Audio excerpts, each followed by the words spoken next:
Hailing from the 21st century, the acclaimed chef Jiang Suisui unexpectedly traverses into the interstellar era, finding herself a scavenger burdened by the misfortunes of a bankrupt family, deceased parents, and the responsibility of raising younger siblings. In a time when everyone awakens their mental faculties, she stands as a genetic anomaly devoid of any psychic abilities, a veritable hellish beginning. Life, indeed, is filled with twists and turns, replete with its unfair share of tribulations. Fortunately, she acquires a superlative childcare system, enabling her to earn various rewards by completing tasks that cultivate exceptional offspring. Despite being scorned by all, she proves to be remarkably resilient. With the aid of her system and her relentless efforts, she nurtures her progeny, while simultaneously striving to amass wealth. A year passes, and she successfully raises a multitude of outstanding children while establishing a bustling restaurant that attracts numerous patrons. At this juncture, her biological parents suddenly reappear, claiming a mistake in identifying their child all those years ago, and now wish to reclaim her. Although they are her kin, they regard her with disdain, urging her to tolerate a false daughter simply because the impostor possesses S-level psychic abilities. However, a prodigy endowed with the rare SS-level psychic power, who is being groomed by the Federation, fiercely defends her, exclaiming, "Jiang Suisui is my true sister. Woe betide anyone who dares to bully her." Renowned as a genius painter, another child whose artwork fetches millions of star coins declares, "Even if we share no blood relation, I shall forever treat her as my beloved sister." Additionally, the grandson of a military marshal, the sole heir of a prestigious mech family, and even a princess from the Michelle Empire appear, all to lend their support to Jiang Suisui. In light of this, her family is left regretting their past actions and implores Jiang Suisui to return home. Yet, Jiang Suisui produces proof of her SSS-level psychic abilities, declaring, "Do not disturb, I have already been recruited by the Federation's premier military academy." Chapter 1. Crossing into the Stars. Dear user Jiang Suisui, greetings. The Huaxia Interstellar Bank wishes to remind you that your balance is insufficient to complete the transaction. Please repay your current medical loan of 4,861.27 star coins by the 15th of this month, or you'll be classified as a dishonest individual and all assets under your name will be frozen. Upon reading the message that appeared on the holographic screen, Jiang Suisui let out a sigh. Why is it that others who travel through time become illustrious young ladies of noble birth, royal princesses, or favored concubines in palaces? At the very least, they might be modern wives with child or genuine heiresses lost in the world of entertainment. Yet, here she is, reduced to a scavenger in the interstellar age, grappling with a bankrupt household and orphaned parents while caring for younger siblings.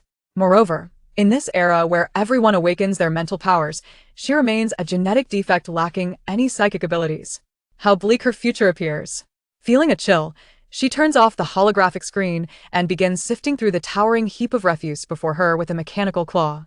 She salvages a few pieces of scrap metal that might fetch a modest price and stows them into her already tattered compressed backpack. Upon noticing that her backpack's memory is full, she retracts the mechanical claw, hoisting the backpack as she departs the dump. Arriving at a self-service recycling station, she deposits her collected items into the recycling bin and selects the option to scan and appraise their value on the screen. Ding! The items you submitted can be exchanged for 233 star coins. Would you like to proceed? Jiang Suisui affirms and inputs her StarNet account, swiftly receiving the payment for her scrap. After laboring half the day and breaking a sweat, she has earned only a meager sum. The amount remains far from sufficient to settle her debts. It seems she must seek employment. Indeed, every path leads to toil. As Jiang Suisui ponders this, she walks for about 10 minutes before finally reaching the bus station. Once aboard the hovering bus, she leans against the window and dozes off for half an hour. Attention passengers, we have arrived at Qingshan District C16. Please collect your belongings and disembark in an orderly fashion. Thank you. Hearing the announcement, Jiang Suisui yawns and slowly steps off the bus. The time has come to pick up her unexpectedly added younger siblings from school. Given the dire financial situation of her predecessor, managing to care for her younger siblings is already a considerable feat.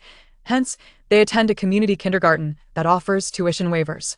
Gazing at the open gates of the Red Apple Kindergarten, Jiang Suisui quickly spots her siblings among the throng of children. However, Xing, how did you hurt your hand? Jiang Suisui approaches Jiang Xingran, her expression grave as she scrutinizes the injury. Not only is she wounded, but her clothes are also soiled. There are even speckles of blood around her collar. When she pulls Jiang Yue, who had been hiding behind Jiang Xingran, into view, she discovers Jiang Yue's eyes are swollen, and the pretty little braids she styled for her that morning are now disheveled and missing strands. A surge of indignation welled up within her heart, yet she valiantly restrained herself, inquiring with as gentle a tone as possible, Xingxing, yeah, could you perhaps share with your sister what transpired at kindergarten today? Jiang Yue instinctively opened her mouth to speak, but was swiftly pulled back by Jiang Xingran, who then bowed her head in silence. Subsequently, Jiang Xingran managed to muster a smile. Well, during today's physical education class, we had that three-legged race.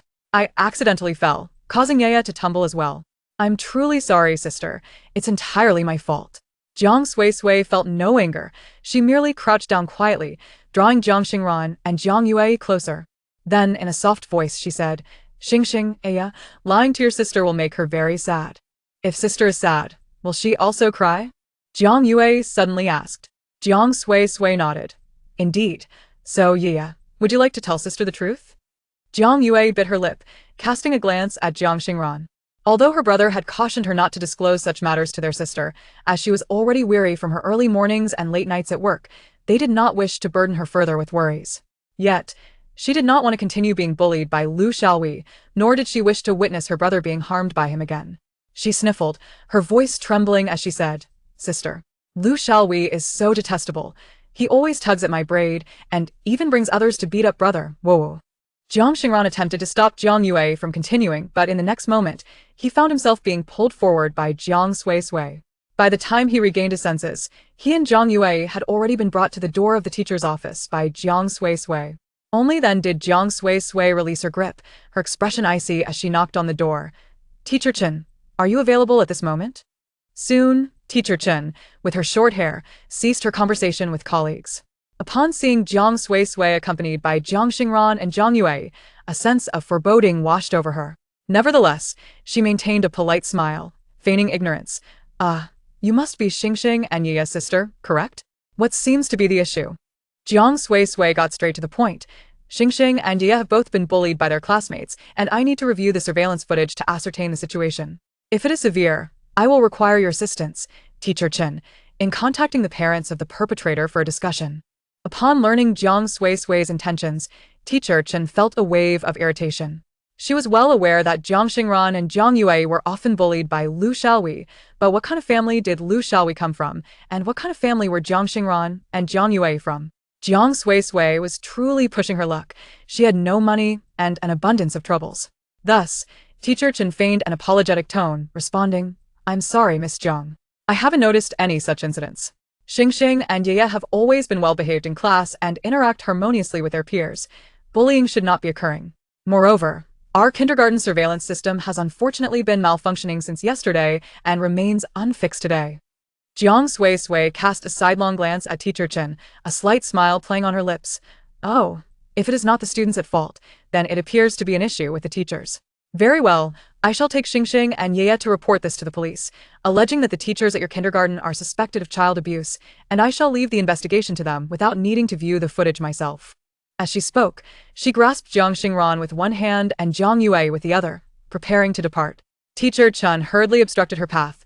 Wait, Miss Jiang, please don't speak recklessly. We are all respectable teachers.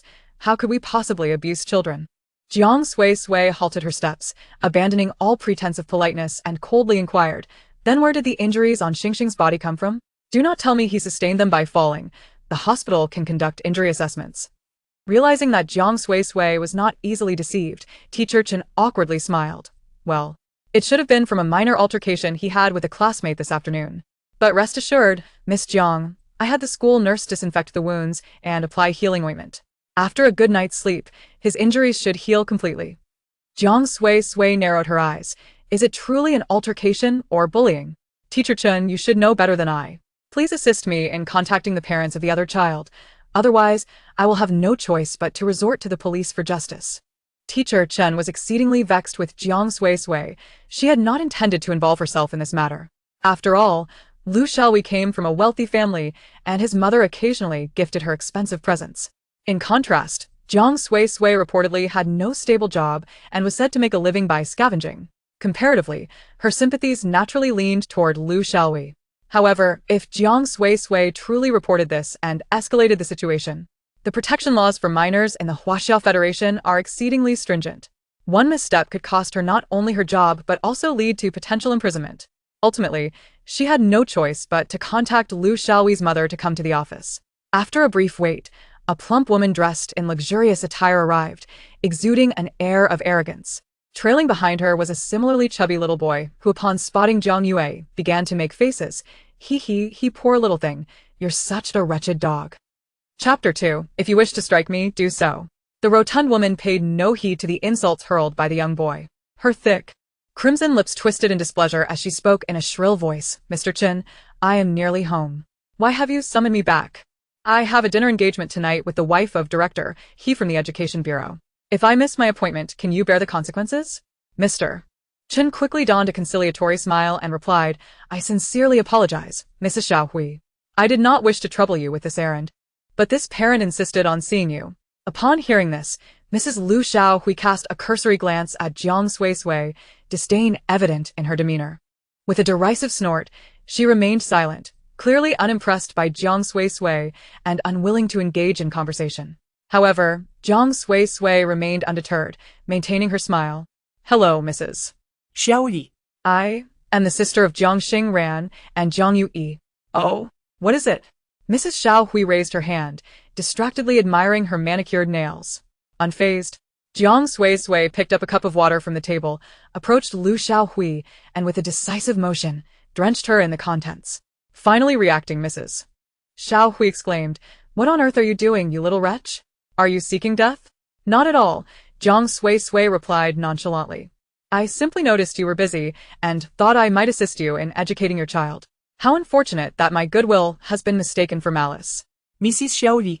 I am merely looking out for your best interests. Otherwise, what will you do when confronted with temperamental children, such as Lu Xiaohui, lacking in decorum? Will you not have to endure their ill manners? In a flurry, Mrs. Xiaohui grabbed a towel from Mr. Chen to wipe her son off, glaring at Jiang Suisui once she had finished. She raised her hand threateningly. Jiang Suisui stood calmly, even slightly tilting her head in preparation for the slap. Go ahead, strike me. I am a genetic defect, a member of the disadvantaged. According to the law, if you strike me, you shall owe me at least 500,000 star coins. Please do proceed. At her words, Mrs. Xiaohui's hand froze in midair.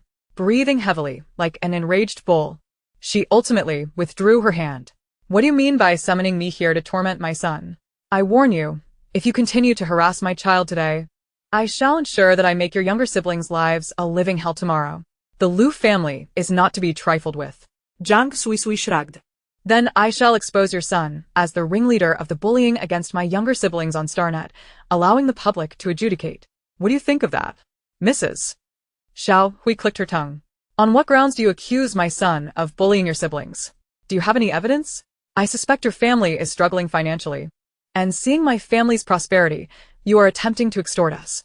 Mr. Chen chimed in, Oh, children squabble and bicker, it is quite normal. Miss Jiang, do not make a fuss over this. Jiang Suisui calmly replied, The surveillance footage serves as evidence, along with testimonies from other students. Mr. Chen attempted to assert that the surveillance was malfunctioning, but before he could finish, Jiang Suisui activated her holographic device and retrieved the video she had shared in the parent group earlier that afternoon. The clips were extracted from the surveillance footage. And I even watched the live stream earlier.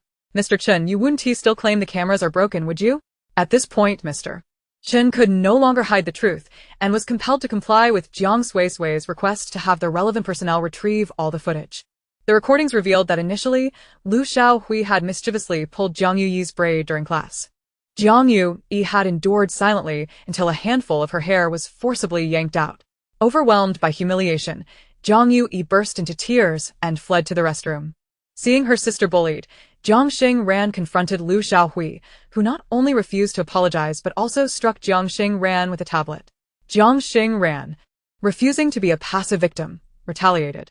Although Lu Xiaohui was larger, Jiang Xingran's agility allowed her to gain the upper hand.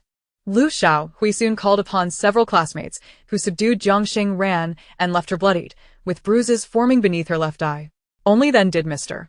Chen nonchalantly intervene, escorting Jiang Xingran to the infirmary, where the school nurse treated her evident injuries.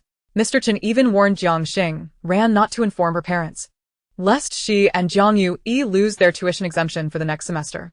With the situation escalating, Jiang Suisui wasted no time in contacting the authorities. While awaiting the police, Mr. Chen continued to threaten her. Miss Jiang, do you truly need to escalate matters this far? A simple apology from Xiao Hui would suffice. If this gets out of hand, it will adversely affect Xing and Yu's ability to attend kindergarten. Moreover, he added ominously, the Lu family is not someone you can afford to offend. Miss Jiang, as a member of the disadvantaged without employment, do you wish to drag Xing and Yu down with you? Mrs. Xiao Hui, realizing that Jiang Suisui was not to be trifled with, maintained her composure and said, enough is enough. We can settle this privately. Just name your price in star coins. I can accommodate it. Once this becomes an official case, you may find compensation elusive. My family has ample connections to resolve such trivial matters. Jiang Suisui gathered Jiang Xingran and Jiang Yue, insisting that Lu Xiao Hui apologize to them. Though Mrs. Xiao Hui believed her son was blameless, she reluctantly urged Lu Xiao Hui to apologize to avoid further complications. However, Lu Xiao Hui was indignant. Why should I apologize to two children without parents? Their sister is merely a garbage picker. Jiang Xingran, incensed, shook her tiny fist and retorted, you must not insult my sister. She is not a waste. She is remarkable. Jiang Yue, summoning her courage, added, my sister is the best. You are the waste. You are the illegitimate child. Jiang Suisui felt her heart warm at their defiance. She tightened her grip on their hands and said, Mrs. Xiao Hui, it seems Lu Xiao Hui is unwilling to apologize. Therefore, there is no need for further discussion. We shall wait for the police to arrive.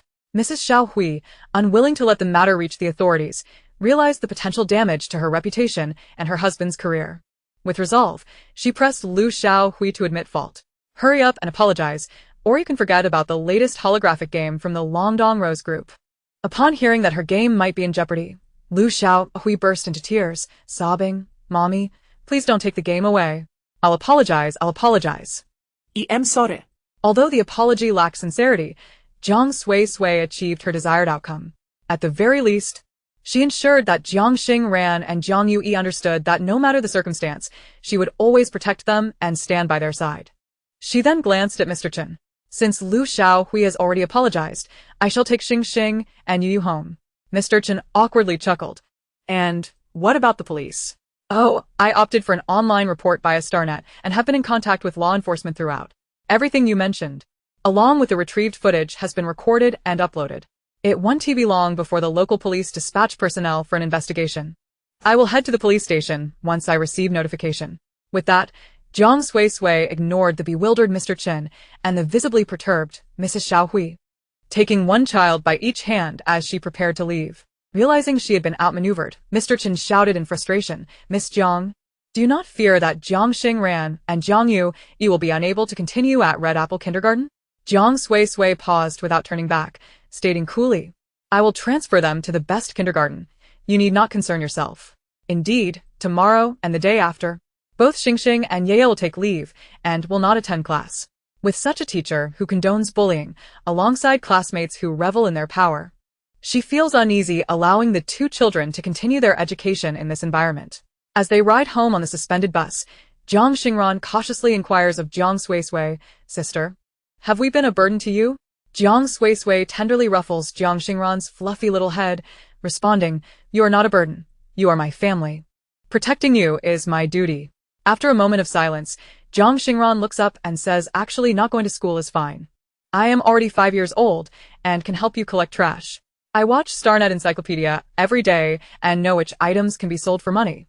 So it won't affect you, sister. Jiang Yue timidly adds, Sister, we are small and eat very little, so we are not hard to take care of. In the future, I and brother will eat less. Please don't abandon us, okay? These words make Jiang Suisui's eyes brim with tears. She embraces Jiang Xingran with her left arm and holds Jiang Yue with her right, assuring them, rest assured, I will never abandon you. I will definitely ensure you both are well taken care of. Almost simultaneously as she finishes speaking, a chime resonates in her mind. Congratulations, host. You have successfully bound the super parenting system and become a teacher at the Little Sunflower Classroom. Chapter 3. Binding the super parenting system. Jiang Suisui is momentarily taken aback. What is this? Before she has the chance to comprehend the sudden emergence of this super parenting system, the announcement for the bus stop echoes. Thus, she disembarks with Jiang Xingran and Jiang Yue, traversing through the dilapidated residential buildings and stepping onto the muddy dirt road that becomes a quagmire when it rains, finally returning to their rented apartment. The hallway is marked by peeling walls, flickering lights, and a pervasive musty odor. However, upon reaching the fourth floor and opening the door, the small room is warmly and thoughtfully decorated, acknowledging that today is a special day.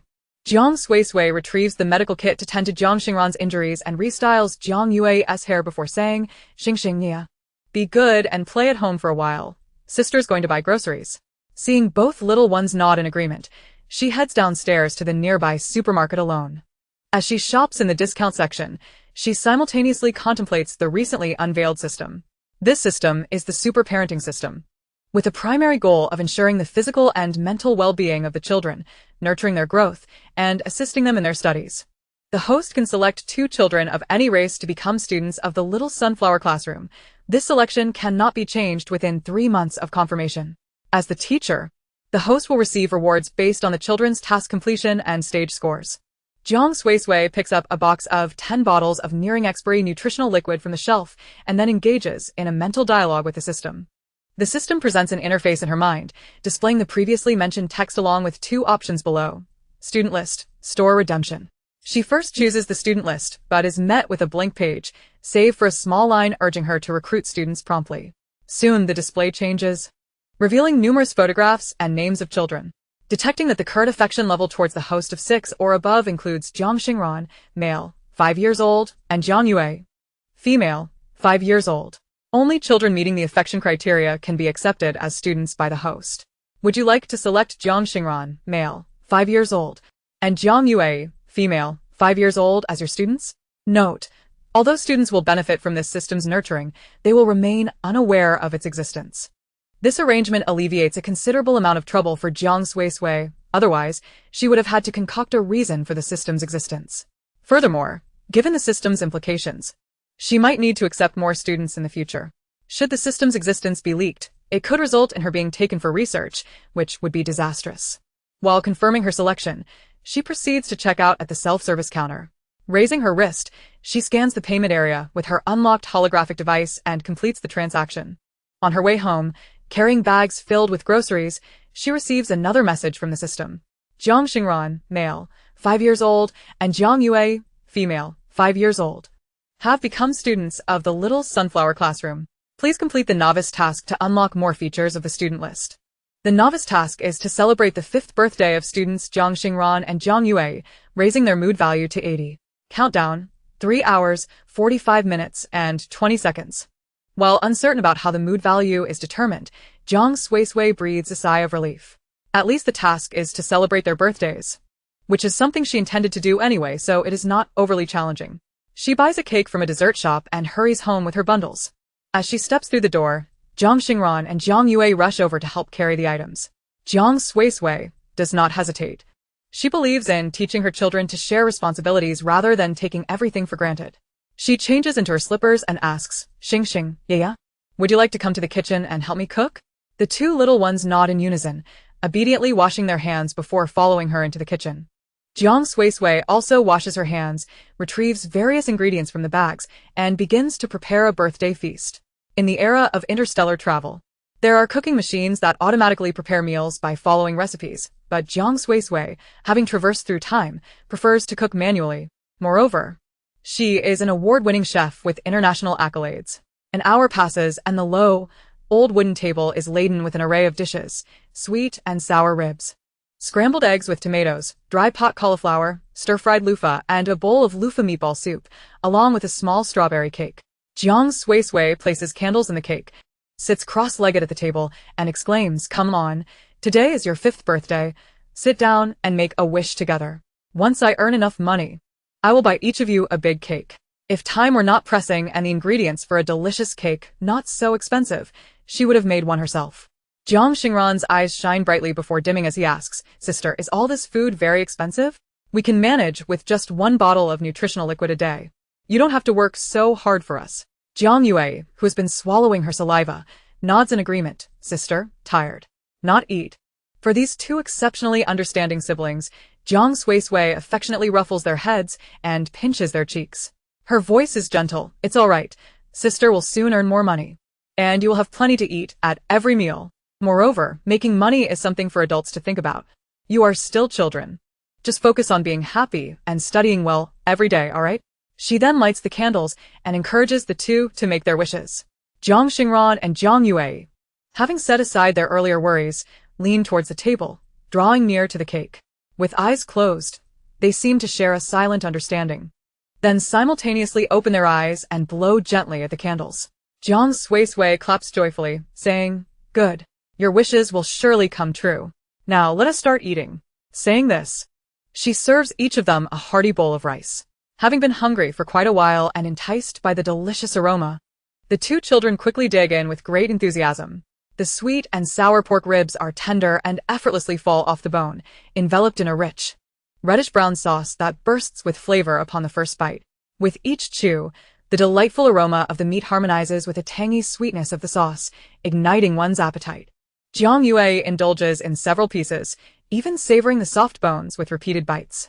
Meanwhile, Jiang Xingran has a preference for scrambled eggs with tomatoes, generously mixing a few spoonfuls with her rice. The tomatoes, soft and sticky from being stir-fried, blend perfectly with the tender eggs, adorned with a sprinkle of fragrant green onions, making for a visually appealing and delectable dish.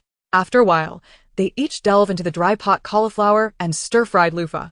As children, they are not particularly fond of vegetables. However, Jiang Suisui encourages them to eat for a balanced diet, so the two siblings, despite their aversion, dutifully comply.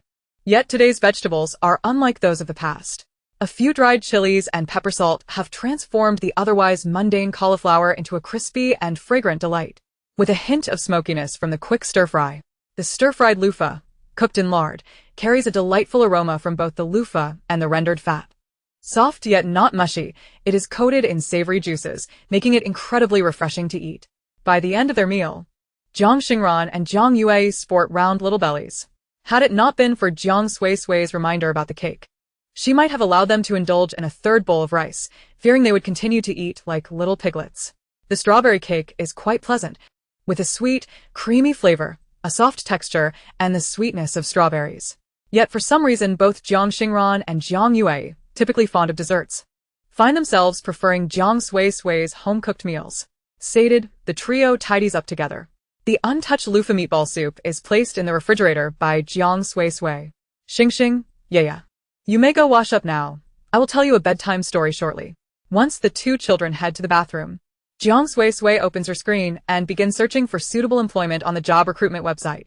She had only traversed to this world 2 days prior, when the original bearer of her name perished from overexertion in a landfill. Upon awakening, her consciousness had taken over. Thus, these past 2 days have been spent acclimating to her new life, leaving little time for job hunting.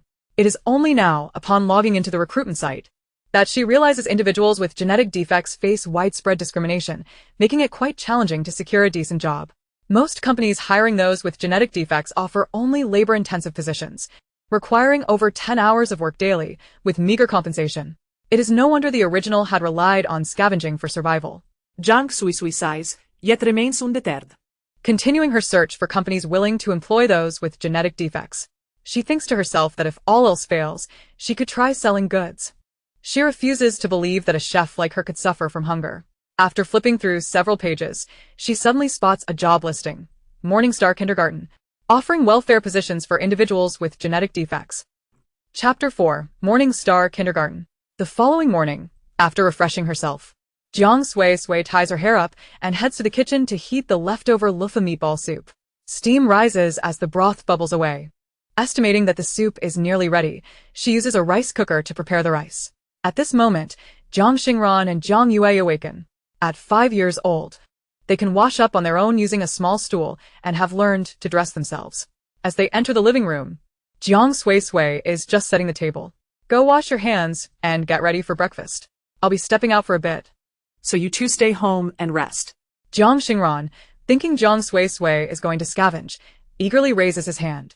Sister, take me with you to collect trash. Jiang Yue, having just picked up her spoon, puts it down and clings to Jiang Suisui's arm, whining, I want to go too. Realizing their misunderstanding, Jiang Suisui quickly clarifies, I'm not going to scavenge today, I'm going for a job interview. If all goes well, I'll secure a job and won't have to rely on scavenging anymore. So just have a good meal and wait for me at home, no need to worry. Upon hearing this, Jiang Xingran's eyes light up. Wow, yay.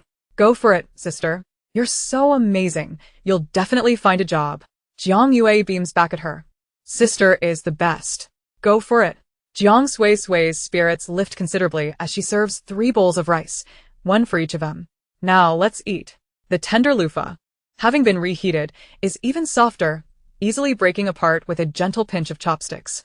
At the same time, it has absorbed the flavorful broth, making the refreshing loofah utterly irresistible. The meatballs, perfectly sized, are delightfully chewy and smooth, enrobed in the savory broth.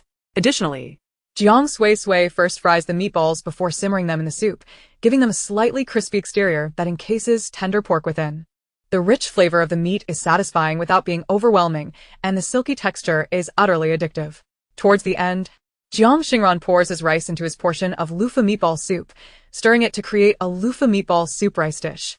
The translucent, individual grains of rice soak up the meat broth, blending beautifully with the soft loofah and fragrant meatballs, creating a delightful medley of flavors that dance upon the palate.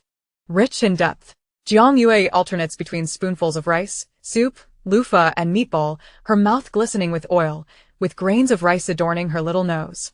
Observing this, Jiang Suisui chuckles and gently wipes the rice from Jiang Yue's nose, advising, eat slowly, no need to rush. However, Xing, you should be mindful of eating less soup rice in the future. It's not good for your stomach. Understood, sister, Jiang Xingran replies, wiping his mouth clean. You go ahead and take care of your business. Yeah, and I will clean up. Jiang Suisui is more than happy to allow the 2 little ones to help with household chores within their capabilities. So she agrees and dons her coat before heading out. On her way, she finally has the opportunity to check the rewards issued by the system. Congratulations, host. For completing the novice task and receiving rewards, Happy Apples X4, Healthy Carrots X4, Focused Broccoli X4, Mental Core Cultivation Liquid X2, Teacher Points 500. These rewards appear quite extraordinary, yet what intrigues Jiang Suisui the most is the Mental Core Cultivation Liquid. After all, in the era of the stars, mental strength is of utmost importance. The core of this strength resides in the head, known as the mental core. The mental core is roughly the size of a peanut, and it is said that everyone's mental core is innate, with the level of mental strength also being predetermined. Even if one attempts to stimulate or cultivate the mental core to enhance their mental strength level, it is futile, be it through technology or potions. Every citizen of the Federation must undergo a mental strength level test upon turning 6. For Jiang Xingran and Jiang Yue, they will participate in the test next year. Previously, when their parents were involved in a car accident, Jiang Xingran and Jiang Yue were also in that floating vehicle. Their parents perished on the spot, and both children sustained varying degrees of injuries. However, they share a common concern. Doctors have stated that the trauma may cause delays in the development of Jiang Xingran and Jiang Yue's mental cores. With this in mind, Jiang Suisui opens the usage instructions for the Mental Core Cultivation Liquid. The Mental Core Cultivation Liquid promotes the development of the mental core, making it fuller and stronger. Jiang Suisui contemplates that she must find an opportunity to administer it to Jiang Xingran and Jiang Yue. After all, it is a gift from the system. It should not be lacking in quality. After examining the mental core nurturing liquid, she wished to further explore the utility of the teacher's points. She recalled that the system possessed a marketplace for exchanges. Unfortunately, the hover bus had arrived at her stop, and she needed to disembark promptly for her interview. The previous evening, she had participated in an online interview for the Morningstar Kindergarten and had successfully passed. As long as she completed this in-person interview, she would secure the position. However, the staff did not specify the exact role, mentioning only that the welfare position had recently been established and that arrangements would be made once candidates were hired, estimating it would involve miscellaneous duties. Jiang Suisui was indifferent. As long as the income was stable and substantial, any job would suffice. Upon entering the Morningstar Kindergarten, the system suddenly activated. Detection of host entering optimal development location. The option to use 100 points to activate a 1-hour super caregiver buff is available. Jiang Suisui felt a surge of joy. She was indeed not proficient in childcare and lacked knowledge in the area. With the enhancement of the super caregiver buff, her interview would undoubtedly proceed more smoothly. Without hesitation, She chose to activate it, and during the ensuing hour, her wealth of experience and outstanding abilities enabled her to outshine the other candidates, ultimately securing her position at the kindergarten. Miss Jiang, based on your personal circumstances, we have assigned you to the role of a cafeteria worker. Your hours will be from 7 a.m. to 6 p.m., Monday through Friday, with a break from 1 p.m. to 2 p.m. Meals are provided, but accommodation is not included. Saturdays and Sundays will be your days off unless unforeseen circumstances arise. As for the salary, the probation period offers 6,000 star coins per month, which will increase to 8,000 star coins upon confirmation of employment. Exceptional performance may yield additional bonuses. Once confirmed, we will provide you with a B-level insurance plan covering various basic insurances, along with 10 days of paid vacation each year. If you find this agreeable, please confirm and sign the contract on the Star Network. On the morning of the day after tomorrow, present your health certificate to the cafeteria's administration department, and then you will receive your work badge and uniform. Specific duties will be assigned thereafter. Jiang Suisui expressed her gratitude to the staff, verified the contract details, signed, and prepared to leave. Suddenly, the staff spoke again. Miss Jiang, I noticed you have younger siblings. Our Morning Star Kindergarten offers employee benefits. Each staff member can recommend 2 eligible children to attend without undergoing an entrance examination, and tuition will be offered at a 30% discount. However, if they fail their final exams, they will not be allowed to continue the following semester. This employee benefit was truly excellent for Jiang Suisui. After bidding farewell to the staff, she hurried to the Public Security Bureau. The investigation from the previous day had concluded, and it appeared that the situation did not warrant criminal charges. However, compensation and a formal apology were to be issued by Liu Xiaoyi's family. Failure to fulfill this would prevent Jiang Xingran and Jiang Yue from granting their forgiveness. Consequently, Liu Xiaoyi's academic record would reflect instances of bullying during kindergarten, which would adversely affect her future educational and career prospects. Meanwhile, Teacher Chen was directly dismissed from the Red Apple Kindergarten, and with this blemish on her record, securing future employment would prove challenging. Given these outcomes, Jiang Suisui felt a reluctant sense of satisfaction. After confirming the case closure with the police, she received the compensation of 50,000 star coins from Liu Xiaoyi's family. Contemplating her next steps, she promptly returned to the Morning Star Kindergarten and enrolled both Jiang Xingran and Jiang Yue. She paid an additional 40,000 star coins in tuition, eagerly awaiting the transfer procedures to be completed the following day, ensuring both children could commence their studies at the Morning Star Kindergarten the day after tomorrow. Chapter 5. My Child is Human. As for the remaining 10,000 star coins in compensation, Jiang Suisui first repaid her medical loan to avoid being listed as a dishonest person. She also needed to pay 800 in rent, leaving her with just over 300 star coins. Sighing, she realized that raising children truly incurs expenses. Relying solely on her kindergarten job would not suffice, prompting her to consider alternative means of income. On the hover bus, Jiang Suisui closed her eyes to rest while manipulating the system. She opened the marketplace for exchanges and discovered a plethora of items available for purchase with teacher points. From everyday necessities to mecha weaponry, the assortment was vast. She even stumbled upon mysterious seed. I planted a seed, and it has finally borne fruit. Today is a splendid day. What an odd item, requiring 100,000 points and limited to a single exchange. Jiang Suisui inwardly scoffed and decided to explore other options. Ingredients could also be exchanged. She wondered about their quality. If satisfactory, it might save her some grocery expenses. Before long, she reached her stop and disembarked to return home. Along the way, she took advantage of discounts at the supermarket to purchase a variety of ingredients. Upon entering her home, she was immediately greeted by her 2 little ones. Sister.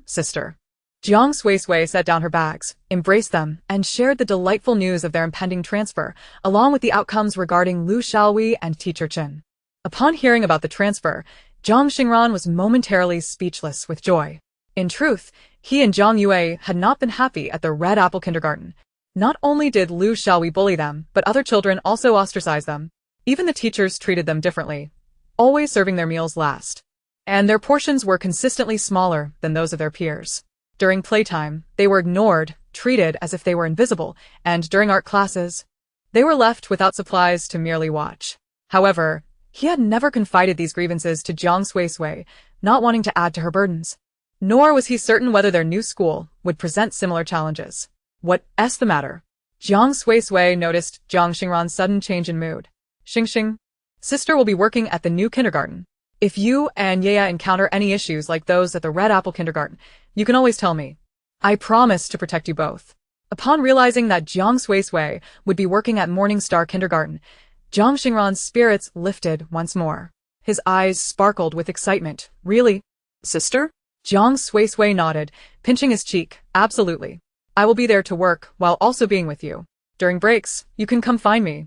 As she spoke, she crouched down to embrace Jiang Yue, saying, Sister is very curious about what you do every day at kindergarten. Dea, will you tell me all about it after school? In exchange, I will share stories of my experiences while working. Jiang Yue nestled her head against Jiang Suisui's shoulder, savoring the warmth of the moment, and readily agreed.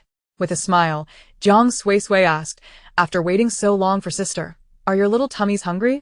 Shall we go to the kitchen to cook together? In unison, the two little ones enthusiastically replied, yes. Thus, Jiang Suisui guided them to wash their hands before heading to the small kitchen to prepare a delightful lunch. In the afternoon, the three of them enjoyed a nap together. Upon waking, Jiang Suisui took Jiang Xingran and Jiang Yue for a stroll through a second-hand market, where they first purchased several sets of summer clothing for children. Though brand new, the clothes bore minor flaws that had led them to be discarded by brand stores and were now sold at a discount. They also acquired a nearly new space compression backpack, which could hold more items without adding any weight, unlike conventional backpacks. The previous one was far too old and filthy, unfit for Jiang Suisui's work. Ultimately, I managed to acquire a folding bed with some minor issues. A touch of lubricant and a new screw would render it usable. It fit perfectly in the vacant space of the living room, sparing Jiang Suisui from the need to sleep on the sofa. After a delightful day, it was time to proceed with the transfer procedures for the children. The Red Apple kindergarten, due to the dismissal of Teacher Chen, had other teachers handling the transfer paperwork for Jiang Xingran and Jiang Yue. Jiang Suisui obtained the electronic records of Jiang Xingran and Jiang Yue and promptly sent them to the Qixing Star kindergarten, awaiting their confirmation. The new teacher, intrigued, inquired further. Miss Jiang, may I ask which kindergarten you are transferring Xingran and Yue to? Jiang Suisui replied, Qixing Star kindergarten. Just then, Xiaoyi's mother, who had come to deliver a gift to the new teacher, entered the office, her face a mask of disbelief. How could that be? Qixing Star kindergarten is the finest in Zhuke City. How could your two children possibly be accepted? Xiaoyi's mother had previously desired for Lu Xiaoyi to enroll in Qixing Star kindergarten, but unfortunately, Lu Xiaoyi did not pass the entrance examination, and the family's assets did not meet the criteria for additional acceptance. They could, however, purchase a recommendation spot from an internal staff member, but such a spot cost several 100,000 star coins and did not guarantee continued enrollment. Zaiwai's in-laws deemed it too expensive and ultimately, Lu Zaiwai was enrolled in the Red Apple kindergarten, which, though an ordinary community kindergarten, had special enrollment quotas for the first-level military academy in Zuk City. Once Lu Zaiwai turned 6 and underwent the mental strength assessment, regardless of the level attained, they could secure a spot for smooth advancement. Yet, the fact that Lu Zaiwai could not attend Qixing Star kindergarten left Zaiwai's mother feeling a tinge of regret. Little did she know, the children she looked down upon, Jiang Xingran and Jiang Yui, were indeed going to Qixing Star kindergarten. In that moment, she completely forgot the need to apologize and dismissively thought, go ahead and brag. What a boastful claim. At that moment, Jiang Suisui received a response from Qixing Star kindergarten and decided to cancel the privacy setting on her screen, confronting Zaiwai's mother directly. I'm terribly sorry. I suddenly feel a bit uncomfortable in my eyes. Could you please check for me? Is this confirmation message from Qixing Star kindergarten? Zaiwai's mother instinctively glanced at the screen, and with each passing moment, her expression worsened. How could this be? Why would Qixing Star kindergarten accept your illegitimate children?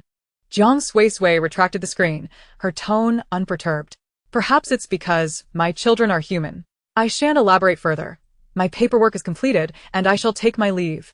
Oh, regarding Zaiwai's apology, I will inform the police department that I do not accept it.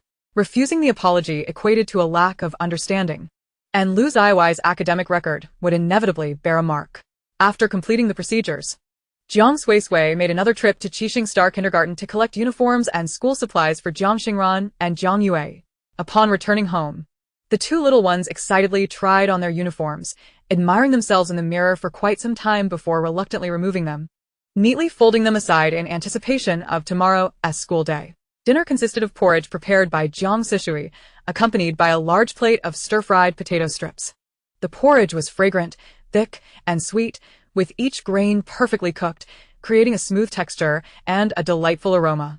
The potato strips were stir-fried with a tangy and spicy flavor, although Jiang Suisui had only added a hint of chili to avoid overwhelming the children.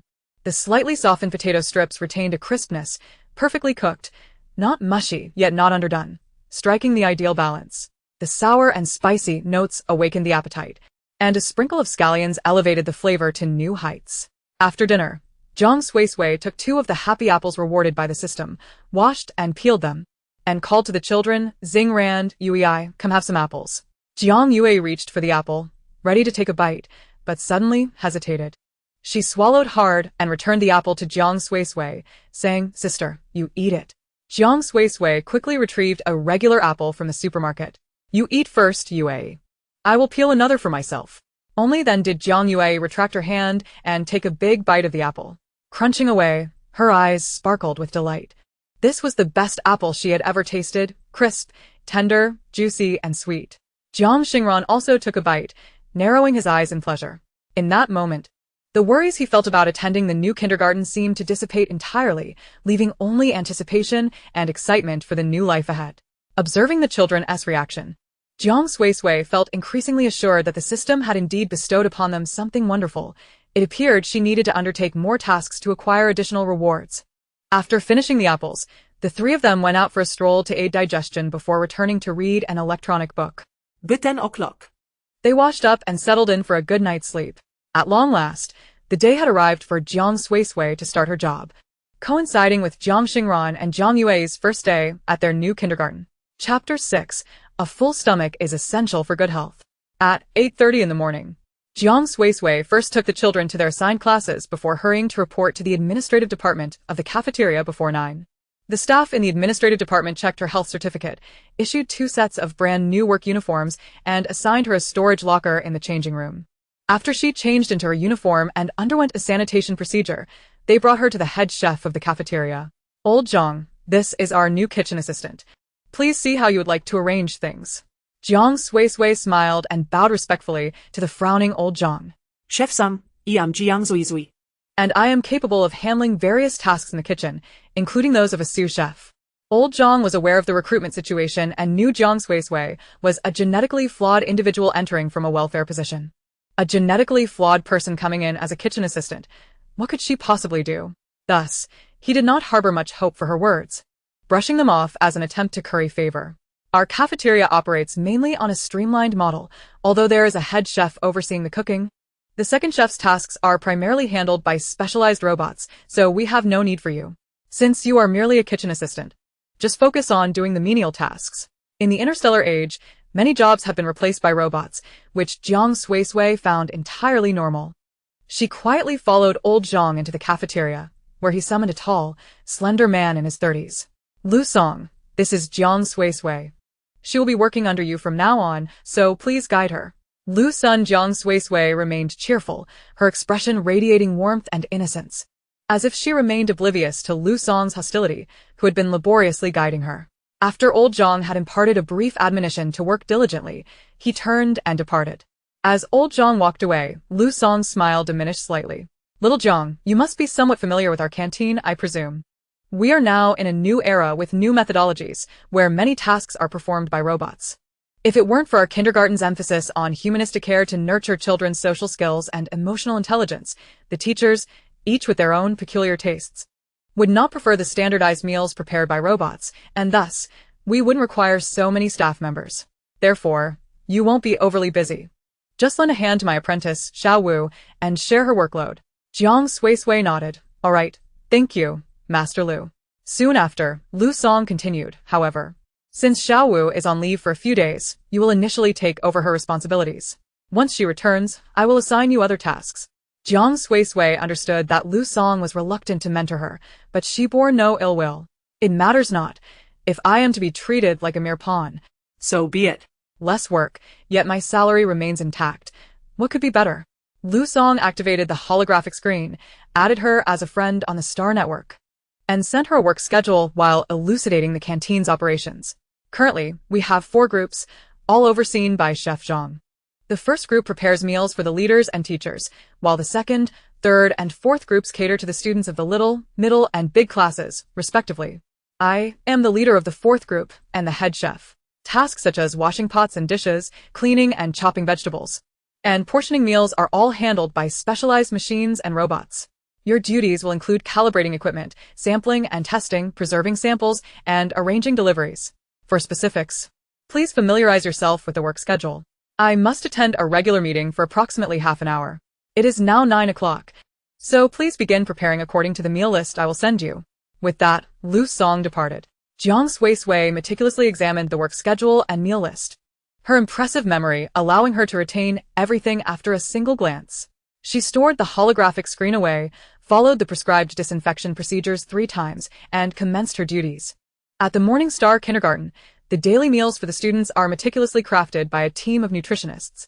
Every dish's ingredients, proportions, and serving sizes for each class and student are detailed thoroughly. Thus, Jiang Suisui's tasks were not particularly challenging. She first activated 2 robots to fetch ingredients from the warehouse, and then calibrated the various machines for washing and chopping vegetables. Having completed these preparations, she awaited the sampling and testing of both the unprocessed and processed ingredients. Following that, Lu Song would handle the cooking, and after the dishes were ready, she would conduct another sampling for preservation and then instruct the robots to distribute the meals to the respective classes. Finally, she organized the delivery for the orange class. Observing Jiang Suisui's swift adaptation and her ability to complete all tasks efficiently without external guidance, Lu Song's wariness grew slightly. His tone was cool as he remarked, "Once you finish, you may head to the dining hall for your meal. The staff meals are rotated among the 4 groups. They are prepared in large quantities, and you can serve yourself from the communal dishes." Jiang Suisui, unfazed, smiled at Lu Song and replied, "All right, I understand. Thank you, Master Lu." She spent about 10 minutes wrapping up her tasks and was just about to head to the dining hall for lunch when she noticed Lu Song directing a robot to deliver a pile of ingredients. The quantity was not substantial, and Lu Song swiftly processed them, heating oil in the pan. Confused, Jiang Suisui noted that the meal list indicated the staff meal was to be prepared by the second group. She directly inquired, "Master Lu, are we allowed to cook our own meals?" Although Lu Song was reluctant to mentor Jiang Suisui, he recognized that since old Jiang had assigned her to him, he would have to maintain a semblance of propriety. At the very least, if Jiang Suisui were to err, he would not bear the brunt of the blame. Thus, while stirring the vegetables, he replied, "Yes, but only after completing your tasks.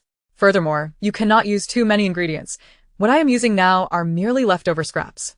Jiang Suisui was about to ask further when another staff member entered, resembling Lu Song to a degree. "Brother, are you cooking for Rui again? I need to deliver some snacks to Meng Meng. Should I bring them along?" Lu Song smiled brightly. "Sure, then I will cook a couple more dishes, and we can eat together."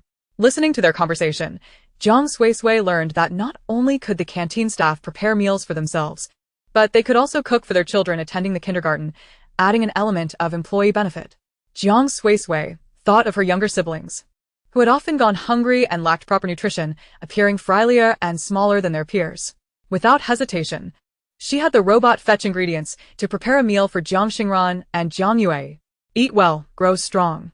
Considering that the big class's lunch consisted of braised meatballs, stir-fried bok choy, shrimp dumpling soup, and fragrant rice, she decided to make a dessert: pumpkin cakes. Chapter 7. The entire class of children were tempted to tears. "Xing, yeah, your sister has come to find you." Upon hearing their teacher's words in the classroom, Jiang Xingran and Jiang Yue turned in unison towards the door. Indeed. Jiang Suisui was waving at them. With their teacher's permission, the two set down their chopsticks and walked out of the classroom together. Sister. Jiang Suisui smiled brightly in response, producing a white lunchbox. This had been hastily purchased from the kindergarten supermarket, reputed for its excellent heat retention. Upon lifting the lid, steam billowed forth, and a sweet aroma enveloped the air. She whispered, "I made pumpkin cakes for you, but you must finish your meal first before you can eat them." Gazing at the lunchbox brimming with pumpkin cakes, Jiang Xingran and Jiang Yue swallowed hard. Although the meals provided by the kindergarten were quite palatable, they had developed a preference for the dishes prepared by Jiang Suisui. Jiang Xingran accepted the resealed lunchbox, saying, "Thank you, sister. We were very well behaved today. Our teacher praised us." Jiang Yue blinked her eyes, her smile radiant. Sister is the best. We promise to be good and make you proud. By this time, it was already 12:30, and soon the children would gather for their afternoon nap. Jiang Suisui did not wish to waste time and playfully pinched the cheeks of the two little ones. Alas, you are still too thin. There is hardly any meat on you, and your hands feel so delicate. I must ensure you are well fed.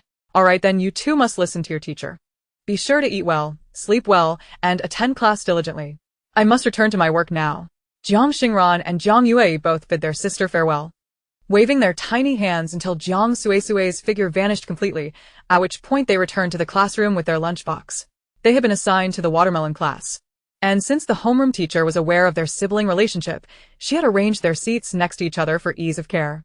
Once settled, Jiang Xingran placed the lunchbox on the table and opened the lid. The rich, sweet aroma wafted through the air, and the glossy pumpkin cakes resembled tiny yellow flowers in full bloom. Just by looking at them, one could tell they were both beautiful and delicious. A little friend sitting next to Jiang Xingran couldn't help but swallow in anticipation. Xing, what is that? These are pumpkin cakes made by my sister. Jiang Xingran retrieved several disinfectant wipes to clean her hands, first handing one to Jiang Yue before taking another for herself. The steaming pumpkin cake was delightfully soft, its exterior perfectly crisp and golden, sprinkled with fragrant white sesame seeds. The filling was exceptionally tender, with sweetness blooming on the tongue, surpassing even that of candy. Although it appeared oily, it was far from greasy in taste. All that lingered in their minds were the sweet aroma of pumpkin, the delightful fragrance of sesame, and the irresistible wafts of oil. Jiang Yue chewed contentedly, her face lighting up with a satisfied smile, exclaiming how delicious it was. Jiang Xingran nodded in agreement. Indeed, it was exceptionally tasty, just as one would expect from her sister. As the two indulged in the treats, the gazes of other children grew increasingly fervent, their cravings intensifying. Finally, the child closest to Jiang Xingran burst into tears, wailing, I want to eat pumpkin cake too.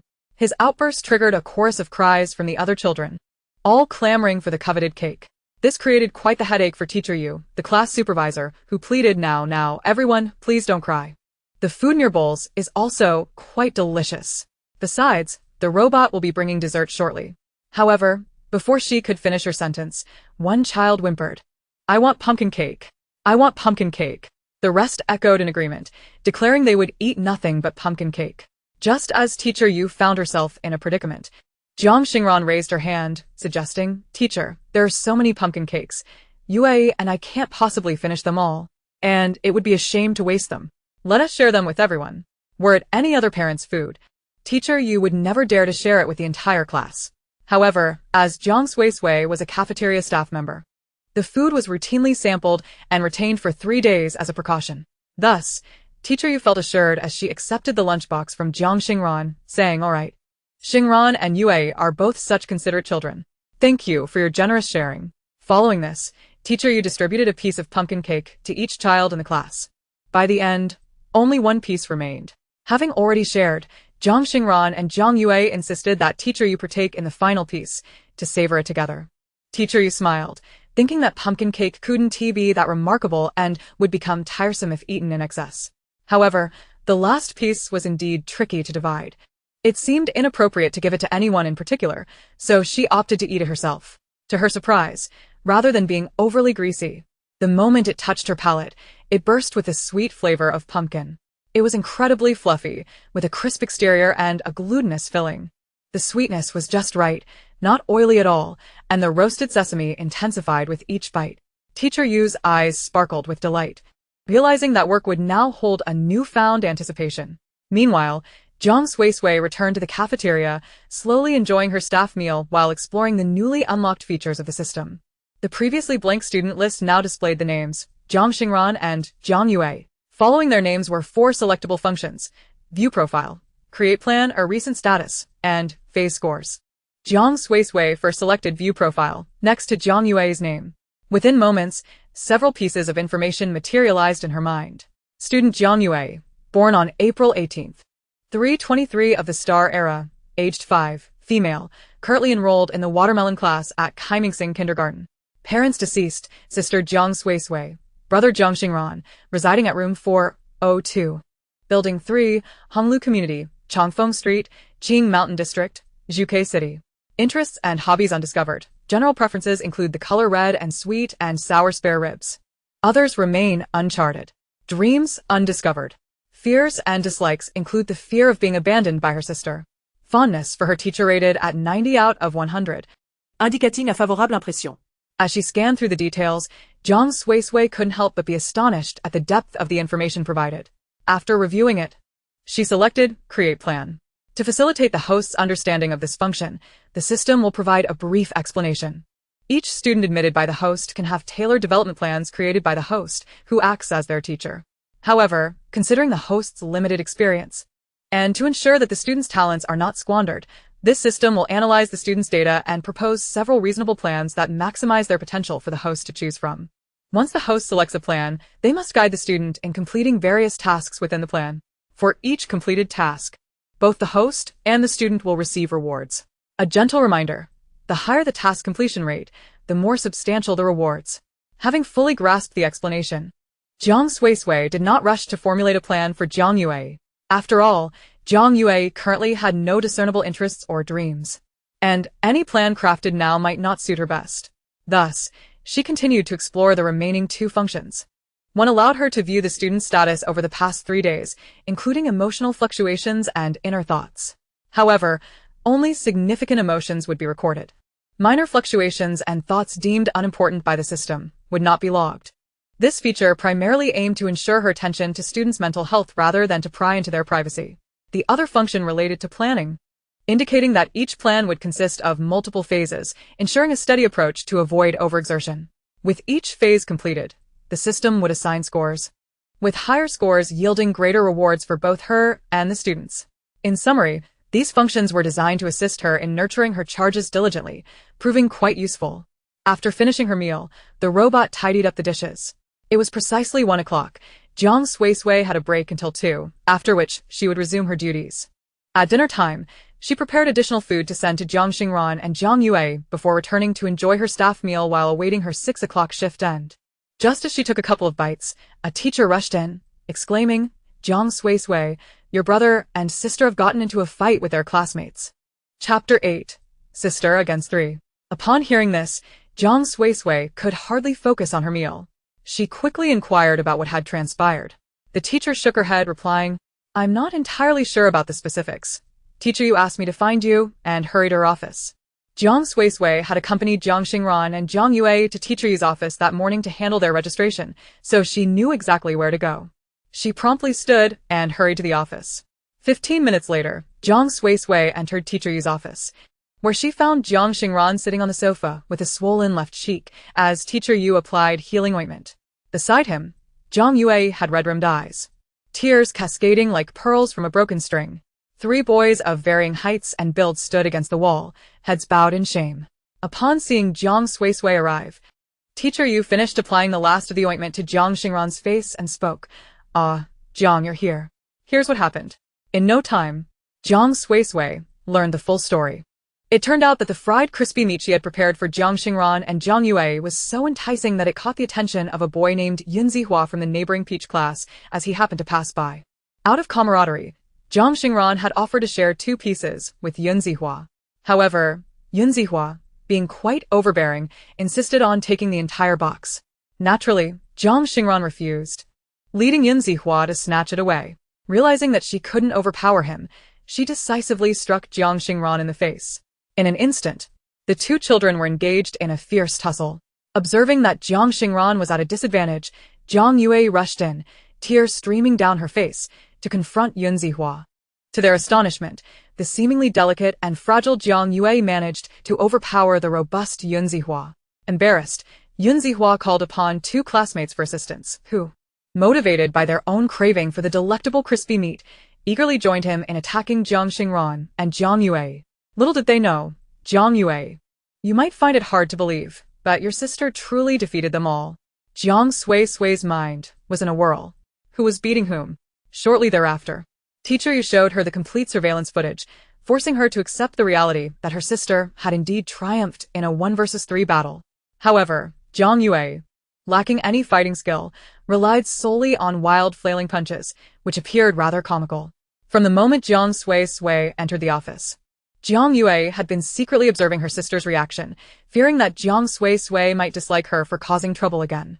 After listening to Teacher Yu explain the situation, Jiang Suisui remained silent. Jiang Yue's tears surged forth uncontrollably, making her resemble a little water sprite. At that moment, she suddenly felt herself enveloped in a warm embrace. Yaya is so impressive. She can protect herself and her brother. She's truly a valiant little warrior. Jiang Yue was momentarily stunned. Did her sister just praise her? Jiang Suisui even gently patted Jiang Yue's little head, saying, "Don't cry, my dear. Tonight, I shall prepare sweet and sour ribs as a reward for your bravery. What else would you like to eat? I will make it for you." Jiang Yue sniffled, "Sister, I love everything you make. It's all delicious." Observing Jiang Yue's emotions gradually calming, Jiang Suisui smiled broadly, affectionately rubbing her chin against Jiang Yue's little head. She then checked Jiang Xingran's injuries. Relieved to find they were minor.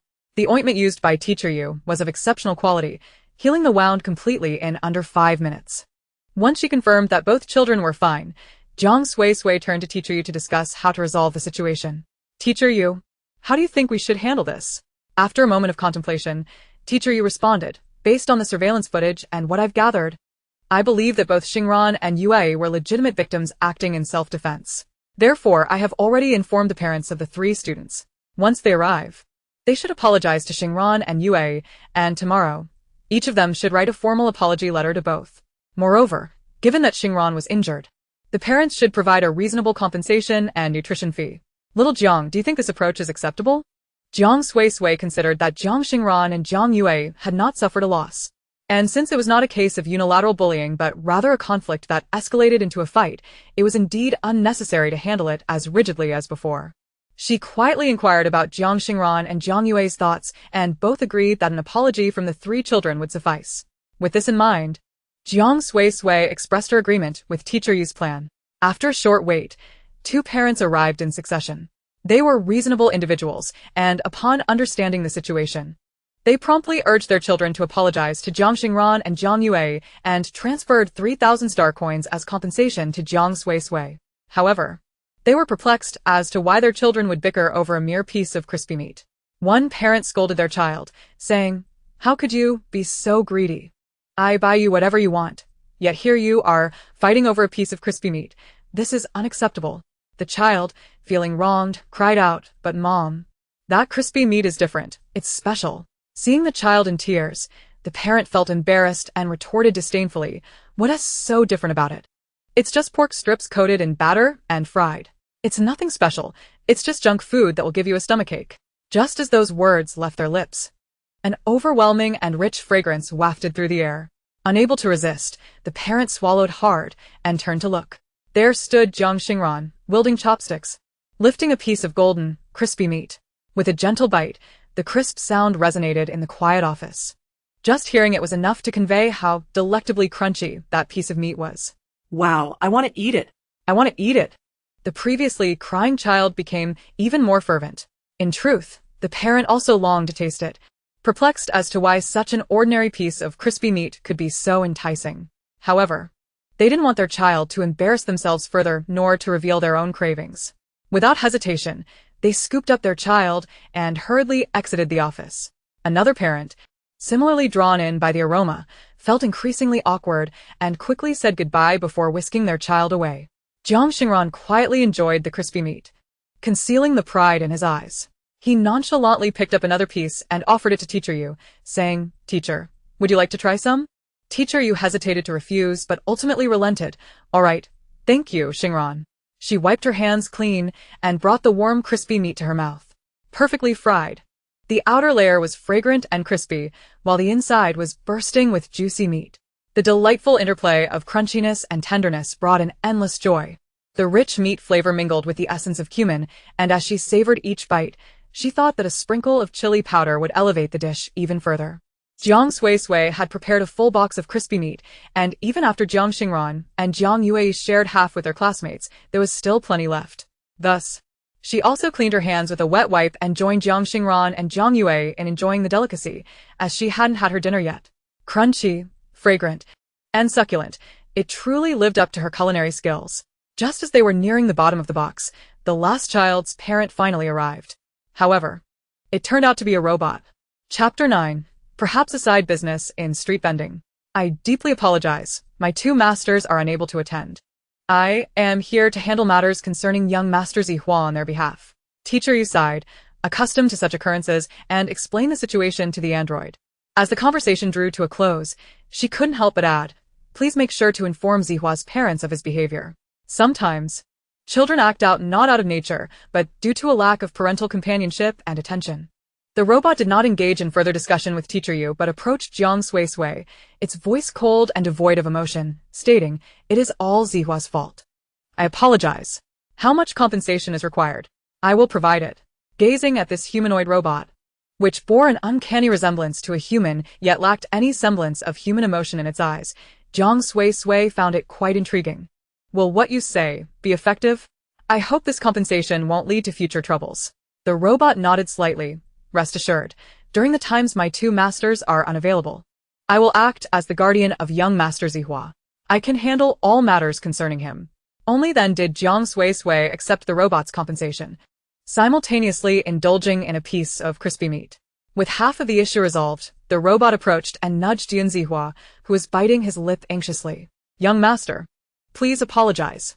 Yun Zihua shook his head of vibrant red curls, his green eyes filled with defiance. You're not my parents, so don't meddle in my affairs. The robot's expression remained unyielding as it firmly grasped Yun Zihua's arm, urging him forward. Young master, please apologize. Yun Zihua stumbled, nearly losing his balance, but fortunately, Jiang Yue was there to steady him. Yet, Yun Zihua remained ungrateful, his face a mask of stubbornness. I won't apologize. I did nothing wrong. The robot attempted to act again, but was halted by Jiang Suisui. Jiang Suisui glanced at the Yun Xiao. You took things from my younger siblings, and even hit them. That is indeed wrong. I did no wrong. Tears welled in Yun Zihua's eyes as he noticed Jiang Xingran and Jiang Yue standing behind Jiang Suisui. In contrast to them, he had only a cold, unfeeling robot at his side, one that would never care for him, protect him, or prepare delicious little crispy meats for him. The more he pondered, the more despondent he felt, engulfed by a sense of injustice. Finally, he covered his face and dashed out of the office. Teacher Yu called after him, wanting to chase. But the robot was quicker. I sincerely apologize.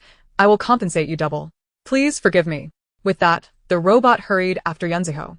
Teacher Yu, feeling helpless, turned to Jiang Suisui. Yao Yao is such a stubborn child. He refuses to apologize even after conflicts with other children. This has always been the case. His parents are busy and seldom available to manage him. Whenever something happens, it's always that robot that shows up. I just want to communicate, but I find myself at a loss. Jiang Suisui understood Teacher Yu's plight. It's fine. At least he won't dare bully Xingxing and Yaya again.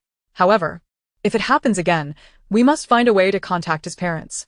This is not a sustainable approach. Teacher Yu nodded and retrieved a beautifully packaged bag from the cupboard.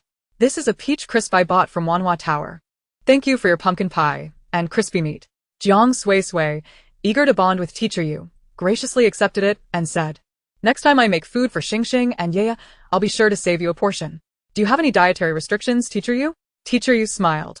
I have no restrictions, just make whatever you feel like. I'm fortunate to enjoy the delightful meals from Xingxing and Yaya. After some more conversation, it was time for school to end. Jiang Suisui waited for Jiang Xingran and Jiang Yue to pack their little backpacks before taking them home. However, upon exiting the kindergarten gate, she spotted the parent who had previously taken away the child. Jiang Suisui recognized her as Xuanxuan's mother. Seeing Jiang Suisui emerge, Xuanxuan's mother beamed with delight. Little Jiang, we just saw each other in Teacher Yu's office. I have a favor to ask and I hope you wouldn't mind. Jiang Suisui felt slightly puzzled by Xuanxuan's mother's sudden enthusiasm, especially since she had just displayed disdain in the office. Nevertheless, she maintained her politeness. What can I assist you with? My capabilities are limited, but I will help if I can. Xuanxuan's mother was aware of her awkward shift in demeanor, but could not forget the enticing aroma of the crispy meat. Therefore, she entrusted her child to the father and waited at the door for Jiang Suisui. Would you be willing to sell that crispy meat you made? Jiang Suisui paused, surprised. Ah? Xuanxuan's mother quickly explained, Xian has been clamoring for crispy meat. My culinary skills are quite limited. I usually rely on a food processor for cooking. While it's not bad, it's only satisfactory. I was wondering if you could make me 2 portions of crispy meat. I'm willing to pay. Jiang Suisui blinked, a thought blossoming in her mind. With a cheerful demeanor, she replied, Of course. When would you like them? Xuanxuan's mother. Is tomorrow noon convenient for you? Xuanxuan's mother asked eagerly. Jiang Suisui nodded. No problem. Each portion will be about the size of this lunchbox. Since we've become acquainted through this, I'll charge you 30 star coins per portion. However, the lunchbox will need to be purchased separately at 50 star coins. Xuanxuan's mother added Jiang Suisui as a friend on StarNet and promptly transferred 200 star coins. Thank you, little Jiang. From now on, you can call me Sister Yen. My surname is Zhou, and my given name is Yen. Jiang Suisui introduced herself in return and bid farewell to Zhou Yen before departing with Jiang Xingran and Jiang Yue. On the way home, she inquired of Jiang Xingran and Jiang Yue, Xing, yeah, do you think the crispy meat I made is delicious? Jiang Xingran nodded vigorously. It's exceptionally tasty. Jiang Yue, about to speak, could not help but swallow hard, demonstrating her love for the crispy meat through action. Seeing this, Jiang Suisui's spirit soared, for she had discovered a new avenue for earning money. Upon returning home, Jiang Xingran and Jiang Yue diligently completed their homework while she headed to the supermarket downstairs to purchase ingredients. After receiving compensation from 3 parents, she felt financially relieved. Yet, the economic situation remained tight, and she knew she needed to be frugal. Jiang Suisui bought some near-expiry ingredients as usual. After all, she planned to cook them tonight and tomorrow morning, so it wouldn't matter. Only the pork she purchased was fresh. As it was meant for making crispy meat for Zhou Yen, she would not skimp on quality. Moreover, 1 pound of fresh pork cost 18 star coins. And after accounting for oil, seasoning, and packaging costs, there was still a profit to be made. After shopping, she returned home to prepare dinner. Knowing that Jiang Xingran and Jiang Yue had not had a proper dinner, she made tomato, potato, and beef stew alongside spinach and egg soup. The sweet and tangy tomato juice blended with the tender potatoes and juicy beef created a meal that was exceptionally satisfying. If mixed with fragrant rice, it transformed into a delicious tomato, potato, and beef rice bowl, even more delectable. The refreshing and tender spinach paired with fluffy, aromatic eggs, both soaked in fragrant broth, perfectly balanced the meatiness, leaving her feeling invigorated. After finishing her meal and tidying up, Jiang Suisui proceeded to handle the pork, marinating it and placing it in the refrigerator for tomorrow's frying. Once all tasks were completed, she checked Jiang Xingran and Jiang Yue's homework and contemplated her next steps. Perhaps she could set up a stall selling snacks as a side business. Chapter 10. Go for it, Special Forces. The next day at noon, after finishing her work, Jiang Suisui carried a bag to the kindergarten gate, delivering the freshly fried crispy meat to Zhou Yen. Thanks to the advancements in interstellar technology, most thermal lunchboxes not only retain warmth but also preserve the freshly made flavors, textures, and shapes of the food. She also prepared a box full of cold dishes in a regular lunchbox, which she had mixed that morning. Crisp and delicious vegetables drizzled with her homemade spicy oil and sprinkled with various seasonings made for an appetizing dish, perfect for a meal. Next, she went to the watermelon class to deliver hawthorn cake to Jiang Xingran and Jiang Yue. The deep red hawthorn cake was incredibly fine and smooth in texture. The taste was a perfect blend of sweet and sour, neither too acidic to be unpleasant nor too sweet to be cloying.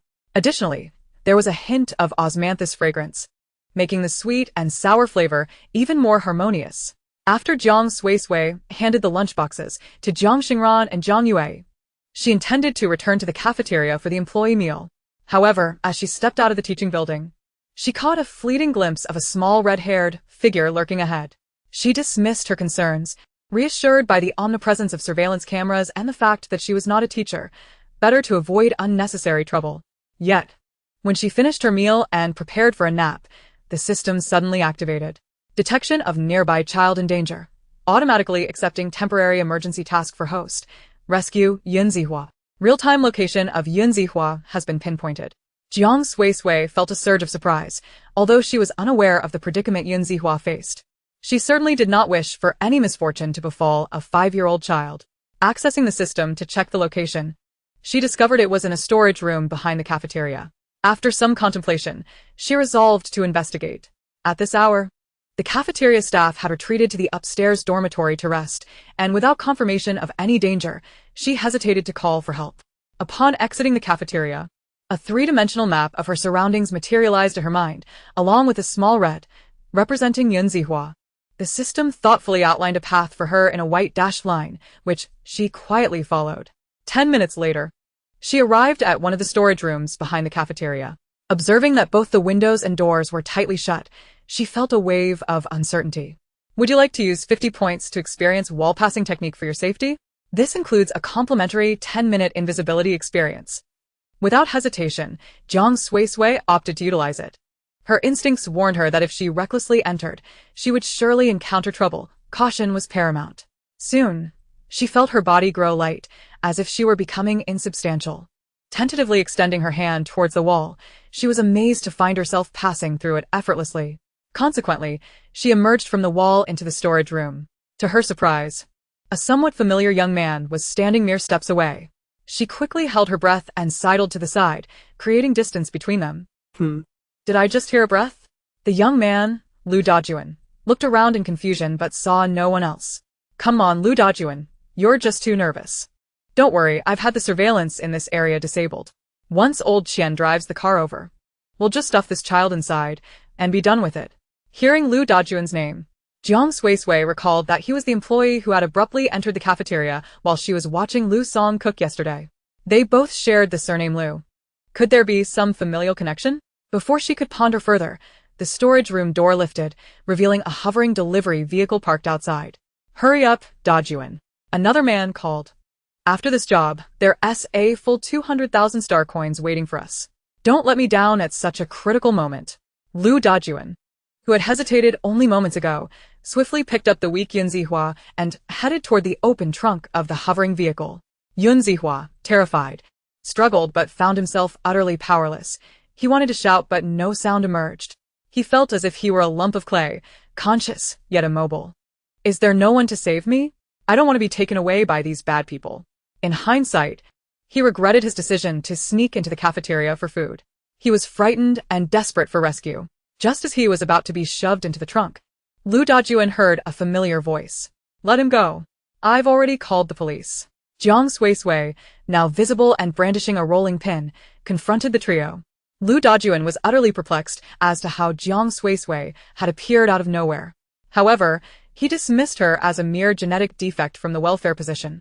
Someone without any mental power, akin to a rabbit easily crushed. Thus, he ignored her completely and continued to place Yun Zihua in the trunk. One of Lu Dajuan's accomplices recognized Jiang Suisui and sneered, Oh, isn't this the new useless one? What is it to you? Can't you see you're out of your depth? As he mocked her, he signaled to old Qian, who was eager for a smoke. Old Qian reluctantly pocketed his electronic cigarette and cracked his knuckles. Well, you're not bad looking. You could fetch a good price in the outer realms. With that, both Lu Dajuan and his accomplice leered at Jiang Suisui. Upon seeing her, Yun Zihua's fleeting hope dissipated. He had just fought with Jiang Suisui's siblings the day before. Surely she would not come to his aid. Moreover, she was a woman. How could she possibly contend with 3 strong men? Despair washed over him. In an instant, however, the burly old Qian was sent flying by a single kick from Jiang Suisui, becoming lodged in the wall and unable to move. Swiftly, Jiang Suisui attacked the other accomplice. Shouting, Monster, take this! With near-invisible speed, she swung the rolling pin, leaving the man wailing in agony, unable to do anything but writhe on the ground, blood pooling beneath him. Lu Dajuan, dumbfounded, had not reacted at all. The events unfolded too rapidly.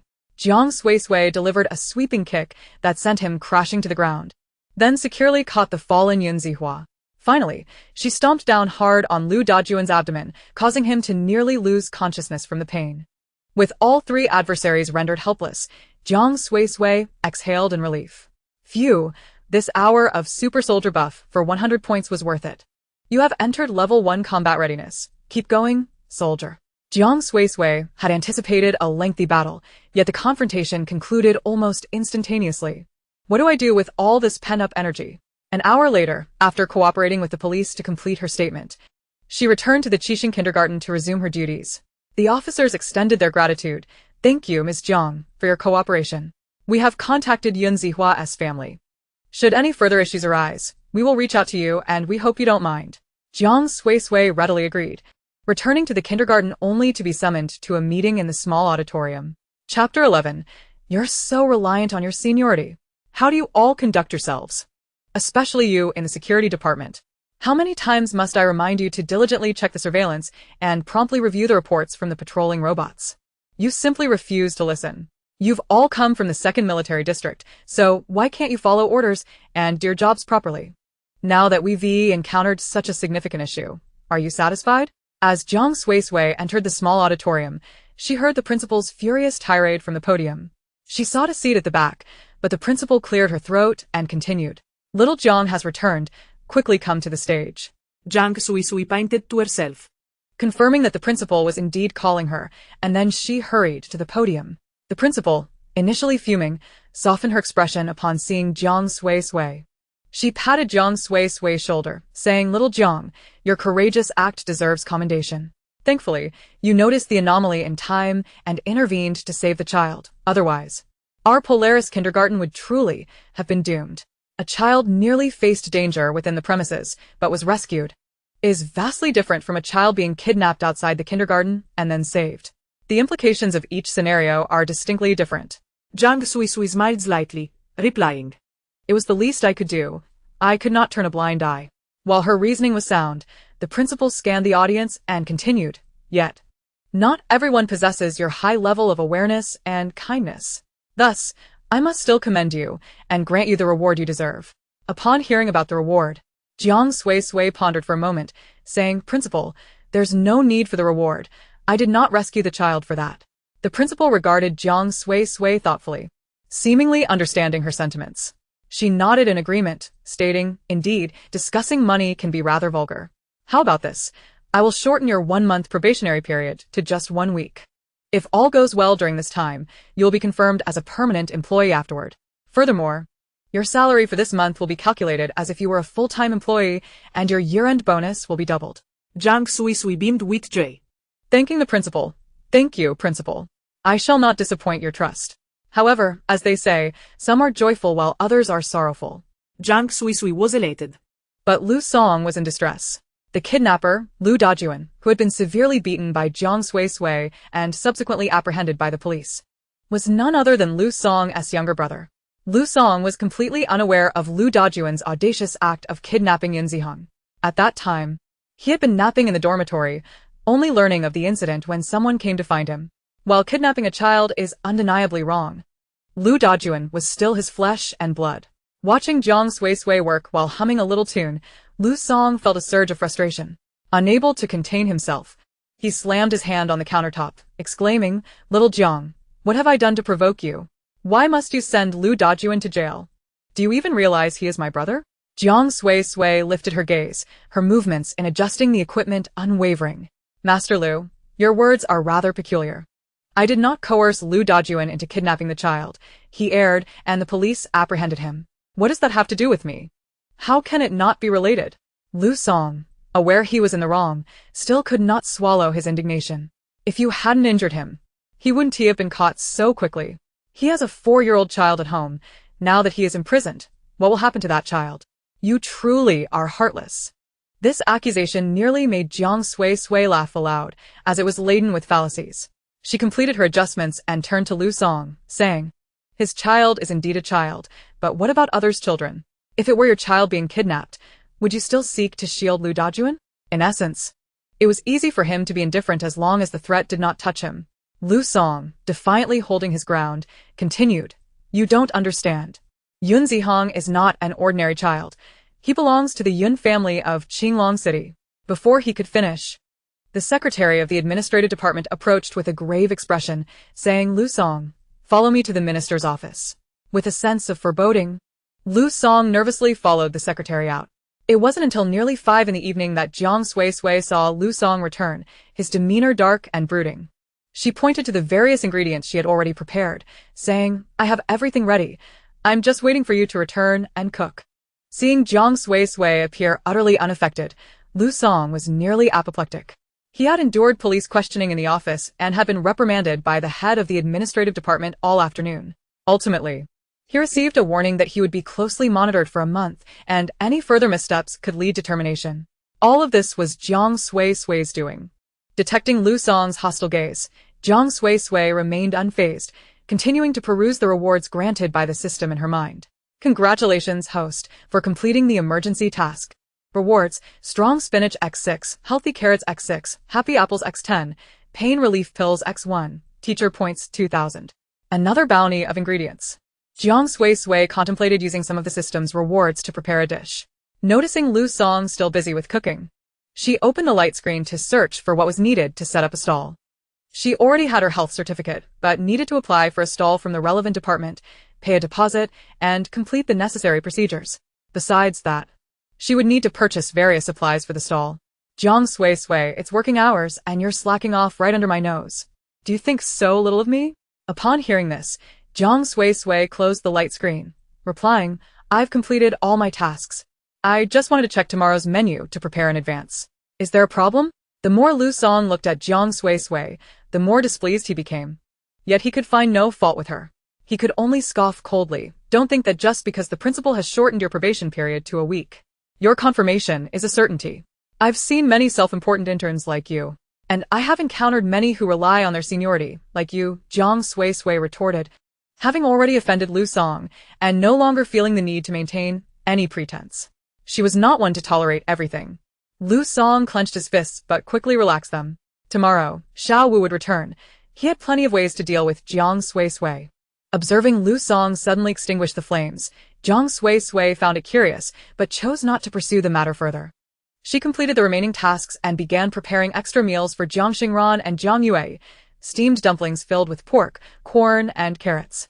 The handmade meat filling was both textured and gelatinous, offering a rich and smooth taste, combined with the sweet, juicy corn kernels and the crisp, fragrant carrot bits. The filling was delicious without being greasy, bursting with flavor. The dumpling skins, crafted by Jiang Suisui, were of perfect thickness, soft and elastic yet retaining a delightful chewiness. Having made plenty, she returned after delivering the lunch boxes to find she had a heaping plate for herself. Her work hours extended beyond the kindergarten's dismissal. So Jiang Xingran and Jiang Yue had been waiting for her in the classroom. However, she was taken aback to find another person waiting for her. Chapter 12. My mother-in-law beat my husband. As soon as Zhou Yan saw Jiang Suisui, she couldn't help but exclaim, little Jiang, let me tell you. Today at noon, my mother-in-law beat my husband. Jiang Suisui's eyes sparkled with curiosity. What happened, Sister Yan? Oh. It's all because I bought your little crispy meat, Zhou Yan said, smiling sheepishly. At first, my mother-in-law criticized me for buying food from outside, saying it might not be clean, and I could end up with an upset stomach. It made me quite unhappy. So I said I'd eat it myself, and they shouldn't touch it. But when I opened the lunchbox and started eating, my mother-in-law and husband couldn't resist the temptation. Honestly, your little crispy meat is just too delicious, crispy with a subtle char, yet without any bitter burnt taste. And it's so juicy with every bite. As Xian was painting alongside Jiang Xingran, he suddenly lifted his head, gazing incredulously at Zhou Yan. Mom, didn't you say that the little crispy meat is junk food and forbade me from eating it? Why are you secretly consuming it? Zhou Yan felt a wave of embarrassment wash over her. How could her son be so oblivious to the situation, undermining her at such a moment? Observing the disgruntled Xian and the stunned Zhou Yan, Jiang Suisui couldn't help but chuckle. Sister Yan, it seems you've been caught indulging in your own little secret. Given the circumstances, Zhou Yan realized there was no point in maintaining her facade, so she decided to confess. All right, I admit it. I was sneaking a bite. But I had originally bought 2 portions, intending to save one for Xian. Who could have known that my mother-in-law and husband would be so tempted by how delicious it looked that they would want to join in? In the end, there was only 1 piece of crispy meat left, and my husband snatched it up before I could say a word. That infuriated my mother-in-law, who then scolded him with a soup spoon. Hearing his father getting scolded, Xian blinked and asked, Did Grandma hit Daddy on the bottom? Will his bottom hurt? Whenever Mommy hits me on the bottom, it really hurts. Jiang Xingran paused momentarily, her hand holding the paintbrush faltering before she quickly regained her composure. My mother's no longer with us, but my sister has never spanked me. Xian, still too young to comprehend the gravity of Jiang Xingran's words, exclaimed, Wow. I envy you. You don't have a mother telling you what to do. My mom is always telling me what to do, and one tea let me eat little crispy meat. A hint of grievance flashed in Xuan's eyes as he looked at Zhou Yan, longing for the forbidden treat. Zhou Yan. Initially concerned that Xian might inadvertently touch upon the sensitive topic of Jiang Suisui's family, contemplated whether she should intervene. However, She decided it was prudent to shift the conversation. Your mother doesn't forbid you from eating. It's just that most food sold outside isn't necessarily clean. But little Jiang makes delicious and clean food. That's why I'm here waiting for her today, to order 2 portions of crispy meat for you to enjoy tomorrow. Xuan's eyes sparkled with excitement as he dropped his paintbrush and rushed to embrace Jiang Suisui's leg. Little Jiang, I also want to eat pumpkin cakes, pork and corn dumplings and steamed dumplings. Zhou Yan quickly pulled Xianxian away. Eat, eat, eat. Do I look like a pumpkin cake to you? Seeing Xianxian's distressed expression, Jiang Suisui gently patted his head, her voice soothing. All right, sister will set up a snack stall in a while. If you want to eat, come with your mother to my stall. Zhou Yan was overjoyed to hear that Jiang Suisui was planning to set up a stall. Really? You're going to set up a stall? Where will it be? Give me an address. I will definitely help promote it and bring people to support your business. Jiang Suisui asked Jiang Xingran and Jiang Yue to tidy up their things before replying. I haven't applied for a stall yet, but it should be in the Qingshan district since we live around there. The Qiming Star Kindergarten is situated in the Jinghu district, the most prosperous central area of Zhuke City, whereas the Qingshan district is relatively remote, akin to the outskirts of the city. Zhou Yan hadn't anticipated that Jiang Suisui resided in the Qingshan district, but for the sake of crispy meat freedom, she didn't mind traveling a bit further. Alright, once you've applied, let me know.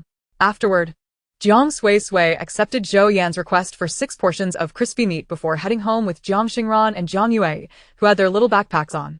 Once they finished their homework, she broached the idea of setting up a stall to earn money. Sister is thinking of applying for a night market stall, operating from 8 to 10:30 every night. If all goes well, we might sell out and close up by 9.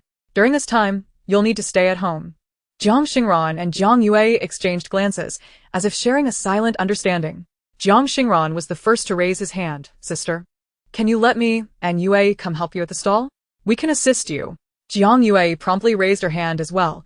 Let us do it together. I can protect sister and brother. I'm super strong. She even lifted the coffee table to demonstrate her strength, a newfound confidence spurred by Jiang Suisui's continuous encouragement, finally allowing her to showcase her abilities openly. Seeing both little ones so eager, Jiang Suisui felt a bit torn. However, she was concerned that the late closing time would affect their rest. At 5 years old, children are in a crucial growth phase. If they don't get enough rest, it could impact their health and height. Just then, the system conveniently chimed in. Host, the store has nutritional supplements for the little ones.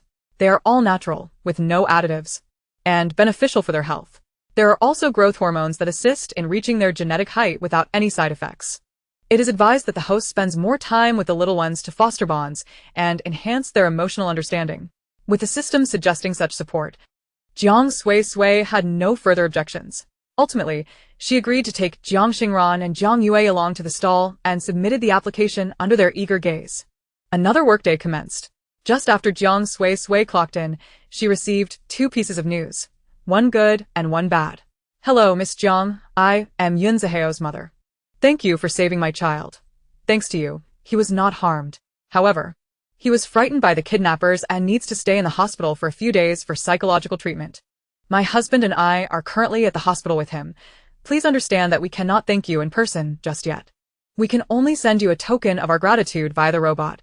Please accept it without hesitation. Upon learning that Yun Ziheo was unharmed, Jiang Suisui felt a wave of relief and accepted the gift and monetary compensation from the robot. Just as she was about to open the package, a young woman with a bun hairstyle stood before her, arms crossed defiantly. You're the one trying to steal my job, you useless one. Chapter 13. Who's barking like a dog? Today marked Wu Qinshin's return to work. Upon her arrival, she immediately learned from Lu Song that their group had been assigned a newcomer, an incredibly arrogant one who not only targeted Lu Song but also sought to usurp her job. She could not tolerate this. Hey, I'm talking to you. You're a genetic defect, not deaf. Why pretend not to hear? Jiang Suisui glanced around briefly. Who's barking like a dog? You dare call me a dog? Wu Qinshin spat her chewing gum onto the ground. You, go clean it up. You must do it yourself, no robots allowed. Jiang Suisui looked at the sticky gum, chuckled softly, and pointed to the ceiling. There are surveillance cameras here. According to the Employee Handbook, Article 16, maliciously damaging the cafeteria's cleanliness incurs a fine of 500 star coins. With that, she turned on her heel and headed toward the disinfection room. Wu Qinshin was both furious and anxious. I'm your senior and the deputy leader of the 4th group. How dare you not listen to me? Jiang Suisui paused at the doorway, turning to face Wu Chenchen, her peach blossom eyes slightly raised. Glinting with a hint of mockery. Listening to you, will that promote me or increase my salary? If not, then your words are no different from flatulence. Would you chase after a fart?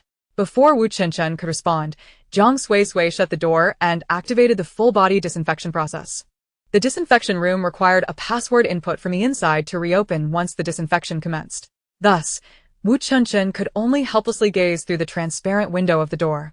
Feeling utterly powerless, she caught a glimpse of Lu Song passing by and hastened to him, lamenting, "Master Lu, that Jiang Suisui is truly detestable.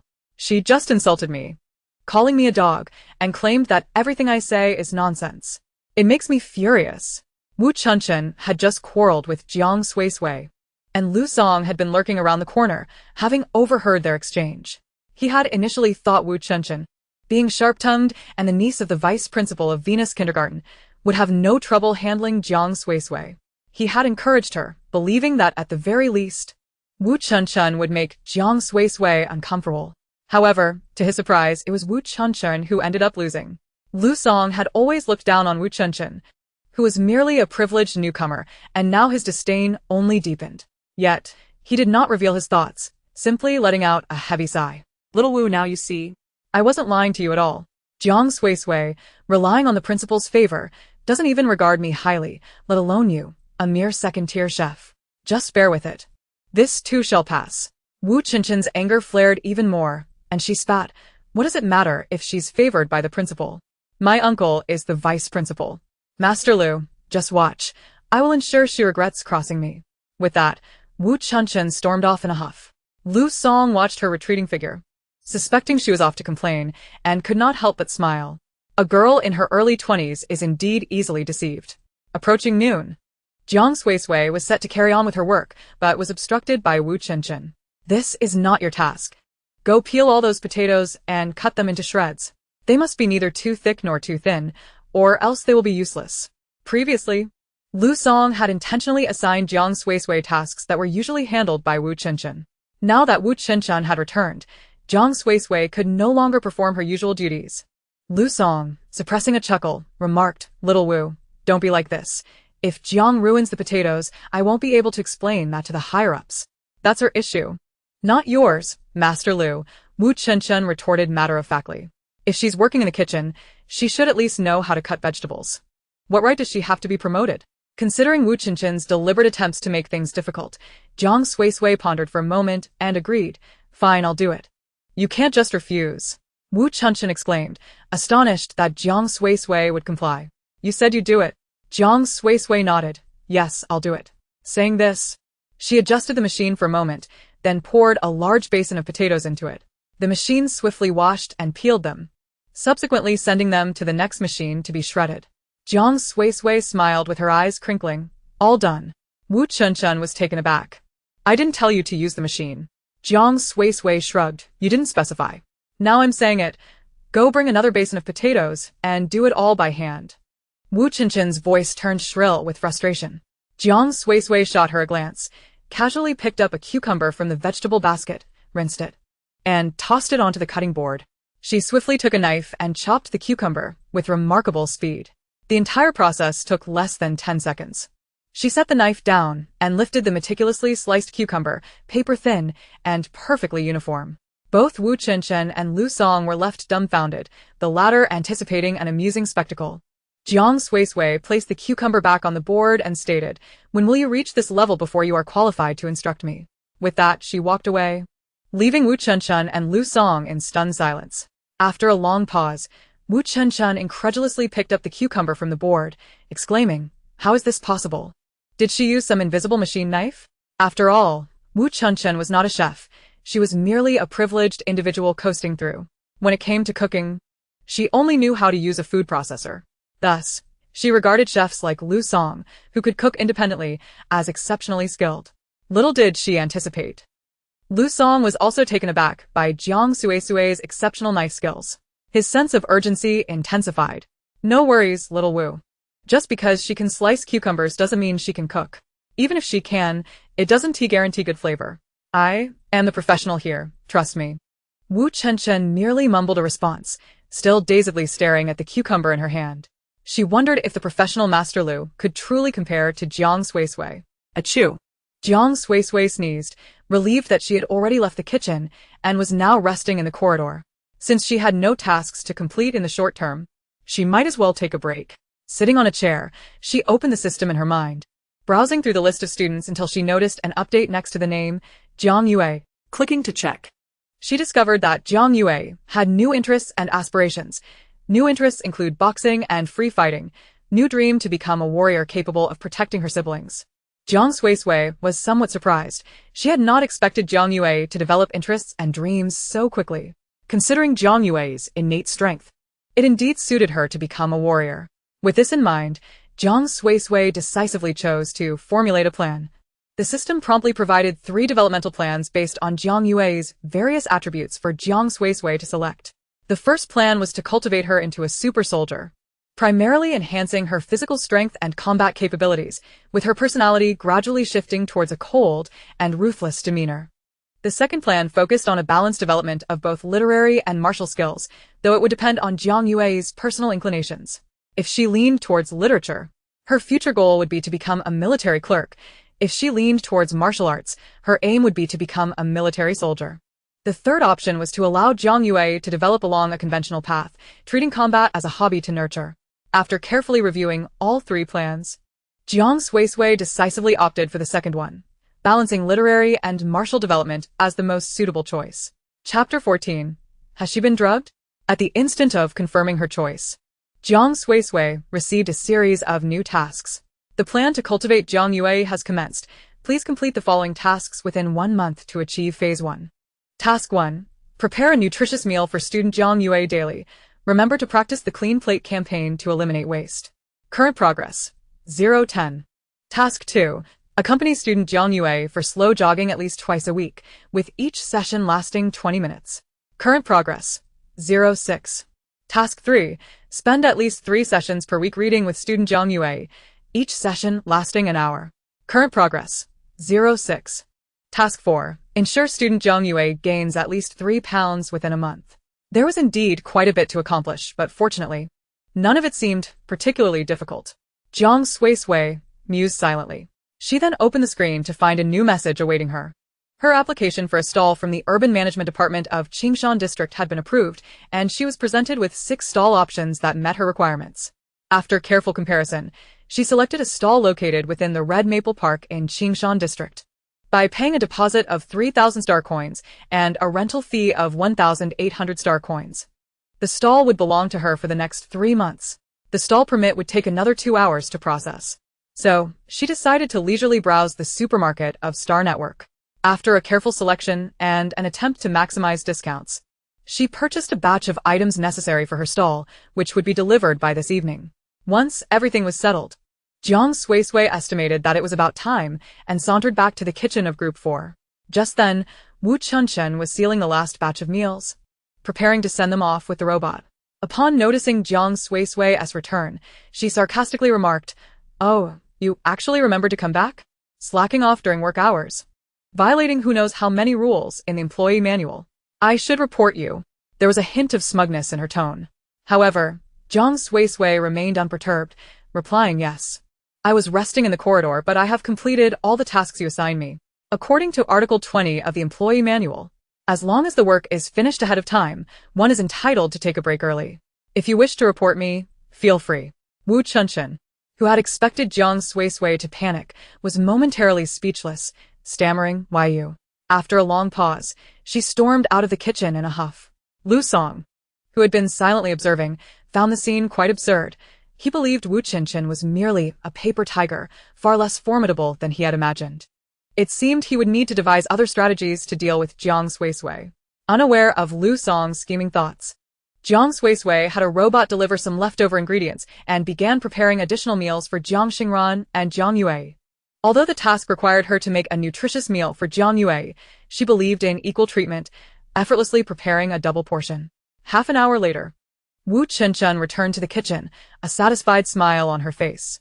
However, that smile soon faded. A rich and enticing aroma of meat wafted through the air. igniting her appetite and compelling her to salivate uncontrollably as she sniffed around for the source of the fragrance. After searching, she finally discovered that the delightful scent emanated from the clear-braised lion's head that Jiang Suisui had just uncovered. The lion's head in the stewing pot was about the size of a fist, plump and round. Just by looking at it, one could envision its firm and smooth texture. The pale yellow broth enveloped the white lion's head, with a few vibrant green vegetables floating around, adding to the visual appeal.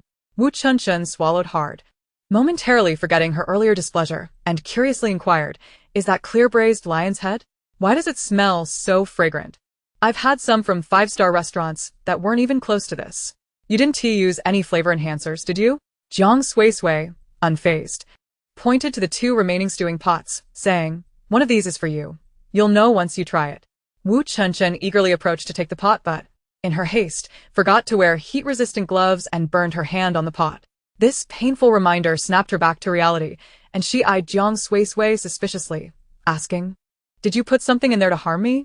Jiang Suisui smirked, packaging the pot meant for Jiang Xingran and Jiang Yue, and replied, "Eat it or don't. It's entirely up to you." With that, she grabbed the insulated bag and left the kitchen to deliver the meals. Left behind, Wu Chunshun glanced at Jiang Suisui's retreating figure and then at the two pots still on the stove. Though the meat fragrance had dissipated slightly, it still tantalized her senses. Like a mischievous little sprite. How dare she use such malicious tactics against me? Wu Chunshun inhaled deeply, donned her heat-resistant gloves, and lifted one of the stewing pots. "I'm no coward. If she dares to drug me, my uncle will have her fired." With that thought, she proceeded to the dining hall. Once seated, she lifted the lid, and the robust aroma of meat once again engulfed her senses. Not only did she find it irresistible, but other employees in the hall also began to look around, drawn by the smell. One employee remarked, "Chunshun, where did you get this? Did Chef Liu give you a special meal?" Wu Chunshun, her mind preoccupied with the thought of devouring the dish, completely forgot her grievances with Jiang Suisui and replied, "Chef Liu doesn't possess such culinary skills. This was made by Jiang Suisui. Now go away and don't disturb me while I savor this." Taking a deep breath of the fragrant air, she eagerly picked up her chopsticks. However, gazing at the smooth, ball-like lion's head, she hesitated for a moment. Truthfully, it was the most aesthetically pleasing lion's head she had ever seen, resembling something from an animated film, almost perfectly shaped with no irregularities. Yet aesthetic appeal aside, it was time to eat. Wu Chunshun finally brought the chopsticks down, but to her astonishment, while the lion's head appeared firm, it yielded effortlessly under the chopsticks. As if offering no resistance, she picked up a piece and, filled with anticipation, placed it in her mouth. It was delightful. Living up to the risk she had taken to taste it. The tender yet bouncy texture instantly amazed her, while the filling was soft. The outer layer retained a hint of chewiness. It was perfectly soft, neither overly mushy nor difficult to chew, akin to the ideal consistency of tofu. The rich and savory meat flavor burst on her palate, yet upon closer inspection, she could also detect a hint of sweetness from the vegetables. Each bite brought increasing comfort, leaving no room for monotony. Before long, Wu Chunshun had devoured the entire lion's head. Even the green vegetables, which she usually disliked, were consumed without hesitation. The vegetables, soaked in the rich broth, were a delight. Each bite released a burst of flavorful soup, masking any bitterness and leaving only a lingering freshness. Just as she was about to lift the pot to sip the broth, the earlier inquisitive employee suddenly exclaimed, "Chunshun, please let me have a sip. If I don't get to taste this broth, it will ruin my looks, my figure, my social etiquette, my virtuous character, and even my soul." Wu Chunshun recalled the minor favor this employee had done for her and, after a moment's contemplation, took a clean spoon and scooped a spoonful for him. He expressed his gratitude, accepting the spoon and sipping slowly. The clear broth had no trace of oil, offering only the pure essence of perfectly blended ingredients, nothing artificial. After finishing the last sip from her pot, Wu Chunshun felt a wave of comfort wash over her, akin to a soothing soak in a hot spring. After a brief pause, she licked her lips, her mind fixated on a singular thought. "Can I have another serving?" Chapter 15. A Major Incident.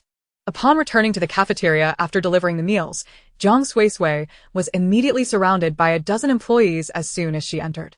She blinked. Fully aware of what was coming, yet feigning ignorance, she asked, "Is there something I can assist you with?" The leader of the group wore a serious expression, declaring, "There's been a major incident, do you know? Jiang Suisui tilted her head slightly, inquiring, "What is this major incident? Does it concern me?" Just as she finished speaking, Wu Chunchun ambled over, burping contentedly. "Sister Zhong, if you have something to say, just tell Jiang Suisui directly. There's no need for all this seriousness. It's not like we're asking her to make lion's heads for us." Jiang Suisui thought to herself that she had deliberately prepared an extra lion's head to attract attention and to inform everyone of her plans for setting up a stall. And it had indeed worked. After all, even the finest wines fear the depths of the alley. It was necessary to promote her venture ahead of its launch. With a subtle smile, she replied, "Oh, is that all? If you all wish to have some, I can prepare it for you tonight. It's no trouble at all." "Alas, it seems I've caused a bit of trouble for you, dear Jiang." The head of the Human Resources Department, Sister Zhong, immediately beamed as if she had stumbled upon 5 million. "As for the processing fee, do let us know how much you require. We shall certainly compensate you for your efforts." Although Qiming Star Kindergarten provides 3 meals for all employees, the culinary skills of the chefs in Group 1 vary considerably, each excelling in different cuisines. If the staff discover that the chef responsible for today's meal has prepared something unpalatable to them, they will seek out other chefs, offering a small fee to whip up a couple of their favored dishes. Such occurrences have become commonplace at Qiming Star Kindergarten. Jiang Suisui, despite having been there for only a few days, was already aware of this. However, rather than focusing on that meager processing fee, she yearned for clientele. Thus, she replied that it was quite all right, and this time, there was no need for compensation. They could simply consider it a taste test for her. Tomorrow, she would be setting up a stall at Maple Park, and if they found her offering satisfactory, she would greatly appreciate their assistance in spreading the word. Conveniently, tomorrow was the weekend, when everyone would be off duty. Sister Zhong was the first to agree, saying, "Sure, no problem at all. My whole family adores good food. If it truly tastes delightful, I assure you I'll promote it." The other employees chimed in, with some expressing curiosity about what Jiang Suisui would be selling at her stall. As for her menu, Jiang Suisui had already devised a plan. Given that she was just starting out, she intended to sell fried crispy meat, tea eggs, and sour plum soup. Aside from the fried crispy meat, which needed to be prepared fresh, the tea eggs and sour plum soup could be made in advance, simply requiring packaging when requested by customers. Furthermore, the crispy meat could be marinated ahead of time to ensure freshness, requiring minimal effort. Upon hearing Jiang Suisui's choice of fried crispy meat, one employee suddenly exclaimed, "Is that the same crispy meat that sparked a brawl among 6 children? I remember the only girl managed to take down 3 boys. She was truly impressive." Jiang Suisui hadn't anticipated that such stories would circulate among the staff. However, upon reflection, it was only natural. Where there are people, there is gossip. Moreover, she had previously established her own chain of restaurants and founded a renowned culinary company domestically, relying not solely on her culinary skills, but also on her aptitude for effective marketing. Coincidentally, the incident mentioned by that employee could serve as a promotional gimmick. Hence, she graciously confirmed, "Indeed, that was the case. I never imagined that when I was preparing extra meals for my younger siblings, it would lead to such a commotion." The employee licked their lips and added, "What a coincidence. My niece is in the same class as your younger siblings. She can't get enough of your crispy meat and that pumpkin cake. She keeps asking me when it will be your turn to cook.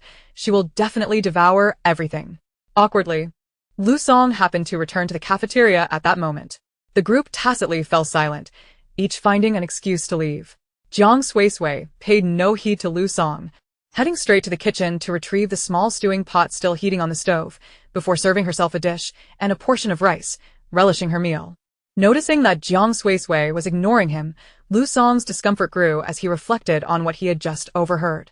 He shot a glance at Wu Chunchun, but she seemed oblivious, yawning before exiting the hall. Presumably, she intended to return to her dormitory for a nap.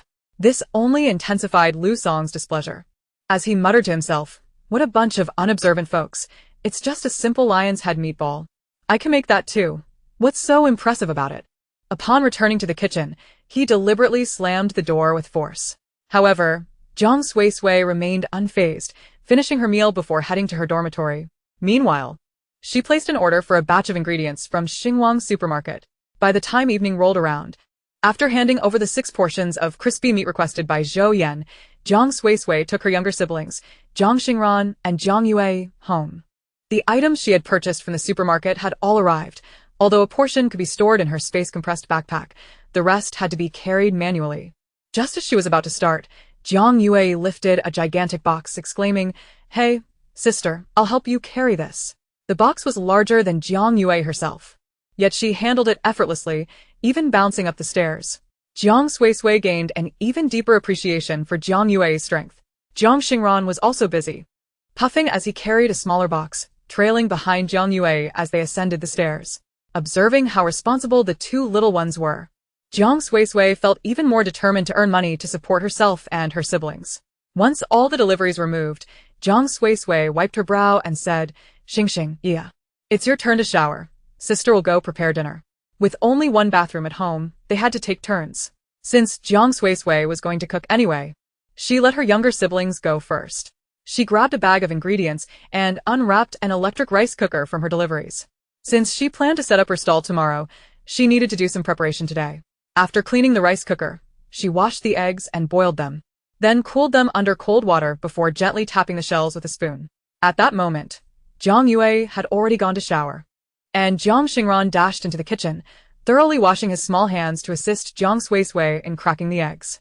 He puffed out his cheeks, concentrating intently, as if he were not cracking eggs but sculpting a piece of art. With Jiang Xingran as help, Jiang Suisui began to prepare the spices, placing cinnamon, star anise, bay leaves, dried chili, and other ingredients into a seasoning bag. She then poured dark soy sauce, light soy sauce, and water into the rice cooker, added the seasoning bag, followed by the eggs and several pieces of boiled pork belly. Finally, she sprinkled in a handful of tea leaves, pressing the keep warm button once it began to boil. The tea eggs and braised meat she prepared tonight were intended for dinner, firstly, to test the flavors, and secondly, to enrich the braising sauce. Next, she took out the healthy carrots, fresh broccoli, and nutritious apples awarded by the system. She proceeded to make stir-fried shredded meat with carrots, cold tossed broccoli, and candied apples. During this time, after Jiang Yue finished her shower, it was Jiang Xingran's turn. Jiang Yue dried her hair and hurried to help. Sister, the carrots are turning into shreds," she exclaimed. "Sister, look at the broccoli. It's performing a transformation. And the apples too, boom, boom, they are transforming as well." Jiang Yue joyfully processed the ingredients with a food processor, thoroughly enjoying herself. Amidst her sweet calls of sister, Jiang Suisui finally completed the meal. Chapter 16. Tea eggs, buns, and pumpkin porridge. In order to savor the dishes prepared by Jiang Suisui, Jiang Yue and Jiang Xingran made sure to eat only half of their dinners at kindergarten, saving room for her cooking. Their homeroom teacher, Ms. Yu, keenly observed this behavior and took the initiative to speak with Jiang Suisui, concerned that the children might have poor appetites in the evening. However, Jiang Suisui understood their true desire was simply to enjoy the meal she prepared, and there was no cause for concern. After relaying the situation to Ms. Yu, she expressed great understanding. Subsequently, Ms. Yu communicated with the nutritionist, ensuring that Jiang Xingran and Jiang Yue's dinner portions would be halved in the future, thereby preventing any waste. Reflecting on this matter, Jiang Suisui chuckled as she served the rice. Jiang Xingran blinked up at her, asking, "Sister, what are you laughing at?"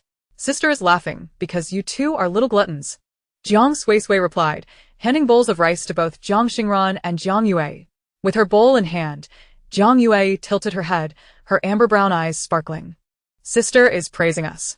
Jiang Suisui prepared her own meal and sat down, saying, "You are the most delightful little ones in the entire world. Let us feast." Jiang Yue shook her head and chimed in, "That sister, the cat sister, is also very adorable, haha." Subsequently, as Jiang Suisui listened to the two little beans recount their learnings from kindergarten, she deftly peeled a warm tea egg. Gently removing the shell revealed a lustrous, light brown egg white, adorned with delicate, web-like cracks. After successfully peeling two, she intended to offer them to Jiang Xingran and Jiang Yue. However, both little beans adamantly refused to eat unless she took the first bite. All right, I shall indulge first," she acquiesced, lifting one tea egg and savoring a slow, deliberate bite. The egg white, steeped in the marinade, was imbued with a rich, savory flavor, exquisitely delicious. The yolk, equally flavorful, was soft and melt in the mouth, carrying the essence of the marinade and a hint of meatiness that perfectly masked any lingering fishiness. As Jiang Suisui savored the taste, she felt that something was amiss. It lacks the essence of tea," she mused, completely overshadowed by the marinade's aroma. This tea egg bears little resemblance to a true tea egg, resembling more of a common marinated egg. Though the flavor is pleasant, it is not what I yearned for. She noted this for future reference and peeled another tea egg. This time, Jiang Xingran and Jiang Yue eagerly began to eat. Both found it far superior to the plain boiled egg. Sister, can we only eat this beautiful egg from now on, and not the plain white one? Jiang Xingran inquired cautiously. Jiang Yue smacked her lips, still wanting more. Yeye wants to eat the pretty egg every day. The white egg is not tasty. Jiang Suisui understood their sentiments, as children's palates are often more discerning than those of adults. Thus, when they tasted the egg, they could more readily detect its fishiness and naturally preferred it over the plain boiled egg. However, understanding aside, she gently reminded them, "You are still young. You cannot have tea eggs every day. But I can prepare various egg dishes for you, so you need not be confined to plain boiled eggs. If you do not fancy boiled eggs, I can make minced meat steamed eggs, pan-fried sunny-side-up eggs, scrambled eggs with tomatoes, or red sugar stewed eggs." After finishing their meals, Jiang Xingran and Jiang Yue eagerly volunteered to tidy up and wash the dishes. Jiang Suisui indulged them, occasionally lending a hand. Once they completed the task, she praised them one by one. "Xingxing is truly remarkable. Yeye is so impressive. You're both my super little helpers." While Jiang Xingran and Jiang Yue worked on their homework, Jiang Suisui took the opportunity to head to the bathroom for a shower. As the warm water cascaded over her, she felt a wave of relaxation wash over her. Pure bliss. After drying her hair, she accessed the system to browse the marketplace. Midway through her shower, she remembered the marketplace offered a plethora of items, perhaps even the tea she desired, and all without spending a dime. After perusing the system marketplace, she indeed discovered a highly cost-effective black tea that required merely 10 points for a full pound. Selecting the purchase, the tea appeared in her system space as reward items do. Noticing the time was getting late, Jiang Suisui resolved to wake early the next day to prepare the marinade anew, and decided to retreat to her room to read stories with the two little beans. Now, Would you like to read The Little Mermaid or Snow White?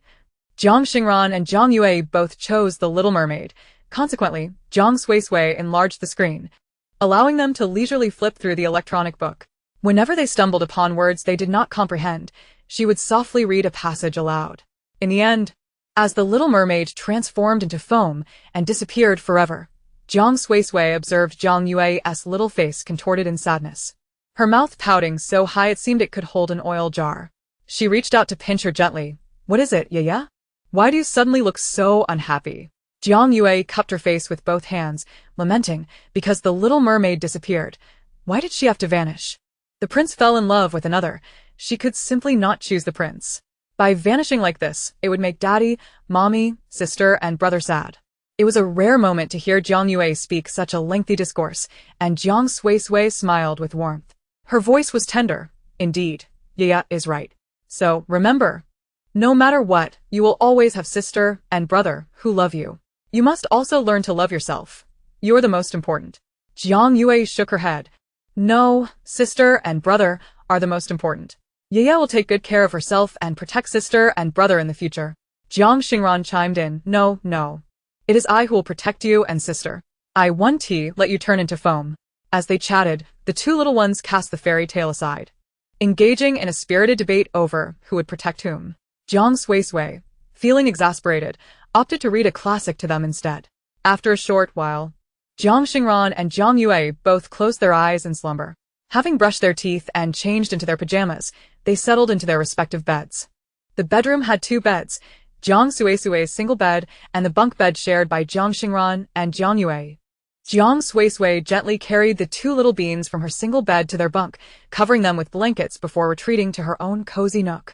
Reflecting on her past, when she had slept upon a custom-made king-sized bed, she now found herself confined to a small single bed, having to be cautious even while turning over. Sighing, she realized she must strive harder to earn money. The following morning, Jiang Suisui prepared another batch of tea eggs, setting her rice cooker to keep warm. She then heated oil in a pan and stir-fried a generous plate of sweet and sour cabbage. After removing the steamed buns from the pot, she ladled out 3 bowls of pumpkin millet porridge. "Xing, Yeye, it's time to eat," she called. "Once we finish, we'll head down to the garage to set up our food stall." Since they were to operate a stall, it was essential to have a food truck. To save money, Jiang Suisui had scoured a second-hand vehicle website on Starnet for quite some time before selecting a food truck that was in good condition. It had arrived the previous night and was parked in a space she had rented from the property management in advance. Upon hearing about setting up the food truck, Jiang Xingran and Jiang Yue hurried through their morning routines and quickly took their seats at the coffee table. Eyeing the plump, steaming buns, each eagerly took one. Jiang Xingran bit into the fluffy, sweet bun, revealing a beautiful medley of golden yellow, vibrant green, and pearly white filling. His eyes widened in astonishment, and after a moment's gaze, he remembered to chew. Soon, he was treated to the tender, fluffy egg, the fragrant, delectable chives, and the uniquely smooth texture of the vermicelli. With each bite, he found it increasingly delightful, a flavor he had never encountered before. Although devoid of meat, it possessed a freshness that rendered it utterly irresistible. Meanwhile, Jiang Yue was savoring a pork and carrot filling. With each mouthful, she was met with a burst of savory juices. The finely chopped carrots blended with the hand-minced pork added a delightful crunch to the smooth, sticky meat, while the carrots contributed a subtle sweetness that not only alleviated the richness, but also enhanced the pork's flavor. After finishing one bun, they each took a couple of sips of millet porridge. Having simmered for a long time, the orange pumpkin had melded beautifully into the thick, creamy porridge, releasing its sweet essence and imparting a rich, glistening texture. As they drank, the sweetness and the robust aroma of rice enveloped them.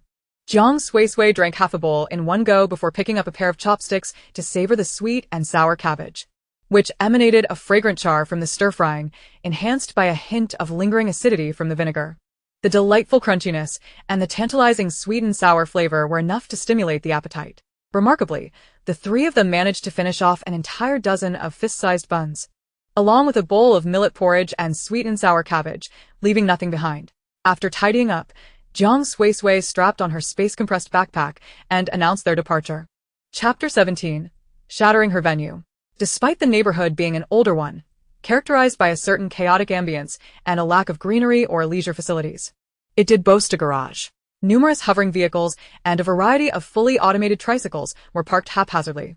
Jiang Suisui located parking space number 239, where a silver-gray food truck was stationed.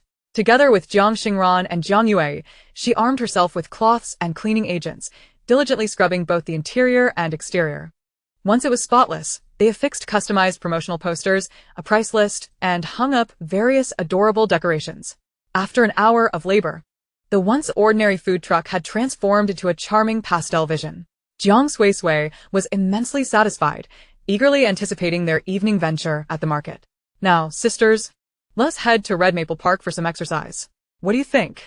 Jiang Yue's eyes sparkled with excitement as she waved her little hands, exclaiming in agreement. Jiang Xingran, however, merely pursed her lips and nodded. All right, sister. The trio exited the garage and boarded a hovering bus. The sky was a clear azure, accompanied by a refreshing breeze. Jiang Suisui jogged slowly, with Jiang Yue bounding ahead like a spirited little creature, while Jiang Xingran trailed behind, resembling someone who had already retired and wished only to recline. She often glanced ahead and then waited for the latter to catch up. After approximately 20 minutes, she finally allowed them to pause and rest on a nearby bench. Xingxing, yeah, do you see the stall area over there? Let us go explore. Upon hearing this, Jiang Yue immediately sprang up and dashed ahead. Jiang Suisui walked slowly alongside the visibly exhausted Jiang Xingran, reminding Jiang Yue to slow down and wait. The stall area was part of the night market, which meant it was relatively quiet during the day. After strolling for a while, Jiang Suisui halted. Xingxing, yeah, come over here. This will be our stall. It is said that prime locations must be seized, and given the steady foot traffic in Red Maple Park, Jiang Suisui had been left with only a few options. This particular spot, after careful consideration, seemed quite favorable. While positioned in the middle of the stall area, not too close to the entrance nor the exit, it was conveniently near the rest area. Visitors, after perusing the market and making purchases, often retreated to sit and enjoy their snacks. As her offerings were not overly filling, the enticing aroma would lure them into buying a portion of crispy fried meat, a tea egg, or a cup of sour plum soup as a delightful afterthought. Thus, she deemed this location advantageous, envisioning that once she established a steady clientele, she could gradually diversify her offerings, selling additional items to generate more star coins. As the clock approached 10:30, Jiang Suisui led Jiang Xingran and Jiang Yue to a nearby mall for a quick shopping spree. She purchased a set of oil pastels for Jiang Xingran and a pair of running shoes for Jiang Yue. After their shopping excursion, the three dined at a restaurant, ordering mushroom chicken, oil-braised shrimp, sautéed king oyster mushrooms, and spinach egg soup. Both Jiang Xingran and Jiang Yue felt that none of the dishes compared to their sister's cooking. Yet they did not wish to waste food and silently filled their stomachs. On the way home, observing the two little ones' dejected expressions, Jiang Suisui couldn't help but chuckle. What's the matter? Weren't you both looking forward to dining out? Why are you not happy after such a feast? Jiang Xingran shook her head. It wasn't tasty. It doesn't compare to sister's cooking. Jiang Yue pouted, expressing her discontent with the greasy dishes. In truth, Jiang Suisui herself found the midday meal rather mediocre and excessively oily. Though she felt full, something was amiss. Once home, she retrieved 3 tea eggs from the rice cooker, declaring, "Here, enjoy these fragrant eggs you love." This time, both Jiang Xingran and Jiang Yue were tasked with peeling the eggs themselves. Not overly indulgent, the three of them sat cross-legged in front of the coffee table, slowly peeling the tea eggs. Unlike last night's batch, today's tea eggs exuded a captivating fragrance of tea. This aroma perfectly complemented the rich flavors of the marinade, making the tea eggs even more delectable. Jiang Suisui was thoroughly pleased, silently reflecting on the quality of goods available in the system's marketplace. It seemed she needed to undertake more tasks to earn points. After their meal, Jiang Suisui set about brewing sour plum soup and marinating the crispy meat. As evening approached, she prepared to drive the food truck to Red Maple Park. Grateful that the original owner had already obtained a driver's license, otherwise, she would have faced delays in acquiring one herself. The food truck was equipped with a compartment, perfect for the two little ones to stay inside. 20 minutes later, they arrived at their stall, tidied up, and began setting up. It was precisely 8 o'clock when darkness fell, and a steady stream of visitors started to meander through Red Maple Park. Among them was Wu Chenchen. Upon entering through the main gate, she began searching for Jiang Suisui's stall. However, unfamiliar with the park, she wandered aimlessly like a headless fly.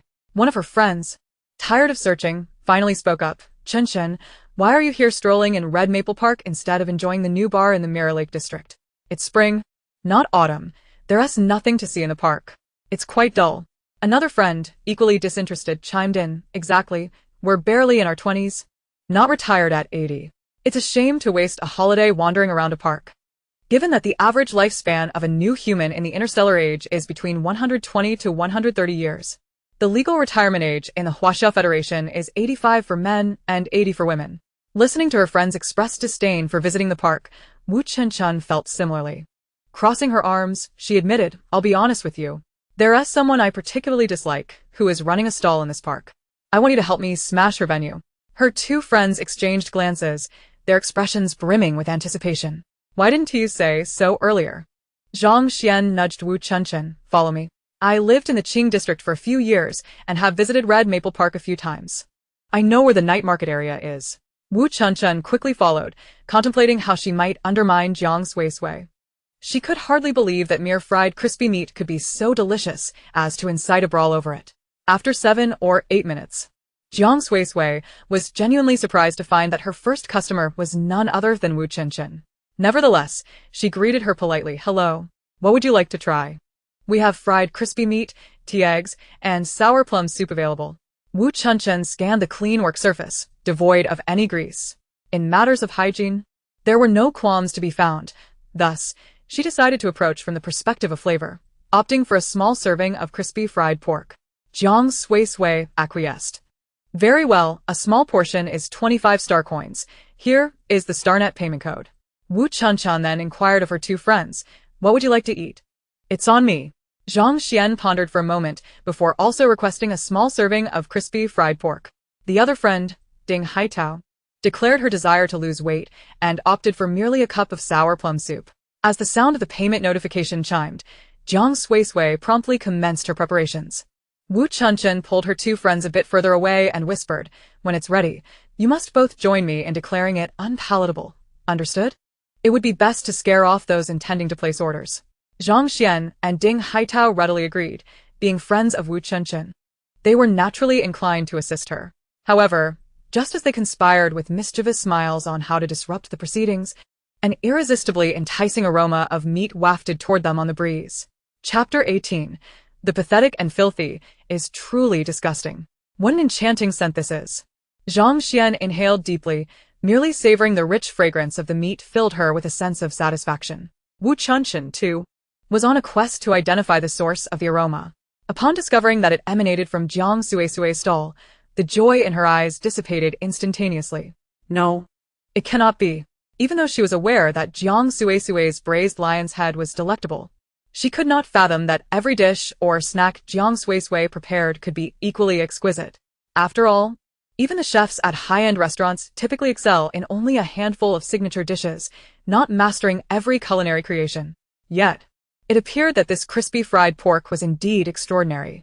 Wu Chunshan swallowed hard, returning to Jiang Suisui's stall. The closer she approached, the more intense the aroma became. At that moment, Jiang Suisui was extracting the freshly fried pork from the oil. What flavor would you like for your crispy fried pork? We have spicy, pepper salt, and original. Wu Chunshan initially intended to seize the opportunity to critique, questioning Jiang Suisui about the type of meat and oil used. However, Zhang Xian interjected, "I'll have the pepper salt." Wu Chunshan fell silent. Was she still her friend? Did she not recall their agreement to disrupt the event? Well then, I'll take the spicy one. I love it hot, so please add extra. Wu Chunshan wore a face of despair, hoping that her friends would remember their purpose for coming to Maple Leaf Park. Jiang Suisui skillfully prepared the flavors, packaged the orders, and handed them to Zhang Xian and Wu Chunshan. Just then, a small child unexpectedly emerged from the vehicle, running up to Ding Haitao with a cup of sour plum soup. "Sister, here is your sour plum soup." Ding Haitao was momentarily taken aback, but quickly smiled warmly, accepting the soup and straw. "Thank you, little one." Jiang Yue beamed, her smile bright and cheerful, responding with a "you're welcome" before scurrying back to the vehicle. She and Jiang Xingran had coordinated perfectly. One was responsible for packing while the other delivered. As Jiang Yue vanished, Wu Chunshan was once again drawn in by the captivating aroma. In an instant, she cast aside her intentions of disruption, picking up a skewer to sample a piece of crispy fried pork. As she took a bite, the crunch of the exterior and the burst of savory meat juice on her tongue enveloped her senses. The heat swirled within her mouth, causing her to feel a burn yet unwilling to spit it out. After a series of exhalations, she finally felt a semblance of relief. At that moment, she experienced the rich, aromatic oil flavor that permeated the crispy pork, combined with a bold and assertive spiciness. The two flavors, alongside the succulent meatiness, intertwined in her mouth, rendering her unable to resist. Moreover, the fried pork, generously sprinkled with chili flakes, was an exhilarating delight. It was spicy enough to be pleasurable, entirely devoid of the discomfort she had previously experienced with spicy food. The crunching sounds echoed as she devoured one piece after another, utterly unable to stop. What concerns? What disruptions? Had she ever uttered such words? Zhang Xian was similarly entranced. After her first bite of crispy fried pork, she found herself unable to resist continuing with the second. Then the third. Not only did the deliciously crunchy exterior astonish her, but the tender and juicy meat within drove her wild. Furthermore, the addition of pepper salt transformed the already delectable crispy fried pork into something even more extraordinary. The fragrant, numbing spice combined with a hint of saltiness made her momentarily feel as though she could discern the scent of Sichuan pepper. It was simply exquisite. Observing her friends so engrossed in their indulgence that not a single word escaped their lips, Ding Haitao licked her lips and hurriedly tore open her straw to insert it into her cup. Having previously tasted sour plum soup from vendors, she found them either painfully sour or excessively sweet. Therefore, she held little hope for Jiang Suisui's sour plum soup. Merely intending to quench her rising cravings to avoid succumbing to temptation and eating the crispy fried pork, which would jeopardize her diet. However, to her astonishment, the cool, refreshing sour plum soup upon her lips was perfectly balanced in sweetness and acidity. It was refreshingly pure, with a hint of sweet osmanthus lingering. Such deliciousness made Ding Haitao reluctant to swallow, savoring it until the coolness faded before slowly gulping it down. Subsequently, she took another generous sip. The icy sweetness and fragrant sourness washed over her, dispelling the irritability brought on by her recent dieting. She felt rejuvenated. 5 minutes passed. After finishing a serving of crispy fried pork, Wu Chunshan instinctively turned to Jiang Suisui, saying, "I'll have another, a large portion, and make it spicy." Zhang Xian quickly followed suit. "I'll take a large portion as well, pepper salt." Even Ding Haitao, who was on a diet, chimed in, "I'll have a small portion. The original flavor." "Oh, and add a tea egg." Jiang Suisui smiled slightly, her hands never pausing. "All right, please wait a moment." The price list was clearly displayed. requiring no further elaboration on her part. Just as her voice faded, Jiang Xingran peeked over from the side, standing on a small stool, and chirped in a sweet voice. "Three beautiful sisters, would you like to try a cup of our exceptionally delicious sour plum soup? It pairs perfectly with the crispy fried pork." Wu Chunxin and Zhang Xian, feeling a bit parched and charmed by Jiang Xingran's cuteness, simultaneously agreed to add a cup of sour plum soup. Ding Haitao, having already enjoyed a cup, hesitated for a moment before ultimately deciding to order one as well. The reason was simple: it was the best sour plum soup she had ever tasted. As the three awaited Jiang Suisui to fry more crispy fried pork, 7 or 8 additional customers, lured by the enticing aroma, approached to place their orders. Jiang Xingran and Jiang Yue took turns assisting, their obedient demeanor endearing them to everyone. Those who had initially intended to order only crispy fried pork ended up placing orders for sour plum soup as well. Listening to the constant chime of payment notifications, Jiang Suisui felt elated as she fried the crispy pork. However, as she was packing the orders, a somewhat familiar, sharp voice suddenly pierced the air. "Oh, Weren't you the one clamoring to send your younger siblings to the Morning Star kindergarten? How is it that you cannot afford the tuition and are now begging for handouts?" Xiao Hui's mother regarded Jiang Suisui with a gaze full of mockery. She had come to Maple Leaf Park with friends to attend an event with her children, and now that the event had concluded, she had intended to dine at an upscale restaurant. However, her 2 children were throwing tantrums, insisting on coming here for cotton candy and ice cream. Thus, she had wandered into the night market. The alluring aroma wafted through the air, drawing her and her friends closer in silence. To their astonishment, the source of the enchanting scent was none other than Jiang Suisui's stall. After a moment of surprise, Xiaoyi's mother could only chuckle at the irony. She glanced at Jiang Suisui, recalling the earlier embarrassment Jiang had caused her, and a wicked thought crossed her mind. Addressing the customers who were placing orders, she exclaimed, My, how brave you all are. Do you realize that these 3 hail from the slums, where hygiene is a mere fantasy? Just think of the bacteria infesting the food they serve. You might end up in a medical ward after indulging." Upon hearing this, several customers who were about to place their orders hesitated, their expressions clouded with doubt.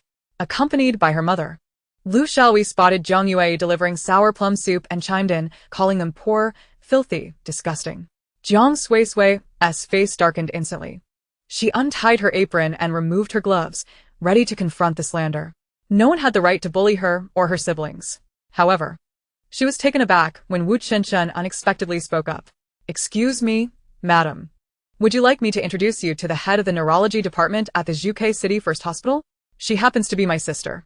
Given the severity of your condition, I could arrange for you to cut in line." Chapter 19. Baseless Slander. Xiaoyi's mother turned to Wu Qinshen, who was a stranger to her.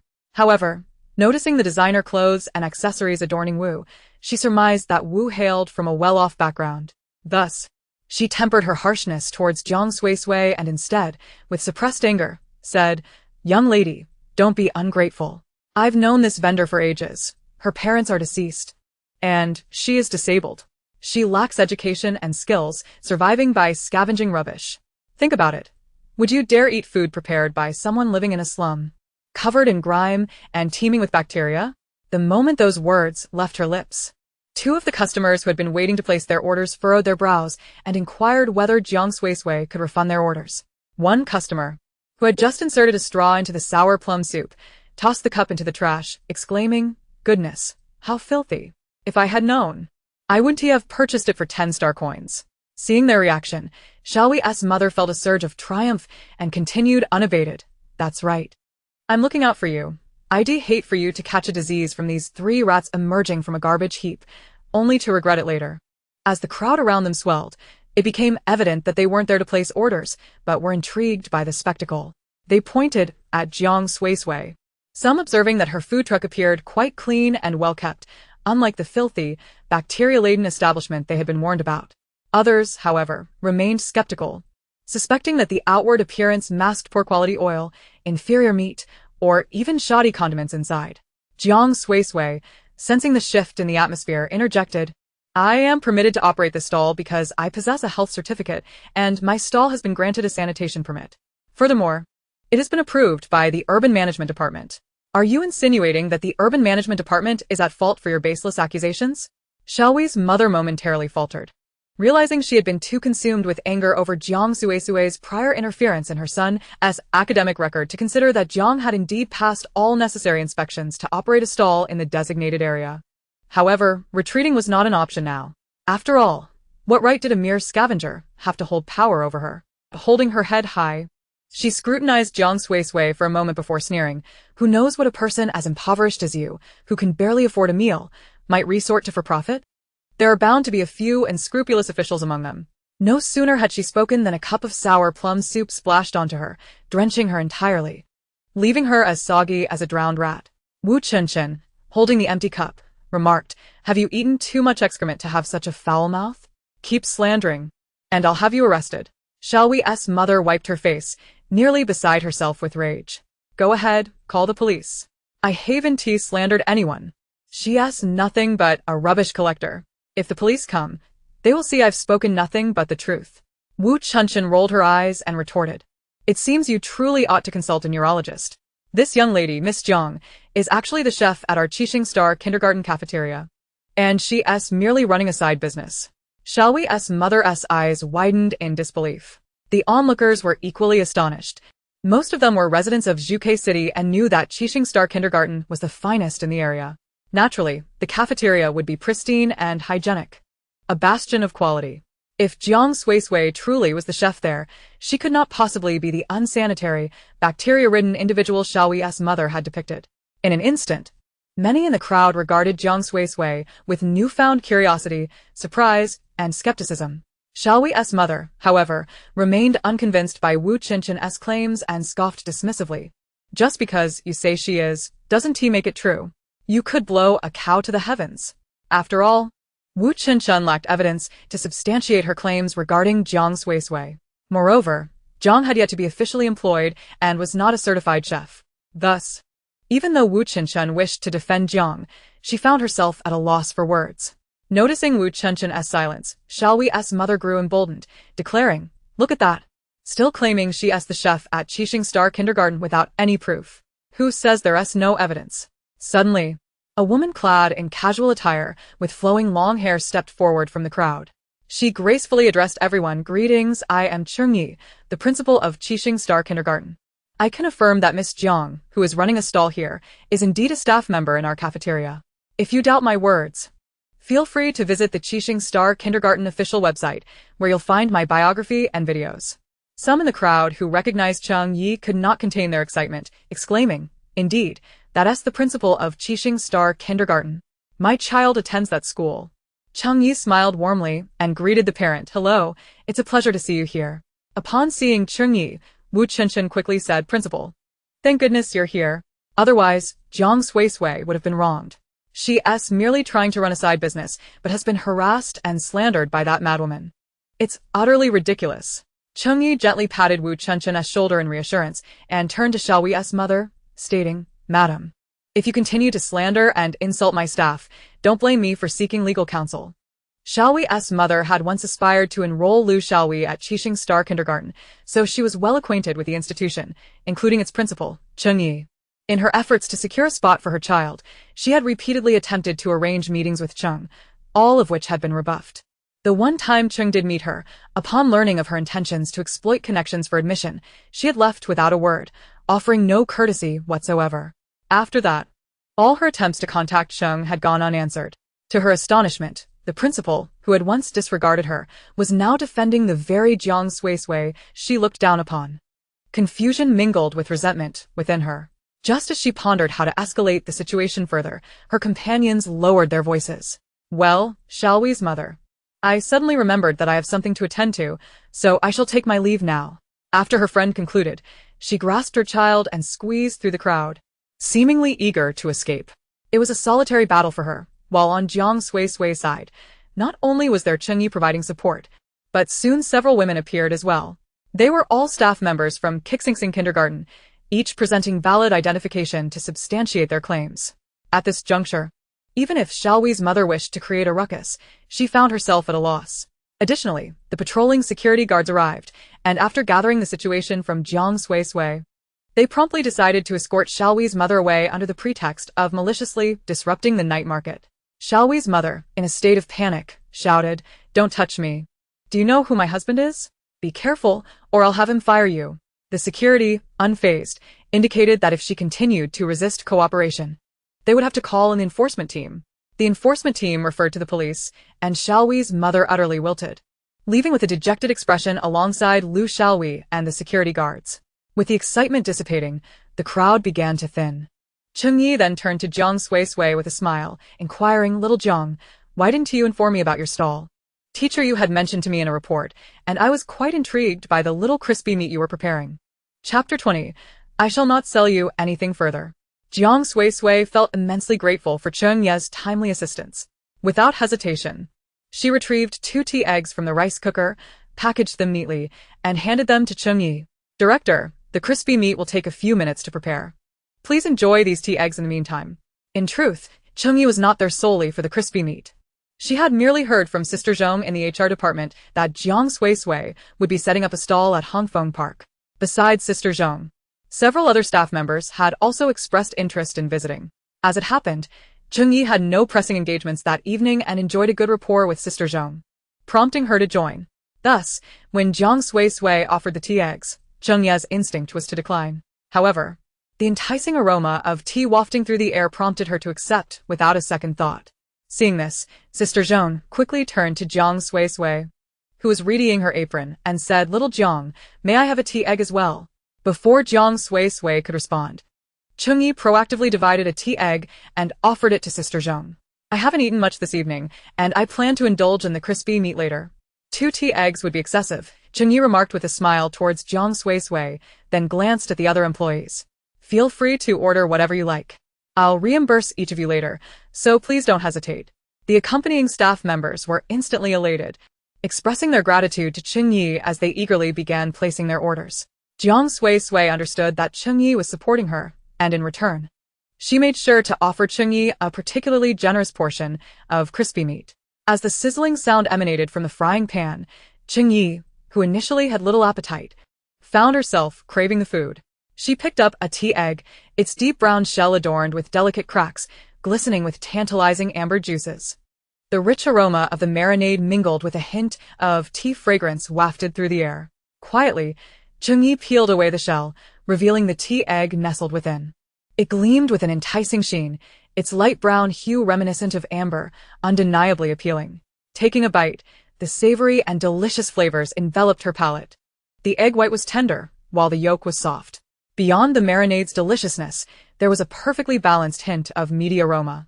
As she savored each bite, she became increasingly astonished, for the tea flavor burst forth on her tongue, rich and sweet, without a trace of bitterness. A tea enthusiast, she had purchased many different types of tea, yet such a lingering fragrance was a rarity. Pondering over this, she couldn't help but frown and ask, "Little Jiang, which brand of tea did you use? Since you're running a small business, shouldn't you be mindful of your costs?" Realizing that Chengyi had misunderstood, Jiang Suisui replied while packing the crispy meat ordered by previous customers, "Rest assured, Director, this is red tea cultivated by my relatives back home." Chengyi was somewhat taken aback. She could undoubtedly discern that Jiang Suisui had used red tea. However, the exquisite red tea she purchased from Shinnong Star barely matched the fragrance of this brew. As a tea lover, she felt a flicker of curiosity. Yet, with so many people around, she refrained from pressing further. Before long, Jiang Suisui had finished frying and packaging the crispy meat for Chengyi, Sister Zhong, and the other staff. Moments ago, Sister Zhong and the others had been eyeing the food hungrily, and they had gone to find Wu Chunchen for a taste. The crispy meat, golden and tender, oozing with juices and bursting with flavor, left them utterly enchanted.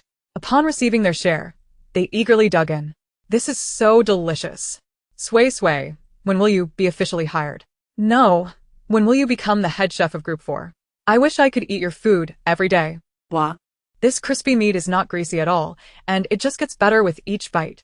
What was I thinking when I used to think fried crispy meat was too rich? Do I love oil that much? Hey, little Jiang, I want 4 more portions of crispy meat, 1 large spicy and 3 small pepper salt ones. I'll take them back for my husband and my 3 greedy sons. You don't need to reimburse me, I'll pay myself." It was Sister Zhong who first requested to add to her order, and as she finished, others quickly chimed in, eager to bring some home for their families. Those who had previously believed Xiaohui's mother and requested refunds upon witnessing the current situation and inhaling the rich aroma of the meat, began to waver. "Excuse me, miss, may I reorder the crispy meat?" "I would like to reorder as well. I misunderstood you earlier, my apologies." Even the individual who had tossed the sour plum drink into the trash in front of Jiang Suisui was now sheepishly lining up to order another drink. To this, Jiang Suisui politely smiled and declined.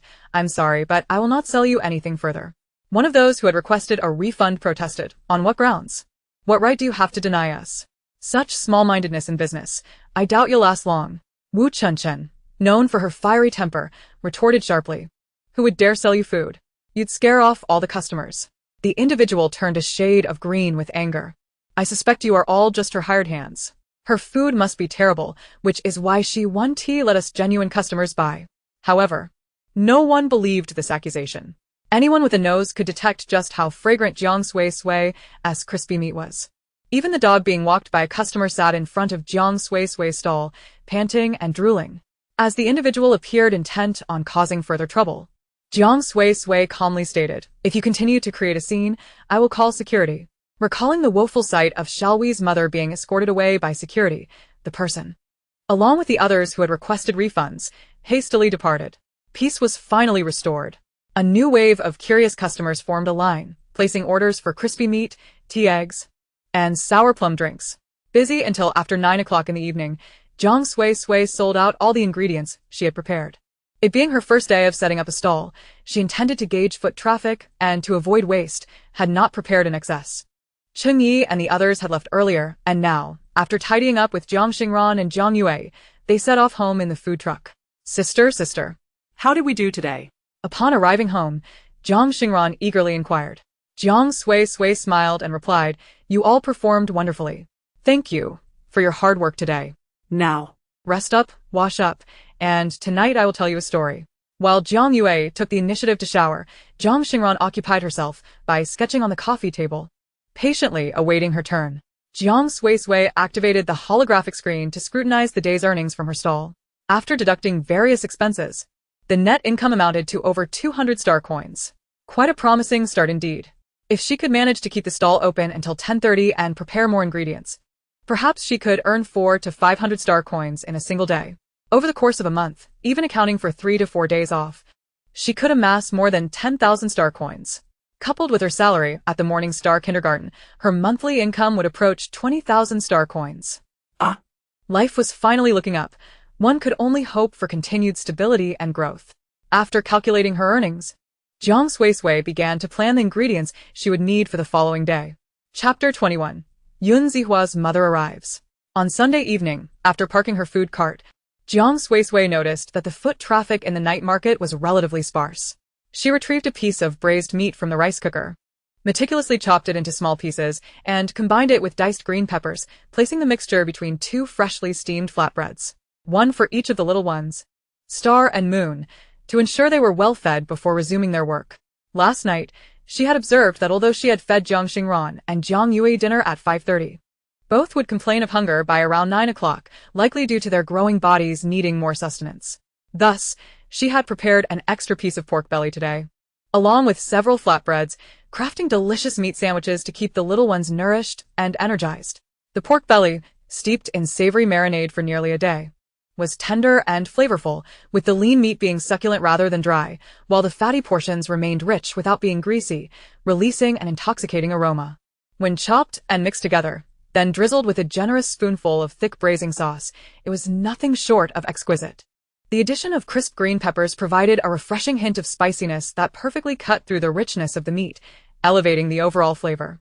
The flatbreads, equally impressive, boasted a crispy exterior while their soft, juice-laden interior was utterly delightful.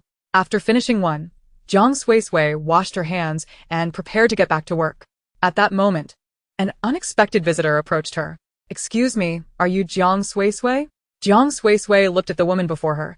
She was simply yet elegantly dressed, with neatly tied long hair and wearing framed glasses. Her attire consisted of a light gray linen long-sleeve top paired with a khaki midi skirt. Jiang Suisui did not recognize this woman, yet she greeted her politely. "Hello, I am Jiang Suisui. How may I assist you?" Splendid. "I am a parent of Yun Zihua. My surname is Qin, and my full name is Qin Wulan. the woman replied, gesturing towards a nearby maple tree. Zihua. Come over here. Didn't you want to find Sister Suisui? Realization dawned on Jiang Suisui. This was Yun Zihua's parent.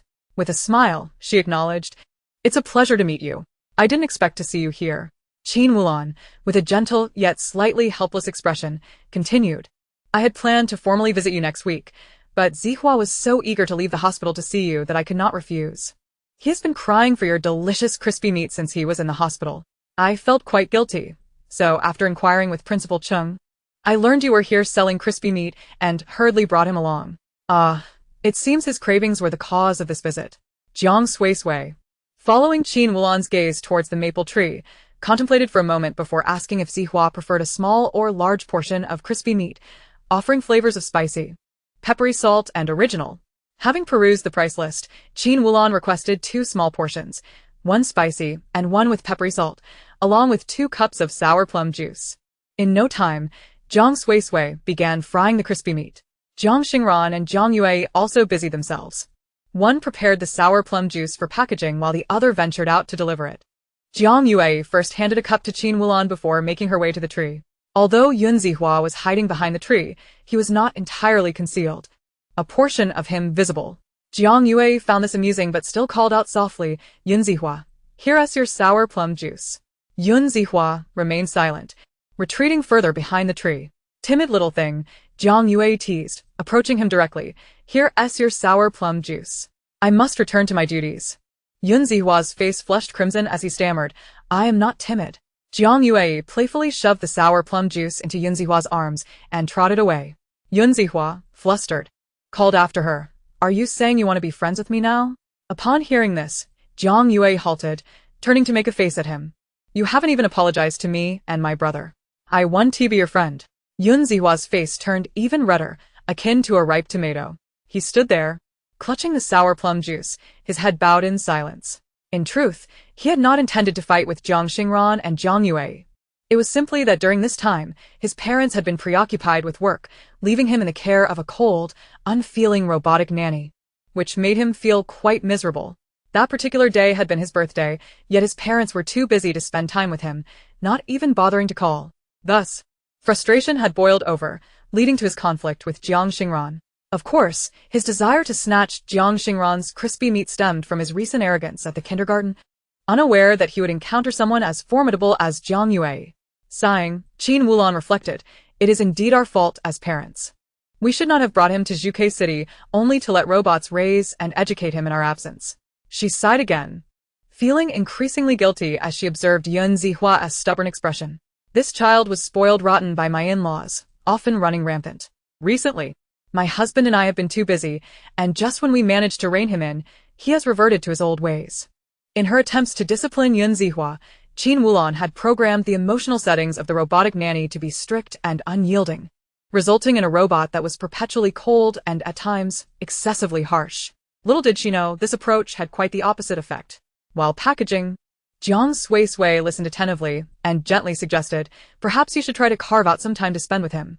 I heard from Teacher Yu that when Zihua first arrived at the kindergarten, he was quite well behaved, but it's only recently that he has become increasingly mischievous.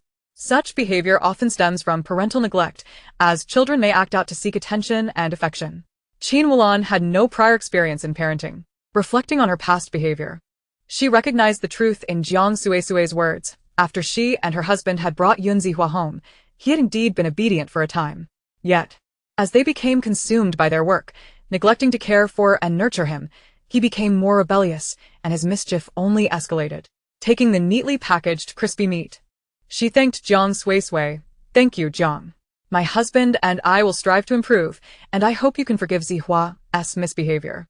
With hands still slightly smeared with machine oil, Jiang Suisui replied in a calm tone, This is a matter between children. Let them resolve it themselves. Nodding in understanding, Qin Wulan took the crispy meat and approached Yun Zihua. Finally receiving the crispy meat he had longed for, Yun Zihua felt a wave of satisfaction wash over him. He had initially planned to leave with Qin Wulan, eager to avoid any further embarrassment in front of Jiang Yue. However, Qin Wulan patiently persuaded Zihao, emphasizing the importance of courageously admitting one's mistakes and learning to apologize in order to become a better person. Yun Zaheo shook his head, insisting, I don't want to. I want to go home. Noticing that Yun Zaheo remained reluctant to apologize, Jean Wulan did not express frustration but cleverly altered her approach. But the crispy meat is made by Sister Sui Sui. Don't you want to eat those delicious morsels anymore? The mere thought of not being able to enjoy the fragrant, crispy, and succulent little meat buns made Yun Zaheo instantly compliant. Encouraged by Jean Wulan, he summoned his courage and walked, hand in hand, to the food truck, peeking his little head through the door. I'm sorry, I shouldn't have taken your crispy meat or fought with you. Jiang Xingran and Jiang Yue, who were busy, exchanged glances, understanding each other as thoughts. Jiang Xingran set down her cup and said, We can forgive you, but an apology alone is insufficient. You must take action to prove that you understand your mistake. Yun Zaheo was somewhat bewildered. What do you want to do? My mom is right outside. If you hit me, I will have her unleash a horde of robots on you. Before long, Yun Zaheo realized what Jiang Xingran and Jiang Yue intended. Armed with a small loudspeaker and a flushed face, he began calling out incessantly, reminding patrons to collect their orders by number and not to litter, as it affects hygiene. His youthful voice resonated, prompting Jean Wulan to stifle a laugh as she captured the moment with her StarNet camera. Those who had once indulged Yun Zaheo would never have anticipated that he could be so obedient. Chapter 22. Mastering Women with Ease. Jiang Suisui was equally astonished by her younger sibling's ability to command others. After wrapping up business around 9 o'clock, she observed the exhausted Yun Zaheo, feeling somewhat embarrassed. Yet, Jean Wulan insisted it was fine, suggesting that Yun Zaheo could benefit from the exercise and a little tempering. Yun Zaheo had no objections.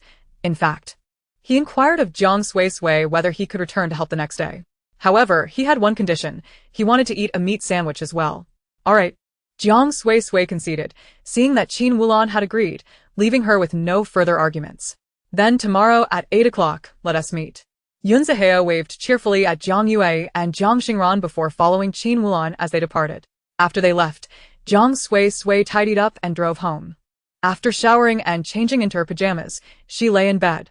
That night, she allowed Jiang Xingran and Jiang Yue to read on their own. Just in time. The electronic tablet she ordered yesterday arrived, purchased during a sale at the StarNet supermarket. Each of Jiang Xingran and Jiang Yue received one, equipped for reading, watching animations, studying, and accessing a children's communication room, although it lacked the advanced features of a holographic computer, which could project holograms and freely access StarNet. According to the laws of the Huaxiao Federation, citizens under the age of 14 are prohibited from using holographic computers and applying for StarNet accounts. While the two were engrossed in their books of interest, Jiang Suisui browsed the StarNet supermarket. She noticed an enticing offer of a discount of 50 star coins on purchases over 300 star coins, along with several household items at a 20% discount, making them considerably cheaper than in physical supermarkets. Therefore, she added items to her cart, taking advantage of the bulk purchase discount and acquiring a batch of jars with a buy 5 get 2 offer that was quite economical. After completing her shopping, she took a moment to rest her eyes and utilized the System Mall. From the System Mall, she purchased 5 pounds of pork and 1 pound of mushrooms, planning to make a mushroom meat sauce when time permitted. This sauce could be enjoyed with rice or noodles at home and shared with Wu Chunshun, Chengyi, and others who came to lend a hand. If that foolish little Yun Zaheo truly intended to work a few more days, she could also spare him a couple of jars. It must be said that the ingredients from the System Mall were indeed of much higher quality than those from the supermarket. Jiang Suisui planned to cook at home in the future, opting to buy from the System Mall whenever possible. The quality was excellent, it saved money, and allowed her to provide better nutrition for Jiang Xingran and Jiang Yue. Although this would require using teacher points, most ingredients were priced in single digits, as her household could not consume too much. Besides, she was engaged in tasks, and it was impossible for her to only expend without gain. When it came to food, Jiang Suisui never shortchanged herself, nor did she skimp on those she deemed important. With the weekend behind them, Monday arrived, signaling the return to work. Just after clocking in, Wu Chinchen was called over by Lu Song, who handed her a thermos lunchbox. Chinchen, these are the buns I steamed early this morning, filled with zucchini and beef. Give them a try. Wu Chunchen had always adored Lu Song's buns, especially the zucchini and beef filling. She beamed as she accepted them. Thank you, Master Lu. Lu Song smiled back, lowering his voice to say, I treat you like a little sister, which is why I share these heartfelt words. Jiang Suisui is too ambitious. When you're not around, she insists on doing your tasks. No matter how much I say she doesn't need to, it's futile. She's determined to show off. If she truly gets promoted in a couple of days, you'll undoubtedly suffer losses and grievances. You should think ahead for yourself. If worst comes to worst, seek the vice principal. He will surely back you up. Before he could finish, he spotted Jiang Suisui approaching to clock in. He promptly halted his conversation, greeting her before hastening to the disinfection room. Just before leaving, he cast a discreet glance at Wu Qinshan. Seeing her glare at Jiang Suisui, he realized his incitement had taken effect, and he awaited the ensuing conflict, ready to reap the benefits. Two women were merely at play, and he thought it would be a simple matter to maneuver. Wu Qinshan did harbor animosity towards Jiang Suisui. Yet, she greatly enjoyed the meals Jiang Suisui prepared. For a moment, she was unsure whether to greet Jiang Suisui. Ultimately, she turned her head with a huff and walked away. Jiang Suisui paid no mind, heading to the disinfection area after clocking in. She was not one to press her warm face against a cold shoulder. Previously, she made lion's head meatballs for Wu Qinshan merely to leverage her publicity. Not indicative of any submission to someone who had insulted her. However, she remembered that Wu Qinshan had stood up for her during the incident with Xiaoyi's mother. Thus, at lunch, she prepared extra for Jiang Xingran and Jiang Yue, making a portion for Wu Qinshan as well. Fare was fair. Braised chicken thighs with scallions. You can serve yourself in the dining hall. I'm leaving. Wu Qinshan froze for a moment at the unexpected gesture from Jiang Suisui, who had shared a tasty dish with her. Her mind urged her to refuse, adamantly resisting the enemy's sweet enticements, reminding her that Jiang Suisui was merely trying to steal her job, and showing kindness to an enemy was cruel to herself. However, her body betrayed her honesty. As she carried the plate filled with braised chicken thighs towards the dining hall, hastily scooping a large bowl of rice, the aroma of scallions wafted through the air. And by the time Wu Qinshan realized what she was doing, she had already popped a piece of chicken thigh into her mouth. So tender, so smooth, so fragrant. The skinless chicken thigh was succulent and juicy, perfectly retaining its delightful texture, infused with the rich aroma of scallions. Paired with the well-balanced savory sauce that did not overshadow the dish, it was simply irresistible, especially after a sprinkle of toasted sesame seeds. The tiny morsels burst with a delectable oiliness with each bite, making it impossible to resist. As Wu Qinshan indulged herself in the meal, she found herself increasingly enamored with its flavors. Once the chicken leg meat was devoured, she whimsically combined the remaining scallions and sauce in her bowl, relishing every last bite until not a single grain of rice remained. With a contented sigh, she gently patted her slightly protruding belly, musing that if she had to indulge, she might as well consider it a gesture of goodwill from Jiang Suisui. If Jiang Suisui were to include her in her daily feasts, she could certainly tolerate her presence a bit longer. Lost in her thoughts, a message from her uncle arrived via Starnet, informing her that the principal had recently taken a liking to Jiang Suisui, making it inconvenient to dismiss her outright. If Wu Qinshan found the situation intolerable, her uncle would arrange for someone to create obstacles for Jiang Suisui.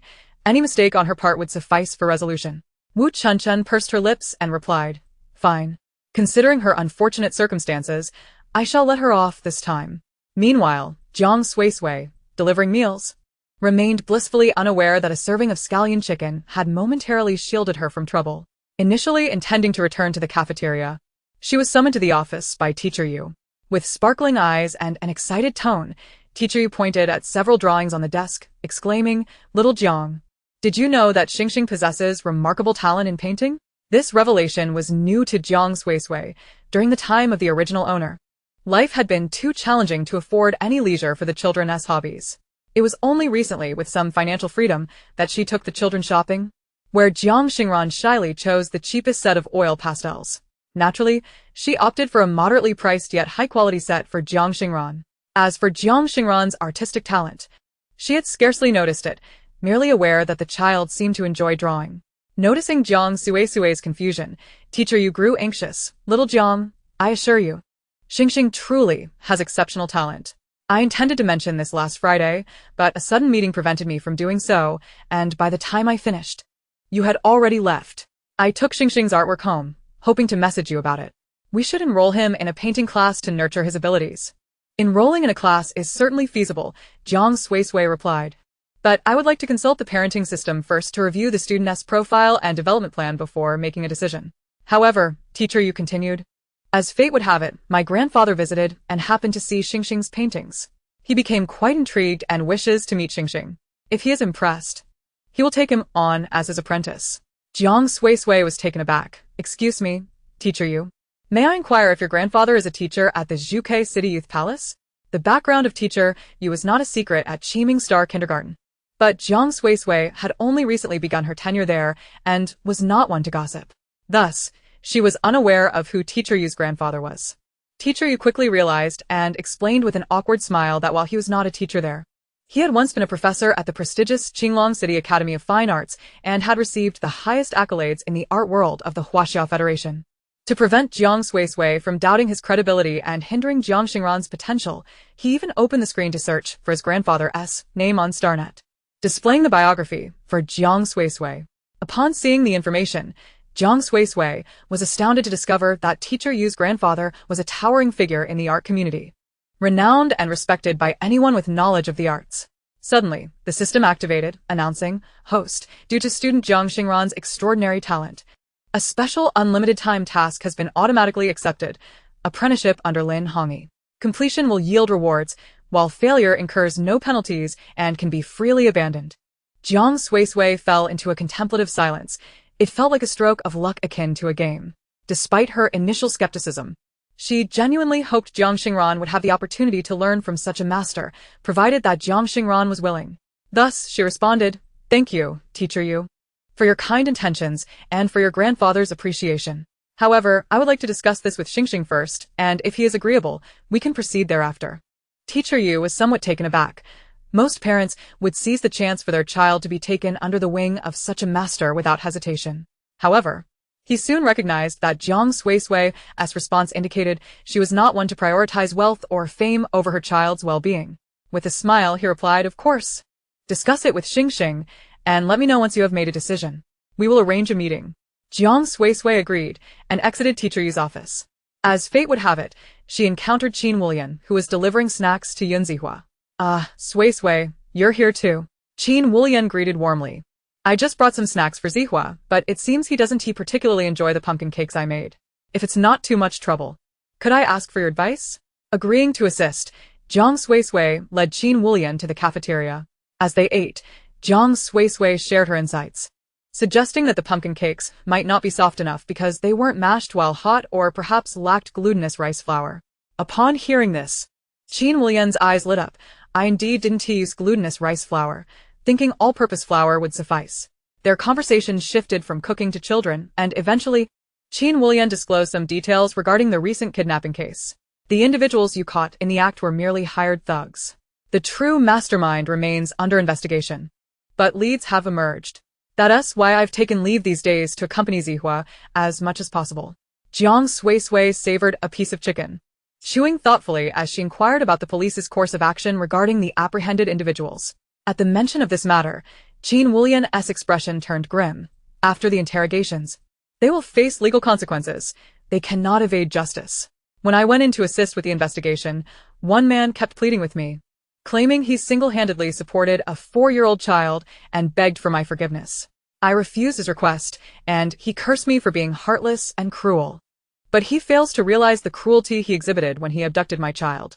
I was so enraged that I instructed my lawyer to ensure he was exiled to a garbage planet. A sudden crash interrupted their conversation, the sound of a lunchbox hitting the floor. Both Jiang Suisui and Qin Wulian turned to see a familiar figure disappearing around the corner. It was Lu Song. Jiang Suisui pondered briefly, gently reminding Qin Wulian that amidst their busy schedules, it was crucial that she and Zihua's father invest more time and energy in Zihua's upbringing. When it comes to school pickup, it's best to be hands-on whenever possible. Qin Wulian sighed heavily, a look of resignation on her face. "It's not that we don't wanna. Our jobs are just too demanding." However, Zihua's father has upgraded the nanny robot, enhancing its emotional programming for greater intelligence. We've even invited Zihua's grandfather to Zhuke City, and he should arrive in a couple of days. We recognize the importance of family time and will prioritize chatting with Zihua online, and whenever we have a break, we'll ensure to spend it with him. Typically, when parents encounter a crisis involving their child, they would be loath to leave their side. However, Yun Ziheo's parents remain tethered to their work, which is of a particularly unique nature. Jiang Suisui surmises that the circumstances surrounding Yun Ziheo's abduction are likely quite complex. Yet, She refrains from probing further, simply nodding in acknowledgement. After bidding farewell to Qin Wulan, Jiang Suisui retreats to her dormitory for an afternoon nap. Upon awakening and finding herself with little to occupy her time, she decides to consult the system to review the student list. Selecting Jiang Xingran and then view information, she discovers updates indeed. Student Jiang Xingran, new interests include painting and handicrafts. No new aspirations? Jiang Suisui refreshes the page several times, confirming the absence of any newly added dreams, which leaves her feeling somewhat perplexed. Yet, the system appears to have entered a dormant state, unable to provide answers to her queries. She remains unperturbed, choosing to wait until the evening when she can converse with Jiang Xingran upon returning home. As the school day concludes, Jiang Suisui encounters Zhou Yan, who is also there to pick up her child. Initially, Zhou Yan had mentioned a plan to oversee her stall over the weekend, and Jiang Suisui had even sent her the location. Unfortunately, Zhou Yan was unable to come due to a last-minute obligation. Speaking of this matter incites Jiang Suisui's ire. Her dear friend, once a radiant and exceptional young woman, now appears gaunt and worn down by her late ex-husband and in-laws. When she sees Zhou Yan, she nearly fails to recognize her, as she looks as though she has been drained of vitality. Zhou Yan, hands on her hips, expresses both anger and frustration.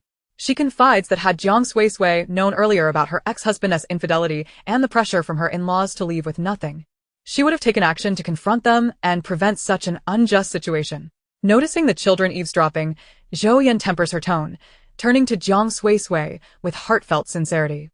Xiao Jiang, the reason I share this with you is not to burden you, but to caution you that irrespective of whether you choose to marry in the future, you must always have your own career and boundaries. Jiang Suisui understands Zhou Yan's intentions and empathizes with her need to vent. They engage in conversation for a while longer before Jiang Suisui takes Jiang Xingran and Jiang Yue back home. Upon arriving, she prepares various items for her stall while instructing the two children to begin their handicraft assignments. Once everything is nearly in order, she intends to assist with their projects, only to find that Jiang Xingran has already completed his, even lending a hand to Jiang Yue with hers. She blinks in surprise and sits cross-legged beside Jiang Xingran, asking, "Star, do you truly enjoy painting and these crafts?" Hearing this, Jiang Xingran instinctively shakes his head in denial. His previous conversations with classmates at Red Apple Kindergarten had informed him that both painting and crafting are quite costly endeavors. Particularly, his beloved painting requires several thousand star coins for a semester at the Youth Palace, not to mention the cost of art supplies.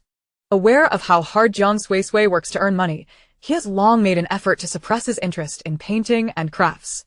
After all, if he doesn't paint, or engage with them, it's manageable. To him, the greatest happiness lies in having enough to eat and wear and living alongside his sister and younger sibling.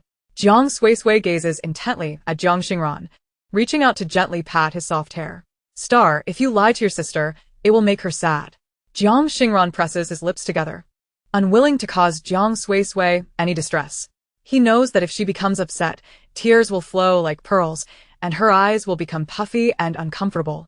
However, he is also reluctant for Jiang Suisui to work harder for money. He feels content with their current situation. Noticing Jiang Xingran's silence, Jiang Suisui patiently continues, "Star, I intend to enroll you in an introductory class for martial arts. I assure you, I won't show favoritism, which is why I want to know your interests so that I can enroll you in a class as well." Jiang Xingran wishes to decline, but is met with Jiang Suisui gently pinching his cheeks, pulling them playfully to either side. "You cannot say you have no interests. If you do, I shall enroll you in a mathematics thinking class, where you will spend every weekend rigorously tackling math problems." Upon hearing Jiang Suisui's intention to place him in a math class, Jiang Xingran instantly quiets. He opens his mouth but can't find the words. Observing this, Jiang Suisui sighs lightly. "So you do enjoy painting and crafting, right, Star?" Before Jiang Xingran can respond, Jiang Yue, munching on an apple, chimes in, "Of course. Brother loves it. He is always so happy during art class, and last week, the teacher even gave him a little red flower. He wants to save up 10 before giving them to you." Jiang Xingran's face flushes crimson, and he dares not meet Jiang Suisui's gaze. In a hushed tone, he murmurs, "Yue, weren't we supposed to keep this a secret?" Jiang Yue, unabashed, responds, "Because I don't want to see my brother's nose grow long. It's in Pinocchio. If kids lie, their noses grow long. Brother just said so many lies. If he doesn't tell the truth, his nose will become so long. So long. As she speaks, she gestures with her little hands, causing Jiang Xingran to grow anxious. It won't grow. Fairy tales are just make-believe. Jiang Yue giggles so. Brother is lying. Realizing he's been outwitted by Jiang Yue, Jiang Xingran's cheeks puff up like a little pufferfish. Jiang Suisui bursts into laughter, wrapping an arm around both Jiang Xingran and Jiang Yue. Alright, it's settled then. Star will take painting lessons, and Yue will take martial arts. She wishes to share news about teacher Yu's grandfather, but is interrupted by a voice call request from Zhou Yan.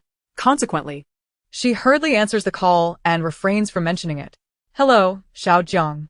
Next Saturday is my son Xian's birthday. I had originally booked a 5-star restaurant and reserved a children's party room. However, he is unhappy and insists on having your pumpkin pancakes, crispy meat, buns, dumplings, and lioness head. Unfortunately, the restaurant is difficult to cancel, and the electronic invitations have already been sent out. I was wondering if you could prepare some dishes that children love and deliver them as a way to fulfill his wishes, and I can offer you a fair price.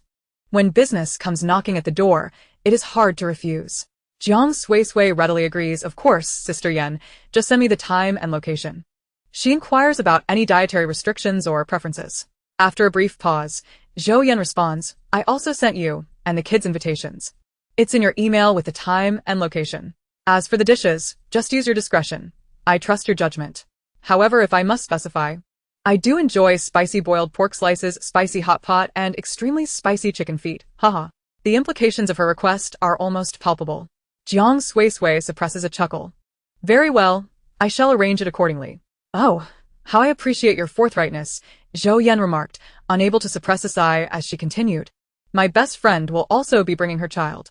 Initially, she was reluctant to attend the birthday celebration, fearing that her divorce might bring me misfortune.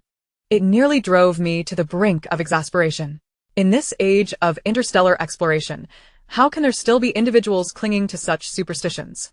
Eventually, I inquired and discovered that her wretched ex-husband's family has been spreading rumors, branding her as a harbinger of bad luck, claiming that their divorce was due to her bringing misfortune upon them. Can you believe it? Some people actually buy into this nonsense. Jiang Suisui furrowed their brow, finding the slander from her ex-husband's family utterly detestable. Why not gather some evidence and consult a lawyer to take legal action against them? Zhou Yan suddenly slapped the table, exclaiming, right. I completely forgot that I could sue for defamation. That could lead to serious repercussions. Oh, dear. Thank you, Xiao Jiang. Otherwise, I would have stormed over there tomorrow. With that, she decided to cut the conversation short, hastening to find her friend. The voice call concluded swiftly. Although Jiang Suisui did not know Zhou Yan's friend, she felt a twinge of sympathy as a fellow woman. Any assistance she could provide felt worthwhile. It was already 7:30. Jiang Suisui resumed her mobile food stall, accompanied by Jiang Xingran and Jiang Yue. Compared to weekends, the Red Maple Park on a weekday was less crowded, yet still bustling with activity. After all, there were numerous residential complexes in the vicinity, and many people would stroll about after dinner. As soon as she set up her stall, Jiang Suisui heard a familiar voice calling out, Suisui, is there anything I can assist you with?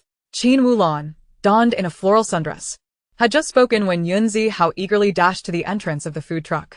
Hey, where's my speaker? Jiang Suisui was taken aback to see both Qin Wulan and Yunzi Hao returning, especially since Yunzi Hao was genuinely eager to lend a hand. However, since his mother had no objections, she felt no need to intervene. She retrieved the freshly baked white flatbreads, their warm, weedy aroma wafting through the air. She then scooped out succulent, braised meat soaked in rich sauce, chopping it into bits and mixing it with vibrant, fresh green peppers. In no time, she prepared 5 delectable meat sandwiches. Here you go, Zihao, this is for you from your sister, Jiang Suisui said, distributing 3 meat sandwiches to the little ones and offering one to Qin Wulan outside the truck. Lan Jia, you should have one too. Qin Wulan accepted it and inquired, how many star coins do I owe you? I'll transfer the payment. Jiang Suisui waved their hand dismissively. No need. This is a new item I plan to introduce. It's perfect for you and Zihao to try. Upon hearing this, Qin Wulan did not press for payment, silently noting the kindness in her heart. Before long, Jiang Suisui officially opened for business. Customers trickled in, arriving in waves. It wasn't until nearly 10 o'clock that the ingredients she had prepared were completely sold out. Chapter 25. Jiang Xing rants, painting is stolen. Another weekday dawned. Jiang Suisui had just finished her midday work and was contemplating what delicious treat to prepare for her younger siblings when Wu Qinshan approached her, head slightly raised. Declaring, I want to eat spicy chicken. She couldn't help but wonder, why not make it yourself? Is she expecting me to cook for her? As it turned out, her suspicion was correct.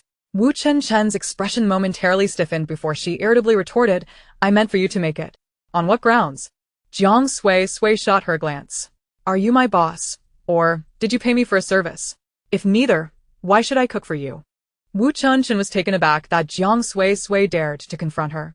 After all, her uncle was the vice principal of the Morning Star kindergarten. Typically, her colleagues at the cafeteria doted on her, treating her with utmost respect, including Lu Song, the designated chef, who often sought to curry favor with her. Just because I ask you to do it, you should. Do you even want to be promoted? Wu Qinshan's frustration mounted. Jiang Suisui found it amusing. Oh. So you're in charge at the Morning Star kindergarten? Cooking a dish for you could secure my promotion? Of course it could. Wu Qinshan was not truly naive. She realized she had nearly misspoken and quickly backtracked, glaring at Jiang Suisui. You're trying to set a trap for me, aren't you? How cunning. Jiang Suisui shrugged. If merely repeating your words is considered cunning, then what does that make you, Wu Qinshan? Wu Qinshan huffed. That is not what I meant. You're just twisting my words. With that, she felt a pang of grievance, her lips pursing as tears threatened to form in her eyes. All she wanted was some spicy chicken. Why was Jiang Suisui being so harsh? It was just a small request. Why the need for a quarrel? She sniffled, storming out of the kitchen. Remaining there any longer would surely lead her to tears. And that would be far too embarrassing. Jiang Suisui remained oblivious to Wu Qinshan's inner turmoil, lamenting the time wasted. She decided to head to the changing room, bringing along 2 jars of mushroom meat sauce for Jiang Xingran and Jiang Yui. In the afternoon, Jiang Suisui was lounging in the hallway, idly passing time since there was little work to do.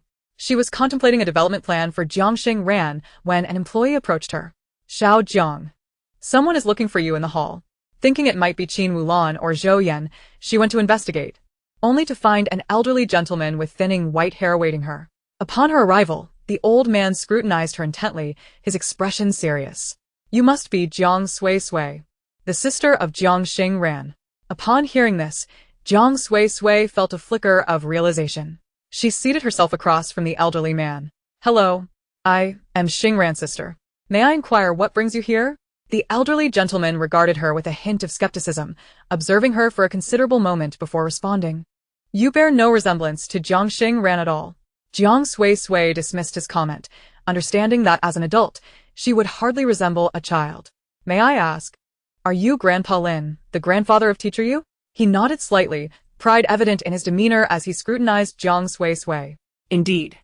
I have come to inform you of my intention to take your brother on as my apprentice. Jiang Suisui blinked, maintaining a composed demeanor. Teacher Yu has mentioned this to me, but I have yet to discuss it with Xingran. I appreciate your recognition, Grandpa Lin, but I would prefer to consult with Xingran before proceeding. As her words settled, the elderly gentleman's breath grew heavier, indicating his displeasure. Jiang Suisui was perplexed by the situation. However, Grandpa Lin quickly spoke up, his dissatisfaction apparent. Do you know who I am? Those wishing to study under me could line up all the way to Qinglong City. And Jiang Suisui thought to herself. She was not in the business of bartering her siblings. Everything must be contingent upon their willingness. Grandpa Lin, I am fully aware of your esteemed qualifications. It is indeed an honor for Xingran to earn your recognition. However, I hold great respect for Xingran's opinions. I cannot make decisions for him, nor do I wish to coerce him into pursuing something against his will. I hope you understand. After hearing her words, Grandpa Lin's expression softened somewhat. He huffed. In that regard, you and Jiang Xingran share a similarity. Both are rather unappreciative. But that boy is even worse. He had the audacity to call me a fraud. If I hadn't helped him, he would have been the one crying to you today. Jiang Suisui widened her eyes in surprise, pondering what had transpired with the stars. Old Master Lin remained unperturbed, leisurely unscrewing his thermos to take a sip, grimacing slightly as he smacked his lips.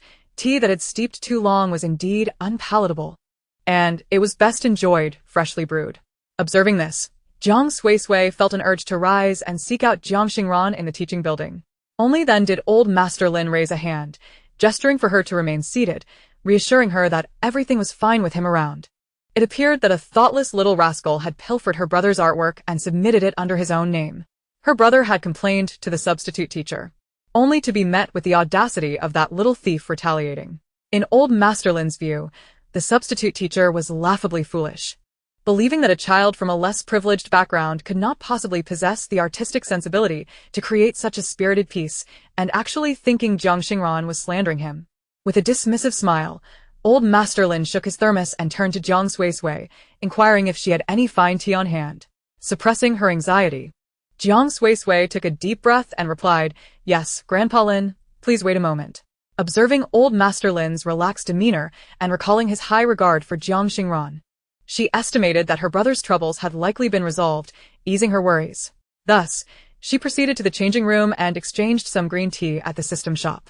She then placed the tea into a simple bag and retrieved several items from the staff lounge, including a kettle, teapot, and cups. Old Master Lin watched as Jiang Suisui casually rinsed the teapot and cups, then extracted the tea leaves from a plastic bag to sprinkle into the teapot, finally filling it with hot water from the kettle. The entire process was rather rudimentary, causing him to regret his earlier inquiry about tea. He would have preferred to savor the tea he had brought instead. What an aroma! Old Master Lin inhaled deeply, attempting to capture the fragrance of the tea wafting through the air. The scent was fresh and invigorating, a delightful essence that almost entirely retained the tea leaves' natural tenderness and crispness. "My dear, what tea are you using?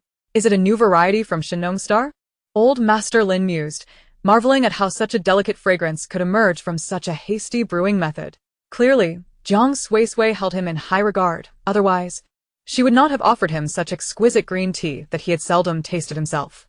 Had Jiang Suisui been privy to old Master Lin's thoughts, she would have chuckled, as her intention was merely to settle for the reasonably priced tea from the system shop, thinking it would suffice to appease him. After brewing, she began pouring the tea while asking, "So, Grandpa Lin, what happened next?" In the aftermath, this grandfather took the paintings I submitted to teacher you last week to prove to teacher Wang that Hong Sitian had stolen my artwork and lied about it.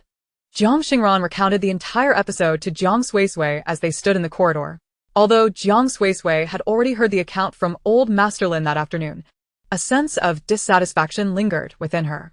She regarded the substitute teacher, who was wearing an apologetic smile, and spoke coldly, "Teacher Wang, I will be reporting today as events to the principal."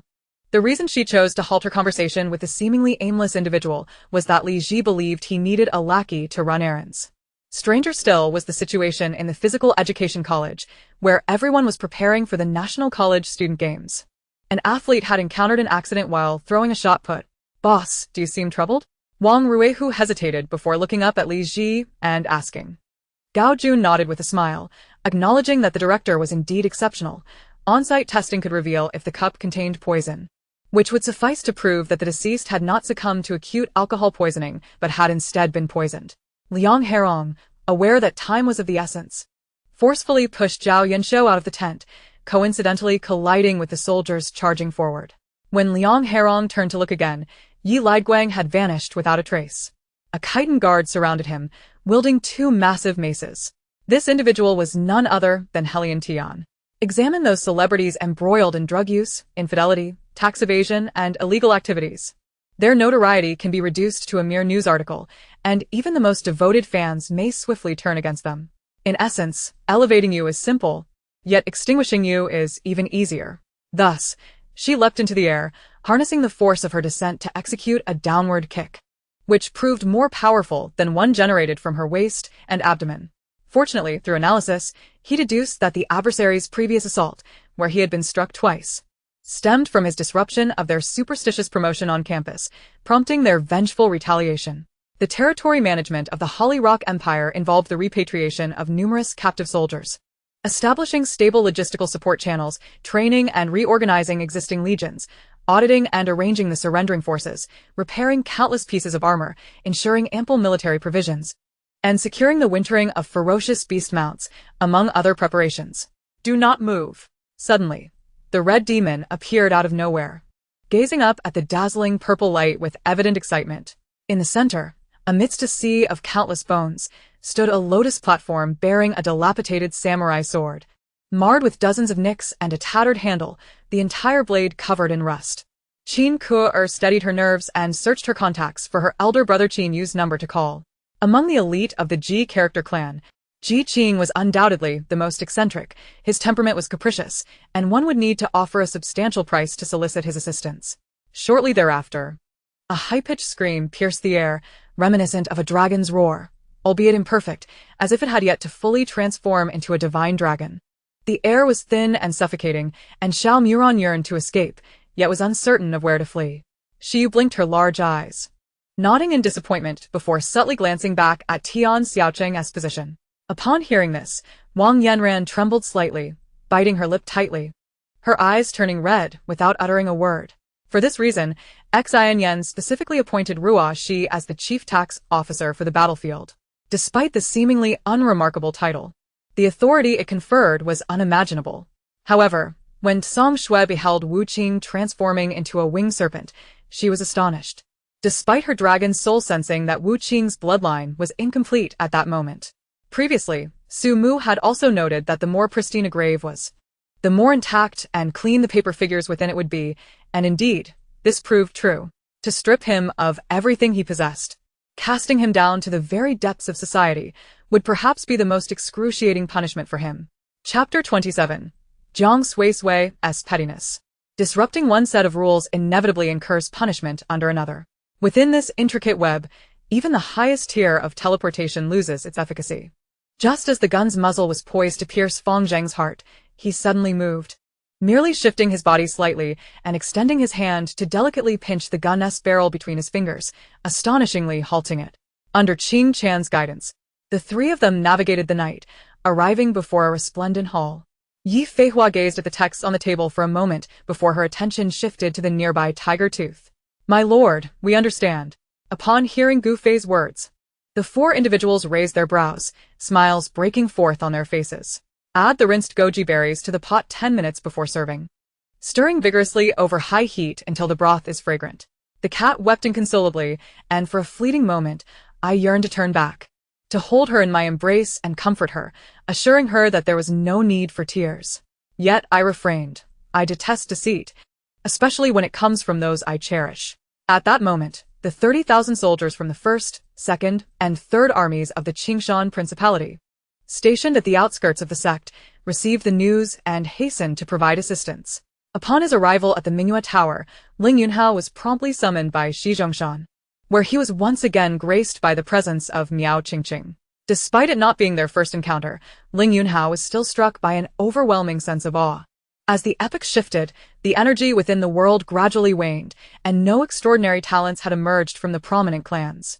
The previous patriarchs of these families, in their quest to safeguard their kin, had chosen to retreat from the world. However, in pursuit of survival, they still ventured into the mundane realm to engage in commerce. Jing Hong, oblivious to the need for clarification, released Yuling's arm and entered the reincarnation tower alone. Its head revealed only a fierce, imposing beastly visage, adorned with 2 horns atop its armored crown, reminiscent of the horns of a bull demon, entirely yellow in hue. He engaged them in spirited conversation, sharing the moonlight and gentle breezes, intruding upon their world with an amiable yet insistent demeanor. Witnessing that matters had escalated beyond remedy, Sister Gong ceased her words and, alongside Shenmu Weilai, launched an assault on Xia Tian. Wang Yucheng's expression turned icy as he unleashed his finger's power, repelling the encroaching Gu Yuan, swiftly countering with a strike that reached the blade mere inches away from him.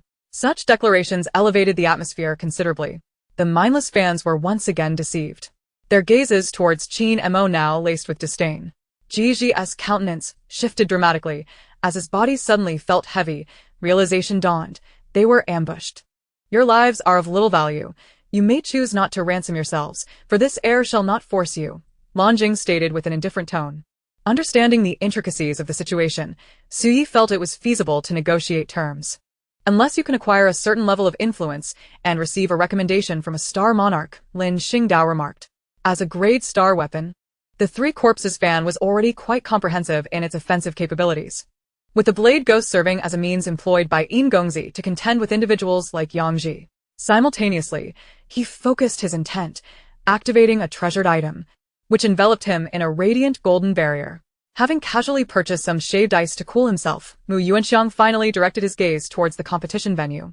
My grandmother, in her youth, ventured out to sea as a merchant, accompanied by a throng of sailors. When these sailors grew too old to sail again, she utilized her floral artistry to establish the Miling flower market, enabling her old companions to cultivate flowers and trees, thus providing for their families. Mu Jiao conceded to his true identity, just as Jiang Chun had previously stated. Even at the second tier, dealing with Feng Yixiao would suffice. Ridiculous. The assembled reporters cursed in their hearts. The online challenges were witnessed by all. Those were simply contests among fans, unrelated to the players of your team. You are clearly distorting the truth, reversing black and white. Ruan Yu and Ruan Hao experienced their first night in Star Sea City, seizing the opportunity to gaze upon the vast expanse of stars.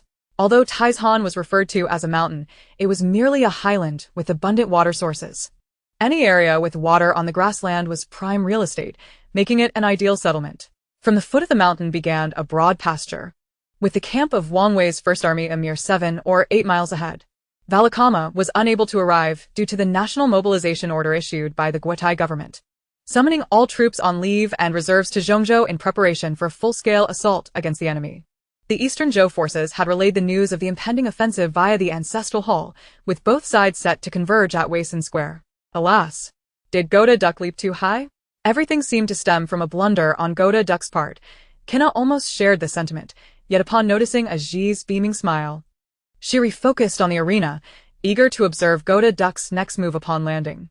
Even Fu Yongda, whose face had turned crimson, momentarily forgot his words, gazing in confusion behind Wang Wei, while Wang Xiang, who had intended to reprimand Fu Yongda, also fell silent, turning to look behind Wang Wei. Moreover, whenever Zhang Chunyang and colleagues dined together, he would eagerly declare that Zhang Chunyang was treating, thus erasing half of the 500 yuan debt. What is the essence of this elevation in status? Aji felt her employer was woefully inadequate, utterly oblivious to the organization, as operations and all pertinent information. Chapter 28. White Radish and Mutton Soup. Throughout the afternoon, Pei Shireen found herself somewhat distracted at the company, her thoughts oscillating between He Yunjia's exquisite smile and the shimmering diamond necklace. At this moment, Cheng Shiyun and Ning Mingyue were present, while Pei Jinting burst in without even knocking, hastily approaching Cheng Yiben. The young gentlemen felt a jolt in their nerves, casting sideways glances at their cousin's disdainful gaze, while continuing to signal to the servants. As for the house, it had yet to be sold and had long been transferred to Pei Shireen's name, serving as either her property or her familial home in B City. The endless expanse of fiery red lava bubbled and erupted with a thunderous roar, scattering molten rock at an unbearable temperature. Falling into it would mean certain obliteration. Shuiyu sprawled on the bed, indifferent to Pang Tong's protests. Pang Tong, seething yet silent, lay down on the hard wooden bed by the window. Liwa controlled the yang spirit qi and bound the mysterious creature before swiftly departing with Qian Long in his arms. Your cries of poverty are futile, Lu Jing remarked with amusement. Do not presume I am unaware of your partnership with Xie Jiming in business. You have already amassed a fortune. This is also the method of sword training in Yangchun, the most ruthless and merciless approach. One must be harsh not only towards others but also towards oneself. How profoundly would such actions wound Pei Jinting's heart. She even found herself scornful of her own behavior. Now it was not just these individuals. Others began to murmur, pointing fingers at Yang Haoshuan, treating him as a mere laughingstock. At this moment, Yang Zhen's aura had ascended from the quartz realm to the ruby realm, and he was on the cusp of advancing into the latter stage, signifying that Yang Zhen had achieved the strength of a mid-level priest among the ancient clans. His eyes bulged as if they might burst from their sockets, gnashing his teeth in a furious roar, his entire countenance resembling that of a ferocious beast. Perhaps it was destiny. Had Quang Xing not cast her out that day, she would not have become the person she is today. Nor would he have held her in such high regard. Very well, let us converse another time, Mr. Tang. We shall take our leave. And by King graciously accorded Ning Chen Yang. As their thoughts converged, they recalled the tragically slain disciple of the Sword Tower. Suddenly, someone turned and departed, prompting a shared expression of concern among many, as this individual seemed to head towards the ancient statue of the Sword Tower, likely a member of the slain faction. It remained silent and formless, an eternal presence that neither changed nor ceased its cyclical operation, serving as the mother of all things in the universe. The atmosphere was steeped in an unsettling silence, as Qin Yuan boldly declared that the warriors of Wuling Star were mere cannon fodder. Any who dared to advance a single step would meet a swift demise within 10 seconds. Having completed the preparations, Xian Yuanfu spoke with a dispassionate tone, his voice as grating as ever, hinting at the pain underlying his words, yet his countenance remained unnaturally calm, as if he were devoid of sensation. The flickering candlelight cast a soft glow upon her profile, illuminating her features against the window. Her eyelashes elongated and fluttering like the delicate wings of a butterfly as she smiled. Ji Wujing lounged languidly in a circular chair, a long box containing fishing gear resting upon his lap. Feeling dissatisfied with the day's catch, he resolved to go fishing himself on the morrow. Tong and held a solitary dress in her hands, her heart filled with indecision. It was a deep blue gown, crafted from silk, soft to the touch. With a graceful drape, its simple yet elegant design featured several rows of loose pleats cascading from the neckline and shoulders to the knee-length hem, exuding both poise and modernity. Ling Yunprung sat leisurely before the shop window, sipping coffee with an air of tranquility while casually perusing a magazine, his gaze occasionally drifting to the street across, searching for a familiar silhouette. The invading forces in Jizhou comprised the Mongolian left flank, boasting a reported strength of 200,000 troops under the command of Su He. However, this figure included cooks and porters, and the actual number of combatants was closer to a mere 100,000. Yi dashed out of the hospital and sat beneath the parasol tree, hastily dialing the director of the charitable foundation. Tan Hongming bowed thrice before Zhang Xiaobo's grave, then departed from the chaotic graveyard, instructing his driver to take him to Jikong Hospital. Although her family was aware of Shun Yan's somewhat unusual feelings toward her, the matter of stealing underwear had to be kept secret, otherwise, her family would surely flay Shen Yan alive. It was only after the news of TAA's bankruptcy broke that such information emerged, and any discerning individual could discern the underlying truth. Zhong Yu's words resonated in her ears like thunder, and for the first time, confronted by his sincerity, Tongmin felt an overwhelming wave of inferiority wash over her. After all, Dingyu's prowess had always been evident in its formidable offensive capabilities. They had yet to witness any substantial defensive skills from him. Qin Hao found himself yearning for home. Otherwise, he would not have so readily revealed his salt supplies. In truth, the Qin gang and naval vessels paled in comparison to this so-called grand development of Yangzhou. I implore you, ancestral spirits, protect the Wang family from harm. The remaining warriors of the Wang family knelt towards the source of the voice, their eyes reflecting a newfound glimmer of hope for survival. Should one resist or voice dissent, the enforcers of the ghost market would swiftly intervene. Naturally, possession was a straightforward matter, clearly underscoring the philosophy of the strong prevailing in the realm of the supernatural. Of the 24 celestial treasures, Qin Feng had already amassed 21. Now only the Brahma mirror, the cosmic silk, and the creation axe remained. Old man, are you feeling better? Have you found the newspapers? A gust of chilling wind suddenly swept through, scattering the stalls of Grandpa Li, who instinctively shivered on his bench. Earning only $5,000 to $6,000 after a month of hard labor, yet now he merely had to make way. He could not fathom what these two individuals were thinking. Chapter 29. Lu Song took the initiative to extend an olive branch. The smile on Sister Zhong's face faded slightly. Her gaze stern. What compensation do you offer for the dismissal? It is illegal to terminate him without cause. The employee promptly replied that it was Lu Song from the cafeteria who had initiated the dismissal, claiming that Lu Dajuan had not yet been formally sentenced. Thus it did not constitute a crime. Therefore, according to regulations, the dismissal should indeed proceed. Upon hearing this, Sister Zhong's expression turned icy. Lu Song had become increasingly outrageous. Is there a more straightforward explanation? Observing her mother's serious demeanor, Gu Fengchun felt utterly helpless. The surrounding individuals appeared equally unsettled by the peculiar atmosphere. Upon hearing these words, Xiaoqi reacted as if he had received a royal decree, hastily turning away. Shortly thereafter, a series of rustling sounds emerged, and a massive, icy sword suddenly materialized atop Xiaoqi's shoulder, the frigid blade grazing his skin, prompting an involuntary shiver. At that moment, the heavens seemed to transform. The sky appeared to tear open, resembling a gaping maw that devoured all in its path. The stones that had been plummeting earthward, and the clouds above were now drawn back, swirling into a vortex in the air. Yu Sheng, shall we find another place to sit? Zihao expressed his discontent with the current locale, feeling a sense of obscurity in its ambience. Yet beside him, Yu Sheng's smile radiated sweetness and innocence. A colossal lightning bolt, as thick as a barrel, struck down upon the corpse with a deafening crack, obliterating it into fragments. What? 5 years? Was it the D family of the Cold Wind Empire? Before Shao-Chi could respond, Lin Feng, like a firecracker ignited, sprang up and exclaimed loudly. Accuse-me? Accuse me of what? I am merely executing my duties. He tugged at the collar of Jiang Bei, which had been seized by Sha Tong. Now. Repeat my words back to me. His fingers grazed her cheek, a barely perceptible touch that sent a shiver coursing through her body. With a resounding crash. Though the powers of the Jinghong were formidable, they paled in comparison to the heavenly sorrow sword and the demonic color pearl. She was flung back several paces, but undeterred. She summoned her inner strength once more, causing the ancient flute in her grasp to emit a dazzling glow as she charged again towards Wu Tian. After the tasks were assigned, Gu Fengchun fell silent, seeking a tripod that had yet to be photographed. He found a starting point and forced himself to concentrate intently on memorizing it. The governor, discerning the unique aura of Yi Qingcheng, was uncertain whether he should allow her to remain kneeling. Yi Qingcheng maintained a serious expression, channeling a strand of her consciousness through her heart into Xia Sun's body. The group continued northward for some time until Urillage unexpectedly reappeared, announcing that Bao Yin was ahead, visible from a distance atop a highland, where a yurt glowed with light, flanked by a row of dark, ominous military camps.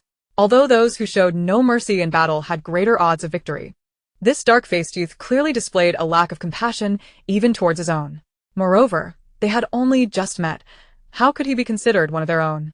The shadow guards, accustomed to the polite treatment afforded by Xia Sun's faction, had developed a dismissive attitude, yet upon seeing Yi Qingcheng, they suddenly comprehended the meaning of self-inflicted ruin. As His Majesty and Du Qiu vanished from the side hall, the gentle smile on Nian Yun's face collapsed like a mask. The performances in the grand hall became monotonous, and after draining her cup of remaining wine, she excused herself and returned to the Penglai Hall.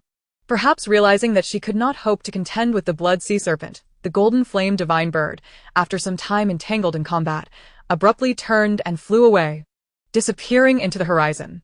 Inside, not only was the gravity 4 to 5 times that of the outside world, making movement for martial artists exceedingly difficult, but there also existed a formation of 12 bronze men, specifically designed to test a warrior's strength. Chapter 30. The Scheme Against Jiang Suisui. He is an alchemist from the Bai Tao Kingdom.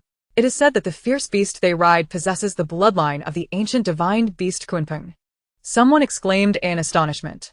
Once all the palace maids had retreated, Feng Yihan slowly unfurled the blueprint in his hands, and with just a cursory glance, his brow tightened further. Everything appears unchanged, yet it is often the most tranquil surface of the ocean that conceals the potential for tumultuous waves. Ling Xian earnestly implores the West King to spare the 9th prince, raising his hands and casting his gaze downward, his bangs obscuring his eyes, rendering his emotions inscrutable. Situ Yunlong bursts into laughter, seemingly oblivious to the predicaments facing the Situ family, overwhelmed with an exuberance that leaves him at a loss for words to express his delight. Taking a seat, she adopts a vexed demeanor, consuming several cups of wine, which flush her cheeks, rendering her even more captivating. Feng Qianxuan does not hastily claim this territory as his own. Rather, he remains encamped at his original location, awaiting the inevitable return of Gong Mo Li. Whether it be in anger, pleading, or scolding, he is prepared for her arrival, regardless of the nature of her return. Yinmei gazes in bewilderment at Yang Feier as she retreats to her chamber, pondering the implications of her words. The weather remains splendid. Sunwan lowers her gaze to a shaft of warm sunlight resting in her palm, letting out a soft sigh, tinged with a hint of regret and sorrow. As she muses that there may not be many opportunities to bask in such warmth in the future, yet it seems she is resolved to accept this fate. They brandish various weapons, each emanating a formidable fluctuation of elemental energy. Among men, the dragon and phoenix, when they do not sound, they are silent, yet when they do, their impact is remarkable, the elder remarks, his tone suggesting a high regard for Yiyu. However, coaxing He Chuan into conversation is no simple task. Leading Wang Haixing to feel that his efforts may be unnecessary, he would be content merely to glean some information from He Chuan's lips. In the past, Luoyu had never displayed such an expression, prompting Chu Mo to feel a twinge of unease and softly inquire, his eyes reflecting deep concern for her. He surveyed everyone present, recognizing the dire situation, They were all residents of Magic City, yet strangely, they seemed powerless, as if their very existence necessitated experiencing this ordeal. The three promptly followed Dongfang Zhao's lead, and as he exited the room, two individuals entered to clear the table of materials and discarded potions. Tasks designated to specialists from the Alchemy Guild, thus sparing Dongfang Zhao the need to intervene personally. The elder and the envoy from the Nangong family exchanged knowing glances, an understanding evident in their eyes. With a swift motion, they encircled Yu. The moment they made contact, both sustained injuries. If they failed to remain vigilant against Yu, they would indeed be foolish. Over the years, having observed the complexities of benevolence from a distance, they had often felt despondent, occasionally getting ensnared in their own stubbornness. Madame Xu, he genuinely hoped that this individual could elucidate the mysteries surrounding benevolence, regardless of whether the demise of the late empress was due to natural disaster or human error, so that a resolution could be reached through Zhen Sanyang's hands. Upon uttering these words, Yuan Bao Duo noticed an eerie flash of pure white suddenly swell within the azure depths of the corridor, tightening her heart as she relinquished her entanglement with him in midair and activated her skills to hastily withdraw her main forces. At that moment, Ling Ming's expression shifted dramatically. He had not anticipated that Yi Yu could withstand a strike unscathed, even possessing the strength to fend off an attack from his cousin, Ling Yin. Could it be that his cultivation had advanced? Ling Ming regarded Yi Yu with a grim countenance. Ling Yin had made a resolute decision, opening its mouth to emit a series of mental transmissions, soothing the city dwellers and water elemental beasts, before perching beside Luo Yu's vessel. Gu Jinshu narrowed her eyes, extending her 10 fingers, and as they made contact with his palm, she suddenly released a burst of purple flames. Raising her hand, she forcefully discarded the half-finished cigarette to the ground, extinguishing it with her foot as if it were her sworn enemy. Chen Yaozhong took his time before entering the house, casually surveying the courtyard to determine what required repairs and enhancements. The leaves of the silver moon tree rustled in the biting cold wind, with a few playful leaves breaking free from their branches in pursuit of the gust, performing a solitary dance with the wind before quietly resting on the ground. Who wouldn't adore her, Meow Meow? She is the most obedient. I see you are not being honest, the grandmother scolded, stirring the pot. Yu Songhai's expression darkened, falling silent. He bent down again, using his sword as a cane. Yu Songhai was suddenly taken aback, hastily turning around to parry with his sword. Unbeknownst to him, this was merely a feint from Wu Yu. The sword did not engage in a direct clash with his opponent's longsword, instead forming a foothold of spiritual energy beneath him, allowing him to leap over Yu Songhai's head once more. To his surprise, the girl stubbornly yanked the gold card and swung it at his face, vehemently criticizing him for his lack of respect, declaring that she would never engage in such behavior, even at the risk of losing her job. After delivering her tirade, she stormed off in anger. The introduction speaks of humans encountering the GRT virus, resulting in a mutation of monsters that are even more ferocious and challenging to contend with than typical zombies. Their claws can rend steel, and the primary rippers possess extraordinary strength and speed beyond the ordinary. Close combat is strongly advised against. If Li Guangyan had been aware from the outset of her intentions, then her actions over the years would have been nothing more than a grand jest. Yi Guilin wished to protect Fang Huijin from harm. She could not foresee what twists the league would take, but she certainly did not expect to be the only one. The token and the groove fit seamlessly together. Upon alignment, the coffin immediately began to tremble violently. As she exited the school gate, she absent-mindedly raised her hand to touch her neck, only to find nothing there, leading her expression to soften once more. Yuzi smiled, bestowing a large kiss upon her son, taking his hand as they made their way to the 9-tiered earth platform. The jadeite rough stones on the shelves mostly exhibited skin-like features, commanding high prices, ranging from tens of thousands to even hundreds of thousands per kilogram. The Qilin python, in pain, flicked its tail, sending the radish head flying far away, before rolling over and hanging onto a tree. Wang Dachuan's talisman spontaneously ignited without wind. He used a peach wood sword to lift the burning talisman, circling the table while executing an enigmatic step, chanting as he moved. Chapter 31. It's a yellow peach, not a mango. Mango pie. Vice Principal Wu's eyes widened in disbelief. How could the doctor claim that Qin Meng's allergic reaction was caused by consuming mangoes? Wait, did she eat mangoes? He suddenly realized, turning to look at Teacher Wang beside him. He pondered whether Qin Meng had mistakenly consumed mangoes herself or had eaten the dessert sent by Jiang Suisui. Teacher Wang was already bewildered. Lu Song had clearly informed her that Jiang Suisui would be delivering mango pies at noon. It is not only revered by the native residents of the imperial capital, even Caucasians and Africans beyond the borders of Huaxia yearn for this place. Asking again now would yield a different outcome. From the moment the reward directives were issued, all the reward mechanisms had already been thoroughly scrutinized by these veterans. This time, allowing this malevolent entity to escape from my southern sea domain is a disgrace for my inspection office.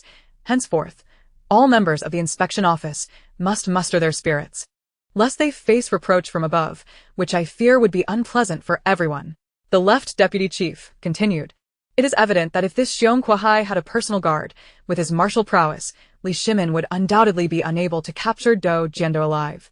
As Su Yao witnessed the Grand Master from the inner palace make his move, he let out a cold snort. The 3 crimson sword imprints on his brow gradually converged into one. Once Su Yao completed this action, an aura of murderous intent, seemingly originating from the annals of time, appeared to transcend the bounds of space and time, re-emerging in this realm. Upon reaching a certain level in martial arts cultivation, many formidable warriors begin to slightly refine their spiritual powers. Furthermore, every individual possesses a foundational spiritual strength, which grows stronger in tandem with their martial prowess. Although he did not harbor complete confidence at this moment, the brief exchange of glances with Bairu before her departure had already conveyed their mutual understanding. As the rebel forces commenced their charge, Su Lai merely revealed a hint of a cold smile and commanded the entire army to fire. Indeed, upon returning, a new decree would be established, that he alone would have the final say. Han Kongcheng waved his hand grandly, exuding an unparalleled bravado. The suspended arena spanned approximately 300 zhang. A fall from such heights would undoubtedly result in a fatal outcome. Avi shared the sentiments of that student, perplexed by the purpose of the supervisory committee. Over the past 2 days, he had visited the underground casinos of Swanla Blackberry and Cat's Nest. Yet there was no sign of Fan. It appeared that Fan and Coral had truly been captured. Lian Sheng hastily summoned his Buddhist powers, scanning for the approaching enemies. With a keen eye, he observed that the air was filled with the chilling presence of the Korean troops, with some armored vehicles and soldiers already frozen into rigid ice. Lian Sheng unleashed a torrent of prodigy flames, continuously dispelling the intense cold emanating from the Korean forces. If Han Xiaowei truly came every day as she claimed, would she not drive herself to distraction? At the sound of commotion, everyone emerged to see a dark-skinned, bare-chested man angrily waving a large iron spoon at Mu Xiaoyang. Behind him was a blue electric tricycle, laden with 4 covered barrels. Victory had become akin to an opiate, despite knowing its toxicity. One could not resist its allure after having tasted its sweetness. In the realms of demons and monsters, if one possessed wealth, power, and status, a comfortable life was assured. Conversely, without these 3 attributes, possessing a strong and resilient body might suffice for survival. However, lacking even that, one could only pray for good fortune. This sudden action inevitably thrust Su Yi into the spotlight, especially during such a highly publicized auction event. Haha, surely not, Zhao Yushi replied, his thick skin allowing him to engage in aimless chatter with Chao Feng. Huang Er, who is the ambitious one. It seems you are speaking of yourself. Hu Santai interrupted unexpectedly. Chapter 32. Attempting to steal chickens only to lose rice. Just moments ago, Lu Song had felt triumphant, believing he could evade accountability. Now, he stood dumbfounded. His eyes widened, his voice trembling. Vice Dean Wu, may I inquire what I have done wrong? Why am I being taken to the police station in front of all these witnesses? You must provide me with an explanation. Vice Dean Wu let out a cold scoff. You're aware of your own misdeeds, aren't you? You conspired with teacher Wang to plot against Jiang Suisui, intending to drive her away. In the end, your scheme failed to harm her. She cast a glance at Zhu Ku, who was bowing respectfully to Lu Shikai, contemplating whether to leave without further ado. The old man furrowed his brow. He had never encountered such a family. He could understand the anger of those who were attacked. Yet the village chief had already made 2 attempts to negotiate. Even old Zhao had knelt, so one would think the anger would have subsided by now. It was said that the Prince Jing had once been close to the king, yet now an impostor had appeared, disrupting the bond between the 2 brothers. Madame Shun gritted her teeth. Little did she know, this so-called HX deity was none other than that unremarkable vagrant. Wan Qi nodded. His divination results echoed this revelation. All signs pointed to the mountain. Thus, Wan Qi resolved to ascend. Xiaoyu had always been self-assured regarding his talents. Upon hearing someone praise him, he deemed it mere nonsense. What he truly wished to hear were the accompanying criticisms that followed such praise. Aching, use your sword once more, Lan Shi urged, sensing that Aching's sword was exceptional. Although she could not discern its uniqueness, its ability to cleave through icebergs and withstand the might of divine artifacts, while protecting her from danger, was undeniable. Even now, she harbored a flicker of hope, refusing to believe that her abrupt arrival was a deliberate orchestration. It was merely an occurrence beyond the realm of human science. When Wan Shi engaged in commerce, his cunning was notorious, if one were not sufficiently devious. Seizing Mengrade's oil shares from the hands of Emperor M would be impossible. Yet, in his solitary moments, he found himself unexpectedly forthright. A bowl of beef noodles, plus 2 fried dough sticks. This was a premium breakfast configuration in the southern market and one of the most favored combinations. To his knowledge, the student dormitories at Minhai University were mixed, with no fixed assignments based on departmental affiliation. The quality of accommodations largely depended on luck, or rather, on the goodwill of the senior students responsible for assigning rooms, or the timing of one's arrival. Zhang Han's expression turned cold as spiritual pressure surged forth from within him, manifesting as a dozen transparent ropes that bound Scott tightly. The Tang army conducted its defense methodically, each unit performing its duties without a hint of chaos, akin to a well-oiled machine, precise and efficient. The emperor? The crown prince was taken aback. Liang Yuanjin's response had utterly caught him off guard.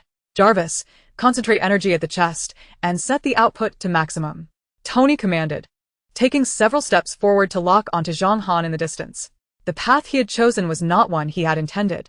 Perhaps distilling this rationale into a coherent form could reveal a new avenue, Wang Yuanfeng mused. Chen Wuxin, having been swiftly disproven, felt no discomfort. Her smile radiated joy as if she had discovered a hidden treasure.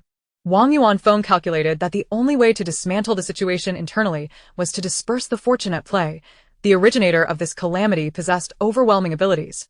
Yet Wang Yuanfeng had a means to suppress him using the power of destiny. After a millennium, when the world had evolved to a certain level, even the mightiest of demons would be reduced to the mundane. He then flipped his palm, striking the 2 individuals on their crowns with a resounding thud. Their necks twisted at unnatural angles, and they breathed their last. Subsequently, he discarded their lifeless bodies into the river of yellow springs, and in mere moments, their remains vanished without a trace, becoming sustenance within the depths of the underworld. Chapter 33. Jiang Suisui becomes head chef. All right, the tutor remarked with a hint of disappointment.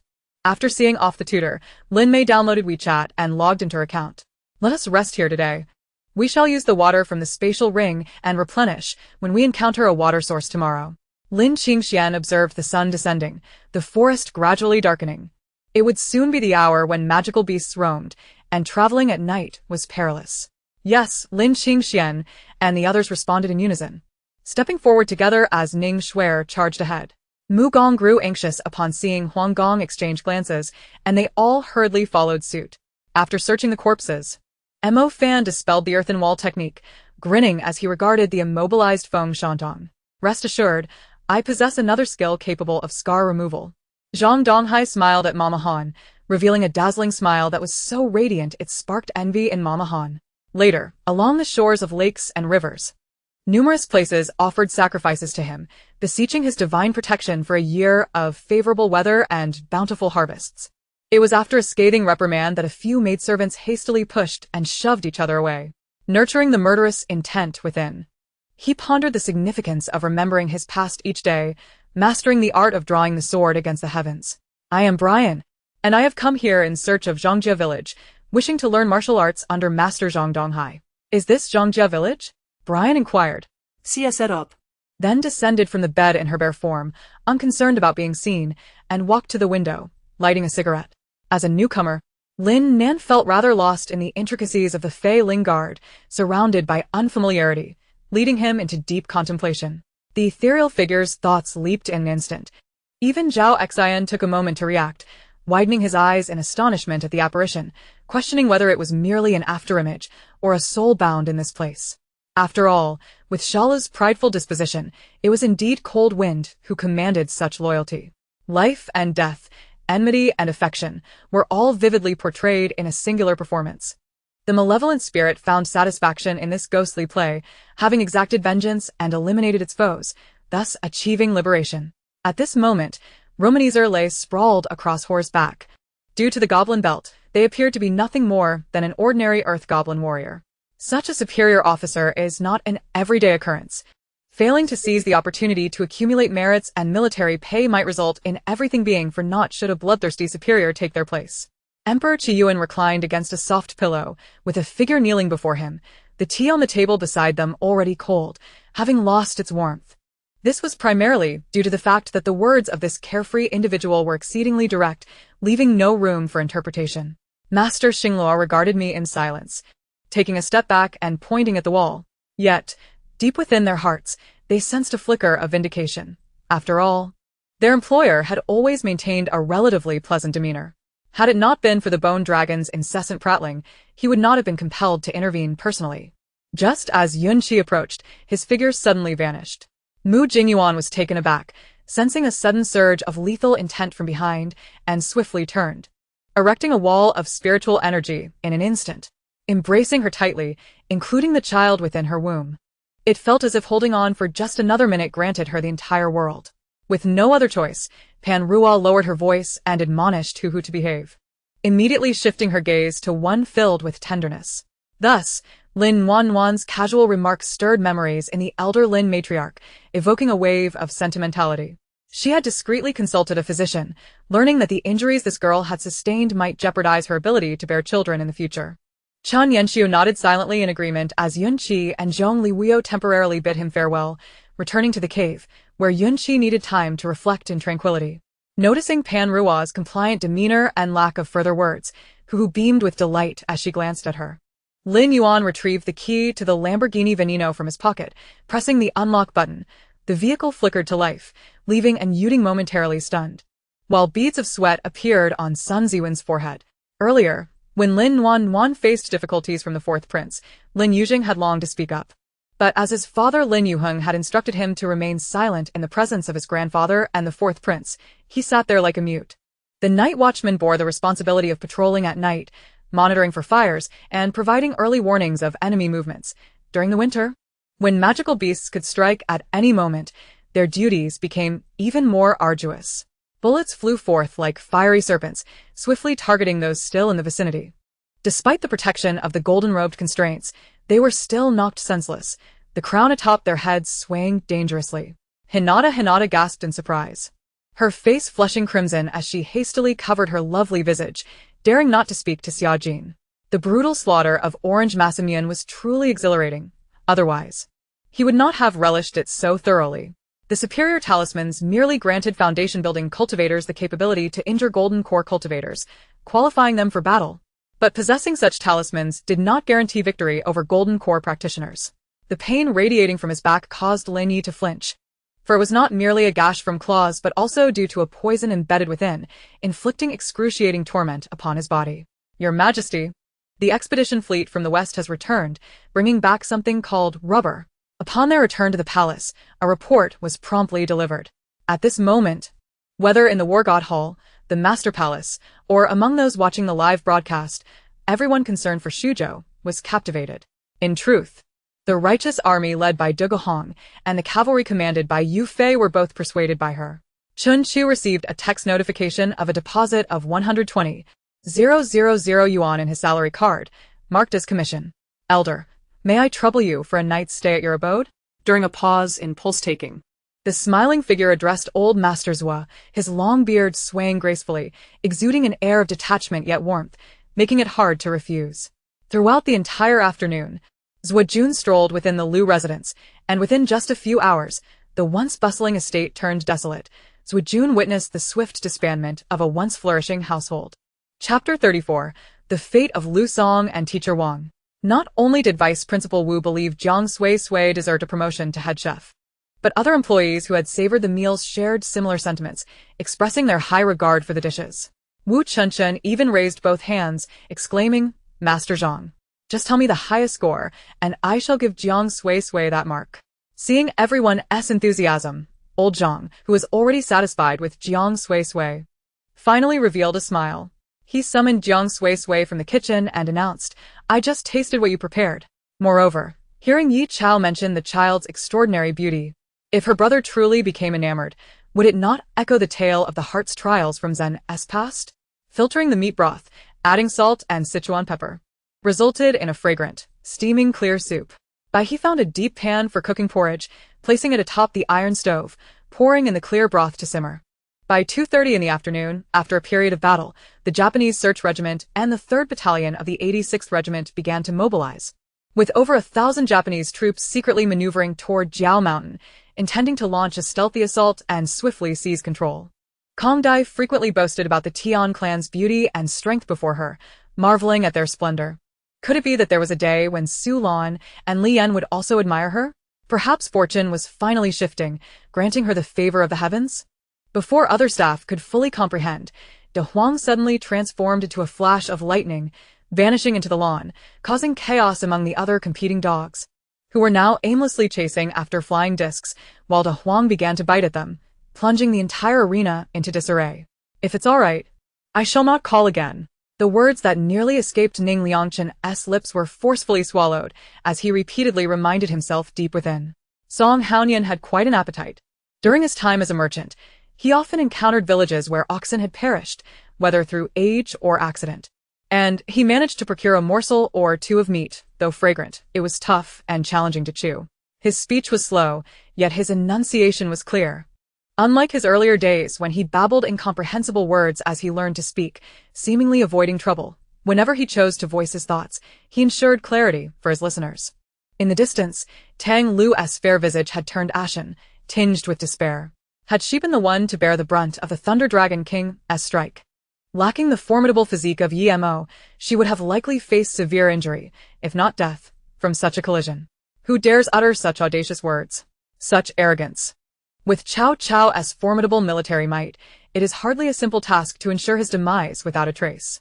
When did our Shuzhou produce such a remarkable figure? How was I unaware of this? A fine sheen of cold sweat appeared on his forehead, and his body trembled involuntarily. "Go forth." Ling Yong let out a long howl. Then, with a swift motion, he thrust his hands to dispel the swirling violet light intermingled with arcane energy, launching it with astonishing speed towards Magneto. After Huang too retrieved water, Dijia, feeling parched, approached to drink as well. The water within the southern heavenly gate seemed sweeter than that outside the Bingzi camp, infused with more celestial energy. As for food, Dijia found it unnecessary, having long adapted to only 2 meals a day, eschewing snacking as a habit or preference. Once the explosion subsided, the protective shield vanished abruptly, and in that moment, a crimson, solid beam of light shot forth from the epicenter of the explosion, targeting a helicopter suspended in midair. Upon contact with the red light, the helicopter erupted violently. Zinnies gazed intently for a prolonged period before finally drawing back his gaze. Exhaling deeply and taking in a fresh breath, he turned to his companions and spoke in a subdued tone. From a distant mountain peak, a Zerg reconnaissance warrior witnessed this astonishing scene, using their unique method to relay everything they observed back to their distant hive. Chapter 35. The children have developed a fondness for meals. Today marked the inaugural day of Jiang Suisui's tenure as head chef. After reviewing the menu arranged by the nutritionist, she promptly directed Wu Chenchen to get busy. Everything proceeded in an orderly fashion, much to old Zhang's satisfaction as he monitored the surveillance. When reporting to the principal, he couldn't help but praise her performance. "Principal, Jiang Suisui has done rather well. If she can maintain this level, I believe she might be worthy of my position." Meanwhile, Chungyi was taken aback by old Zhang's commendation of Jiang. With pupils as dark as ebony, a noble and striking nose, brows like flying swords, and lips resembling red ink, his white attire accentuated his slender, yet remarkably poised form, making him appear almost celestial. Just like the ghost imprint on your hand. How did it come to be? Catching ghosts, merging, forming the imprint, and then continuously nurturing it. This is akin to raising ghosts, much like the principle of nurturing goo. The grandfather continued. "Each time you sleep, weave a story, with the aim of spending less when wooing my daughter." "Really? That's wonderful. Huang Xian, do you realize? You've struck gold." Siyu exclaimed with excitement. Gradually, legends regarding the spiritual pupils began to circulate throughout the realm, for many had witnessed them on the battlefield. The Yin Yang pupils possessed the ability to sever life and death. a capability the spirit master utilized to eliminate them, ensuring that no one could trace the news of my inheritance. His intention was to annihilate all, to prevent the dissemination of information regarding my acceptance of his legacy. All present from the Inyang sect had trained with the Inyang grinding stone. Upon the emergence of the Inyang divine mill, they felt their own internal grinding stones being subtly suppressed, particularly among disciples of lower cultivation such as Xiangfeng and Zhule. Empress Xianren observed the harmonious gathering of the Peng family and was reminded of the recently deceased Emperor Longwu, the faraway Peng Jia in Canaan, and the scattered descendants in the holy capital, loneliness washing over her heart once more, yet her demeanor remained composed and unyielding. "I am inquiring of you. Why do you question me?" Feng Zhao appeared fierce. She could strike at these three, but she was uncertain of Huang Xian's stance, considering he had nearly slain her before. This time, she could not recklessly take the lead. The eldest daughter Shin seduced a domineering CEO in the hotel while completely unclad. Yet the CEO remained unmoved, resulting in an awkward conclusion. Such sensational headlines were undoubtedly what everyone wished to see. Where to? Although Yang Yunhui posed the question, his mind contemplated that they were likely headed to one of his mother's acquaintances. Wu Yingying clamored to be let out, asserting that the Dark Star people possessed their own independent language, prompting Bai Yi to reluctantly release her. As he contemplated, his eyes darkened, a thin veil of mist rising at the corners, momentarily blurring his vision. Puffed, Bai Yan was caught off guard, unable to bite down, and was left gasping for air from her own words. Haha, advanced wind system divine mystery for wind's dragon roar. How intriguing. This year's Songshan is stronger than the last. Li Sahan from Danxiang smiled slightly upon witnessing the tempest. Some believed such behavior could affect the quality of voice acting, deterring many average-looking voice actors from pursuing this profession. Seemingly inquiring, yet not awaiting a response from Fengwu, she wrapped her arms around his slender waist and soared into the distance. "My surname is Gu. My given name, Yanma. Do you remember?" Gu Yanma said sternly to her. Just as Ling Shiza stepped out, his wrist was seized by an unexpected force. Realizing the futility of resistance in that instant, he was abruptly yanked aside and pressed against the wall adjacent to the elevator door. Lu Kehong sighed inwardly. Recognizing that this battle marked his first demonstration of command ability, it was far more thrilling than the combat he was currently experiencing, filled with anticipation. Chapter 36. Jiang Xingran seeks a master. Just sharing a bit of mushroom mincemeat sauce, Teacher Yu naturally would not refuse.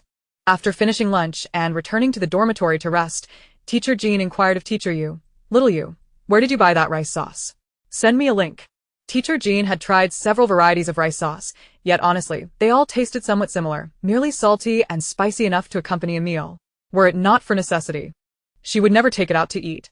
It paled in comparison to the aroma that Teacher Yu provided. The Ubangi army in Wamu province, upon seeing thousands approach, greeted the camp commander, "Your Highness, what brings you here?" Rain Brother, after Xiamen returned to Xiaoxiang Island, she neither ate nor drank, merely kneeling in her room praying to the east. Dealing with the 15,000 soldiers of the Demon Temple was relatively easier. The flashbang would first target them, after which their light and heavy machine guns should suffice to eliminate them. The days of merging into one with you come with the advantage of seeming to have complete control over you. When you wish to sleep, I toss and turn, disrupting your rest. When you desire to eat, I wish to sleep, leaving you hungry. Of course, had he known that Wang Yi resolved Zhou Lei through overwhelming force, he would have been utterly astonished. Upon opening the jewelry box, Mimi gasped, covering her mouth in astonishment. "It's so beautiful. Rain Brother, this is too precious. I cannot accept it." As a few cunning rogues just stepped into the city, they erupted into laughter, as if intoxicated by the prospect of rewards. Upon hearing this, the expressions of those advancing to the third round shifted dramatically. The specter of life-threatening peril loomed. Hadn't it been stated that no lives would be lost? How could death now be a possibility?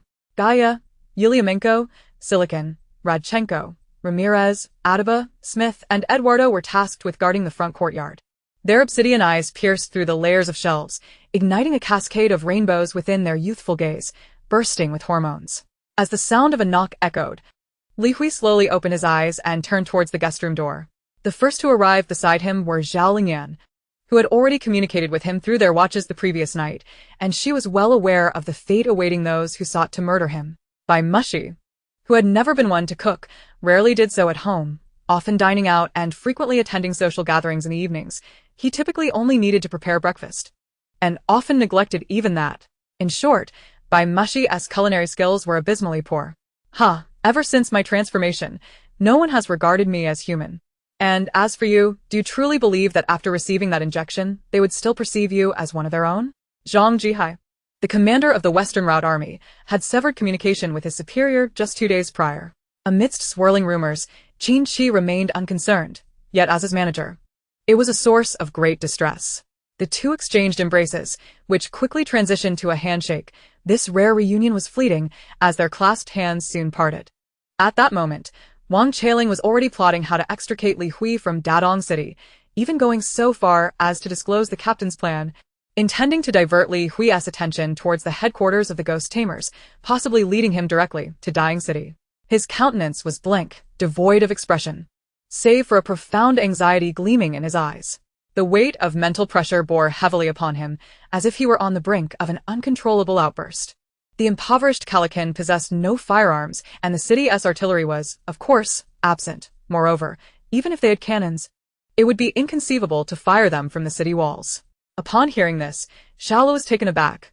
Had they not quarreled previously? What was happening? Was it truly a case of no fight, no acquaintance? However, the Huaxia government had already joined the TO. Regardless, they had to publicly adhere to 2S regulations, making it impossible to engage in such foolish acts that would provide others with leverage against them. The journalists, unable to interview Lin Baofu, continued their inquiries with Gong Ji.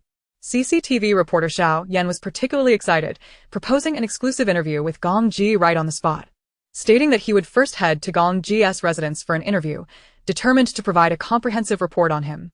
Chapter 37. A lavish spread of 8 dishes. While waiting for Jiang Suisui to prepare the meal, Jiang Xingran and Jiang Yue fulfilled their responsibilities as young hosts. One brought a kettle to brew tea for Old Master Lin and Teacher Yu, while the other fetched fruits for them to nibble on. The two even sat cross-legged on the floor, posing various questions to Old Master Lin, especially Jiang Xingran, who inquired about how to excel at painting, eventually asking how much a painting could sell for after becoming an artist. Yi Kong dispatched the fire rock lizard before him, at which point the other 7 lizards approached, each roaring as they lunged at him. Yi Kong's body glimmered as he activated the skill of the reviving command. As Dizong finished speaking, Ming Yi instantly grasped the opponent's intentions, letting out a cold snort before tearing open a rift to escape. With that, Alistair tossed the blood orb to Wench. Wench summoned 8 iron swords, resembling short daggers, and pierced the blood orb, allowing the darkness within the iron swords to consume it. Ina firmly insisted that she had prematurely ended the chaotic battle to save the life of the Abyssal Inferno, yet they failed to recognize her good intentions, violating the rules of the Gladiator League and ultimately facing defeat. As for the shadow arrows that struck the Chaos Dragon, those were retaliatory strikes. They had no choice but to defend themselves. Witnessing the scene, Morong Hua seethed with indignation, itching to give Li Yuyun a thrashing right then and there. Yet for the sake of maintaining his image, he chose to endure the moment. Top. Someone approached, stepping on the bluestone tiles from a distance. Through Ji Mingdong's perspective, the first thing he noticed was a white robe, obscuring the visitor's upper body, yet he could sense an extraordinary aura emanating from them. Naturally, the golden Jiao King had transformed into Long Tian. Encountering him here lifted Nan Wuxiang's spirits. With Long Tian and Jean Daoren present, this venture would proceed with greater ease. Wench awkwardly assured that the Lamp of Omniscience would encounter no issues. Due to time constraints, Wench could not meet with Hito and immediately boarded the Star Whale Baby, setting off towards Hot Springs Valley without delay. Toru was momentarily stunned, suddenly feeling a sense of shame akin to being publicly executed. Her face flushed crimson as she lowered her head, stammering and struggling to articulate a single word. There's no need for such formality. Assisting you is tantamount to aiding ourselves. After all, your strength is the mightiest among us, Jean Jontian remarked with a smile. However, this dreadful burn left the wound still laden with a multitude of smoldering escape veins, making treatment not only troublesome but also extravagantly consuming. Meanwhile, Qian Xiao had long since engaged in a fierce battle alongside Long Tian and the others, leaving no time to greet Lumu. Ling Long, under the eager gaze of her son, could only nod and follow behind them towards the room. Nodding, Ling Long acknowledged that resting in the carriage had been quite dismal. Despite the decent conditions, it was never an ideal environment for rest. She had been sleeping poorly every day, and now, finally, lying down in bed, she felt slightly better. It turned out that the stone Su-won had thrown was not just one. Another stone was aimed at the leader's foot. The leader dodged the stone aimed at his face, but could not evade the second. Before today's wedding, Jiang Jin was unaware of the multitude of preparations required for such an occasion. Prepare yourselves. We shall depart tonight, Shui Mingchen instructed with a glance at the man, before returning to his study of the blueprints in hand. Applause. While the Drama Academy could invite individuals, some were lackluster, and those who could showcase even a fraction of their true talent deserve respect. Microfilms were not merely advertisements. There was much to learn. Is the mechanism above us? Su-won also considered this, feeling a twinge of regret as she cursed herself quietly. She had been so focused on checking for pathways on either side that she had forgotten to look above and below. Chapter 38. I respect you. But do not underestimate me. Old Master Lin accepted the soup bowl. Xing, you're a good child. From now on, follow your grandfather and diligently learn to paint. I shall not squander your talent. Jiang Xingran nodded vigorously, taking her own soup bowl, and earnestly declared, Grandpa Lin, I will study hard. I aspire to be a great artist, to earn substantial wealth to buy a large house for my sister and a big sandbag for my younger sister. The facade that old Master Lin had just erected crumbled instantly. Qin Qingqiao deftly maneuvered the plump orange amidst the relentless cycle of entanglement, delivering a swift strike, regardless of its effectiveness, before quickly retreating. What next after the Ning family's bankruptcy? Will Jiang Yajin go to prison? Su Duo pondered over her thoughts, inquiring with Sun Wei in a state of perplexity. Setting aside the matter of property compensation, she recalled that tax evasion typically incurs a definite prison sentence. Wu Ningxin hastily departed, while Zheng Yihui observed her retreating figure with a hint of confusion. Wu Ningxin had been acting strangely lately, appearing rather dazed during work hours, and it seemed she had inexplicably developed a penchant for idle gossip. Whenever the name Qinglian was mentioned, it instinctively evoked thoughts of the renowned poet Li Bai, whose Qinglian sword song from Fengzi Wuyu left an indelible impression.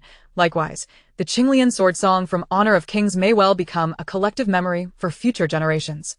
In a state of half-daze, Su Duo held her child, oblivious to her surroundings or any conversation. Tang Xinyue was engaged in dialogue with the police and doctors in the car, recounting the events that transpired. A white spear once again sliced through the night sky like lightning, this time purging the head of a figure that knelt before it, before toppling over.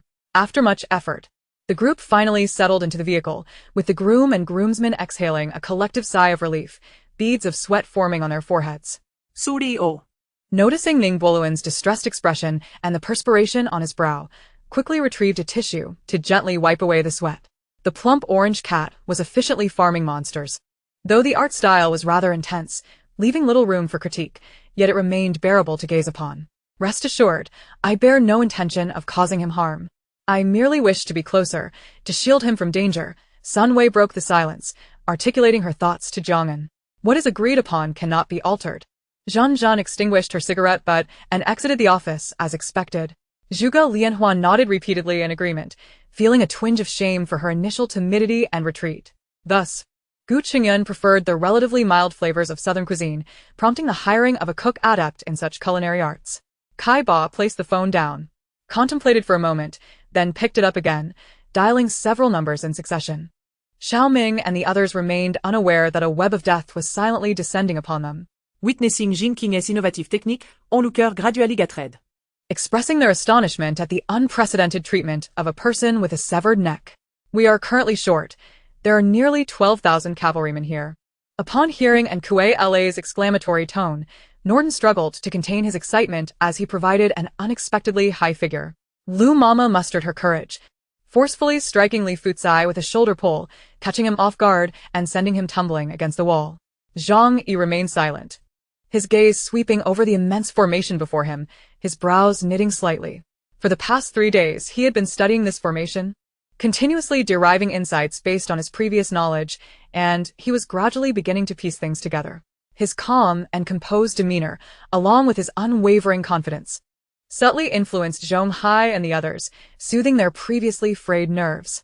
You are agents of the Dragon Brigade, truly living up to your reputation. To be defeated by you is no disgrace, Wu Tianxiong lamented. Chapter 39. Enough to buy you a life. Jiang Suisui contemplated for a moment before finally extracting memories concerning a certain woman from the residual memories left by the original owner. It turned out that this individual was Xiao Heilian, the wife of the original owner's second uncle, hence the original owner's second aunt.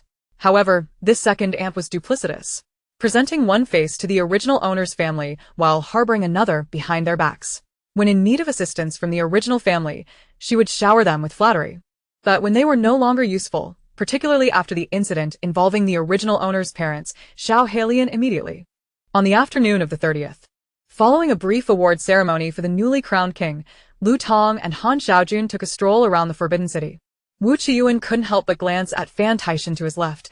Though he said nothing, the intent behind that look was unmistakably clear. Based on the actions Wu Qiyuan had taken regarding Mo Fan, Fan Taishan felt confident enough to consider launching an attack against him. If executed skillfully, he might leverage this opportunity to unseat Wu Qiyuan from his current position, thereby advancing his own aspirations. Under Parker's introduction, Yang Chung effortlessly built rapport with his teammates and opponents for the day. They were all there to enjoy themselves, and as elites from various fields, they naturally avoided any melodramatic conflicts.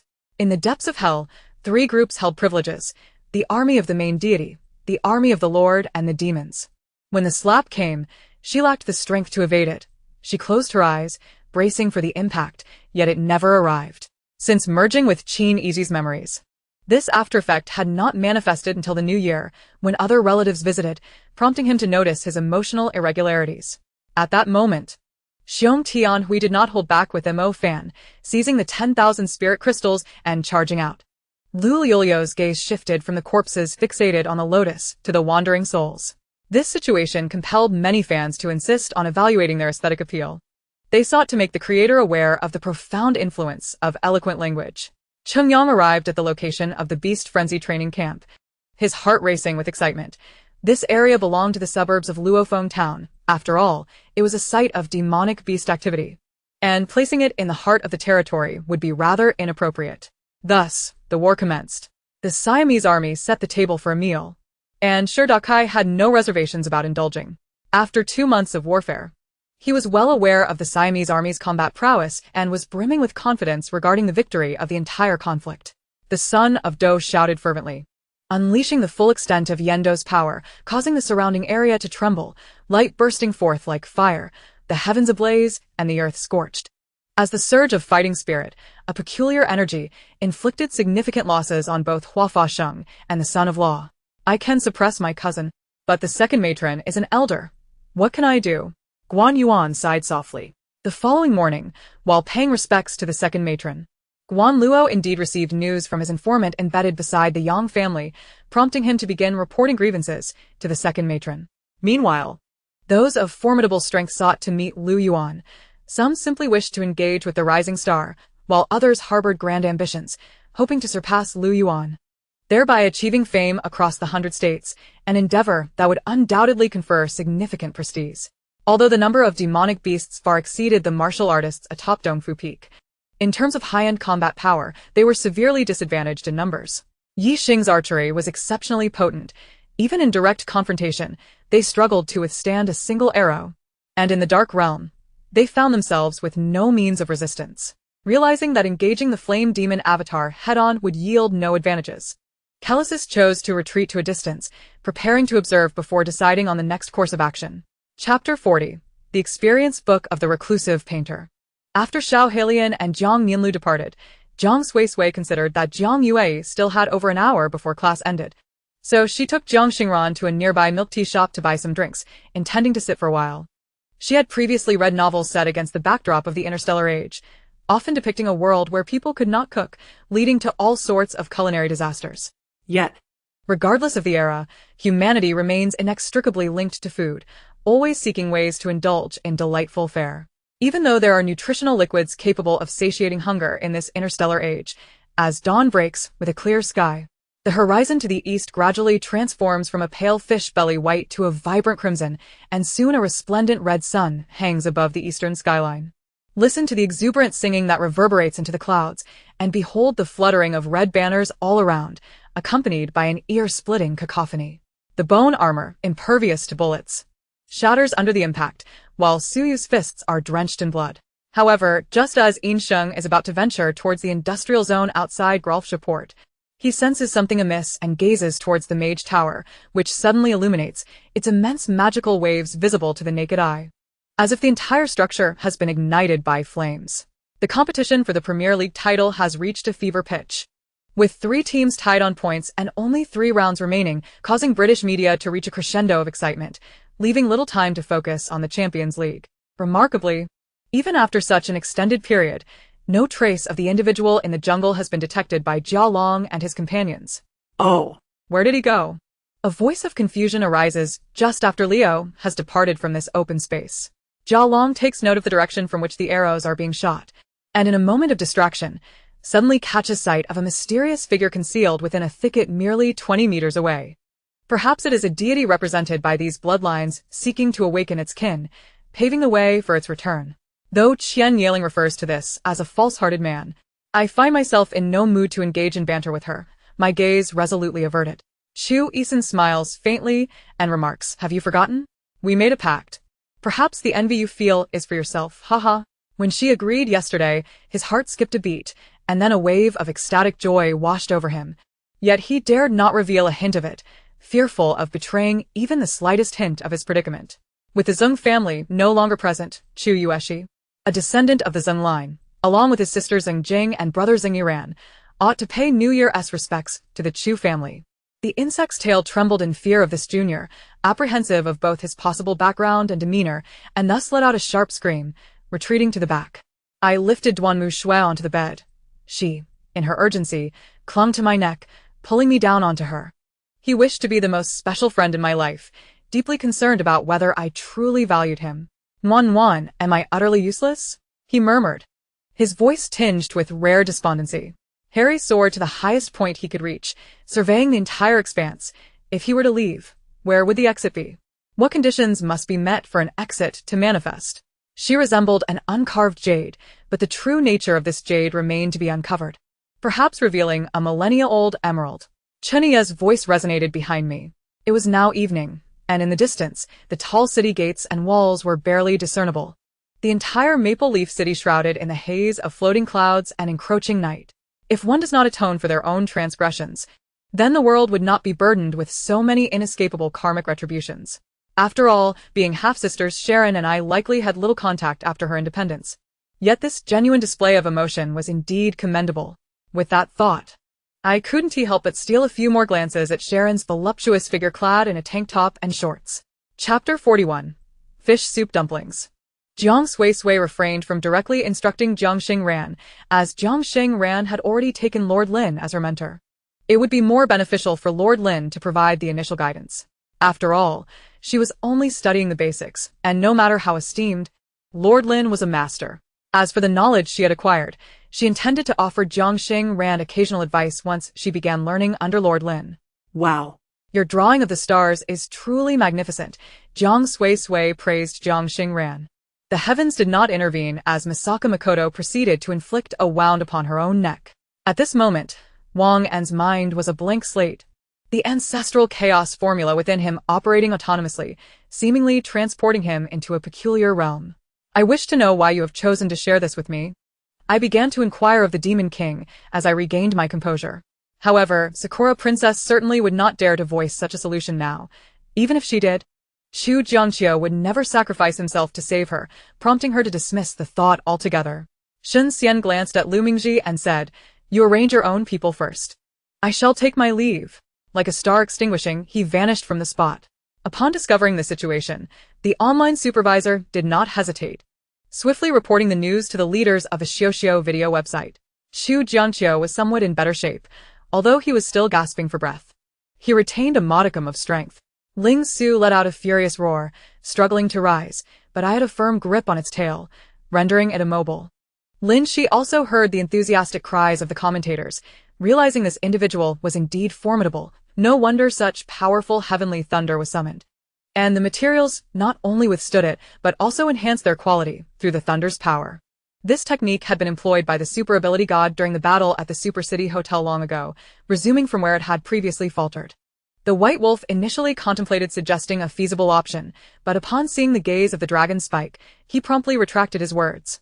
After hanging up the phone, Tang Luo grasped Ba Song's wrist, conducting a thorough examination before furrowing his brow. Very well, let it be as you wish, he said with a faint smile. Luo Xinghao nonchalantly releasing his grip. Since it is of utmost importance, let us seek it out. What mountain spirit? To hell with it, let us eliminate these scoundrels, said Sanpongzi, grinning widely and utterly unconcerned. Upon seeing that Duga Shuqin had finally opened the door, Heidongbo Ren hurriedly interjected. The red-haired Annie he mentioned was none other than Lin Peng Sr., Wang Yao. Shancheng, calm down. Yi Ying has been with me the entire time. How could she betray us? Hu Qiong asserted. I strode towards a slightly frail-looking stone figure, seizing the pry bar in my hand and forcefully prodding its surface with the sharp end. Gu Huaiyan felt a tinge of embarrassment as he lowered his head, soon stealing a glance at Lu Yanxue, who pretended not to notice and turned her head away. At this moment, Jiang Hao knelt before Qin Jihang, his voice trembling with emotion as he meticulously recounted the information regarding the old medicine pot, Mad Dog Li Zhong, Liang Mama, and a series of truths and falsehoods as instructed by Miss Huang Yu.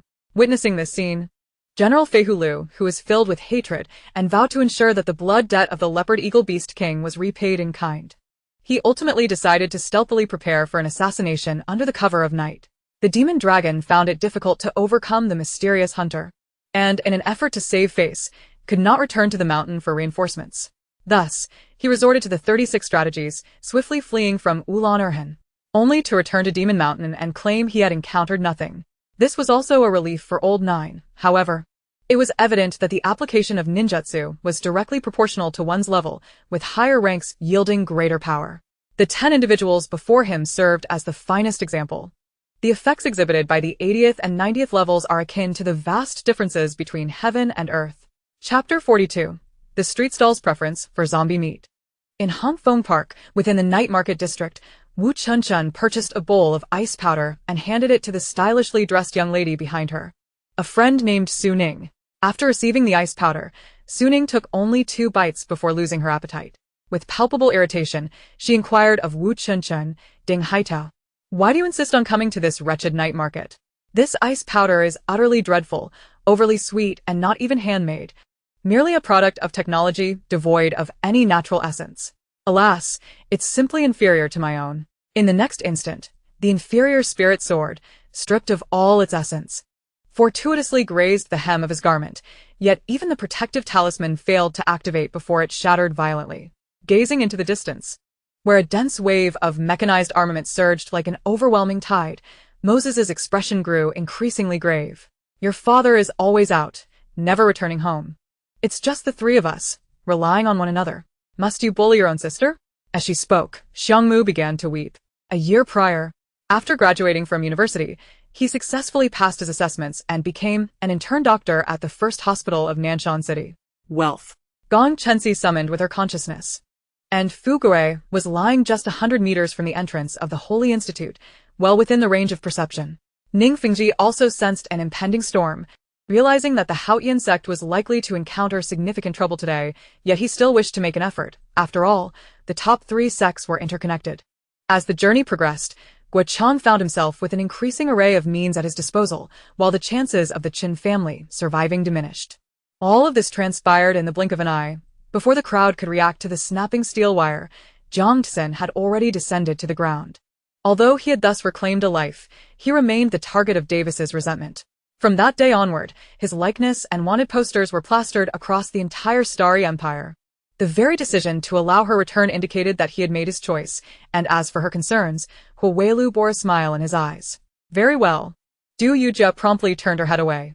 Though she had never directly seen the large sore on old Zhou's leg, one could easily fathom its horrifying nature. And it was perhaps best not to look, lest she be haunted by nightmares that night. Some call it good and evil thoughts, while others refer to it as the angel and devil within oneself. Regardless of the name, there are moments when 2 identical selves engage in a fierce dispute. No illness? Then why did you just say your heart felt cold? Fang Yu was momentarily taken aback, his heart fluttering painfully. The images of Lu Shiyan and Hu Yan Zhuqing's intimate moments lingered in his mind, indelible and deeply etched, serving as the primary reason for his ongoing distress. Chun Bo's lips curled into a subtle smile, expressing his agreement with Ruoshue's actions. Ha ha ha. Prodmore laughed joyously, while Richard squinted his eyes, smiling amiably. Of course. If they failed to secure the Champions League, the team would still hold a double crown parade tomorrow, rendering the Milan match equally insignificant. Let me go. Release me. The two disciples of the Mo family beside Tianming restrained him, and he struggled fervently to free himself from their grasp. Preparing everything in advance is the most advantageous approach. First, the primary option must be clear, and if it falters, the backup must swiftly follow. Hugo no longer wished to burden Wenger next season, for he envisioned a significant transformation for the team. In a dim room, several high-ranking members of the reformist front convened, seemingly engaged in a discussion of pressing matters. Thus, this entire incident was not as simple as it appeared on the surface, for many hidden truths lay beneath. Perhaps influenced by an uncontrollable excitement, Ingjing broke into a grin. His face wrinkled with joy. Chapter 43. The Young Lady of the Wanhuolu. Particularly striking was the corpse of the Crimson-Winged Demon King, lying still and obstructing the lake, capturing the attention of those present. What are you trying to convey? The crab inquired lazily. As it appeared, only the two of them could maintain their composure at the table. Well, indeed, this is a form of treatment. First, you must relax. If your muscles are tense, how can the hormones within you be released? Ultimately, relaxation is paramount. Shun Lian's eyes darted as he concocted an excuse. Having maintained this posture for an extended period, his body had grown numb, and after focusing for a long time, even his soul began to tremble. As for the loss of blood, it was now negligible. The good news was that Shuyu and others were nearby. Otherwise, the heavy stench of blood would have surely attracted beasts. Zheng Liang scoffed. Your cultivation level is low, yet your tongue is quite sharp. Do you intend to ensnare me with mere words? As he spoke, he struck out with his palm. Suddenly, KK paused, as if reconsidering his previous words. A few moments later, his expression subtly shifted, and he continued with a natural demeanor. Enough of your nonsense. Do you think I would believe your words? Jiang Xiaomei. You vile woman. I haven't settled the score with you yet. Wang Dalong shouted angrily, striding toward Shen Lian. At that moment, centered around Su Liang, numerous ethereal flying swords began to flicker into existence, circling around him, and the radius of their flight expanded swiftly. Shen Lian wore a smile. Unwilling to disclose that the robber had grown desperate, brandishing a weapon against his head and shouting loudly. Within the fleet, the Pakistani naval officers were equally exhilarated. Since this ship was launched, they had gradually followed it in training. At this point, Yun Yun's expression turned peculiar, for it was her first time hearing that this esteemed ancestor could be stirred. To forge such items, whether in materials, fine processing, or design, requires exceptionally advanced skills. Tossing the car keys aside, she climbed into another vehicle, heading towards the limited liability company. The United States took away Europe's hot money, while Huaxia seized its manufacturing prowess. Hot money inflates the stock market, enhances the financial landscape, and increases the wealth of many tycoons. Since the resurgence of Buddhism, reaching its zenith of fortune, matters pertaining to Buddhism have no longer been smooth, not to mention the often antagonistic stance of the Intercept and Chan sects. Even the so-called human sect has dared to covertly undermine Buddhism. Ji Yi swallowed hard and inquired, what is the public's response? She could not hear her own voice, merely opening and closing her mouth like a mechanical fish. Yan Ning was prepared, yet she did not expect that this time, old Master Lu, in a fit of anger, would demote her to a workshop worker. Frustrated, Yan Ning tossed her phone onto the sofa and languished there. When a complete layer of track materials appeared on the workbench, Song Ming turned to the nearby control panel. However, given his status, Yang Erxian listened attentively. Even if he had 100 grievances, he dared not speak out. First check. Then pay taxes. The tax collectors spoke in the local dialect, only able to grasp the general meaning. Next, Zhu Zhen intended to procure more liquor to distill alcohol, aiming to concoct at least a large vat of the primary essence. Li Gaoi suppressed the rising panic within, speaking as he retrieved a bottle of ergotu from the box. Departing without permission was a grave breach of palace protocol. Should Lu Che hold him accountable, he might face punishment. Chu Changfeng pondered over the factions he had offended as the alchemy conference loomed near, calculating that the delegates from the General Assembly of Huangzhou would soon arrive. Could it be them? The second concubine suddenly realized that the First Lady was still present. Discussing her family in such a manner was akin to inviting trouble, and she hastily curtsied to Xin Xingqing before retreating to her courtyard. The shadowy figure struck the rubble wall like a cannonball, leaving only a puddle of flesh, the splattering bits of meat eliciting cries of alarm from the nearby warriors. The island nation had been under severe pressure from the sea beasts during the time of the Yamada no Orochi, and now, the retaliatory attacks from these creatures were far more dire than those faced by the Empire of Sunset. Dongfeng Shua chose to ignore the princess, who was now wide-eyed and trembling, and continued speaking to himself. Witnessing the scene, the director of discipline trembled all over, suddenly gripped by a chill. His blood felt as though it had congealed, his heart pierced by some unseen blade, exuding a bone-chilling cold. The esteemed beings of the Hung Palace marveled in hushed tones, their complex emotions palpable as they scrutinized Han Dong before taking their leave. Standing high above, clad in azure battle armor, Han Dong moved with a fierce grace. His gaze fixed upon Kiwi's, radiating an imposing aura akin to a mountain. Thus, Su Wuyo pressed onwards, repeatedly overcoming the obstacles posed by the Tree of Life, ultimately succeeding in reaching its primary route. Mr. Stein, if I step outside now, you shall leave here on your knees by tomorrow. Do you believe it? With a smile, Li Fengqing rose and made his way to the door. The dragon's breath collided with the petals, initially drawing them in with a formidable force akin to a natural disaster. The dance of flowers and water was a breathtaking spectacle. Chapter 44. A new beverage stall opened next door. They were all trusted confidants of the commander, having followed him for many years, thus no one harbored doubts about each other's intentions. Did Yenner not say she wished for Brother Wang to accompany her in stargazing? Summer Jingsheng, holding Summer Jingyan, felt that this was the most blissful moment in the world. The visitor was none other than Mu Ranner's mother, Su Xian, who had not made an appearance in recent years due to her training and advancement. Once seated, Qin Luochuan suddenly grasped her hand resting on her knee, closing his eyes to trace the delicate, calloused fingers. The onlookers gasped in astonishment as from the outset, Lu Zekin, wielding his earth element, gained the upper hand while Leng Yuqing suffered defeat after defeat. Shameless old lecher, perish. The snake lady, in a fit of rage, hurled the turtle man away. In stark contrast to the excitement of the special forces, the nationalist soldiers were thrown into disarray. Although their combat abilities were commendable, the arrival of the vanguard army rendered them insignificant under the overwhelming tide of iron. Move aside. You're in my way.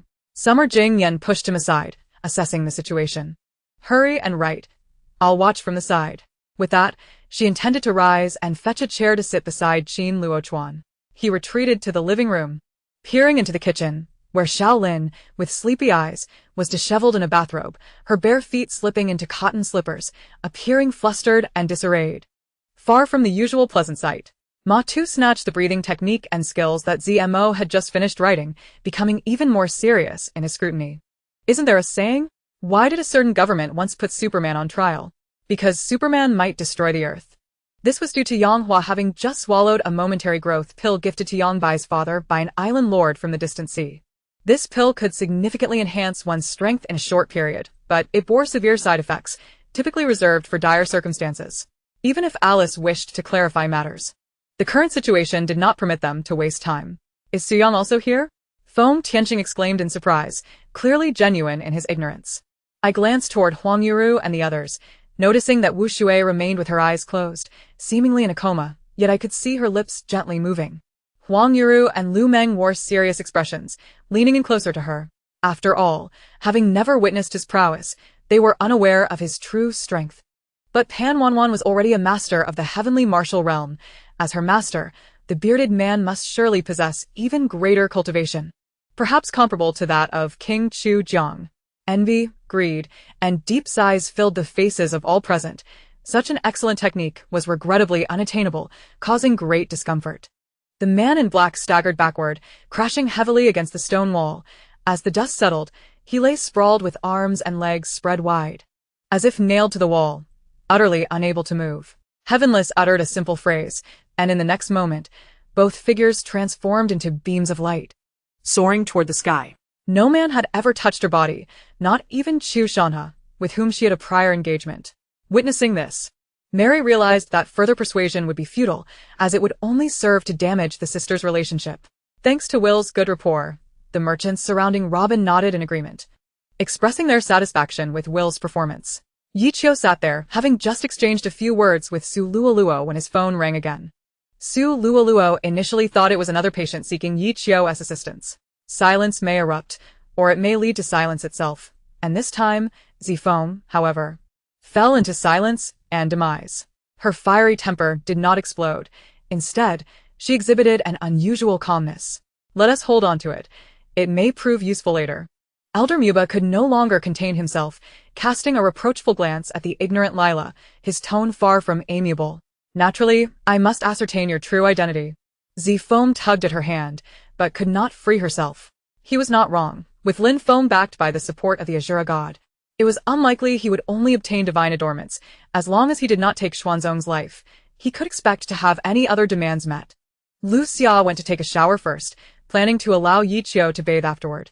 She felt there were many secrets she wished to share with him. After such a long time without the opportunity for a heartfelt conversation, Yi Zixuan's heart stirred. Having previously asked the Shu family to inquire about Lu Mingning, it seemed there might be leads. When practiced to the utmost, the sharpness of the fingertips surpasses all weapons of the world. When the heart and mind resonate, the finger's strength reaches the divine. Slaying gods and extinguishing Buddhas is but a trifle. Taking a deep breath, his tumultuous emotions gradually settled, and the third generation spoke with measured gravity. What a grand spectacle! It appears that a wealthy magnate has arrived. Turning to observe the procession of sports cars escorting a luxurious sedan, Ihu quietly watched for a moment before jokingly remarking, "Even with a stroke of fortune." Being discovered by the ninjas of Rock Ninja Village was not an easy hurdle to overcome, particularly when it came to unraveling Roya's illusion, the source of dragon energy. Upon the formation of several secondary chi Cs in Mo Yi's right arm, had its focus keenly fixed on the movements within Mo Yi's primary chi C, which remained eerily still, sending a chill of apprehension through him. Yang Mi once again brandished her long blade. As she swung it down, a powerful gust swept through, sending leaves fluttering in its wake. Unbeknownst to him, Zhu Hong had stealthily conjured a mosquito that infiltrated Kobu's chamber, where Kobu lay motionless on the ground, clutching his dream-weaving device, seemingly in slumber. To many in the provincial capital of Jiangnan, it appeared as though a veil had been drawn, obscuring all scenes from view. And Jiangchen was no exception. Chapter 45. The disturbance caused by sour plum soup. Facing the meticulous coordination of the King's mercenary corps, Fun Jing found himself on the verge of defeat. To salvage the situation promptly, the third star within his body ignited. She sat there in a daze. Was this truly the end? After all her careful preparations, was it to conclude here? Although reluctant, Chun Mei understood the necessity of not delaying others. And with a heavy heart, she raised her hand, her gaze dim as she prepared to remove her headdress. The name leader signified a role of preeminence, guiding others to conquer future adversities, and indeed, the members had upheld this meaning. Thus, from the spatial repository, a wooden, moisture-resistant push-top box was retrieved, a carefully prepared gift. After granting Jun Yao her final bath of the year, Gao Yuan allowed the two aunts to take a break, acknowledging their own families deserved warmth during the festive season. Understanding Nan Jiangnan's intent, Xia Shengsheng wished to interject but felt at a loss, her anxiety mounting. Gao Yuan, are you ready? Yun Yao implored. Eager to return to Chongqing as soon as possible, since the enchanting romance had unfolded. Yin Junfeng and Tai Xiangshui had brought Bai Ji and Su Dingfeng to that very peak, the location where Bai Ji had previously guided them in their cultivation, now filled with various energies. Was he to become a mere subordinate by lending money to Tian Xian Money House? Moreover, a portion of that money now belonged to Wanshou Mountain and the Divine Demon Hall. Jiang Tian understood that acquiring a Blood God Pearl from the Blood River sacred land held profound significance for Blood Moon Spirit. She intended to use it to cleanse the stain of having stolen the clan's Blood God Pearl. It was likely the Tianxia Society had indeed relocated the 12 fiends of Tianqi to their burial grounds. After all, they were the backbone of the society, and neglecting them would only dampen the spirits of their subordinates. Xiongba would never commit such an error. Fang Chung smiled faintly, muttering to himself as he clasped Bai Yang and departed from the scene. Let us not even mention how each fairy presented what they deemed their most precious possessions, a quantity so vast that it nearly overwhelmed the storage of the Sumi ring, but rather focus on the fervor of these fairies. The clash of two offensive forces birthed a tempest of forbidden and matched might, shaking the expansive estate of the Ling family. With the formidable battle prowess of the Black Qilin Beast Cub, slaying a typical divine-grade practitioner of the 7th transformation realm was well within its capabilities.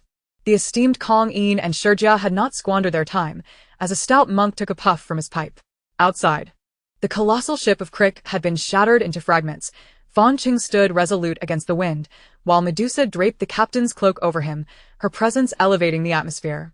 The sword trembled violently, its once-contained radiance erupting anew, enveloping the Xian Yuan's sword and flashing along every intricate detail of its blade, transforming instantaneously into a dazzling sword of light. The long-standing rivals of the Bagua sect, the Go sect and the Zai sect, had surprisingly shattered years of estrangement and merged to form a new faction, seizing the opportunity to compete with the Bagua sect. Although Guitiancheng was an official overseeing the law and prisons, he seldom graced his office, more than once or twice a month. Visiting yesterday and returning today was unheard of in years. The thought of Qiao Mimi's devoted care warmed Bei Mu Yan's heart immensely. Chun Fan's brows furrowed deeper.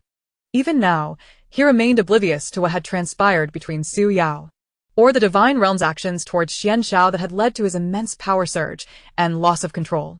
The Xian Shao of today was a stranger to him, and he grew anxious that his schemes might unravel unforeseen complications. Yet, Xian Di hesitated, unable to bear the sight of bullying. However, since his senior brother had spoken, he felt it inappropriate to intervene at this moment. In recent years, their army had traversed numerous locations, relying primarily on plunder for supplies, yet along the banks of Wushan, their sustenance was largely dependent on remnants from the ancient Ba Zhe Shi kingdom. Qin Yu displayed a look of astonishment, clasping his hands together and kneeling on one knee, saying, "Zhang Qingsong is blind. I beg for young master by Li's forgiveness." Yet within, Qin Yu was puzzled, as the voice of the gray-clad elder evoked an inexplicable sense of familiarity, as if he had heard it somewhere before. His grandfather returned when his mother was pregnant with Xiao Cheng and Xiao Qing, and since that time, he had never returned to the Great Chu. "Young Master Ling, I too find this garment quite appealing." Tang Yingying continued to assert her presence. "Esteemed elder, the sacred spirit pearl is of utmost importance to us. Please guide us towards a clear path," Su Chongqing implored. Xiao Mimi dared not meet his gaze, feeling as if she would be consumed by the intensity of his eyes. Within the general's residence, he relied on He Jin's trust and admiration, disregarding everyone else. "And you? Why do you gaze upon me?" Someone turned, his expression earnest, devoid of jest, seemingly perplexed by her scrutiny. In the next instant, they collided in midair with a resounding crash. The clash at the quasi-saint level was indeed akin to the very earth splitting asunder. Upon completing these tasks, Zhu De returned to the fire pit and began to prepare the catfish. He opted not to smoke it thoroughly as he had the previous day, for this catfish was rich and oily, requiring a different approach. A simple smoking would suffice here, given the cool and dry weather, alleviating concerns of spoilage. She gazed at the drifting snow and rain, too preoccupied to ponder deeply, when suddenly her head grew heavy, her vision blurred, and she fainted. Chapter 46. Jiang Suisui mistaken for a blood bag. Suddenly striking it rich, Zhou Fan felt quite pleased. Ignoring Lu Prung entirely and turning his back to head towards the free trading zone. Not only were the citizens and merchants of Shi State abuzz with excitement, but even the divine scions of the central lands and merchants from the southern wasteland found themselves captivated. Although Old Wu was also a martial practitioner, he remained ensnared by worldly power and foreign luxuries, thus his martial prowess was not formidable, making it impossible for him to contend against Fang Wushan's punch. What? When did this happen? A Zheng is already dead. Could it have occurred before a Zheng's demise? Xiao Shan feigned shock, his eyes momentarily reflecting a bewildered gaze, scanning his surroundings in confusion. Finally, upon sensing that nothing more was emerging from that direction, I exhaled a sigh of relief, wiping the cold sweat from my forehead.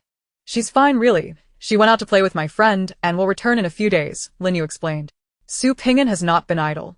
He has already begun placing orders with various manufacturers of research equipment, including those from Europe, Russia, domestic suppliers, and the United States. A steady stream of the latest research apparatus is expected to arrive. It is estimated that Lu Qing only truly seized control of the art and design department after the last student commendation ceremony, having eliminated opposing factions. Now, free from worries. The timing is impeccable. Clearly, the bald man's words resonate. If he could elevate this cousin further, perhaps even secure the position of heir to the Wang family, why would he, as a cousin, refuse such an opportunity? As the world's power of the seed infused into the array, it began to shimmer with dazzling silver light. The brilliance intensified, rendering it almost unbearable to behold. Upon descending the stairs, he hesitated for a moment, casting a glance at the bedroom door, but ultimately steeled his resolve and entered his own room to retrieve the phone given to him by Yi Qin, dialing his number. A thunderous sound echoed through the palace. Both individuals were exceptional martial artists, their palms poised to meet, yet the fierce energy of their strikes collided with a deafening roar, shaking even the grand underground hall. An inexplicable sense of dread enveloped her, leaving her icy and trembling, her limbs numb. In this world, we inhabit what is merely the seventh region. Even if we call it the world, it could just as easily be termed the seventh heaven. This realm is vast, and perhaps our seventh heaven is but a grain in the ocean, Lei murmured. She was swiftly encircled by everyone, all attempting to elicit sensational news and explosive revelations through conversation. He restrained his longing and refrained from seeking her out. Learning that she was to wed Yi Qin next month, a feeling so ineffable that even he struggled to articulate it. Fu Chengzhue, relentless. Suddenly bent down and swept Qin Huan into his arms, heading toward the bathroom. Upon seeing her mother, Zhang Li appeared deeply aggrieved, rushing into her embrace and weeping. Outyan was taken aback by Jiang Li's sudden action. He feared her mother might misunderstand him, and if she were to reprimand him. Outyan wondered if he should remain there any longer. What is it, Brother Xiao? Wang Gang looked at Li Xiao, whose fair yet lewd face was beaded with sweat. Yet, his appearance was also quite disheveled. Not only was his robe dirty and unkempt, but he was also covered in wounds, presenting a rather tragic sight. When Shun Chongqing first arrived in this world, he felt somewhat out of place, but gradually acclimated over time. To the other awakened, the terrifying attack he faced hardly warranted any consideration. However, Tang Lei still sensed that with every word he spoke, Ing Zheng's expression shifted slightly. Lu Feng noticed a gaze fixed upon him. He looked up to see the chief instructor staring at him with a daft expression. After a few more rounds, Qing Yu did not always play as the jungler. Aside from support, she had tried her hand at various roles.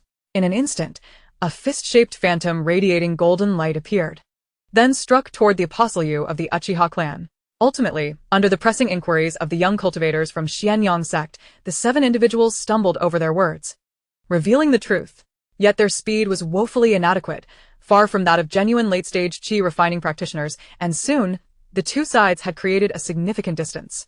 The two gazed at Zhao Jie, who hovered in midair, observing the surrounding space, which was slowly shattering yet remarkably stable, a mix of feelings swirling in their eyes. People can be peculiar. When I liked Lu Chuchu, she looked down on me, only later showing a slightly kinder attitude. However, now that my feelings for Du Yao are gradually warming, Lu Chuchu has reemerged, leaving me at a loss. Before Lian Yujue could regain his composure and find a solution, Tang Yin caught him off guard, once more. Its massive body swayed, charging toward Yi Mo, a flicker of instinct informing it that this thief was even more loathsome than that mage. This elemental tower differs from the one in the desert. At its center stands a colossal ice sculpture inscribed with countless characters, as if recording some incantation. Ling Feng merely glanced at it before feeling a wave of dizziness wash over him. Chapter 47. The Morning Star Kindergarten will be live streaming. The weekend has ended, and Monday arrives, a day most people dread. After completing her morning tasks, Jiang Suisui received sudden notification. Everyone was summoned to the grand hall for a meeting. Principal Cheng had returned with an announcement. Jiang Suisui changed out of her chef's attire and donned her regular clothes, hurrying toward the grand hall with Wu Chenchen, who had also changed. Upon entering, all staff members found their own seats in a guest room above the White Palace. Shun Tiancheng sat on the sofa, while Shun Balin meticulously examined a gun, checking the chamber and magazine, a habit formed years ago. No matter where he was, as long as he had a firearm, he would conduct a thorough inspection before placing it beneath his pillow. Indeed, though he possessed a calm demeanor, he still harbored the heart of a youth, having suppressed a burning frustration for so long, now sparked by the presence of Zhu Fati, a teacher brimming with malice. Chun Danqing was meditating, seemingly savoring the gentle mountain breeze, oblivious to Fati's jibes. As the roar of the demonic entity reverberated, many strong figures within the human ranks shook off their stupor, feeling the overwhelming aura and secretly alarmed. Before night fell, 2 Mercedes-Benz vehicles quietly parked at the dock, their occupants loading bullets into their guns. What? Yachen? How peculiar. Why is he here? What should we do? Should we resolve this? Gu Ziqiu exclaimed in shock. Glancing toward our concealed adversaries as if considering some restraint, wishing to prevent our actions. Upon hearing Lei Yu's words, my expression indeed changed. He knew full well that Qingxue was my Achilles heel, and I would not allow anyone to harm her. Even uttering such words would not dampen my spirits. Were it not for Lei Yu being the one to say this, I might have already lashed out. The figures following the Shadow Mountain sovereign remained faceless, retreating in apparent fear. In any case, in Fang Jun's eyes, it was not particularly valuable for a golden core expert, as long as one could skillfully utilize this spell. With some effort, it could generally be concocted. Master Hua, what is wrong? A middle-aged man's expression changed, urgently calling out. After delivering Xia Yao to the teaching building and returning to park the car, he arrived at the classroom, unaware that a significant incident had unfolded within. With a thunderous roar, the moment felt as if the world itself was being obliterated, all illusions shattered. It was as if the entire universe had been destroyed in an instant, everything dissolving into nothingness. Ha ha ha. Perhaps he will even bring back a wild boar for us to roast. The fatty sprawled out, crossing his arms and curling his legs. I watched and simply smiled. Following suit, I am unfamiliar with the location of Luchuan County, so I promptly opened my mobile map for positioning. However, the map stubbornly remained in search mode, ultimately displaying a message indicating that it was unable to locate my position. The tone of Qinlong's command was resolute and frigid, leaving Ma Hong devoid of any courage to refuse. It was the dinner hour, bustling with patrons, predominantly elderly individuals. When the bearded old man entered the restaurant, only a single table remained available, leaving me, who followed closely behind, without a seat. Concurrently, colossal screens, projected through magical technology, illuminated the sky. Segmented into various sections showcasing the competitors, luaus and the 16 knights, along with a host, Black Rabbit. Even the image of the white yiksha occupied a significant portion of the display. Each step was of paramount importance and could not afford to falter. Yet, to be candid, both he and Su Chen were novices in managing the affairs of the new cosmic route. At this critical juncture, the Emperor had deliberately chosen to withdraw his oversight, offering no guidance whatsoever, which compelled them to exert greater effort and unwittingly consume an inordinate amount of time. Chapter 48. Completion of Phase 1 Rewards. Jiang Suisui returned to the cafeteria. With 20 minutes remaining before the preparation of lunch commenced, she first changed back into her chef's uniform in the changing room. Yet she did not rush to the disinfection area. Instead, she sat quietly on the chair in the changing room, silently utilizing the system. Congratulations, host. The cultivation of Jiang Yue as per the plan for Phase 1 has been completed, and the comprehensive data scoring for student Jiang Yue is currently being analyzed. Upon completion of scoring, would you like to view and claim your rewards? Jiang Suisui was resolute. What is the meaning of this? Shouldn't there be some time allocated for preparation? Why is it that I am not required to prepare at all? This list shall be submitted to the Destiny Emperor for his decision. To speak candidly, I am utterly ignorant of court affairs. Such matters are best left to you. Sure, Yuanji said helplessly. In an instant, he darted forward and swallowed Changyue whole. Sun Xian began to pout, gazing at Lu Minghui, then tugged at her arm, lamenting. Sister Minghui, your man is bullying me. The whimsical Sun Xian was quite articulate. This was her way of lightening the mood. After disembarking from the Yunxiang Society, Jiang Chongqing made a call to Gao Heng, and shortly thereafter, a travel-worn Gao Heng emerged. On the cave floor lay over 20 robust men, precisely the individuals seen by Shisheng during the day, including the leader, Xia Kong. Lu Minghui was taken aback and inquired, "Are you saying that you have found 5 directors in total? And there are still 4 remaining? Are you aware of the consequences of such actions? You are nothing short of a madman." Lu Minghui became flustered, her mind swirling. Li Suqiu was undoubtedly deranged, far too reckless. After a full night's rest, Shi Yuanji rose. Invigorated, donned his clothing, and rifled through the items in his personal bag, retrieving the fish talisman issued by the Ministry of Rights to hang at his waist before stepping out. A madman indeed, but his madness lacked any neural issues. Rather, at times he acted without regard, yet this did not imply foolishness. In stark contrast to the fresh air of Penghu, the pitch-black void was devoid of matter, yet teemed with freedom. Xianyin was in no rush to seek the power of annihilation, instead reveling in the sensation of liberation. Su Ruinian, at the age of 50, regardless of appearance or attire, perpetually exuded the aura of an official leader, though his complexion, not overly fair and slightly wrinkled, suggested he was merely a local dignitary. A ferociously violent aura emanated from him, with bloodlust shimmering in Li Duo's eyes, as tendrils of eerie blue lightning crackled and danced, intertwining and snapping around him. Thus, rage transformed his eyes to a vivid crimson, his entire being suffused with warmth, as steam billowed from his body, as if flames lay buried within, erupting forth to scorch his form until his entire body was ablaze. In a bid to fend off the assaults of ferocious beasts, humanity erected a defensive line, encapsulating their existence within cities, employing formidable formations to isolate urban life from the wild predators. Beside this police officer, Jiang Suisui knelt before him as if seeking redemption. Her actions seemed to imbue the officer with a sense of superiority, eliciting a smile from him, although he remained silent. However, why did Tongguan betray his father? It must be noted that his father, like Tongguan, was to join the three-dimensional organization. And now Tongguan had forsaken his father. Did he not fear retribution? Yet, Zhang Nen truly wished that Shenrun's would not suffer a disgraceful downfall because of her. When Zhao Yinin mentioned his concern for you, Fu Renran's heart softened. She appeared to relish such sentiments regarding Pei Tianxi's feelings for her, as it provided her with a sense of fulfillment. Yan Jiucheng closed his eyes, the fragrance emanating from Gumi Qing lending him tranquility and allowing his mind to relax for a fleeting moment. He almost believed he was not in a war zone but rather in a honeymoon suite, enveloped in bliss. Chapter 49. Competing for Jiang Suisui's business. Currently, things were not overly hectic. Upon hearing the calls from the neighboring beverage stall, Jiang Suisui furrowed her brow. It was clearly a beverage stall.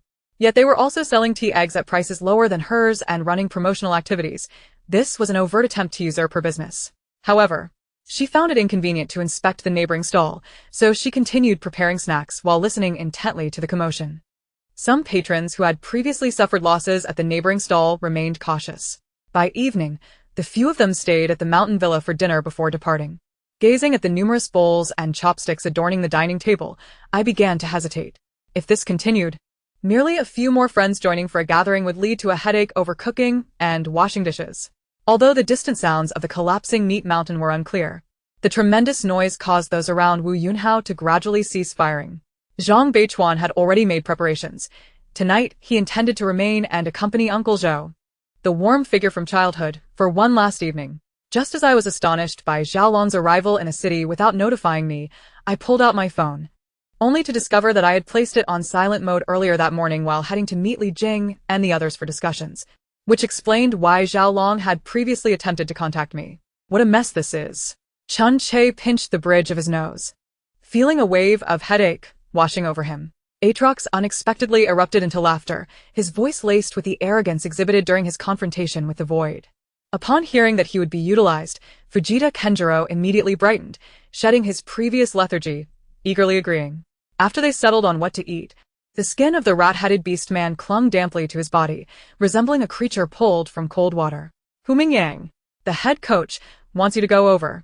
The assistant coach approached him, conveying the message. Thus, after Da Dao Lu Teru issued the order, he fixed his gaze on the movements within the courtyard, constantly checking his watch as time passed, yet the progress of his subordinates' preparations did not meet his satisfaction.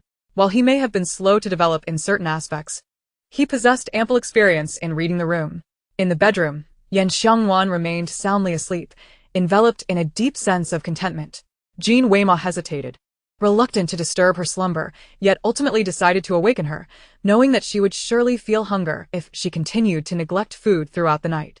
After all, waking up so early made it difficult to fall back asleep later on. During the following week, He Jianjun exerted every effort to curry favor with his in-laws, all while being mindful of his own parents' sentiments. His adeptness in navigating these familial dynamics was truly commendable. The vendor was a young man, clad in a gray short-sleeve shirt, awkwardly paired with a vest, and wearing loose-fitting trousers, his feet shod in a pair of worn-out sneakers. Chun Lu met a tragic end.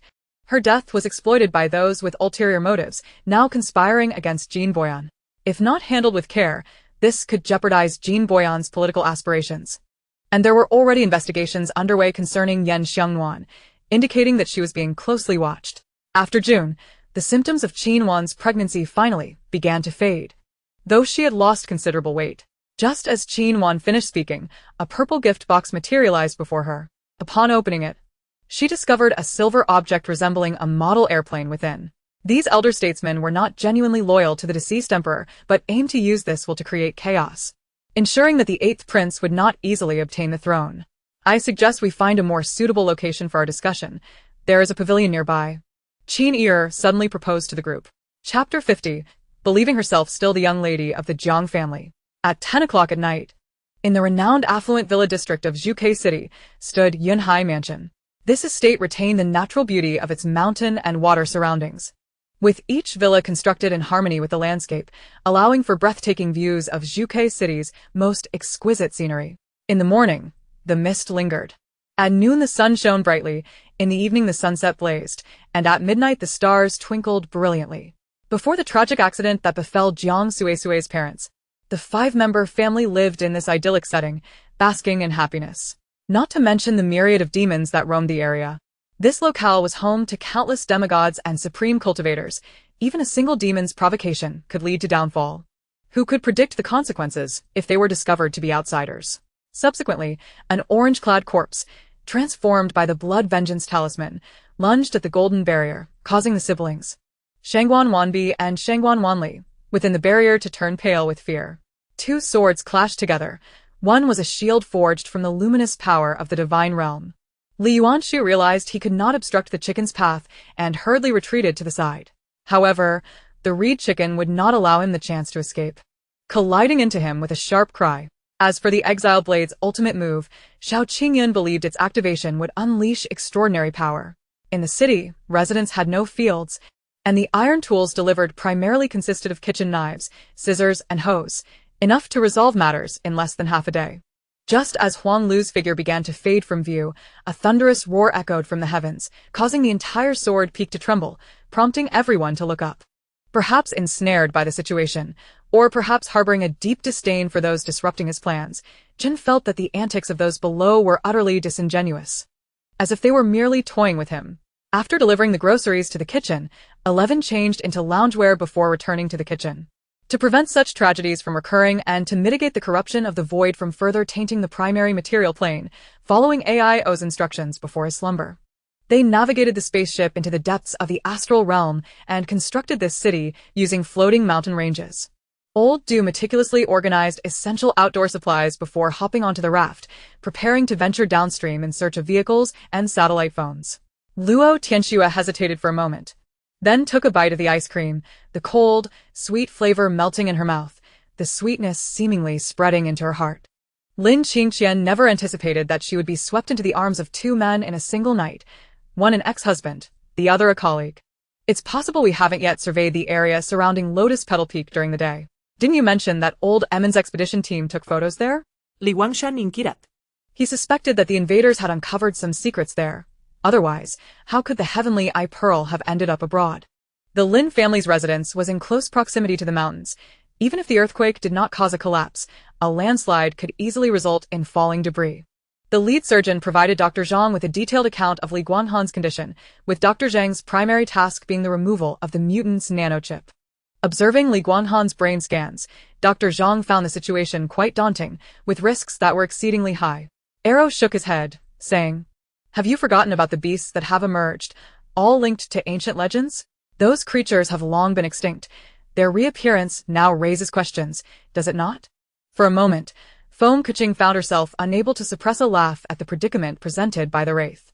Survival shows had once enjoyed immense popularity, but such programs were now seldom seen. "Linger, I heard that Hang City is about to host another life-or-death battle. It seems my timing is impeccable," Cha Ruling remarked, eyeing Shangguan Ling, who sat elegantly sipping tea. Chapter 51, returning to find a man to marry. When Xianyuan Buki took the people away, the entire nursing room was emptied. Now, as they returned, not a single bed remained, which seemed rather excessive. Although from a visual standpoint, it appeared as though they were merely projections in space. Their location should still be nearby. The Supreme Demon Lord, once consumed with vengeance against the gods for his wife, had stained his hands with countless blood and had even descended into madness. Though he targeted those deserving of their fate, he ultimately strayed from the righteous path. Everyone's faces turned crimson. They wished to laugh, but could not. Those with insight had already connected the rumors surrounding the corpse refining sect and the Blood River sect, recognizing their truth. In light of this situation, The Tian family shyly smiled at Wei Shiming and promptly began to comfort their son. According to the messenger, they had been informed that their superiors would order every ship they encountered to head to Tongzhou, requesting Gao Siki and his brothers to exercise patience. Since he had represented the county lord's office in negotiations, he had encountered countless people and situations, yet had never witnessed such arrogance. As she turned her body, intending to disperse the force, two sharp sounds rang out as her shoulders were struck, rendering her arms immobile. Guadalot had initially planned to conduct a search here that evening, curious if the pockmarked man would appear. However, the newly disturbed ground bore clear traces. Any observer, not blind, would easily notice the anomalies. Once discovered, curiosity would inevitably lead to excavation, rendering his efforts futile.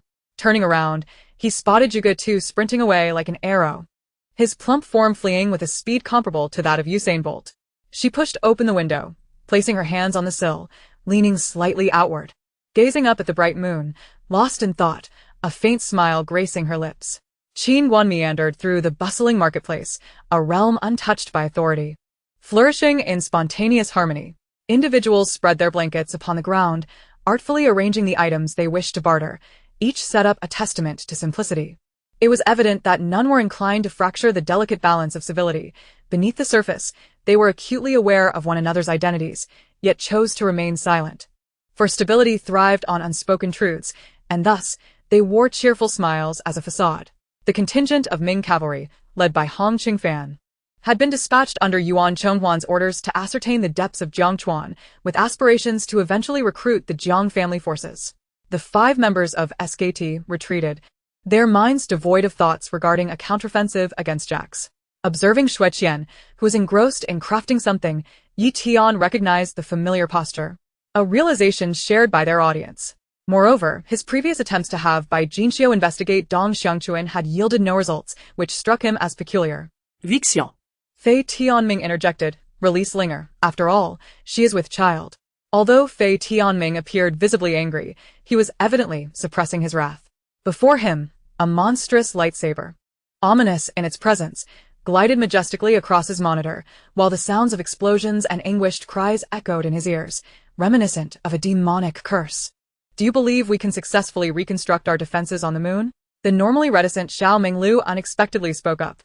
Among the malevolent entities of the demon-devouring clan, there existed a particularly fearsome breed that reveled in the act of voracious consumption. It was this very lineage that held a semi-royal status among the malevolent races. The queen inquired with genuine concern, "Is your foot injury healing well? Shall I summon the imperial physician to examine you?" Her regal demeanor softened, radiating maternal affection. Yet, at this moment, after selecting over 20 exquisite dishes, Cui Feng observed that the golden ingots had not transformed into silver, indicating that his potential was more than adequate to offset the value of those dishes. "I concur with General Wu's assessment. The revolutionary uprising is gaining momentum. While the court is rife with corruption and internal strife, the oppression from imperialist powers has intensified, leaving the Qing government on the brink of collapse," Jin Tingjia analyzed. In contrast to a typical blood pool, which exudes a thick, foul stench, the Blood Demon clan's blood-melting pool was markedly different, which was a principal reason for his choice to pilfer it. "Very well," Xue Qiqi replied, turning to the water dispenser to fill 2 cups before returning to Qin Zixi side. Seizing the opportunity, Cui Feng swiftly harnessed the spiritual energy from his dantian, executing the spirit bullet technique in an instant. This skill allows for the control of sword attacks, with each level of skill enhancement permitting the wielder to command an additional sword, each capable of unleashing the full attributes of the equipment itself. There is no upper limit to this skills level. It can be upgraded indefinitely. Apart from Sun Xiu, the younger generation, including Shi Jingtian, was also present, eager to witness the renowned 9 provinces sky ranking. "What do they want with you, Mu Feng? Have they offered you some sort of benefit? Pray, enlighten me." Yevana inquiret. "My lord." The ancient demon from the depths of the cosmos slowly stirred, letting out a roar that shattered the tranquility of the slumbering star system. With a casual flick, it traversed the void, causing various colored star systems to flow backward through the space-time wormhole until its figure emerged within the human realm's star system.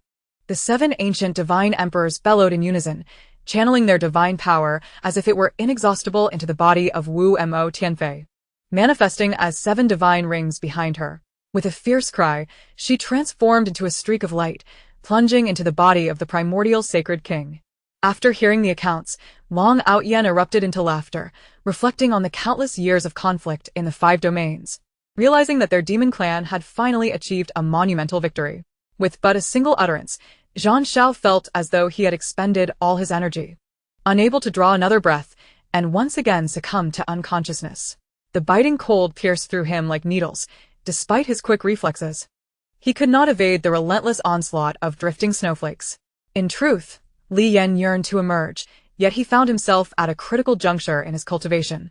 His spiritual power was on the verge of a breakthrough, and a single moment could propel him forward. Should he miss this opportunity, he might find himself stalled in his practice. On planet St. Temutu, the seat of the Archbishop of the Trilipo subsector during his lifetime was, in theory, a shrine dedicated to the empire. Chapter 52. The free-tasting business thrives. Upon spotting Jiang Suisui's food truck, Hisufin, seated at a beverage stall munching on sunflower seeds, hastily gulped down a mouthful of warm water, preparing to attract customers and seize business opportunities. However, before she could act, 2 small children donned in red hats and aprons emerged, each carrying a tray laden with small paper cups and bowls. Finally, the vehicle came to a halt, and she worried that if she lingered any longer, she might regurgitate the meals from the past few days. With a thunderous roar, the earth trembled, and a massive pit formed, plunging dozens of meters deep as chaotic energies mercilessly annihilated everything in their path. Wang Long smiled knowingly. Had he not studied the art of divination prior, he would have been perplexed by the fervent praises lavished upon that particular krypton by the Tianlong group, as if they were desperate to keep it a secret. Surrounded by a dazzling display of fireworks, the sounds of their eruption filled the air. She fixated on the words emblazoned on the high-rise, gritting her teeth, feeling an inexplicable irritation no matter how she looked. Just mention the trials in the Digimon world. It should be fair to the other children. Guazilong pondered before agreeing. From this day forth, who among the 3 realms can rival me? Who dares to challenge me? With visions of a promising future, he brimmed with confidence, surveying the items on display as if inspecting his dominion, even as the mall transmitted all the product information. This matter is theirs. I have already felt quite embarrassed for overhearing what I shouldn't have. In truth, she had not intended to eavesdrop. She simply had no opportunity to excuse herself. Su Bing's blade had already descended, the gust from the strike stirring up the dust on the ground, enveloping both a Hui and Su Bing in a cloud of debris. Here it comes, she exclaimed, rushing forward with her luggage, joining her parents as they approached the ticket-checking area. With a gaze as still as water, cold and piercing, Su Chen had inherited her former assassin's essence. It was likely that she still possessed the capacity to kill without a flicker of emotion, executing a command with unerring resolve. Just right. You have noodles and I have meat. We can enjoy a pork feast, Wu Hai suggested, eyeing the half-filled cabinet of flour, his mouth watering, while Jin Wu approached, nodding in agreement, drool trickling down its beak. The leader chuckled, saying, "That overweight fellow has over a dozen. We discovered them while clearing the zombies in this building. I'll go and fetch them for you."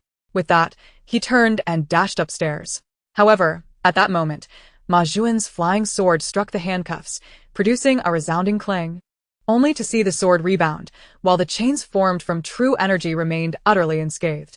He pondered that with the meager forces at his disposal, coupled with the dilapidated and lowly walls, resisting the well-equipped National Defense Army seemed utterly unrealistic.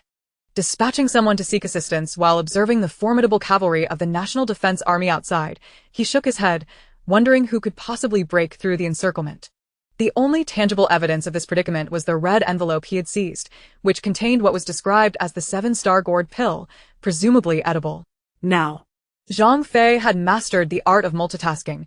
Even amidst battle, he could communicate with Saria without it impeding the flow of combat. The space available to them was limited to a mere 40 square meters, and as Martin and Li Yifa drew nearer, he was compelled to redirect his focus. The massive hammers wielded by his adversaries were dark and formidable, yet they paled in comparison to the stout wooden sticks held by his subordinates. What utility could they possibly offer? Had it been someone like Guan Yu or Zhang Fei, loyal and righteous gentlemen, they would have dared to confront Cao Cao, the imperial power, without a hint of trepidation. Chapter 53, sent flying 3 meters by Jiang Suisui. Chang Yufan felt a blend of anger and jealousy, contemplating whether to purchase some new delicacies to try. After all, selling snacks didn't require extravagant flair. Upon searching for tutorials on StarNet, he quickly learned how to proceed, confident that in a few days, the patrons from Jiang Suisui's establishment would come seeking him. Thus, Chang Yufan squeezed into the throng, but alas, the online orders had overwhelmed the system, forcing him to wait in line. At last, when his turn arrived, he ordered a cup of osmanthus, wine with glutinous rice balls, and a serving of cold skewered meat.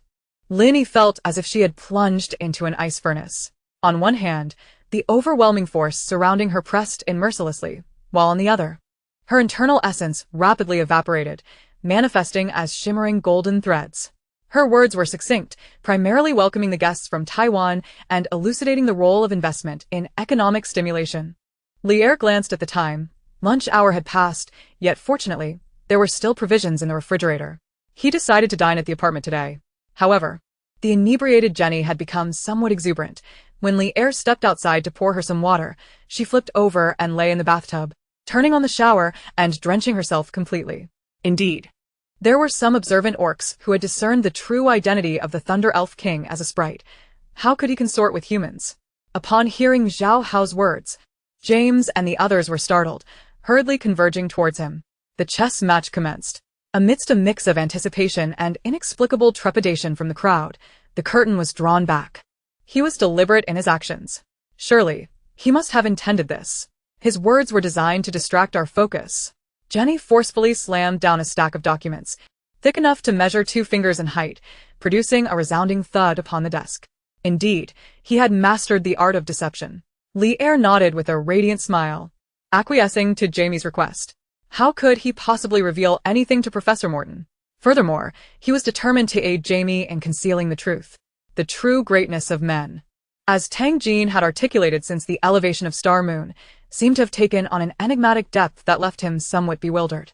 However, Yong had not initially perceived this.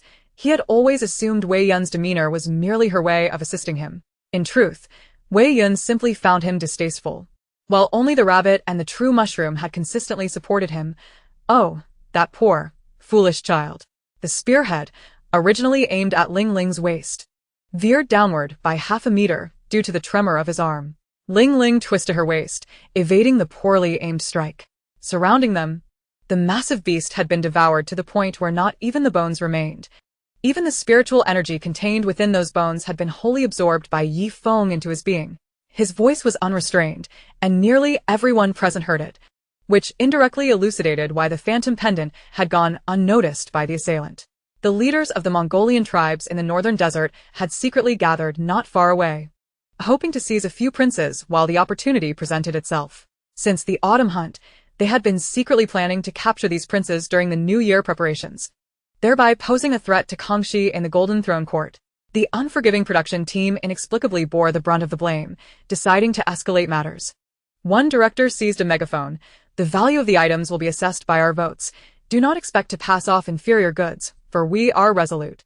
The director's team erupted into laughter. With a thunderous war cry, the warriors of the Dragon clan strode forth from their ranks, ready to charge ahead. It sounds quite reasonable, one remarked, feeling as though he were inviting trouble. Why did something feel amiss? Upon hearing the words imperial edict of the late emperor, Yan Dong's head began to throb. That cursed edict had once ruined his family's fortunes and thrown the realm of Tianjin into chaos. Was another edict now to befall him? Before long, the troops were deployed, and Songzan Ganbu and Lu Dongzan dismounted, ascending a hillock to share a drink. Li Tai, leveraging Li Shimon's favor, resorted to cunning and deceit, ultimately suffering the consequences of his own machinations. Chapter 54, reported and ordered to cease operations. Upon hearing that her beverage stall was to be fined and shut down for a week for rectification, He Sufin felt as though the sky had fallen. Looking at her son, who lay unconscious on the ground, she was overwhelmed with a sense of injustice and fury, crying out, "Why is it that I see all of you as having been bought off by that little vixen? We are but a mother and son, having depleted our savings to set up a stall, striving hard merely to earn a living. Why must we be bullied in this manner? Please, reason with us. Are you all right?" Mi Duo, gripping the steering wheel, cast a sidelong glance at Yuhan's pallid face, laden with concern. "Kill her," came the softly uttered words. Not merely for the disruption she caused to his and Mi Duo's lives, but because she was now but a zombie. Although unaware of Yan Fei's origins or intentions, the flying familiar had no desire to pursue further inquiries and chose instead to act directly. This was the largest village of familiars. Should it be discovered by demons, it would soon be trampled by their forces, leaving nothing in its wake. Yu Longtian glanced at the time, realizing it was getting late. He instructed the students to practice briefly before returning, then drove to Li Xiang's apartment. In truth, the Nightwing organization resembled a dam poised to collapse at any moment, easily overlooked in daily life, yet capable of unleashing a cataclysmic wave of destruction. The toll it would exact unknown. At that moment, a figure clad in white suddenly burst forth from the distance. A dark sword held aloft by a stern-faced youth in white, who bellowed, "Heavenly demon devours, break and kill." With a forceful punch, he shattered a dozen trees in an instant, as a chilling wind swept through, stirring countless green leaves. Simultaneously, his spiritual pressure surged dramatically, a formidable aura descending upon the entire virtual realm, and in terms of spiritual pressure, Aizen surpassed even Yamamoto. The following day, Song Yujia returned to her dwelling, her weary body heavy, the winter sun offering no warmth, causing her to shiver. There are many good people in the world. Perhaps it is merely a matter of not having encountered them yet. Lin Tian nodded. Am I not one of them? I first met someone like Zhang Jing. If fate had deviated even slightly, if I had restrained myself just a bit back then, would my connection with Yi Ziang not have been so easily severed? Mister Niu implored, let us sit down and discuss this matter amicably. Please, do not let tempers flare. How about we convene in the conference room to calmly deliberate on a resolution? Jin Yingying proposed. Very well, let us depart. After disposing of the rabbit, he made his way back to his camp, while Sayu remained silent, glancing back at the temple behind them before continuing to walk beside him. The colossal beast charged furiously towards Yunhao. Simultaneously, several other formidable beast kings had closed in on Yunhao, launching a frenzied assault. Both Lady Shen and Nanku nodded in agreement, having momentarily forgotten about Nanku Rui's avatar, as they had yet to fully register its existence, leading to their inadvertent oversight. All right, let us go, my dear. After Li Chongrui finished speaking, he placed his wine glass on the server's tray and reached out to embrace Yi Sumin, only to have her evade him. Lin Xingqian observed Yu Dishui's plight and contemplated offering assistance. However, upon reflection, he recalled Yang Dingtian's warning that while some aspects of history could be altered, others could not. The distinction between right and wrong lay in a mere thought. Upon hearing Dongfang Yan's refusal to admit the truth, Xia Yufei remained undeterred, calmly stating her position. After successfully managing several unexpected incidents and resolving a series of disputes, she showcased her formidable administrative capabilities. Consequently, she gradually established her position, gaining recognition from the heads of other regional enterprises. Chapter 55. Choosing a New Home. As Jiang Yu pointed to a particular house, Jiang Suisui smiled knowingly. Among the 4 properties, this one was her favorite. It featured 3 bedrooms, a living room, a kitchen, and 2 bathrooms, along with a spacious outdoor balcony, perfect for 3 individuals, each with their own room. The interior design was warm and charmingly creamy, with all necessary furnishings and appliances ready for immediate move-in. The owner had already paid a year's worth of property fees, sparing the tenants from any additional costs. What? You think you can stay here without living in the middle? I tell you, Lena, things are different now. Jechi's parents are not the same as before. Have you not seen their unreasonable behavior? With such in-laws, Lena is bound to face hardships after marrying into the family. Even Mo Ju, as described by Gu Qingyang, led troops to besiege Shaozhuang, resulting in utter annihilation. Aside from the entirety of the Cold King's mansion, only Mu Yan and a select few were aware of her medical skills. Just as particles have both positive and negative charges and protons and neutrons share a similar dual nature. I'll also push things along on my end. When you come over next time, we can sign the contract directly. Make sure to notify the Beijing court after you return. Their official seal will be indispensable. Yu Jichuan advised. She finally understood where Xiao Beifeng had faltered. He lacked a biological son to aid him, allowing Mo Ju an opportunity to exploit his vulnerabilities. How to proceed, the manner in which to act. He had his own considerations and would not heed the advice of others. Lu Zhihua suddenly froze, watching as Su Mo's hand gradually brushed against her nose, uncertain of his intentions, her chest rising and falling slowly with a deep breath. Jiang Ran observed his face contorted in pain, yet still wearing a smile, thinking to herself what a talent he was. Where could one find such a person? Just seeing him lifted her spirits, no matter how distressed she felt. In truth, even now, Gu Juyo did not comprehend why Gu Qingrou's hatred towards her was justified.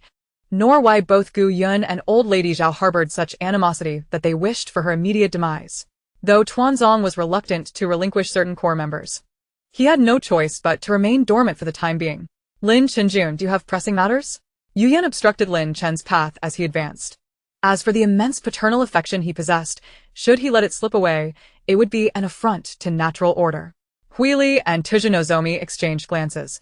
Realizing they could not assist in this matter, as they had yet to formulate a plan, they turned to Nico, hoping her words would convey the desire to continue. Winter Horse glanced at Takahashi East and Yakaina, pondering whether their continuous companionship would be as effortless as it seemed. Orochimaru's eyes widened in shock, nearly bulging from their sockets as he gazed at the unfolding scene in disbelief. The Grim Reapers looked upon Yi Jia with trepidation, and after circumventing him, they approached Genmu Kenpachi to support him. Before the imposing stone statue, a scorpion and Jiao Du were tasked with confronting the entity controlling the statue. Accompanied by agonizing wails, blood gushed from the gaping wound on his wrist. In the outskirts of the capital, a shortcut passed by a Buddhist temple. However, it was rumored that a great beast had once roamed this area, claiming several lives. People preferred to believe in its existence rather than dismiss it, leading to the gradual abandonment of the shortcut, which allowed wild grass to overrun the path, making it seldom traversed. The man grasped his neck with a vice-like grip, his cold, disdainful, and handsome visage emanating a malevolent aura that could instill fear even in the heart of a devil. Fortunately, as the time for serving dishes arrived, the Wang family patriarch, a seasoned veteran, skillfully diverted the conversation through the introduction of the menu. Once again, he found himself in a degrading position, his handsome face flushing with anger as he bristled in indignation. Chapter 56. Chaos in the live broadcast room. Thank you, fellow cultivator. Ling Du exclaimed with delight. As long as I can cultivate to the golden core level, I can then solidify his physical body. It merely requires a bit more rare and precious materials. Ling Du had already made plans to obtain another Yaoqi Jade Lotus when the time came. The appearance of 5 saints was a spectacle to behold. The entire primordial world erupted in fervor. With the emergence of saints came heavenly omens, celebrated across the land, and countless beings were enlightened, as if the primordial realm itself had undergone a baptism. Many renowned mountains and rivers regained their former vitality, and the spiritual energy in the world became denser than before. Within the heavenly court, Emperor Jun and Tai Yi collaborated to forge a pitch-black sword of doom, while numerous demon soldiers continuously infused the gathered human souls and blood into its creation. Over nearly a century of refinement, the sword accumulated an ever-growing reservoir of resentment and malevolence, and was nearing completion. Indeed, in the distance, battling against the zombies were Miaoling and her companions, who had only recently parted ways with Jiang Tian. Unexpectedly, they found themselves besieged by a horde of undead, the most terrifying of which included several mutated zombies and even 2 at the 3rd-tier martial artist level. Watching the figure racing towards them, Luo Chen smiled faintly and followed at a leisurely pace. Recalling what Tuoba Yi had said about Gao Song colluding with the Six Desires sect, Gu Qingzhou struggled to maintain her heavily injured body and inquired in a low voice. After having lunch, Ling Du prepared to depart. He planned to leave Cuizhi City through the spatial gate, while Zhongshan would have to fly back. As for the troubles Luo Chen mentioned at most, it would just be Qiao Yingchen seeking him out, and since Qiao Yingchen was now facing the Tianqing sect, he would never dare engage in conflict with the Fanjian sect. Thus, it posed no significant concern for him. However, at this moment, the martial Dao overlord was still in its nascent stage and required continuous stabilization. Mu Sun was diligently refining the martial Dao overlord's essence through the principles of martial arts, ensuring its enhancement. He believed that before long, Mu Sen's martial Dao overlord would surpass that of the ancestral witches. Yuan Ling's complexion paled dramatically as she hastily retreated, seeking refuge within the protective circle of her loyal guards as she fled towards the central military tent. The incessant communication with the gourd in his heart left Mo foam with a vague sensation that the gourd was somehow alive. At any given moment, he could sense the vibrant vitality radiating from it at the center of his chest. Yet, despite his fervent attempts to engage with this seemingly sentient gourd, he received no response. Turning back in bewilderment, he saw that Shannon Brown had already dashed towards his own basket, leaping high to deliver a powerful, axe-like dunk to conclude the offensive maneuver. Your Majesty, Mo Feng's arrogance knows no bounds. Qi Xinyu exclaimed in exasperation. Leading troops into battle is no easy feat, Yet allowing the likes of Mo Feng to dominate is utterly outrageous. This is nothing short of rebellion. Meanwhile, in the east, the Celtics make their triumphant return. While the Cavaliers, exhibiting a regal demeanor this season, have undoubtedly become the focal point of attention among the Eastern teams. They currently occupy the top 2 positions in the standings, and the emergence of issues within one of the leading teams inevitably draws scrutiny from all corners. Finally reaching the apex of the pit, Chenji listened to his teammates urging him from below the rocky ledge. A fleeting glimmer within the depths of the hollow caught his eye, filling him with surprise. He hurried over, picked up the luminous object, and brushed away the dust. Momentarily frozen in awe, as he spoke, Yun-Mu sensed an intention emanating from the alarm clock, revealing a myriad of chaotic memories in fragmented disarray. Silence. She dares to toy with me only because of you. Dai Suer suddenly raised her right hand, pointing accusingly at Ling Feng. Those who are destined not to partake should refrain from whining, lest they become a nuisance, Ling Feng scoffed at Luo Ming. Bra looked at the flames rising from the arena floor and swallowed hard. If he were to be scorched by such intense fire, the subsequent discomfort would be unbearable. Casting a glance at the shaken Bra, Chen Ji silently admired the fellow's combat instincts. In the realm of defensive prowess, Zhang Kong was once again unanimously selected as the first team center for the best defensive lineup. Moreover, Zhuo Lifeng had no intentions of meeting with Hong Kong Meixiao at the company. He needed to re-enter that villa. Fang Lei was primarily concerned with when Earth would witness its first batch of formidable individuals capable of confining others. Indeed, a house not far away erupted into flames, the inferno raging fiercely, devouring half the structure, while numerous townsfolk hurriedly carried buckets and basins of water toward the blaze. Jiang Suisui was elated upon hearing this. As long as her father was willing to assist, securing a first-rate real estate company was hardly a challenge. Sister, pinch me, am I dreaming? Luo Tianyi gazed up at the sky in bewilderment. The 3 traveled through the desert overnight, arriving at the Huihu tribe at dawn, where several water sources and scattered tents awaited them. You may strike me twice. It is we who misjudged the situation, resulting in such grave consequences. Is there any way to remedy this, even if it costs us our lives? Li Xiaoming implored. Chun Yun discerned the direction and prepared to seek out the horned, one-eyed bear. With his current cultivation, he no longer feared the creature. The intermittent crackling sounds grew louder, gradually revealing Chen Yun's entire form. On the second floor, workers had constructed a glass walkway adorned with flowers on either side, with petals strewn beneath the glass. As the lights dimmed in the hall, the walkway before her illuminated with a myriad of shimmering lights, resembling countless diamonds sparkling in unison. Puffed. Young Master Su chuckled, finding the child irresistibly adorable, her speech flowing effortlessly. What misunderstanding? Wei Jingxuan looked at him, a radiant smile on her face, though her eyes were icily cold. Chapter 57. Truly a tangled web. It was already 12:30. The robots delivered the allocated lunches to each class's homeroom teacher punctually. In the watermelon class, Teacher Yu distributed the meals according to the names on the boxes. Once finished, she clapped her hands and cheerfully announced, "All right, it's time for everyone's favorite meal." Did everyone remember to wash their hands properly? Jiang Xingran and Jiang Yue sat together, echoing their classmates in unison. If it were Zhang Jianfeng who went, it would undoubtedly cause unrest. Thus, Xiao Fan decided to take the initiative and handle the matter himself. The oil lamp in the room flickered, casting erratic shadows. Fan Xian observed the shifting yellow glow on the general's face, squinting and remaining silent for a while. The flickering lamp, according to customary beliefs, should signify joyful tidings. Yet Fan Xian could not confirm this at that moment. Bai Lifengye startled Xiaoying, who repeatedly attempted to rise, but was restrained by Bai Lifengye's hand pressing her head back onto his lap. Master Sanshur let out a muffled grunt, forcefully striking the ground with his long wooden staff, the bird-headed tip extending swiftly to block an arrow that seemed to descend from the heavens. Seeing Lin Mu prepare to stow away the Juyang True Water, Zuocheng became frantic and swiftly snatched it away.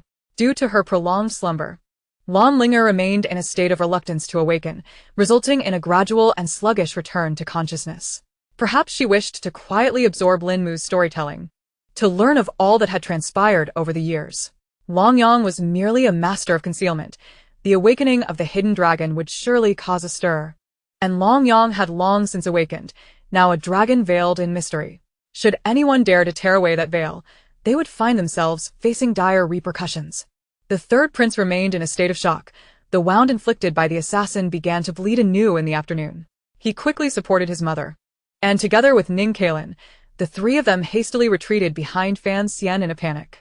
However, I can only assist you in merging the tentacles. I cannot restore them to their former appearance, Long Yang stated. Initially believing he could retrieve the weapon, he was mistaken. As he drew the sword to 1/3 of its length, that oppressive sensation surged once more. He was never one to embody loyalty. Witnessing the situation, he realized he was both a hostage and in mortal peril. Mu Shui gazed at Zhao Taizhu expressionlessly, a flicker of urgency hidden deep within her eyes. As she held high hopes for the cup of water she had personally poured, in a place already stained with blood, he intended to rise as the leader of the demonic sect. Historically, rulers have always harbored suspicion. Thus, when the king began to doubt, he had irrevocably lost faith in Jerry. Wang Ermao understood they were allies, and the reason for not firing while holding the gun must have been General Guan's command. In an instant, the figures of Ruyang Wang and others appeared in the hall. Over time, the influence of these organizations gradually faded, transforming into various factions operating in the Middle East. Each of these groups typically had their own enemies, hunted like wild dogs. Sujingsu pander. Perhaps she had overthought the matter, or perhaps she simply did not yet understand Yi Yao enough. Yi Shuji bore the blows without anger. He still felt guilty about the events of years past. The few strikes from Gu Anxing were already considered lenient. As I grasped the situation, I silently shook my head. It appears that the Grand Sorcerer and the aged native share a long-standing acquaintance. The nature of their grievances remains somewhat unclear to me. However, I am certain that the elder native is not a cowardly individual who would forsake the fate of his entire tribe for personal gain. Suddenly, the sky darkens. An overwhelming pressure descends, and the invisible weight causes the clouds above, the mist in the mountains, and the dust and vegetation on the ground to shrink downward by a notch. Chapter 58. The Influencer Ruyer's Parents. Master, Brother Chu, Ning Jinj approaches, her gaze resting on the serpent demon that is left with but half of its body. Consider this. If all the treasures you have accumulated over the ages were to be extorted or stolen by others, what would you do? Should that formidable aura of destruction erupt, the realm of cultivation would be obliterated in an instant. A guardian from the primordial society bursts in, and before he can utter a word, a thunderous roar reverberates from all directions. Prince Peng subtly smiles, having long since discerned the ways of this dandy from Yuzhou. The more he attempts to retain him, the more insistent the latter becomes to depart, should he exhibit even the slightest sign of unwelcome. The young man would linger for several more days just to vex him. After 2 years of stability, thanks to the sword's sovereign Lu Wuqing, De Kuan has enjoyed a period of peace, with the Kunlun sect remaining inactive for the same duration. Crouching on the ground, Zhe La feels the grains of sand in his hands. Upon entering this area shrouded in dark clouds, he senses the peculiar magical energy permeating the surroundings. What? You lost all the silver I previously gave you? Mu Yunqing exclaims, gripping Mo Yue's arm, his eyes reflecting the fiery glow of a match, resembling fury itself. Lu Mingji's gaze is formidable. His animosity towards Li Mo has not waned with the passage of time. Rather, it has only intensified, growing deeper with each day. If he does not eliminate Li Mo, he will find no peace. An intangible sphere begins to morph into a viscous, mercury-like sludge, gradually transforming into a riot of colors, ultimately culminating in a black sphere adorned with wings. The tree's bark is a deep brown, glimmering with a metallic sheen, as though forged from metal. Its trunk is covered in scales, entwined and spiraled, the scales far larger and sharper than those of ordinary trees, resembling the reverse scales of a malevolent dragon.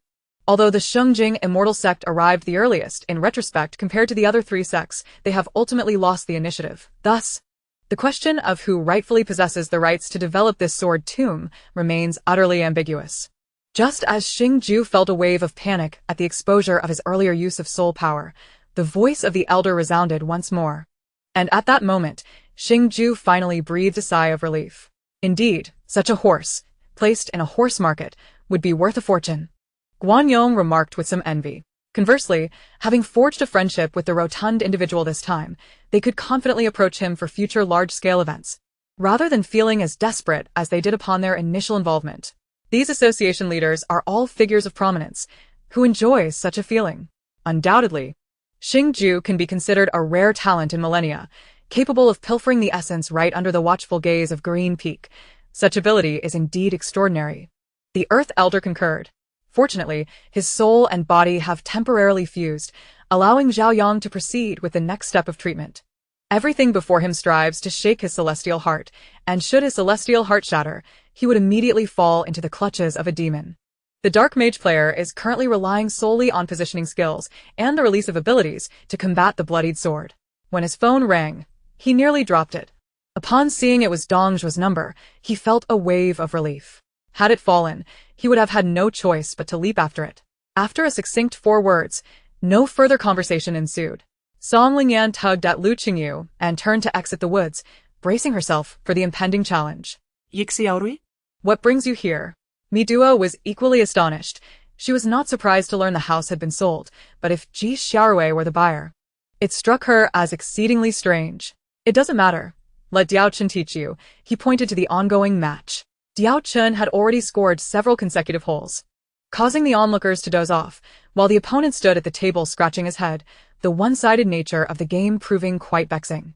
With everything in place, Chu Tianxiong prepared to take action after dinner that evening.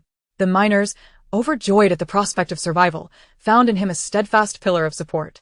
Understanding the urgency, Mi Duo wasted no time, leaping into the driver's seat. After slamming the door, she ignited the engine, pushing it to maximum power and with a swift acceleration. The vehicle surged forward. However, Elder Sun did not even turn his head, remaining fully focused on the magical array. Mo Liang's meals and treatment have benefited significantly from the swirling rumors. The fare is nearly on par with that of a concubine, and upon encountering Mo Liang, none dare to show anything but respect. Even when he cast a disdainful glance their way, they seemed to relish the attention, shamelessly flattering him with jovial smiles. It is worth noting that the honey badger is categorized among low-tier demon beasts, with a maximum strength of merely 3 levels, lacking any bloodline, and unable to morph. I've finished eating. If time permits, I would like to discuss something with you, Min Shua said, his voice emanating from Chen Tao's receiver. Xiao Xian had no choice but to sit up again, allowing Dan Ju to assist her in dismantling her hairpin, casually gathering her long hair into a simple style secured with a plain white jade hairpin. I am unworthy of such praise, as the princess consort.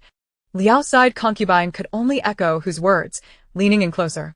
Moreover, the audacious Li Haoran believed that at this stage, there were hardly any enhancers left in the base. Jean Kuei completed his statement in one breath and then knelt on one knee, bowing deeply to Gu Feng. The previous night, the drunken heir of the Duke of the State awaited the emergence of the future Duchess, yet he had no inkling of her whereabouts. Jean Guanyin must not perish. This thought immediately flashed through Luo Xianggu's mind as he swiftly patted his steed, the horse responding to his will, and in that moment, it galloped towards Jean Guanyin. Reflecting on past Oscars, Martin Scorsese began to feel humorously self-aware, teasing a few nominated directors. See, can I appear any uglier? Xiao Xiang felt her head grow heavy, blood rushing to her head, intensifying her burden. Moments later, with a flash, the fire god Bao returned to Su Lang's body, transforming into a fiery tattoo. Not that there weren't teams competing against them. However, the teams that dared to challenge them often faced dismal outcomes. Those who could have made it to the weekly finals were, upon encountering them, often cast far away from that goal. As Lang Qiao stepped out, supporting his waist, a probing gaze discreetly fell upon him. It is now 2006. The level of social informatization is high, and cases of poverty-induced school dropouts are common in remote mountainous areas, though not so frequent within the bounds of Darren City. Chapter 59. No one is born a parent. Hello, teacher. My child is reluctant to eat white radish. How should I address this? Jiang Suisui, clad in a chef's uniform with her hair neatly styled and wearing a protective mask, appeared tidy and efficient. Although she had already finished her tasks upon hearing old Zhang mention the increasing number of viewers in the live stream, she was keen to explain why the children enjoyed the carrots, bell peppers, and greens she prepared, while they detested the former. Thus, she conferred with old Zhang. Wang, you have persistently refrained from revealing your true form. Are you perhaps apprehensive that the depths of Wind Snow Cliff might becloud my understanding? The 4 extreme beasts continued their lamentations and struggles. The electric eel stood frozen, utterly at a loss as to how to proceed. However, for me, the lyrics of the song were so profoundly moving that they brought tears to my eyes, eloquently articulating my current emotions. Upon the arrival of the counterattack storm, Duo leapt into the air, propelling herself upwards with her legs against the longbow in her hands, soaring to several meters high. Lei Li appeared beside Heng Shi without uttering a word, raising his blade to cleave Heng Shi in two, who, as the eldest in the Star Palace, gazed blankly at Lei Li before the brilliance in her eyes gradually dimmed. Upon witnessing the safe and unscathed exit from the city, Mou could no longer restrain herself and climbed from the driver's seat to the rear compartment, repeatedly urging Xia and the others to untie the burlap I had mentioned, while Xia naturally unlocked the steel handcuffs with a key. Lei Li's visage bore an expression of torment, and it was unclear just how intense the pain inflicted by that golden light truly was. Lei Li nodded. For he had discovered the Star Palaces, means of controlling those at the transformative realm from the memories of the Thunder God Giant, and comprehended the genuine intent behind the Star Palace's control over these formidable beings. I initially contemplated letting the contract go, as my earlier jest was merely meant to lighten the atmosphere. In Lei Li's chamber. A projection of his essence had his palm pressed firmly against the abyss of thunder flame, emitting a battle spirit's ethereal glow of a golden nature. Pei Xiaofu also put on an impressive performance, as if I were to consent today. You would surely rush back to the Emperor to accuse me of falsely implicating Wang Ruoyan, would you not? Su Yi inquired of Pei Gongxian. It is quite simple. We must first discern the true circumstances of these individuals at present. After all, this would not result in the Emperor facing punishment. It is merely that eighth brother has ulterior motives, and thus the two would refrain from entanglements. During this period, whether in my understanding of the world's principles or in my swordsmanship, I have made some progress. Yet such advancement is not particularly significant, and if this continues, I cannot fathom how long it will take to navigate through the chaos of this 100-person battle amidst the onslaught of numerous soldiers. Su Xian furrowed his brow slightly. As for Xia Yongchao's whereabouts, the adversary may have initially grasped them. However, due to the necessity of transporting Chen Shuang for healing, they were temporarily unable to track his movements. Subsequently, Yang Guishan made a phone call to Zheng Hejin, instructing him to inform Chai Jin of his desire to visit his residence. Yin Yu furrowed his brow. The words poised on his lips remained unspoken as he rose to leave. With the destruction of the heavenly realm, would those who perished unjustly ever return? Xiong Qi felt a twinge of anxiety. Nan Xing and Zhou Yi, sensing the unfavorable turn of events, discreetly distanced themselves as the adversary's guards simultaneously prepared to act. What? Qin Fan frowned, revealing a hint of astonishment as he looked at Xiong Fei in disbelief. Zuoran was deeply saddened, lamenting, I have failed once more. I am not a suitable agent. No, I must surely find a way to secure him a job through my own abilities. Yet, despite collapsing, Qin Zheng did not lose consciousness. His body was numb, yet his mind remained alert. Zhang Tian, ranked 50-something on the top 100 list, faced Zhang Miao, ranked 90-something. The two sisters unexpectedly met in the 12th round, truly a twist of fate. Ji sat below with her two children, watching as contestants dressed impeccably ascended the stage, as the competition had time constraints. Consequently, many participants did not finish their performances, with one or two unwilling to relent even after the teacher sounded the bell. Even if she was reserved and did not leave an address, if he truly wished to inquire, could he not uncover it? Xiang Yundu, during his moment of unconsciousness, managed a brief respite, struggling to sit up against the wall, adjusting his posture, and with a sudden surge of strength in his thighs, he stood upright. Despite being the one at a disadvantage, Shen Luan found himself unable to explain, now suffering in silence, with no words to articulate his distress. Lu Linsheng, you have returned. Bai Ling wiped the blood from her lips, embracing Lu Linsheng's faceless, grotesque head. Following the conquest of Vienna by Celis, who slaughtered the capital, intelligence provided by the church indicated that Celis commanded approximately 3,000 skeleton soldiers, all equipped with superior firearms. The renowned director, as expected, showcased such caliber even in a commercial film. Wanning could hardly wait to envision the scene in the cinema. He took a deep breath, observing the figure of Bai Li Nia approaching him step by step. Yi recalled his two dreams and sensed that this particular dream was not ordinary, as though it foretold something significant.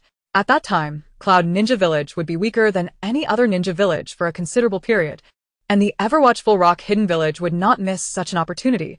It was entirely possible that Cloud Ninja Village could face annihilation. He gazed at the ripples of fresh blood in the water, aware that these royal assassins had perished at the hands of Feng Huizheng beneath the waters.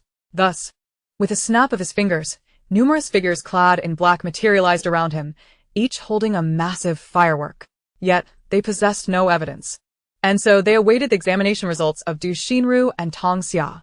Exiting the internet cafe, Mu Xiaoyan linked arms with Huangfu Shijue, remaining inseparable, both wearing broad smiles. Chapter 60.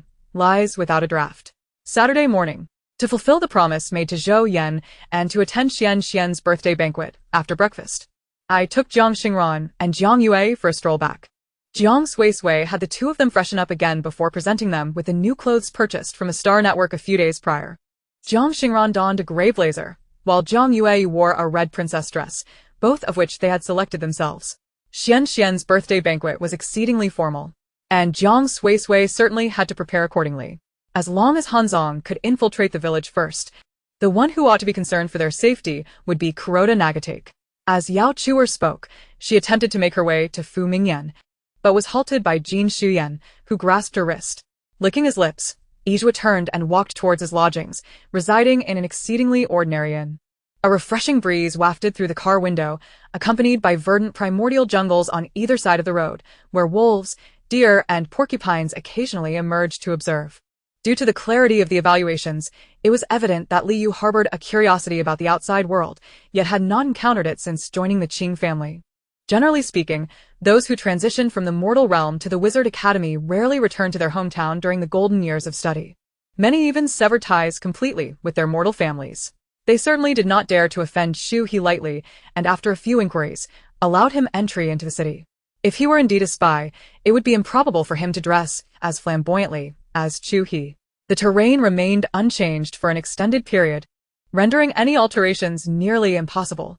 The government could only promote safe driving each year, strictly managing various vehicles, with a focus on prevention. Ancient coins refer to the metallic currency of antiquity and their derivatives. Ancient coins encompass a variety of minted currency from the pre-Qin era, as well as the square-holed round coins that emerged during the Qin and Han dynasties, continuing their production until the late Qing and early Republican periods. This was the first occasion for Chu He to encounter such formidable swordsmen. Not only was he astounded, but even the martial artist Chu Jiwu stood agape, rendered speechless by the spectacle. As he beheld the questions materializing on the screen before him, Kulon cast an incredulous glance at Yu Xian before commencing to respond. Suddenly, Zhang Xuxing opened his eyes, his hands forming intricate seals, as a handful of blood emerged from the sea of crimson, unfurling into a blood mirror. The terrifying figure of the mother bug materialized abruptly, unexpectedly accompanied by Meng Lingru. They were compelled to swiftly assist Sun Wukong in replenishing his spiritual energy to mend the deficiencies within his corporeal form. Once the spiritual energy regained its normal order, Sun Wukong's body would gradually return to its usual state under its nurturing. This peculiar phenomenon left Mao Di, the monk of considerable height, utterly perplexed. Yet he chose to abandon his futile contemplation. The black dragon, observing the demeanor of the black skin, remained unperturbed, still wearing a smile. He understood black skin's nature. Perpetually cold and distant, as if burdened by a debt of 1,000,000 spirit stones. Let them embrace hope and courage in their skirmishes here. Contemplating thus, Zhao Kong left behind 100 archers and divided his personal guards along with approximately 200 archers into two groups. Hence, Kai Su could foresee that as his territory expanded and the lives of his common folk improved, the faith in the Son of Heaven would undoubtedly burgeon. Xiao Bieli remarked, "It is because Gongsun Duan is dead, slain by Fu Hongshua's blade." Ekismila abruptly froze. After executing this formidable strike, Daoist Tai Xian felt his magical energy nearly deplete, his complexion pallid, his eyes laced with crimson veins, fixated on the outcome of his endeavor. His spirit teetering on the brink of slumber, yet he summoned remarkable willpower to remain vigilant, eager to discern Zhang Jiping's forthcoming actions. Fortunately, apart from his inability to mobilize spiritual energy, he sensed no other discomfort within his body. It appeared that Feng was not employing poison, but rather a forbidden spiritual array. If there is any task you require assistance with, please do not hesitate to ask. We seldom have the opportunity to serve our nation, the disciples exclaimed eagerly. Even the astonishing sword of Wu Hui was deftly neutralized by him, culminating in him pinching Ming Xingyu's sword tip with his fingers. Begone. What makes you think you can speak to me? Chen Xiang shot an angry glare at Managerly, clearly indicating that there was no room for negotiation. The two took a number and queued. There were quite a few individuals attending to bank matters today, necessitating a wait. As she walked, She pondered that perhaps Lin Chu's suggestion to move the courtyard had provoked reprimand, leading her to intervene. Lei Jingtian's offensive capabilities were formidable. Yet Zhou Ding's defensive prowess surpassed his. Lao Zhuang evidently intended to utilize Zhou Ding to counter Odin's aggressive maneuvers beneath the basket. By the time those individuals finally grasped the situation, he had already matured into an age where he could safeguard himself. Genobali, too, like his idol, excelled at left-handed shooting, which appeared somewhat peculiar, yet his accuracy was commendable. The three-pointer sailed through the net. Lan Jing shook her head. Not attributing the matter of the death escape to Lin Chu, it was purely her own self-importance that led her to mistakenly believe herself dispensable, thus resulting in such a thoughtless act. In the presence of the demon moon, is this what it means to merely tidy up a place to make it habitable? Mo Fei Bai's eyes brimmed with tears as he stared blankly at the crumbling remnants before him, his expression profoundly poignant. Upon hearing this, he finally reacted, abruptly lifting his gaze to scrutinize me. Without needing to guess, it was evident he recalled something. I swiftly waved my hand. It's not that severe, not at all. He exhaled in relief, fetched medicine for me, and prepared a concoction of half-hot and half-cold water, perfectly balanced. At this moment, the city lord stood at the gates of Pandan City, which had been meticulously cleaned countless times, pristine to the extent that not a speck of dust remained. It was known that he had expended 100 gold coins to hire a mage to render the ground hard and smooth, though durability was secondary.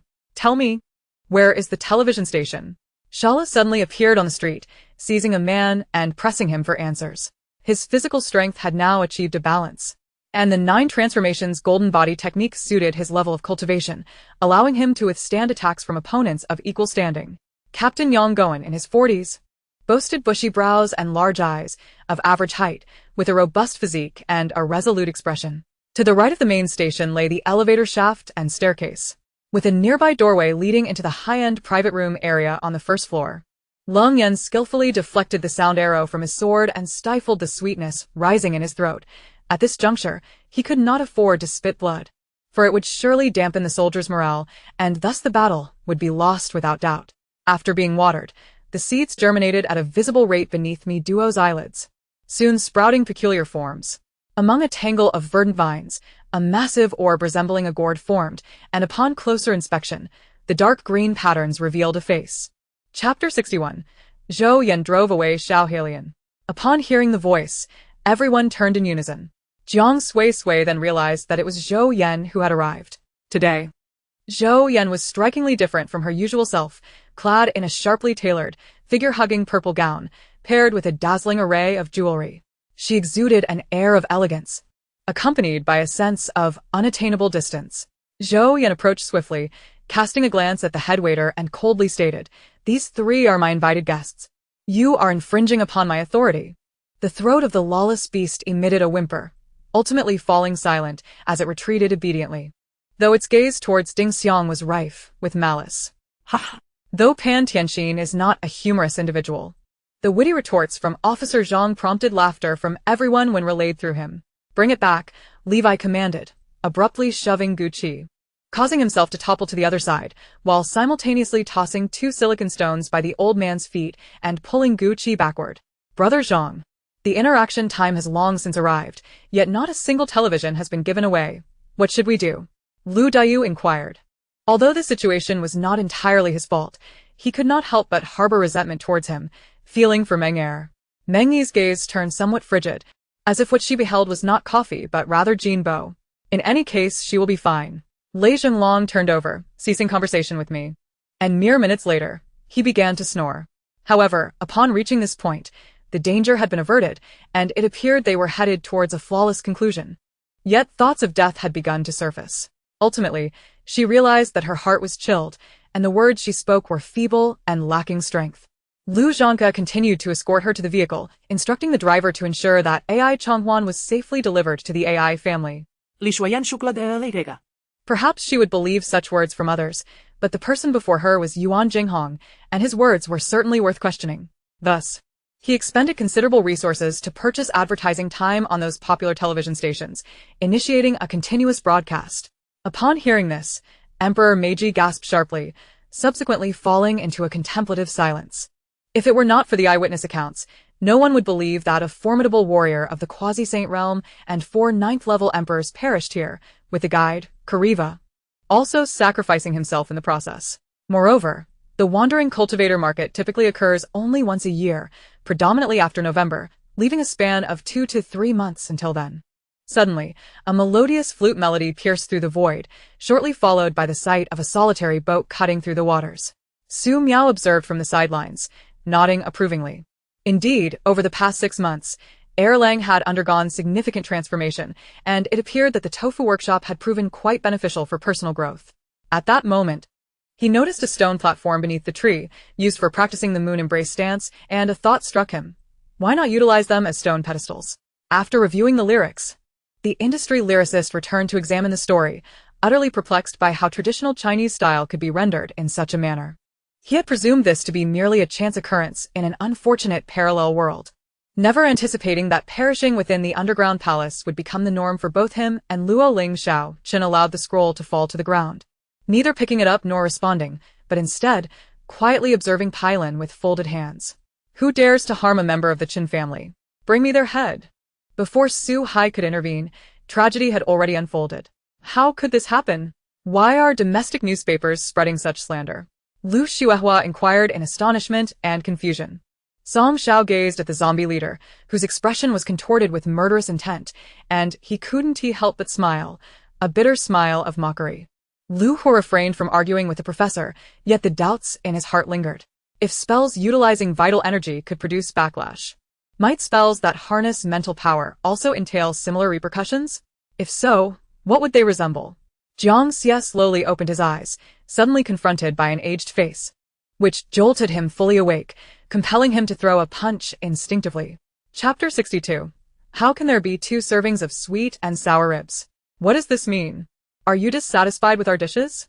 Observing the head chef's evident displeasure, the waiter could merely explain no. It's just that the guests mentioned the birthday celebrant enjoys these dishes, so we specially arranged for them to be prepared and brought here for plating before serving. The head chef glanced at the array of insulated food containers on the table, each adorned with a sticker indicating the dish's name: sweet and sour ribs, peach shrimp balls, golden soup egg dumplings, and dry pot. To fulfill his official duties, he had remained sleepless for 2 days and nights, just to return today to Xiaoyu. A sudden thought crossed Mo Qianyan's mind, as the contents of the 9 Heavens Thunder Scroll flashed through his consciousness. His thin lips pressed tightly together as he stared intently at the vast spiritual energy barrier. Romshi lowered her head, gazing at the nearly incapacitated Kan. An unexpected wave of compassion washing over her heart. The water in the pond, resembling a colossal dragon, crashed down from the upper realm, obliterating the wretched creature that had humiliated the white wolf into mere dust, even its soul reduced to ashes.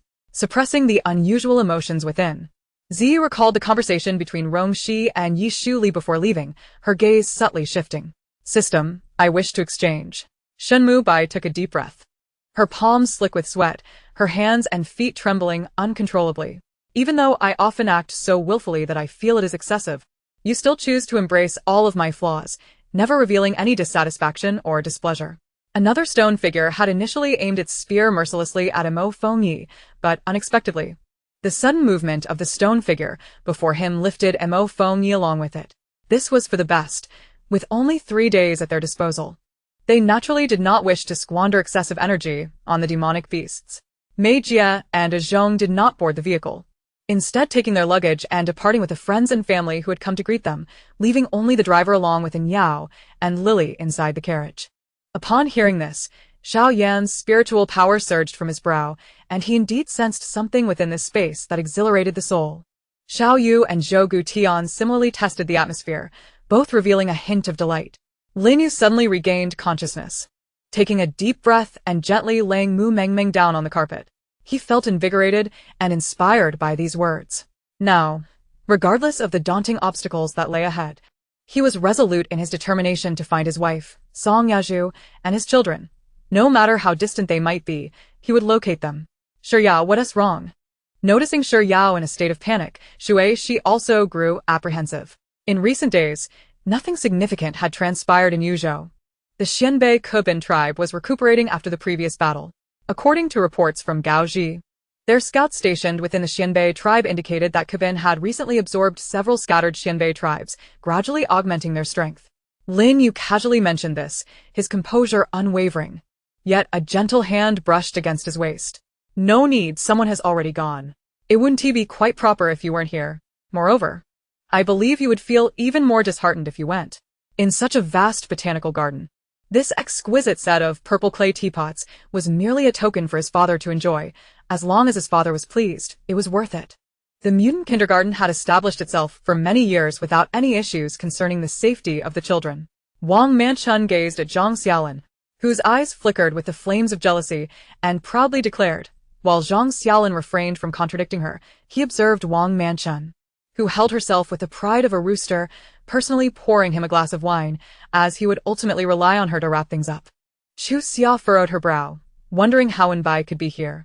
The door to the private room behind Wenbai was firmly closed, and she knew without asking who was within. However, she now speculated that this so-called impressive identity, namely the doormaster, likely did not belong to their family S. Nanting, but rather to Emohan. As the server quietly retreated, silence enveloped the room once again, with the three individuals gradually regaining their composure, one of them smoking a cigarette. Upon hearing Dong Ling's words, Fu'er ceased pondering the matter, focusing instead on eating, playing and sleeping. Yet, she felt as though something vital was missing, though she couldn't quite identify what it was. The aloof Gu Meiren cast her a cold glance, silently looking down on her newlywed wife. He sought jade, specifically raw jade rich in spiritual energy, yet not the processed jade ornaments. Thus, perhaps the price could be significantly lower. Otherwise, given his current circumstances, he dared not harbor such extravagant desires. How could it be that a girl with a tattered plaque could issue a decree for execution so inexplicably? He must take it back, lock it in the basement safe. No. He should first flaunt it before securing it away. How could this situation escalate in their household? Her precious son was indeed his biological child, and this matter was far from trivial. However, turning around to face the room filled with desiccated corpses, Xia Gongbao's mood plummeted, becoming overwhelmingly heavy. These lifeless figures bore sunken cheeks, resembling withered bones, having lost their original appearance, yet he could still discern their tribal traits from their attire, confirming them without doubt to be his kin. Once all the radiance faded, the buzzing sound finally reverberated within their eardrums. Sensing the searing heat behind him, Tu Ming realized that trouble was imminent. With a sudden lunge to the side, a torrent of flames swept over his head, reducing a towering tree to ashes with a thunderous roar. Chapter 63. Peach shrimp balls in golden soup and spicy duck hot pot. After scrutinizing the dish again, Ma Shanhai finally identified it. To his astonishment, it was peach shrimp balls. A twinge of regret washed over him. As he had only ever tasted pineapple shrimp balls and wasabi shrimp balls before, this was his first encounter with such a peculiar creation. Moreover, how could peaches possibly serve as an ingredient in savory dishes? Merely imagining the fusion of peaches and shrimp filled him with foreboding, leading him to believe that this must surely be a culinary abomination. He couldn't help but anxiously glance at his wife, Zhou Yan. If possible, strive to befriend those martial generals from Qi. It will bode well for your future. Upon hearing this, the trio understood that the long-standing tranquility of Qi was about to reveal its menacing fangs once more. Of course, what concerned him was not the secret techniques of the Wu clan for physical enhancement, but rather the fundamental method, even the most basic of Wu practitioners possessed, the ability to absorb malevolent energy to strengthen the body. The first incident was the tragic car accident that claimed the life of Chao Yuan, whose body was so mangled that the authorities could scarcely recover it in its entirety. Gazing out through the glass window, the throng of onlookers gathered on the road in front of the cafe continued to swell, all curious to discern which celebrity resided within the two parked vans. Li Linling felt somewhat dazed, surrounded by so-called major pop stars. Their demeanor, however, appeared far less jittery and tense than she had anticipated. Ultimately, among those departing from Tianyao City, apart from Li Han, only 6 Tai Golden Immortals and 46 Golden Immortals, including Yu Ji, opted to accompany him to Beiju Luzhou to assess the situation. The rest chose to depart. Do you think the boss intends to keep us, the fortunate few, behind to recruit us to form our own venture? Commander A inquired with a smile. This was not merely an invaluable inquiry. The very notion repulsed her, as she vehemently rejected the idea of treating the outcome of the competition as a mere bargaining chip in a game with her teammates. Aware of the existing issues within the team yet remaining silent, she coldly observed, using the competition results as a means to educate her members. Information had transcended into the realm of reality, transforming instantaneously, communicating with various elemental substances within that space, forming an ethereal entity akin to a media player, which then began to display data meant for elucidation. In truth, Sumo's condition was akin to that of Su Bai, however. Due to his obligation to care for Bai Yanxi, he had to summon all his willpower to remain alert.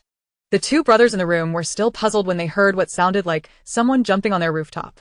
Enough. You should leave this place.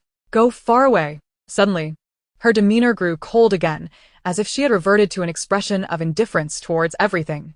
The children were not of drinking age, and the adults were responsible for their care, so no alcohol was ordered. Only some juice and milk. The burly man slapped Xiao Tuo's shoulder twice. Reminiscing about their past days spent working together at the town's port, their familiarity evident as they spoke without concern for formalities. He intended to torment Bai Yujing, to eliminate him in the most brutal manner possible, ideally instilling a deep-seated fear within him that would linger even after leaving this place. However, the number of monsters here was significant, with even more congregating at the main site. The sky was densely populated with these creatures, and lurking among them were ambushes from other planets, all intent on seizing the floating stones amidst the chaos. Yet the Xiao brothers were even more anxious. As the 10th day, marking the 6th day of the lunar month, approached, their hearts lodged firmly in their throats. Placing his phone on the office desk, the crimson icon gradually dimmed as dusk fell. Before long, Zhao Qinghan's wound stabilized, the bleeding ceased, and a hint of color returned to her complexion. This was a super soul-guided cannon, possessing terrifying power, capable of unleashing the full might of a 95-level super Dolua. Chapter 64. The Quest for Ginger at the Wanhua Pavilion. Zhou Yan initially worried that Su's mother had come to confront her. She merely replied with a smile, "Oh, I'm no renowned chef. It's just that my son Su Xian has grown accustomed to the meals at the Morning Star kindergarten. For his birthday, he insisted that the cafeteria's chef prepare his meal, or else he would throw a tantrum about not celebrating. Alas, the constant fussing has worn both me and old Ma thin, and we could only acquiesce to his demands." Witnessing this, Jin Tian felt a sense of unease, yet recognizing it was not his concern, he chose to remain silent, turning away to rest his eyes. Upon reviewing his background, Su Qin found it curious. Given his family circumstances, it was improbable for him to have any connection with Feng Hui. At that moment, he was practicing the 6-word true mantra, Void Yuan / Breakthrough / and Thundercloud Steps. For Mu Qingyun, this wait had been agonizingly prolonged, and the suppression had caused him immense suffering. Thus, when he finally released it all, he felt a sense of exhilaration. I found myself locked in a dispute with the attendant, yet it was the proprietress who could no longer tolerate the scene, chastising the attendant and uttering a few soothing words, leading us to settle in. Had RYL won yesterday, it would have been easier knowing at least one team from Huagua had advanced to the finals, allowing them to compete with less pressure. Gong Shaoqing planned to gather all the necessary materials before heading to Yilmon sect to procure the blood lotus seed. On his journey, a gentle breeze caressed his face, while an unusual scent wafted into Wu Liang's nostrils. He paused momentarily, announcing he had pressing matters to attend to, instructing Ayashida to take the Tianma and rendezvous with the others. The crimson cloak he wore was shredded into fragments, his chest and back seeming to have endured a heavy blow, retreating amidst a series of muffled thuds. While wooden boards or torn cloth could be overlooked, since society and technology had not yet advanced to a point where such losses were grievous, this glass bottle and metal components could not be casually discarded, clearly indicating a level of technological advancement. Shall I repeat myself? The man straightened, his robe loosening slightly to reveal a robust chest beneath. The newcomer was an inner disciple, primarily engaged in honing his medical skills while also attending to Jiao Fengqing's daily needs and conveying various messages. Just moments ago, upon receiving a message, the disciple had sprinted over, raising his voice to call out even before nearing. "How does it feel, Shadow? Is it exhilarating?" Ouyang Ju greeted me, with a smile upon my arrival. Exchanging a glance with Yu Li, Zhou Tian, and the others trudged into the dining hall, where tables and chairs were arranged in tight formation, a cacophony of conversations echoing painfully in their ears. "Spineless wolf, you've truly shamed your kin," Baby scoffed, indignantly placing her hands on her hips, embodying a lecturing demeanor. Having cultivated for over a millennium, the immortal of Red Clouds could discern life and death with ease. For her, death was as trivial as a feather against the weight of Mount Tai. She feared not death, Yet at this moment, she had no wish to perish without purpose. Rebecca pouted, forcefully swatting away his hand and delivering a robust punch to his shoulder. Although spiritual energy is intangible, the wolf keenly sensed the looming danger. In this savage forest where the weak are devoured by the strong, one must remain remarkably vigilant, for in a heartbeat, one could transition from hunter to prey. Yet, in her heart, she believed that if the Imperial Hospital and the Divine Physician Valley could join forces and complement each other, they would undoubtedly elevate the field of medicine in the Great Zhou dynasty to unprecedented heights. Chapter 65. The Rush to Invite Jiang Suisui to Cook. If Jiang Suisui were merely a chef devoted solely to her craft, she would surely accept Sue's mother's kind offer and willingly toil at the Wanhua Pavilion. However, the reality is that she is not just a chef, she is also a shrewd businesswoman.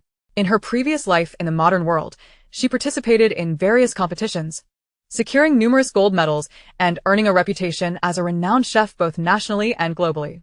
Simultaneously, she established her own chain of affordable dining establishments, creating a legacy of her own.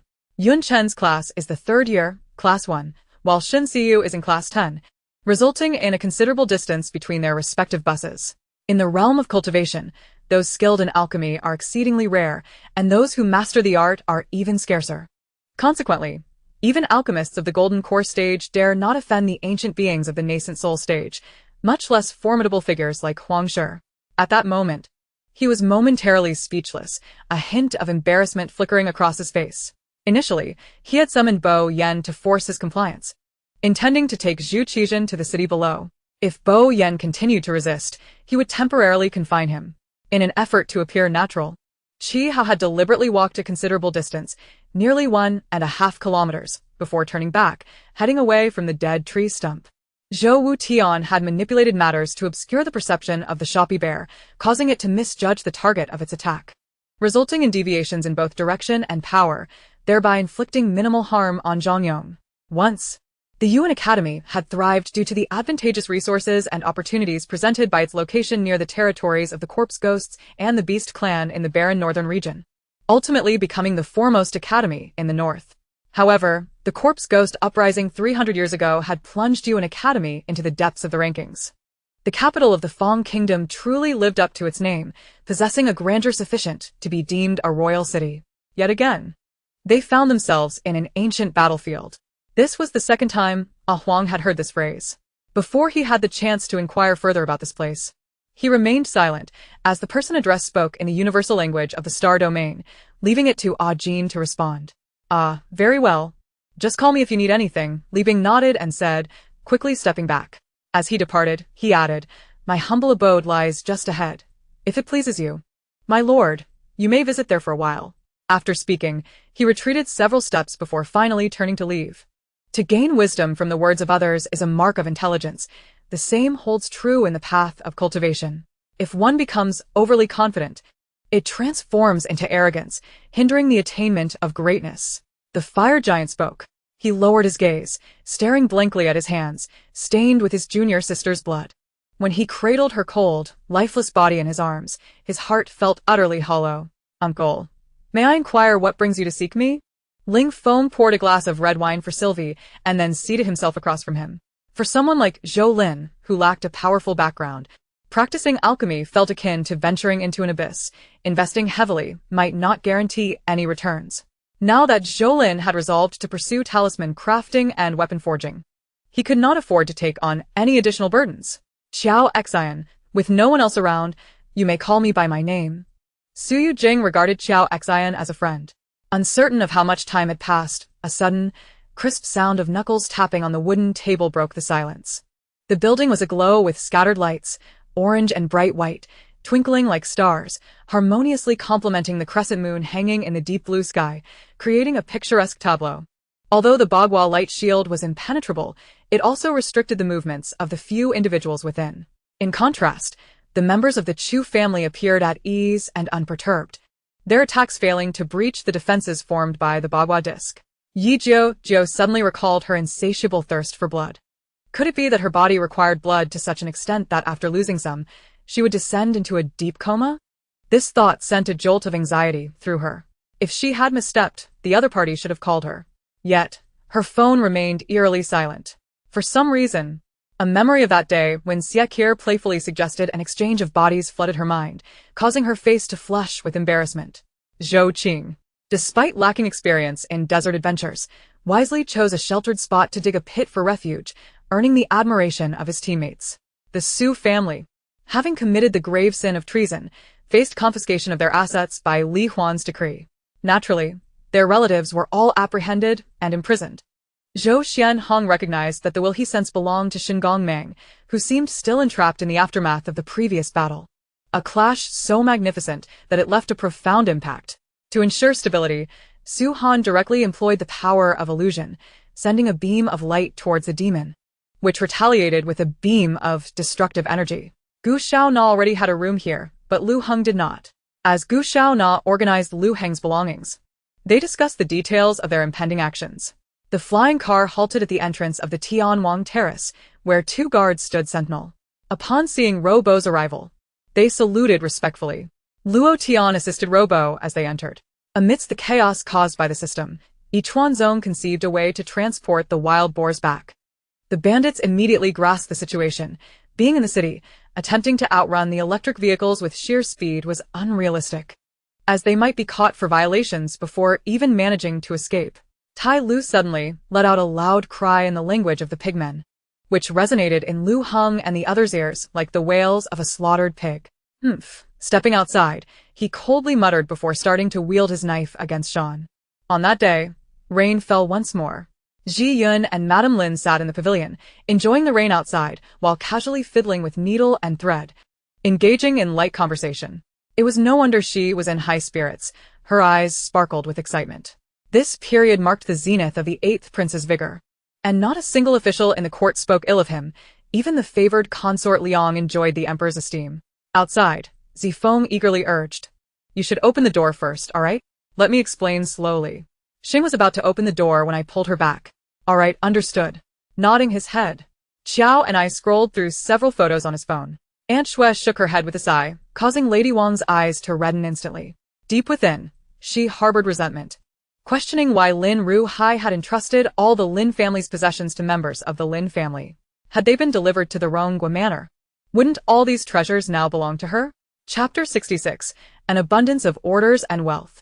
Boss Ning of Wanhua Pavilion requests to add you as a friend on Starnet. Aurora. The sole representative of Zhuke City requests to add you as a friend on Starnet.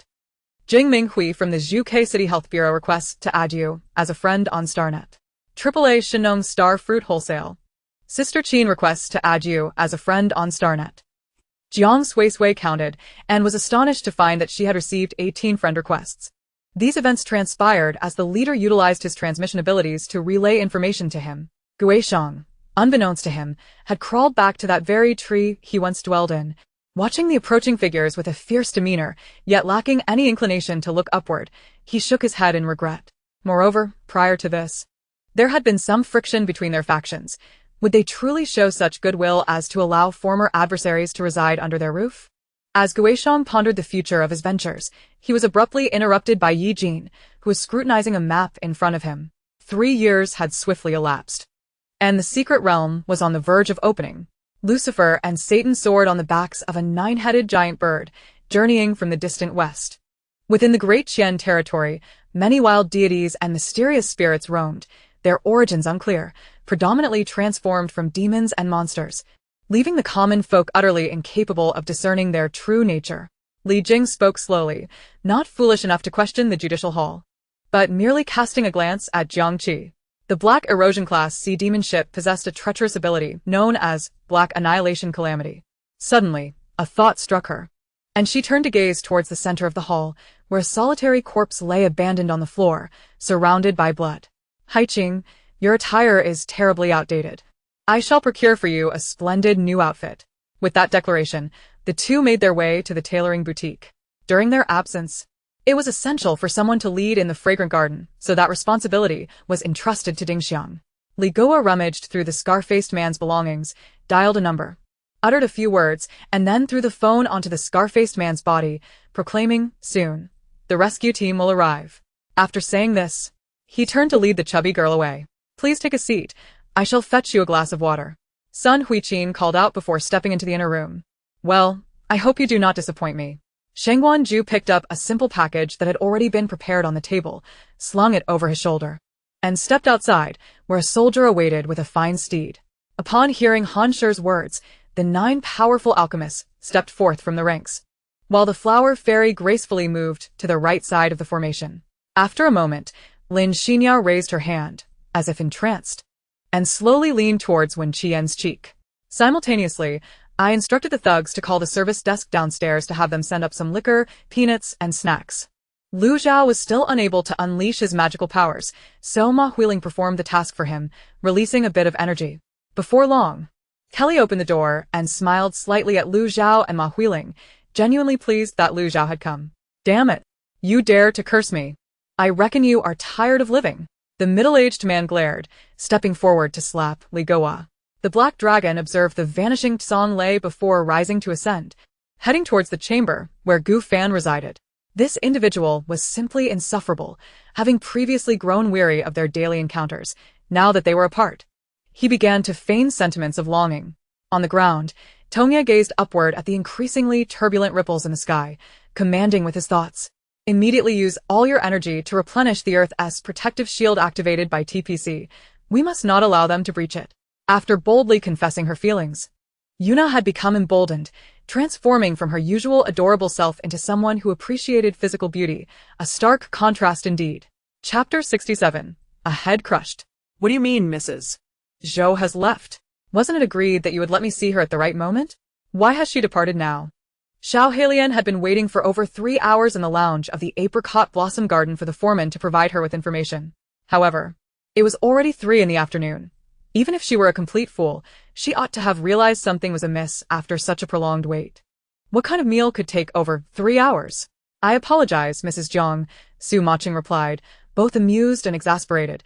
Why are you out wandering at this hour? It's time for bed. With that, he pressed her onto the bed and turned off the light, plunging the room into darkness. Even if she had been cast in an advertisement, it was not immediately necessary. The last shoot had been rushed and only utilized a week later. And time was of the essence. Yang Liangxi furrowed her brow, speaking slowly. Initially, I too considered quitting, but seeing the teacher so pleased, I couldn't bring myself to voice it. Rong Gui glared furiously at the other corpse in the coffin, his heart racing as he gazed upon its face. As for those who failed to grasp this principle, they undoubtedly could not achieve the success of Xikong Chongding. As for Li Yanan, Chen Yan had long harbored a dislike for her. Though she possessed an ordinary appearance, she was exceedingly fond of adornment, devoting most of her energy to her floral displays, changing boyfriends more frequently than her outfits. Her behavior was equally indiscreet, often exchanging flirtatious glances with male employees in the office, as the saying goes, to entice. But where, pray tell, is the hero? Is it He Jingyan? At best, he merely provided her with an opportunity to stay in a 5-star luxury hotel she had never before experienced. A kind-hearted soul who allowed her to explore Lijiang without spending a dime. I shall first escort Mo Xiang to his room. After all, it is only reasonable to treat someone kindly when they have spent their money on you. These stone carvings were fashioned by him, crafted whimsically to resemble the features of the various cultivators from the Isle of Leisure, most of which were taken by the island's disciples as protective talismans, while the remainder were subjected to his array techniques. Though not as formidable as the ancient shamanic arts mastered by his true form, their power was nonetheless remarkable. The depths of eternal night held no distinction between day and night. However, Rong Gui still delineated time into day and night. Lu Bai, departing from Qingshui village for the first time, was filled with curiosity and excitement, yet as he observed the increasingly unfamiliar surroundings, he began to long for the familiar comforts of home. Even though their abilities were not weak, they dared not approach the lynxy horned beast too closely. Witnessing their desperate expressions, Lu Bai averted his gaze, stifling a wry smile within. That evening, Yu Xilon returned home alongside Qi Shuyuan, and as she beheld Yu Xilon's radiant eyes, Qi Shuyuan inexplicably felt uplifted. Do Yun's eyes widened upon seeing the injection vial, her hand instinctively reaching out to grasp it. Within the territory occupied by the evil palace existed a place known as Nightlight Gu Mountain, a realm of absolute darkness. Having never seen a ray of sunlight since its inception, the young master just rejected me. I wonder what his stance is at this moment? Xue Hong spoke. Xu Xiaofeng sighed softly, then raised the magic flat pan in his hand and brought it down with a forceful swing. Qingqing assisted the scholar in moving the official into the house to avoid the scuffle, while Yin Jiangzi checked the official's pulse. Relieved to find that he had merely fainted due to excessive agitation. Observing the fleeting figures of Xu Xiaofeng and the ancient dragon beasts, Long Hao, and the others were momentarily taken aback. Days passed, and the essence of spring grew increasingly palpable. Pedestrians donned lighter garments, and the azure sky occasionally bore witness to colorful kites soaring above, while the alleys echoed with the laughter of children and the admonitions of adults. Inside, a Lui roared with an anguish akin to a prisoner on the brink of death, emitting a desperate cry from the unfathomable abyss, imbued with boundless terror and resentment. The second line of cavalry stood approximately 300 to 400 paces away from the first line of infantry, while the reserve troops were positioned around 800 meters behind the second line. Apart from the nobleman, who had acquired the Genesis, an immortal tome of divine knowledge, the adept was now unleashing the powers he had comprehended, with luminous orbs of energy cascading upon Basilisk's form. However, ensconced within the teleportation array, Lu Yensong was evidently unable to discern the surrounding scenery. Beyond a shroud of darkness, he gleaned nothing, perceiving naught but void. With a porcelain-like visage and strikingly dark eyes, the child appeared exceptionally endearing, resembling a delicate doll. Following the script of Jackie Chan's iconic advertisement for Bawang shampoo, Qin Tang made slight modifications to the lines and replicated the filming technique with meticulous precision. In that moment, witnessing the demise of his two cousins before his eyes, Hua Zhengang found himself grappling to accept such an outcome. Enraged, he clenched his fists tightly, yet hesitated to strike. Yet, these two supreme entities were swiftly subdued by Qinshi, without so much as a ripple of disturbance throughout the scene. Upon closer inspection, even Yuda sensed several flaws that he had previously overlooked. Second brother, that celestial being has summoned all wandering cultivators to deliver a comprehensive onslaught against me. How else could they have obliterated my avatar? I refuse to accept this, roared Yuma. The Xiongnu cavalry faltered as hundreds of horses collapsed, momentarily halting the assault, leaving the rear cavalry bewildered. However, Chu Yuan remained oblivious to these events. Having not consumed a drop of water since morning, his stomach was already empty. Yet he could only sit in silence, absorbing the moment. Consequently, the accolades shifted to Hu Cheng, who, despite his astonishment at Li Xueqian, had no time to indulge in such thoughts. Yet, after a considerable while, Ouyang Qi ignored Hu Cheng's grievances and continued piloting at a speed she deemed appropriate. Onlookers on the shore were astonished, as the approaching vessel not only failed to decelerate but surged forward as if propelled by the winds, compelling them to steady their bows and arrows, awaiting the moment to transform the intruders into porcupines. The dense darkness above was shattered by the holy star rain, swirling chaotically, as rays of light began to pierce through the gloom and illuminate the basin. Let us return home and take our parents on a trip. We haven't ventured anywhere in all these years, the dog remarked. Zheng Shan nodded, internally conceding that there was no evading this fate. Just then his eyes flickered, and Yi Feng's figure vanished, only to reappear, having traversed the gale-like hand of wind, landing directly before Lu Shi. Chapter 68. Moving to a new home. Jiang Suisui remained oblivious to the various circumstances surrounding the Jiang family. She glanced at the time and escorted Jiang Yue to the youth palace in Jinghu district for class. Seizing the 2-hour interlude, she hurried home to continue packing. The previous night, the trio had already made significant progress, yet some items remained. Jiang Suisui busied herself with packing until she successfully completed it all before 6 o'clock and rushed out to retrieve Jiang Yue. While picking her up, suddenly wait. Wang Hao abruptly halted Li Shenghua's actions of closing the box, his gaze fixated on the ancient jade emanating a chilling aura. Kiting. Su Luojin turned back and noticed Qin Muheng looking in their direction, promptly retracting her head. What sort of cursed insect could engage in a back-and-forth with the most formidable insect of the Zhu clan? Yi Yiming was indeed remarkable. Yet Lu Xian's prowess and innate talent were nothing short of monstrous. Even though Xia Yanhui held a notable position in the annals of Shuangguan history and possessed the ancestral manuscripts of the Qing family, 5 centuries had passed, leaving no one truly aware of what the genuine Xia Yanhui was like. She could vividly imagine the catastrophic destruction that would ensue once the fusion of heavenly fire and heavenly water was achieved. Such a maneuver was akin to suicide, utter madness. Subsequently, Qi Yuka politely ushered Qin Tianfeng and Lu Xia into the grand hall, leaving only himself and a select few esteemed elders behind, while the rest were ushered out.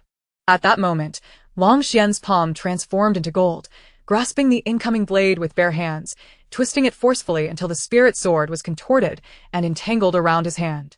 Ji Ningen's lips twitched slightly, as he had never intended to demand a public apology from that individual. Originally, the idyllic and fragrant landscape had instantaneously morphed into a desolate wasteland devoid of life. Outside the Moon Demon Palace lay but a single formation, one intricately arranged by the semi-divine being behind her. Otherwise, how could she, as a mere demon empress, have orchestrated such a formation? Before long, the townsfolk willingly parted to create a path for the grain to be delivered, and upon witnessing sack after sack of grain being transported to the elevated platform, many wept tears of joy, their reverence for Zhu Hozhao deepening. Meanwhile, the air force of Melihim faced catastrophic repercussions the moment it encountered the thunder. The expression on Melihim's face was utterly ghastly. Indeed, they were not oblivious. Each time the colossal bird cast its gaze upon them, they could discern the mocking glint in its enormous eyes. Regardless of the vastness of this world, what we could do now was to enhance our own strength, declared the rotund Chu. This phenomenon persisted until the emergence of the mighty dragon, whose concealed backing, though not ostentatious, enabled him to undertake considerable charitable endeavors with Ding Xiaohui's assistance over the past 6 months, cleansing his reputation.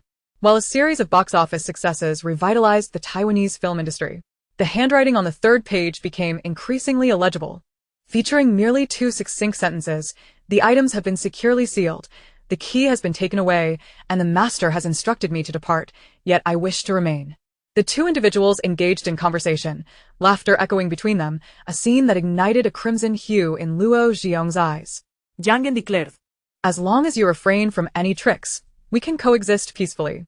Thus, the 2 parties remained in a tense standoff.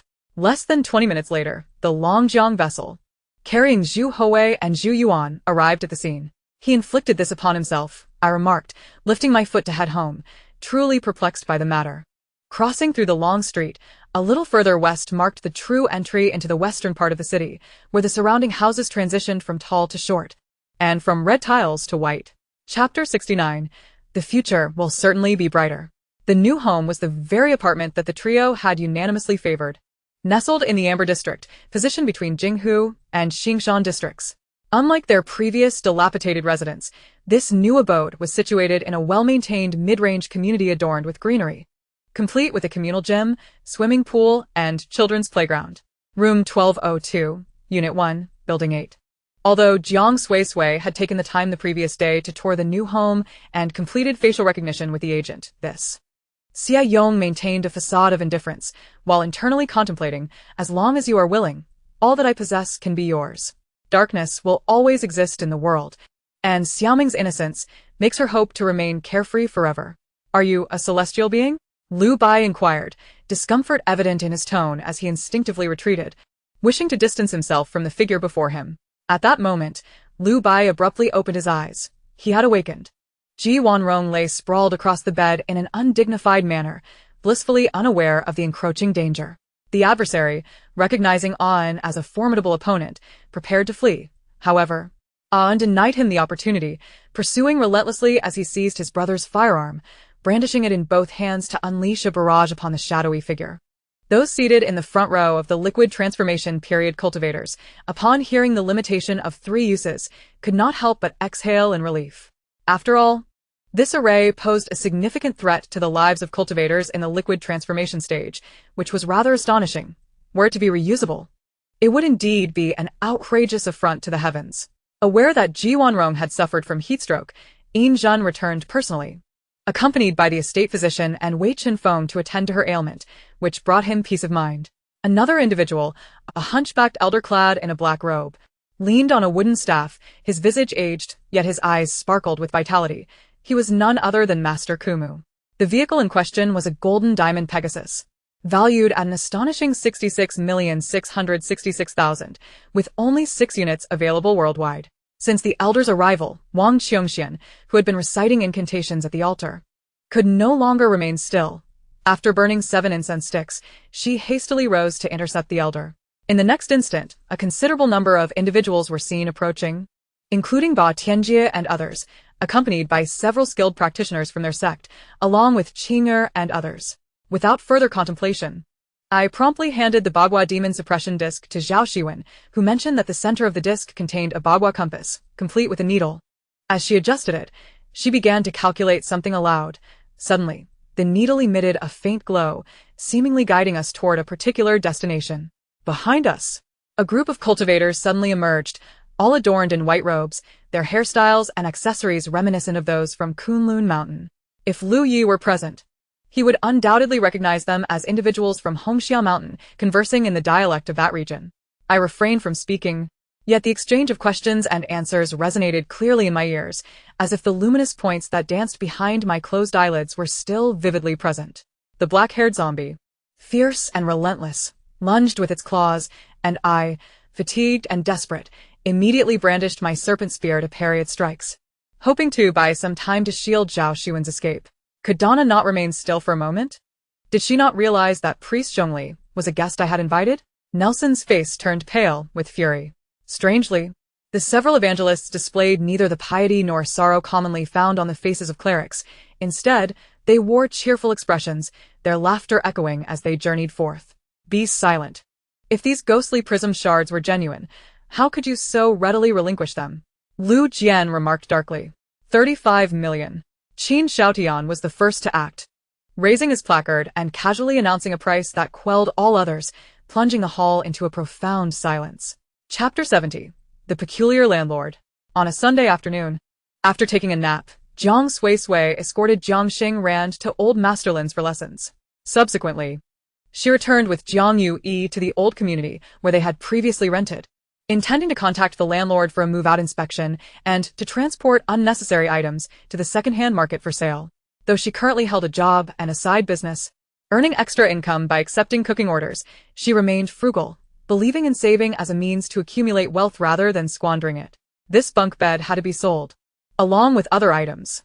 Some individuals, like Lin Kuan, believed she had merely stumbled upon a stroke of luck, attributing her success to sheer chance. And these individuals were primarily those who had previously been familiar with an ex-Ion. One was a brother she had called for 20 years, the other was her biological brother. Ziling, far from being troubled by this, felt a surge of happiness at suddenly having two brothers. The reporter deliberately emphasized the word meaning, laden with insinuation. Su Song sat in a carriage, cradling a warming pot as he contemplated the matters to be discussed in court that day. A few days prior, King Zhao Yan had sought him out to confer on a significant issue, the success of which hinged on his performance alongside a few others. With that thought, Su Song couldn't resist reaching into his sleeve to feel the draft of the memorial. She lowered her head, aligning her face with Lu Qingxin's, meeting her gaze. Lacking foundation and strength, many newcomers silently accepted the unspoken rules for the sake of their dreams of stardom or other aspirations. Even rabbits avoid eating the grass near their burrows. How disgusting for these individuals to prey upon their own artists.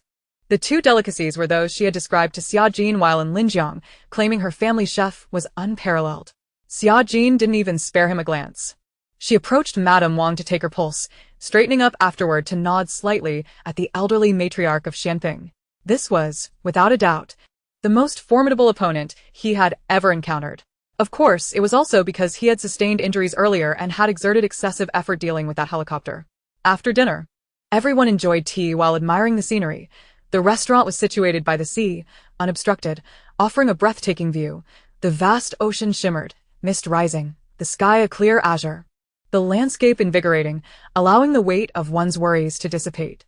However, the common folk of the Han faced far greater adversity. Many trembled at the sight of blood. Quaking in fear, some even losing control of their bowels.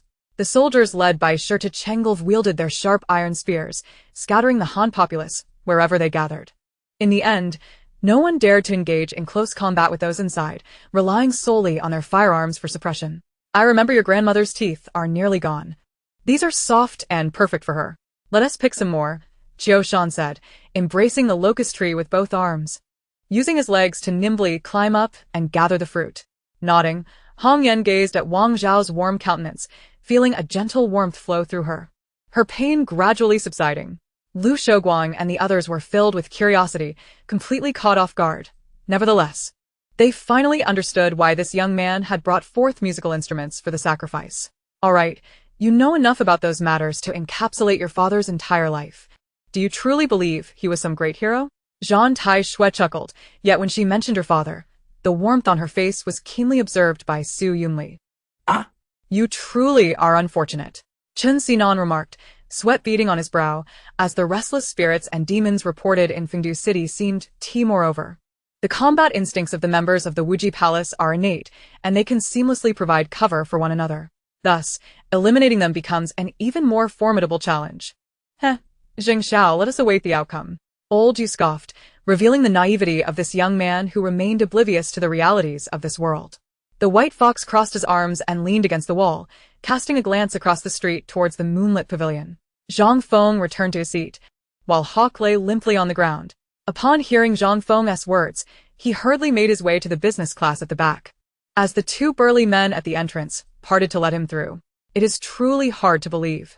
Wu Yi sighed, his thoughts drifting to the one he had long been yearning for, Wei Qingyin. Gutsenchen, will you assist or not? The voice of Quan Huichen resonated once more from the phone. Money, I demand money. I require 10 billion, no, 100 billion. Prepare the funds, and also a vehicle. Zhao Yuan's eyes gleamed red with a fervor driven by desperation for wealth, clearly reckless and heedless of the consequences. After confirming with a sweep of his spiritual sense, Li Hexian absorbed the life essence contained within the blood crystal into his body. Simultaneously, in another forest within the Xumi mountain range, led by the esteemed Wen Hanqing, several disciples from the Qingfeng sect, including 3 junior siblings, were currently scouring the woods in search of traces of spirit beasts. The eastern continent boasts a remarkably pleasant climate, with a staggering 97% greenery coverage, rendering it almost entirely forested. Therefore, it is home to the highest number of powerful beast forests in the world, exceeding 7,000, with nearly every town boasting one. From this, it becomes evident that Baijian's prowess is indeed formidable, befitting a disciple of the War God Academy. A formidable being at the 12th level of the Fish Dragon realm. In terms of combat capability, Li Hexian might even slightly lag behind. With a resounding shout, Li Hexian emanated a radiant golden light from within, illuminating the surroundings as if the dawn had just broken over the horizon, casting its brilliance across the land. Qing Binghe pondered briefly, recognizing that he was facing a critical dilemma, specifically the potential threat posed by Pang Gongbua against the academy. He contemplated whether to seek assistance from Qing Yueling. If she were willing to take action against Pang Gongbua, the academy's crisis would be effortlessly resolved. Pang Gongbua paused, having heard of Wide Kitsen, a name synonymous with a power rivaling that of legendary title-holding experts. He was astounded that Qing Binghe had encountered such a terrifying entity and returned alive, unaware that these details were shared with him by Qing Yueling. Chapter 71. The Peach Blossom Supermovie. Unbeknownst to Jiang Suisui, who was already aboard the floating bus, her imminent relocation news had been conveyed to others by the landlord. After dropping off Jiang Yue at the Youth Palace in the Jinghu district, she proceeded to the second-hand market to sell off unnecessary furniture and appliances. After comparing prices at several recycling shops, she managed to sell everything for a total of 1,400 star coins. Given that most of the items were previously second-hand, their resale value had diminished further. The explosion's shockwave had torn apart Mary Gollard's clothing, and as she plummeted into the sea, her garments were swept away by the force of gravity. Yes, had it not been for this connection, she would have remained married while he took another, leading to their paths diverging despite their childhood bond. all right. Do not distress yourself. Once I rescue Rope Tree, we can decide then. Li Yunxiao comforted as he patted Tsunade's shoulder. Guo Shifu is a spy for the demon clan, yet his mission is peculiar. He is commanded to obey Emperor Zhou Ji Gongguang absolutely, in order to seize control of the human realm. Witnessing the emperor's absurd actions, Guo Shifu had no choice but to remain and placate the various reinforcements. That is well. Let us hope the Wu family does not trace this back to you. Sun Fei, upon seeing Xiao Ju shake his head, could not help but exhale in relief. Facing 6 great demons of the demonic path, Yuanshi adeptly wielded the 6 paths of demonic way, merit, fortune, cause and effect, time, and space to effectively counter the foes, thoroughly suppressing the 6 demonic gods. Had it not been for the signal to retreat, within 50 years, Yuanshi could have vanquished them all. Upon sensing this aura, Jing Tang immediately thought of Hu Mei. This presence had only manifested when Hu Mei transformed into her true form. However, the current aura seemed strikingly different from hers. Due to the birth of 10 offspring, each with profound lineage, his wife, Shiha, perished after exhausting her vital essence during childbirth. A massive fish, akin to a whale, was thrust ashore, its bloodied body punctured by shrapnel from the explosion. To illustrate, the righteous path may lead to bankruptcy or imprisonment, yet the underworld forces do not hesitate to threaten the lives of your entire family. After the wedding festivities concluded, with everyone indulging in revelry, Mengla was taken aback to discover his elder brother embracing his bride, Sophia, and swaggering towards him. How terrifying. They are utterly deranged. What should we do? After reading through a lengthy segment of intelligence, Lu Yunqian found herself in a quandary once more. After setting down her utensils and approaching the proprietress to inquire about the price, the proprietress appeared momentarily taken aback. Lu Yunqian, obediently seated, suppressed her inner laughter. Yet when she spoke, her excitement couldn't be contained, causing her tone to rise slightly with a hint of a soft chuckle. The finesse of that youth's medical skills likely surpasses even that of old Luo. He had witnessed the prowess of two skilled healers. And since being subdued by the golden physician, he had not suffered another episode. He then turned and left, presumably calling Li Ruyu to report the situation. This elderly man appeared to be quite benevolent, with particularly long arms, likely capable of resting them on his knees. It is not a matter of good tidings. Thus there is little to say. Gu Zhuiyang replied coolly, his gaze lingering on a particular direction. Upon seeing the same news flash across the screen, Jiang Ruiheng turned the monitor around. Yun Xinyan and Bai Lan furrowed their brows, though they lacked understanding of combat techniques. The formidable presence of the four great kings was unmistakable, causing their expressions to grow solemn. The soldiers of the 7th Company looked towards their deputy commander, Zhao Deshui. As Zhao Deshui's brother, Zhao Dezai, was stationed in Nanjian. Chapter 72. Those who do not learn to be self-reliant will ultimately suffer loss. Sister Yan, what a coincidence. Jiang Suisui greeted Zhou Yan, who had just entered, noticing that the other tables were already occupied. The table she was at could seat 6. And with Zhou Yan's 4 companions, they could easily squeeze in together. Thus, she waved to Zhou Yan, Sister Yan, if you don't mind, come join us. I'll ask the waiter to bring an extra chair. Zhou Yan, of course, had no objections, having noticed that there were no available tables left in the establishment. Qin Fan looked down from above, observing soldiers armed to the teeth surrounding the martial arts academy, along with numerous modern weapons, even spotting the latest radar vehicle. Returning to reality, as he gazed at Qin Fan, encircled by dozens of individuals, Xue Wushuang clenched her delicate fist. Initially believing she had regained a foothold, eagerly anticipating the downfall of Wen Qian's laureate aura and subsequent disgrace, she was unprepared for the swift counterattack that led to her and the newspaper being sued. Moreover, it is undeniable that the Zhou family's connection to the governor allows for a plausible assertion that Lu Jin covets the Zhou family's wealth and seeks to frame them. It is well known that the stubborn and obstinate deer spirit would never yield under any threat. With a mere thought, a rectangular jade tablet floated before Qin Fan, and upon infusing it with spiritual energy, flames erupted forth from the tablet. Meng Wei hastily opened the car door, desperately fleeing, while the black sedan showed no signs of hesitation, ruthlessly speeding away from her side. When Qian opened her eyes, instinctively turning over, only to meet a pair of cold, piercing eyes that seemed to suppress an abundance of unspoken words, gazing at her with a heavy darkness. Such trifles were of little significance to Wen Qian at present. Yet to Aunt Fatty, they were a rarity unseen before.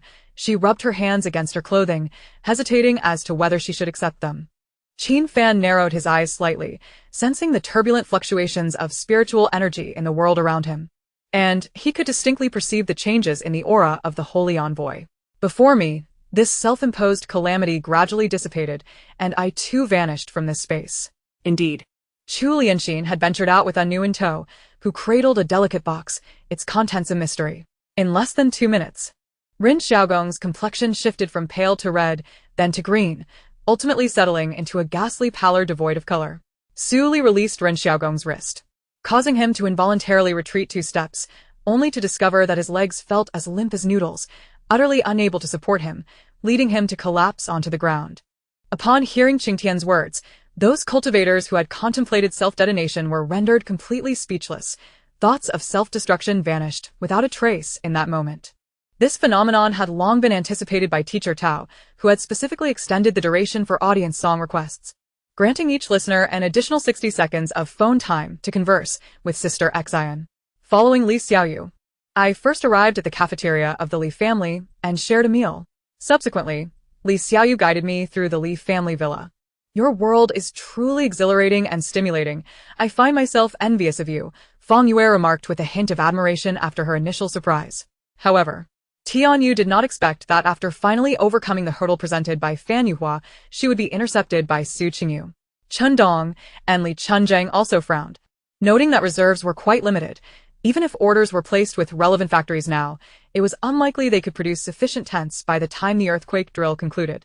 A sedan roared into the abandoned construction site, causing Li Gang to swallow the latter half of a sentence. The esteemed Li Duci was restrained, with his legs held and his waist clasped, yet he remained composed, suddenly crouching down, shaking off the soldier who clutched his waist, and swiftly retaliating with a palm strike aimed at the soldier clinging to his leg. Given the force of that strike, if successful, the soldier would undoubtedly meet his demise. Chapter 73. A fully plant-based diet is the healthiest. The plan to cultivate Jiang Xingran has commenced. Please, host, complete the following tasks to achieve Phase 1 within 1 month. Task 1. Engage in reading renowned literature with student Jiang Xingran at least twice a week, with each session lasting an hour. Current progress. 26. Task 2. Weekly. Take student Jiang Xingran to appreciate an artistic work, such as a classic film, theatrical performance, or musical. Current progress. 14. Task 3. Weekly. Encourage student Jiang Xingran. Due to expansion, the logging in the back mountain has recruited many newcomers. If pests are allowed to fester, it certainly would not take merely a day or two for the trees to suffer such devastation. Shuel Yanan pinched his brow, his eyes half closed as he lowered his head to light a cigarette, leaning against the wall, the collar of his loungewear loosely open, revealing a red silk thread woven necklace around his neck. He sought to force her to retaliate, to drag her down, to compel her to descend into the depths of hell alongside him. After the pirates concluded their remarks, those present were left in a state of shock. They could only consume 3 to 5 meals of dry rations a month, a feat already quite remarkable. While the common folk of the Tang dynasty managed only 1 meal per day, no wonder there were always rewards when someone ventured forth. It was uncertain whether it was the stark reality of Xia Yanchuan's words from yesterday, but as Xinyang gazed at the figure in red, an unsettling sense of difference washed over her. Damn.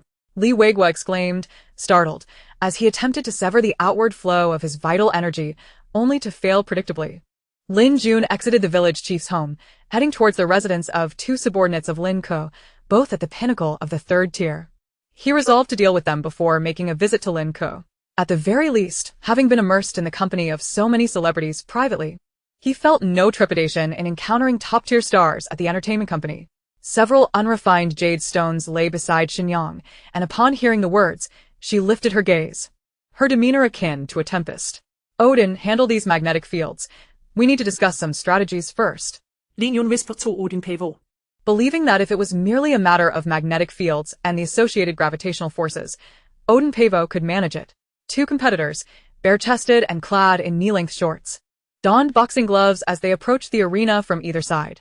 As for whom his intentions were directed towards, and what he sought to attain, it remained unspoken. Initially perplexed about why he had incurred Xin Fu's ire, he only understood after Shi Yue sought him out late at night. He had hitherto maintained a calm and gentle demeanor, his schemes appearing profound, yet this marked the first instance he revealed such a ferocious expression. Perhaps this was his true nature.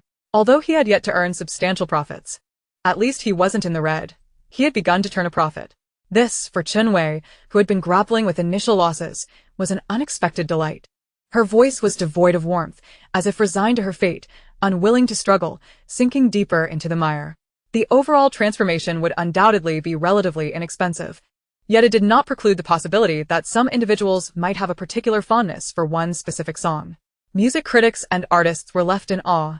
While the average audience remained indifferent, simply reveling in the enjoyment, they had already memorized the catchy chorus, and more people joined in humming along. Li Rong instructed the eunuchs to bring water and ice, fearing that an elderly official might succumb to heatstroke, thus tarnishing the emperor's reputation. Supported by Song Ning, he trembled as he rose to take a seat beside him. After kneeling for an extended period, his knees felt stiff and nearly impossible to bend. At this moment, the lantern-bearer wept bitterly, as if he were not the village bully from the early morning. Upon noticing that Du Laosan had ceased his scolding, Lazy recounted the information he had heard from Chen Huang regarding the instructions from Manager Ji to his 3rd brother. After uttering these words, Hu Yang still felt somewhat uneasy, abruptly lifting the large bowl of duck soup and smashing it onto the ground. Chapter 74. Grief inappropriate for one's age. Nearby, Rui's mother voiced her displeasure. What does this Jiang mean by ruining our event? If she continues to speak sarcastically, I won't hesitate to report her to the principal and ensure she is expelled. Although Rui's father shared her discontent with Jiang Suisui's remarks, he restrained his anger, calmly stating, "Do not report her. The principal's stance has been quite clear. He intends to protect this teacher Jiang. If we were to..." The difference lies in the fact that Ji Wei and her companions now possess shares in the company, granting them a degree of authority over the company and their respective roles. If you cannot comprehend the meaning of dizziness, you might as well consult a dictionary. Jiang Suisui found Liang Baoguang somewhat incomprehensible, or perhaps he was intentionally making things difficult for her. Otherwise, why would he insist on quibbling over the definition of the term dizziness? She had come to see a doctor, not to partake in a Mandarin examination. Lin Shu merely glanced over the contents of the IOU and realized that the manager of the gambling den spoke the truth. An incident had occurred at the party venue. Mr. Cui had inexplicably fainted, and upon being roused, he fainted again, and again when revived. Given the gravity of the situation, the waiter dared not merely endure reprimands and hastily informed Huang Guanfan of the circumstances on the third floor, seeking his assistance. However, with the emergence of this wound, the scent of fresh blood almost instantly invigorated the vampire lying on the ground, who began to struggle fervently. Perhaps in the realm of earth, Yi Longyuan could contend with him, but now in the cultivation world, this fellow had surprisingly learned to temper his demeanor. Today was an ordinary day for the Zhang family. Everything was quite mundane, as they prepared a simple lunch. Old Zhang cooked pan-fried fish, Buddha shrimp, a medley of vegetables, vegetarian duck, and a pot of crab roe tofu soup, all of which were quintessentially homely. At this moment, Ping was being embraced by Boss Huang, who fervently kissed her neck. While Ping closed her eyes, her mind filled with fleeting shadows. Those with commendable academic records would be assigned to the elite classes, while those with lesser grades would find themselves in the ordinary or so-called slow classes. The tremors caused by thousands of cavalry galloping would be palpable. The Song army's cavalry was right before them, with only the 30,000 cavalry of the Liao army still able to mobilize. Just as Lin Yang casually merged the fragments of the Dao artifact, the second treasure began its auction. Yang Cheng was also aware that Daniel Levy could not make unilateral decisions, coupled with Harry Kane's transfer saga. He felt it necessary to arrange a meeting with Joe Lewis for a face-to-face discussion. At that moment, Lu Mu seemed to have mustered her emotions and hurriedly approached, forcefully pushing Lu Fu aside. This action prompted Lu Fu to shake his head vigorously, yet upon seeing Lu Mu, he grasped Lu Yan's arm, unwilling to let go, his gaze fixed intently upon her. Interestingly, before the construction of the cement road, the area often experienced rain during the spring and summer seasons, rendering the village's dirt paths nearly impassable at times. After the Divine Emperor released his aura and bellowed, he suddenly struck at Lin Yang, his hand transforming as a surge of divine power brewed, blotting out the sky and sweeping across the scene, almost obliterating the very fabric of space. You actually knew? However, what surprised Yuvia even more was that the captain had not made a blunder this time. In truth, had they been able to communicate freely and boldly with Shou Fangyuan, showcasing their advantages, he would not have barred them from entering the group. You get in the car first, Yang Qing said, unwilling to lose face. As he lowered the window to beckon him, it was indeed a curious feeling, despite having no particular thoughts about Enchilua. Could it merely be because he was the only special commission agent tasked with protecting him? This was due to the emphasis placed by Yufan on the freshness of ingredients, requiring the fish to be sweet and devoid of any unpleasant odors. Only fish caught fresh from the water could yield that delectable flavor. And even freezing the fish to preserve its quality would not suffice. Chapter 75. Even requests must queue. It was now mid-May, and in Zhuke City, where summers are long and winters are short, the average high temperature had reached 28 degrees Celsius. Although it was not sweltering enough to deter one from venturing outdoors, the humidity rendered it quite uncomfortable. Consequently, Jiang Suisui made a new adjustment to the offerings at her snack stall, removing deep-fried crispy meat and tea eggs, and instead selling various marinated dishes, which conveniently included marinated meat and eggs. The aromatic marinated dishes, whether served hot or cold, each had their own appeal.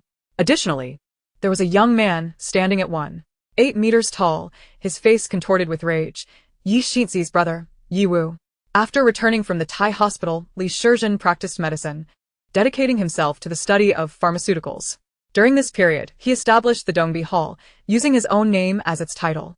This was not merely a visual feast, but a perfect manifestation of cutting-edge technology, showcasing high-tech products that instilled confidence in their nation. Zhong Nan concurred. If someone were indeed monitoring him, they would not do so at such a close range. Otherwise, Hu Huanshan and others would surely have detected something amiss. However, it was impossible, with Master by S infinite sword array ahead and the burning heaven golden eye behind. His path forward was obstructed. The messenger observed Han Yan's nonchalant demeanor with some dissatisfaction, causing his tone to grow more severe. While he was pleasantly surprised by Zhao Kang's growth, the direct confrontation with his lord, intending to humiliate him publicly, could not simply be overlooked, even if they were unaware of Zhao Kang's true identity. Thus, Wang Meng lightly stomped his foot, closed his eyes, and then opened them abruptly, fixing his gaze intently on the individuals behind Han Xia. The 7 Blood Clan powerhouses were swiftly obliterated, and they remained oblivious to the identity and whereabouts of their assailant. After a hasty preparation, Yu Jin's cavalry marched towards Cao Cao's main camp. Zhang Xiu's main forces would likely launch their primary assault here, aiming to eliminate Cao Cao in one fell swoop. As long as they could defeat Zhang Xiu's troops at the main camp, victory would be within reach. During the Ming Dynasty, local officials visiting the capital for official business rarely lodged in inns or guild halls, especially those of relatively high rank. Why was that? Initially, upon discovering her infidelity, she had said nothing, and later, she refused to divorce or acknowledge her betrayal. Subsequently, the critical challenge of overcoming the infection barrier arose. Once infected, the consequences would be unimaginable. However, the Azura Saint Sun traversed as if in an uninhabited realm, moving effortlessly through layers of blood mist until he emerged in a valley. The Wind and Thunder sect, located in the West Qi, would not send him to South Qi sect for infiltration without reason. Furthermore, the Supreme Elder Cheonggong Li Peng would likely not permit both brothers of Cheonggong to meet their demise. I am aware of this matter. That patient was previously treated in our country. Whether he recovers or not has little bearing on us. Robert chuckled lightly. He smiled as he invited the other party inside.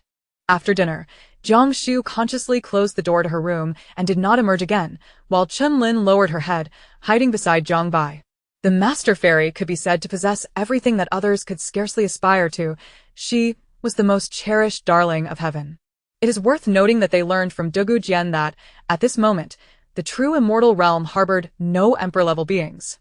Perhaps the true immortal realm is indeed vast, and their experiences thus far represent merely the tip of the iceberg. Do you still have the audacity to inquire? Due to your negligence, the government incurred a loss of 800,000. It is already quite fortunate that you were not imprisoned. Lin Qiugu scolded. Understood. The leading security guard gestured, and the 5 guards behind him immediately surrounded Li Goa and Air Danzi. Treasures that can tear through space. Artifacts that store souls. Song Lei revealed the 2 artifacts of the mysterious elder. He then explained, the pharmaceuticals we are developing must not be touched by hands in between. Especially not by anything containing water, otherwise, we will lose control over the concoction we are currently preparing. The imperial physician bowed his head, and after finishing his explanation, lowered it even further. Chapter 76. Marinated Dish Platter. Thankfully, at this moment, Old Master Yun had arrived with Yun Zihao. Old Master Yun chuckled and waved his hand. And immediately, 4 burly men appeared. Each of them possessed piercing gazes, cold expressions, and towering, robust physiques. They advanced directly, forcefully clearing a path. The leader among them issued a stern command, form a line. Those who wish to buy something shall not be allowed to squeeze through.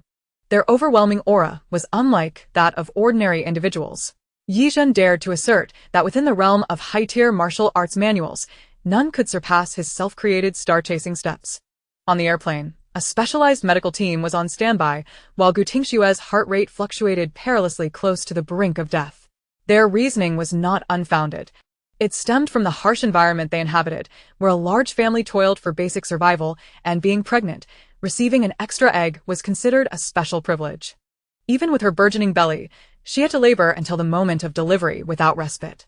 He gently set her down, and on either side, bridesmaids Song Irin and Huan Shuang approached, reaching out to take Li Xiaoji's hand. General Su, the chess game you devised is exceptionally challenging. Is there anyone present capable of deciphering it? A voice rang out. Lu Tao's cold laughter echoed. This unscrupulous Wang Jing had yet to abandon his intentions of flirting with the fourth master, demonstrating commendable audacity. The military spirit was ingrained in her very bones. Regardless of her current status, she still regarded herself as a soldier. Should a misstep lead to her demise, there would be no time to lament. After all, the time for slaying monsters was limited, and Chen Fong intended to finish the task before addressing anything else. At this moment, various nations were beginning to exploit the resources of mysterious realms, with stringent regulations in place. Henceforth, he might secure opportunities to discreetly transport supernatural fruits outside or utilize them within the mysterious space. If a formidable figure from over a century ago were present, they might recognize her as Qin Yuan, a renowned individual in the Great Qin Empire. Zhang Fan's words and his infatuated demeanor sent a wave of warmth through Zhou Xiaolei's heart, a sweet sensation akin to being infused with honey. Dongfang Tianqing's prowess was inherently inferior to hers. Entering the ancient ruins was her rightful entitlement, and now with Feng Wuhan causing a disturbance, how could she not be incensed? After all, it was a high-level cultivation method, and she indeed possessed only the strength of the fifth tier. Xiao Jinglan's remarks elicited no surprise from Feng Wuhan. He merely smiled faintly, choosing silence. Instinctive reaction? What does that mean? Do you frequently engage in combat? Observing his movements, it was evident that if a fight broke out, he would undoubtedly be valiant. Selena refrained from elaborating further, merely casting a glance behind her. The flames had indeed risen. And with the philosophy that an abundance of lice is not a concern, Solon opted for the most uncomplicated solution.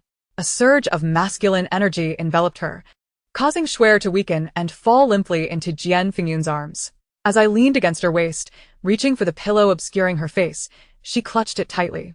I had no choice but to unbutton her attire.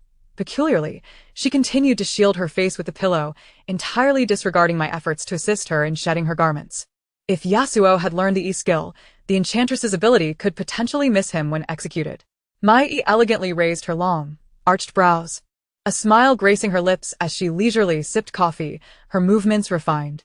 Night's shadow nearly choked on water, looking up just in time to see the swordfish and vulture grinning mischievously.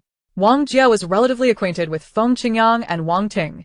One was his brother in life and death, while the other, though not a biological brother, was even closer than one.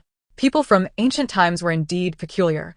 Fully aware of the troubles yet still fervently pursuing multiple wives, one cannot help but wonder what thoughts occupied their minds. The era of monogamy is far superior to our time. Electronic sports have transcended mere gaming. It demands mature thought and positioning. Countless teachings from Shanghai Ma Chao have instilled this philosophy into Wang Xiu's mind. Chapter 77. Su's father sought to arrange a meeting with Jiang Suisui. Su Ning had always enjoyed braised dishes. Previously, Wanhua Tower offered a platter of assorted braised delicacies. However, her father later altered the menu, eliminating the braised platter, and since then, she had not tasted any that suited her palate. Occasionally, she would indulge her cravings, asking her father to prepare a dish for her. She discovered that the platter even contained her favorite, braised duck heads, prompting her to immediately set down her chopsticks and don a pair of gloves, eagerly devouring the delicacy. This time, Linglong Palace unleashed its mightiest forces, advancing toward the location of the war child, exuding an aura of impending slaughter. Gamers forever yearn for free access to games, hoping for game companies to compensate them. Those purchasing phones desire top-tier configurations and features, but wish to pay only a meager price, ideally exchanging their old devices for new ones. Consequently, the usually benevolent crown prince resolved to no longer yield. He would initiate a counterattack. My apologies, my apologies. Everyone, please disperse. The Changxing family has just returned, having spent several days on the train and transferring multiple times. They are exhausted. Let us return early and not disturb their rest, Zhou Maolin stated. Although the year was still 2019, this world's technological advancements surpassed those of Earth, propelled by evolvers. The black technology was simply unreasonable. Yuan Tianguan immediately rushed to the heavenly eye, anxiously gazing from afar. Should Qin Ming encounter any mishap, the guards at the heavenly eye would surely respond. Hong Tianluo, our sect knows you possess conditions. State them all. Huiqiru spoke in a deep voice. The makeshift special forces promptly conducted a thorough inspection, discovering that the night watchman had been incapacitated. Only then did Deng Yuru wave her hand, signaling for everyone to disperse and begin clearing the room of individuals. Such a large-scale population could easily explain why Shirlo had faltered after a single incident. Sima Ji recalled Shirlo, a slave king whose reputation differed vastly between historical records and online discussions. If she cannot rise from bed, then carry her out. The princess has arrived. How could my family, the Hua family, neglect the proper courtesies?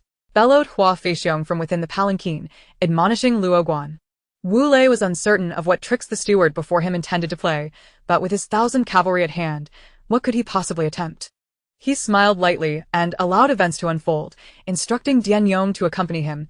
After all, with Dian Yong present, any schemes would be futile. Tugging at the photograph of Han Miao Miao in his hand, a still from her performance, he had collected every report regarding her, gazing intently at her every expression. The love hidden within his eyes poured forth deeply.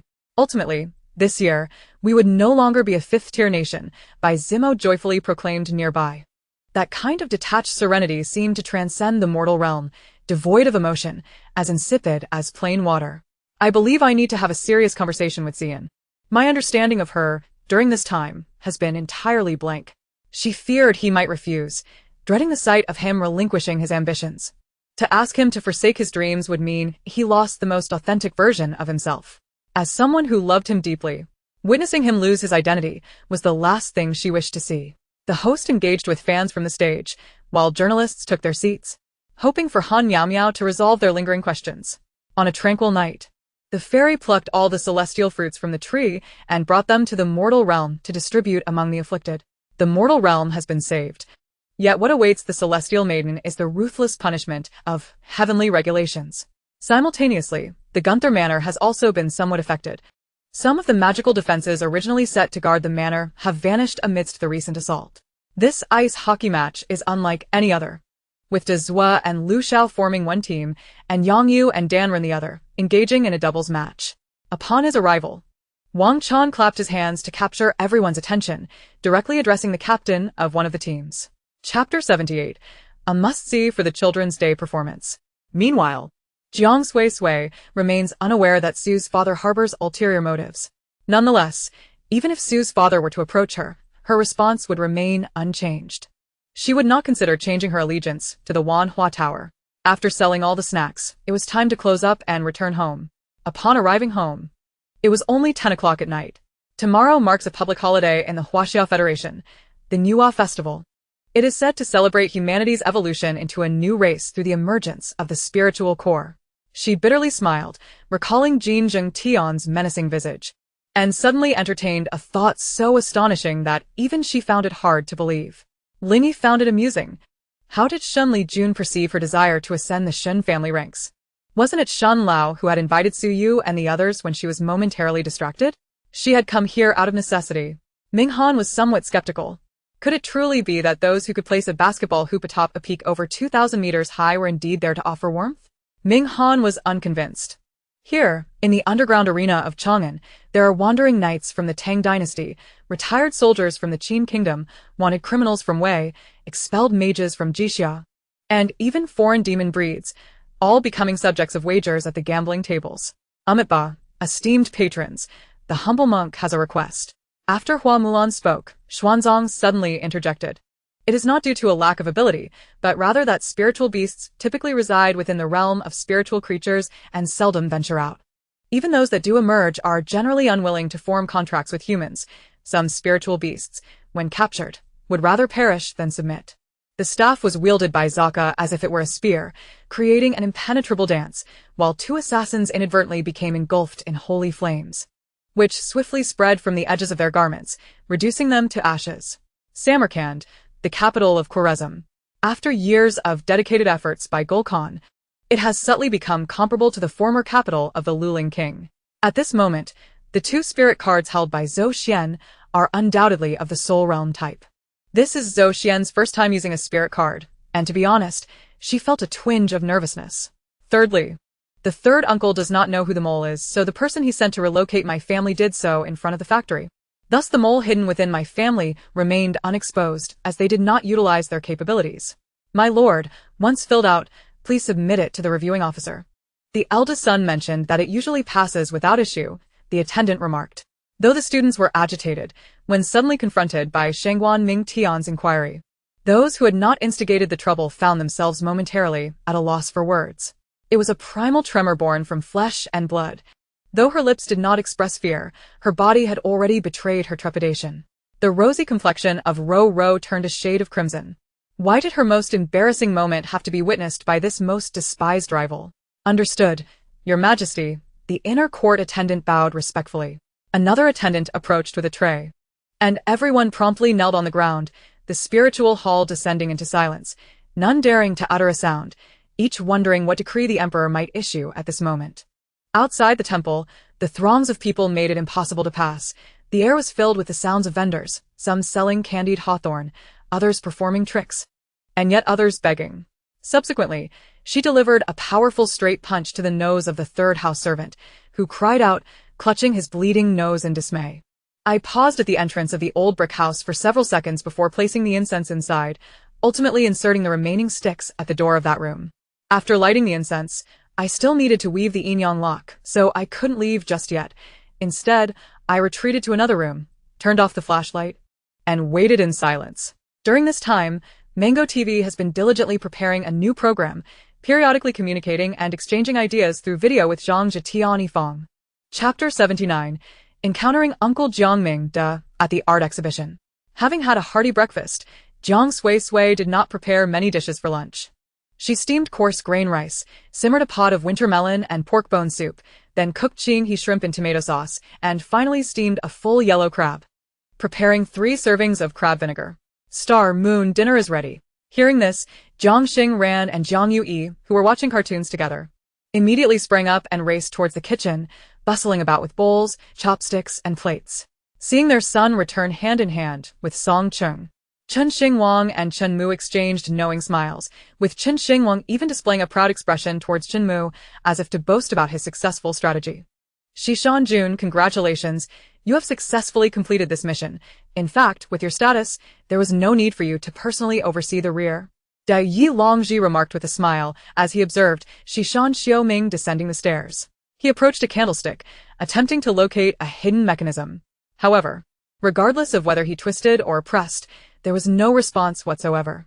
After attempting for several days to contact, without success, even those he asked to notify failed to show. Lin and Wan promptly purchased a plane ticket, applied makeup, and nearly left without a word. Grandfather did not respond. He gently stroked my head, a melancholic smile gracing his wrinkled face. For others, investigating matters related to Xiao Junyan would likely prove exceedingly difficult, yet old Master Mu could manage it. Only these 2 brothers, with their father having passed away early and their mother consumed by sorrow, could not reveal themselves to the world, enduring hellish training and trials. With only each other for companionship. What is it? Min Yunshu noticed the hesitation in Bing Ren's expression, her beautiful eyes flickering with anticipation. After family confirmation, the deceased is undoubtedly Zheng Tu, based on the 3 newly fitted gold teeth and the hand missing a finger. The coroner nodded, casting a disdainful glance at the family members feigning sorrow nearby. Ao Zhan's expression darkened, his resolute, chiseled features turning iron gray, filled with a desire to crush this female. Doctor. Lodsun instinctively turned, and upon meeting Mu Jingshin's gaze, his expression shifted slightly as he moved his lips, revealing a look of dismay. Old Master Lu was quite pleased, returning home animatedly to inform his grandson that in the future, Xia would reside in the master bedroom, which received ample sunlight and had a soft couch, perfect for leisurely sipping tea and admiring the scenery. Very well. Without further ado, let us return to the residence. Zhao Wu nodded, glancing at the darkening sky. With that, the jailer opened the cell door for Su Yan to enter, then relocked the door and turned to leave. She studied celestial studies, but was well-versed in dimensional particle theory. Had it not been for the influence of her major and minor fields, Sistering might have surpassed Nie Shiring. Zheng Wei affirmed Wang Xiangying's capabilities. Moreover, even if she practiced the 8-part spirit technique, given her mixed spiritual pulse aptitude, it would be highly improbable for her to cultivate more easily than with her current clumsy skills. Demon Soul Needle.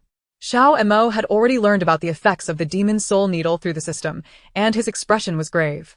The last time he had served the emperor was in May, and during these 3 months, the 4th prince had not visited his courtyard.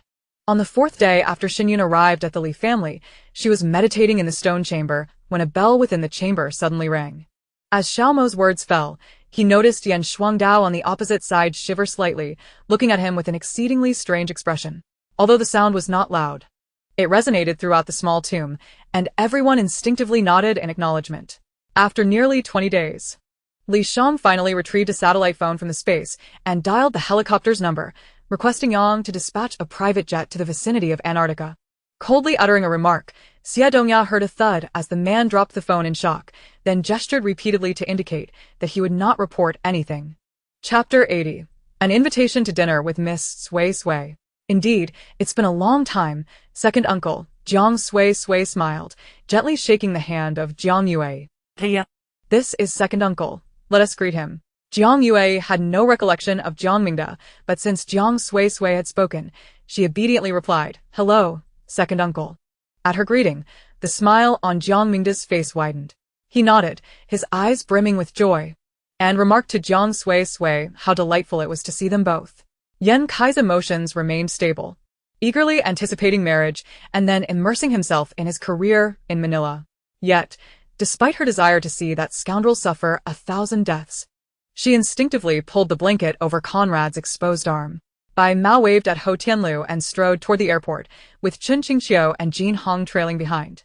Passers-by were drawn to their appearance, frequently glancing back at the harmonious scene, but Ho Tianlu's smile faded as he let out a deep sigh.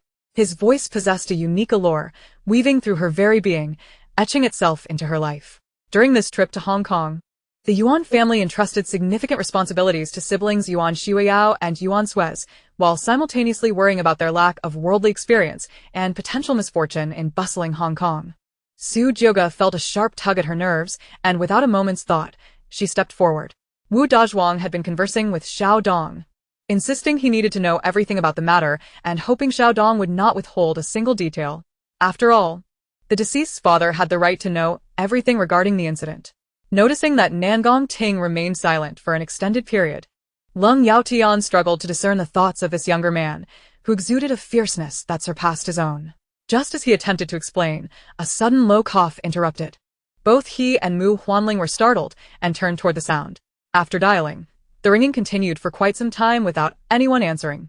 Another attempt only yielded a busy signal. Universal Heaven Guide. Jiang Tianjuan's handsome visage broke into a bloodthirsty, wicked smile as he captured the fleeing remnants of a soul into his palm. His body erupted with numerous fierce lightning serpents, emitting a series of piercing hisses that instilled fear in all who beheld it. Boom. 2 massive explosions resonated, releasing 2 colossal fireballs, smoke billowing forth. Zhao Wujing exhaled in relief. Such a tremendous explosion would surely result in significant enemy casualties, disrupting their previous equilibrium and likely forcing a retreat. Su Chao immediately abandoned his game, rummaging through drawers to extract his resume, meticulously polishing it before sending it to the recruitment email. After a brief period, Lin Weiwei ceased her reading. No matter how fiercely Yi Mingjie might unleash his combat prowess, he was still no match for the cultivator. And to prevent Yi Mingjie from enduring further torment, Lin Weiwei decided to intervene. Everything in between left me utterly astounded. The circumstances I now faced were beyond the realm of ordinary anticipation. Who could orchestrate such a grand scheme? Shall we discuss matters regarding the Void Clan?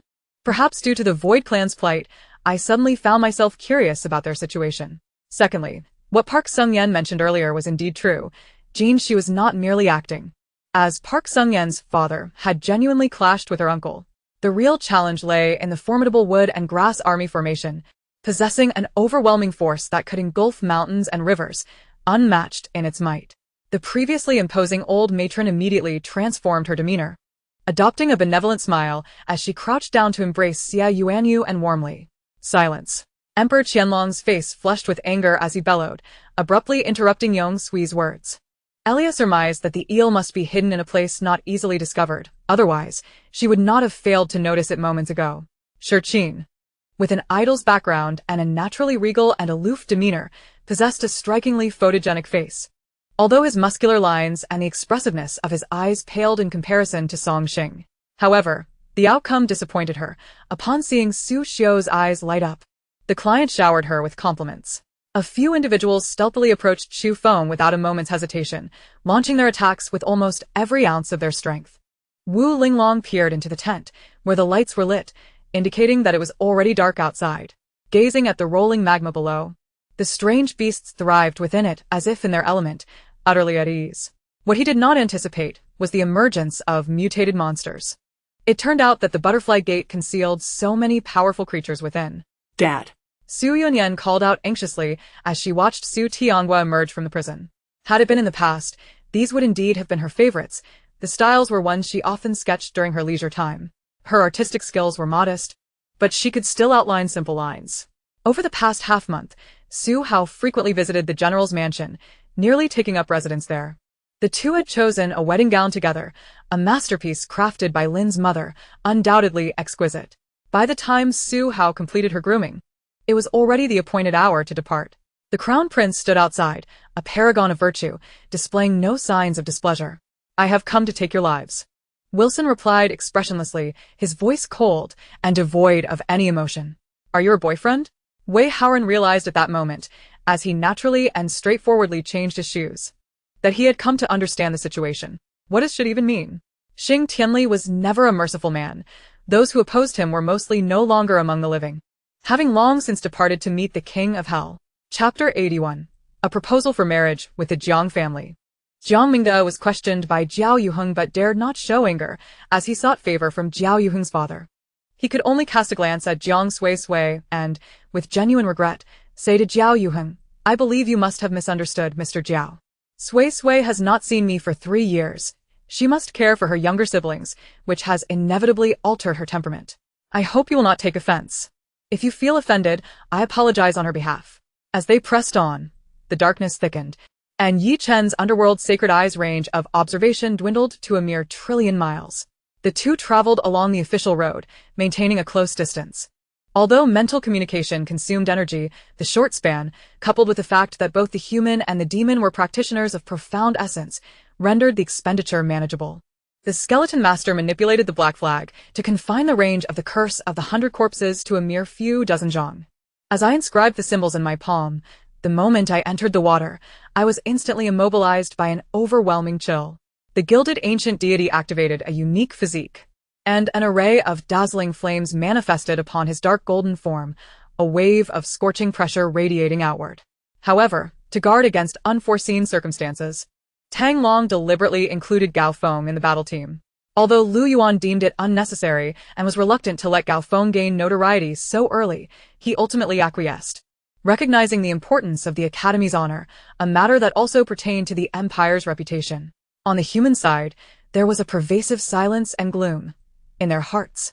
They believed that Zhao Feng's ability to restrain the Lord of Myriad Forms was already the best possible outcome, and the notion of defeating him seemed utterly implausible. At that moment, several security personnel, witnessing Gao Li speak to me with such deference, had all their doubts dispelled, leaning against the wall and refraining from speaking. Virtually every palace housed a crystal of divine power, though some had been claimed by others, the stone lions at their gates reduced to rubble. It was not that he was overly concerned about this vast world. Any calamities afflicting such realms could only be allowed to develop at their own pace, as excessive intervention would merely entangle oneself in the web of cause and effect. Upon realizing this, Mo Chen finally understood why Du Zhen was so vigilant. This intelligence was indeed a significant matter, one that not only affected the stability of the spirit-beast battlefield, but could ultimately influence the tranquility of the soul-spirit continent.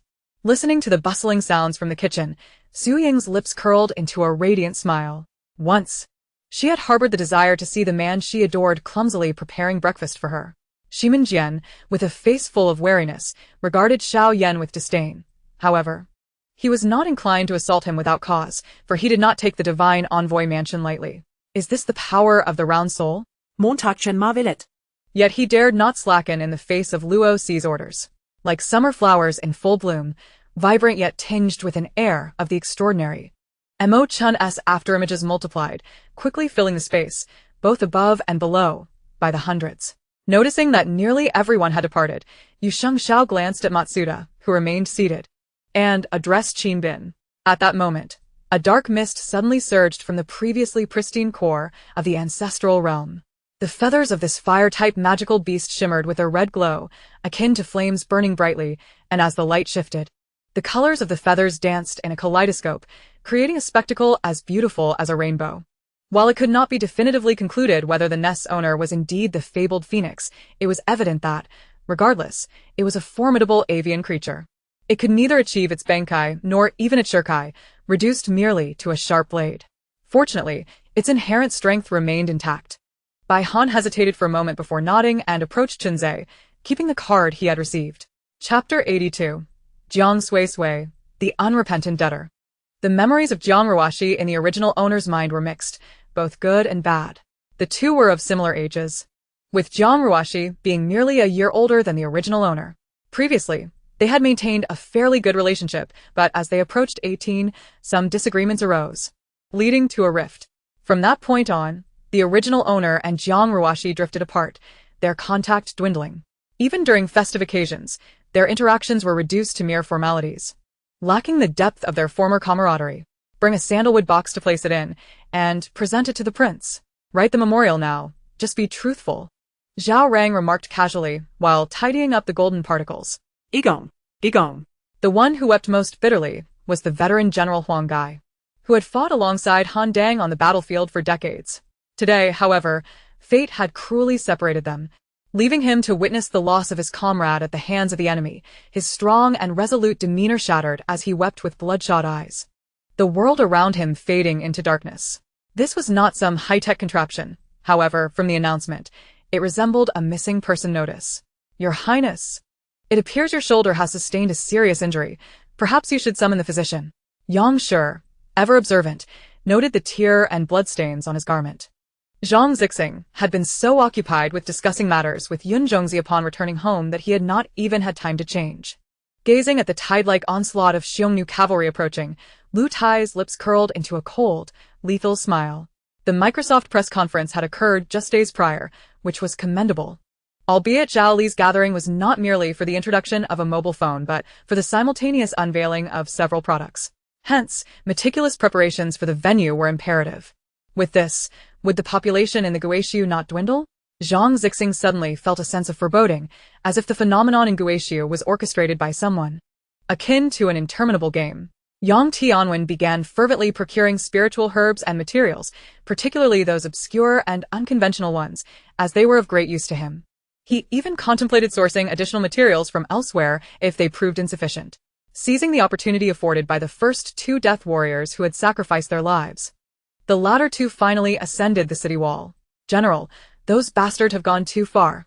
Let us slay them. Slay them. Countless Danyang soldiers brandished their weapons, roaring in fury, leaving the unfortunate Wang Xiuzhu and his entourage pale and trembling like leaves caught in a tempest. Xu Feng believed that the turning point lay with the man Xiao Han, and what they needed to do now was to urge Xiao Han to cease his provocations towards Jin Ling and instead employ gentler words, seeking to deceive Jin Ling into releasing the visibly exhausted CC. The man, observing that his reputation had failed to intimidate them, felt vexed. The Qing gang commanded respect in this vicinity, and yet these two unknown youths exhibited not a shred of reverence.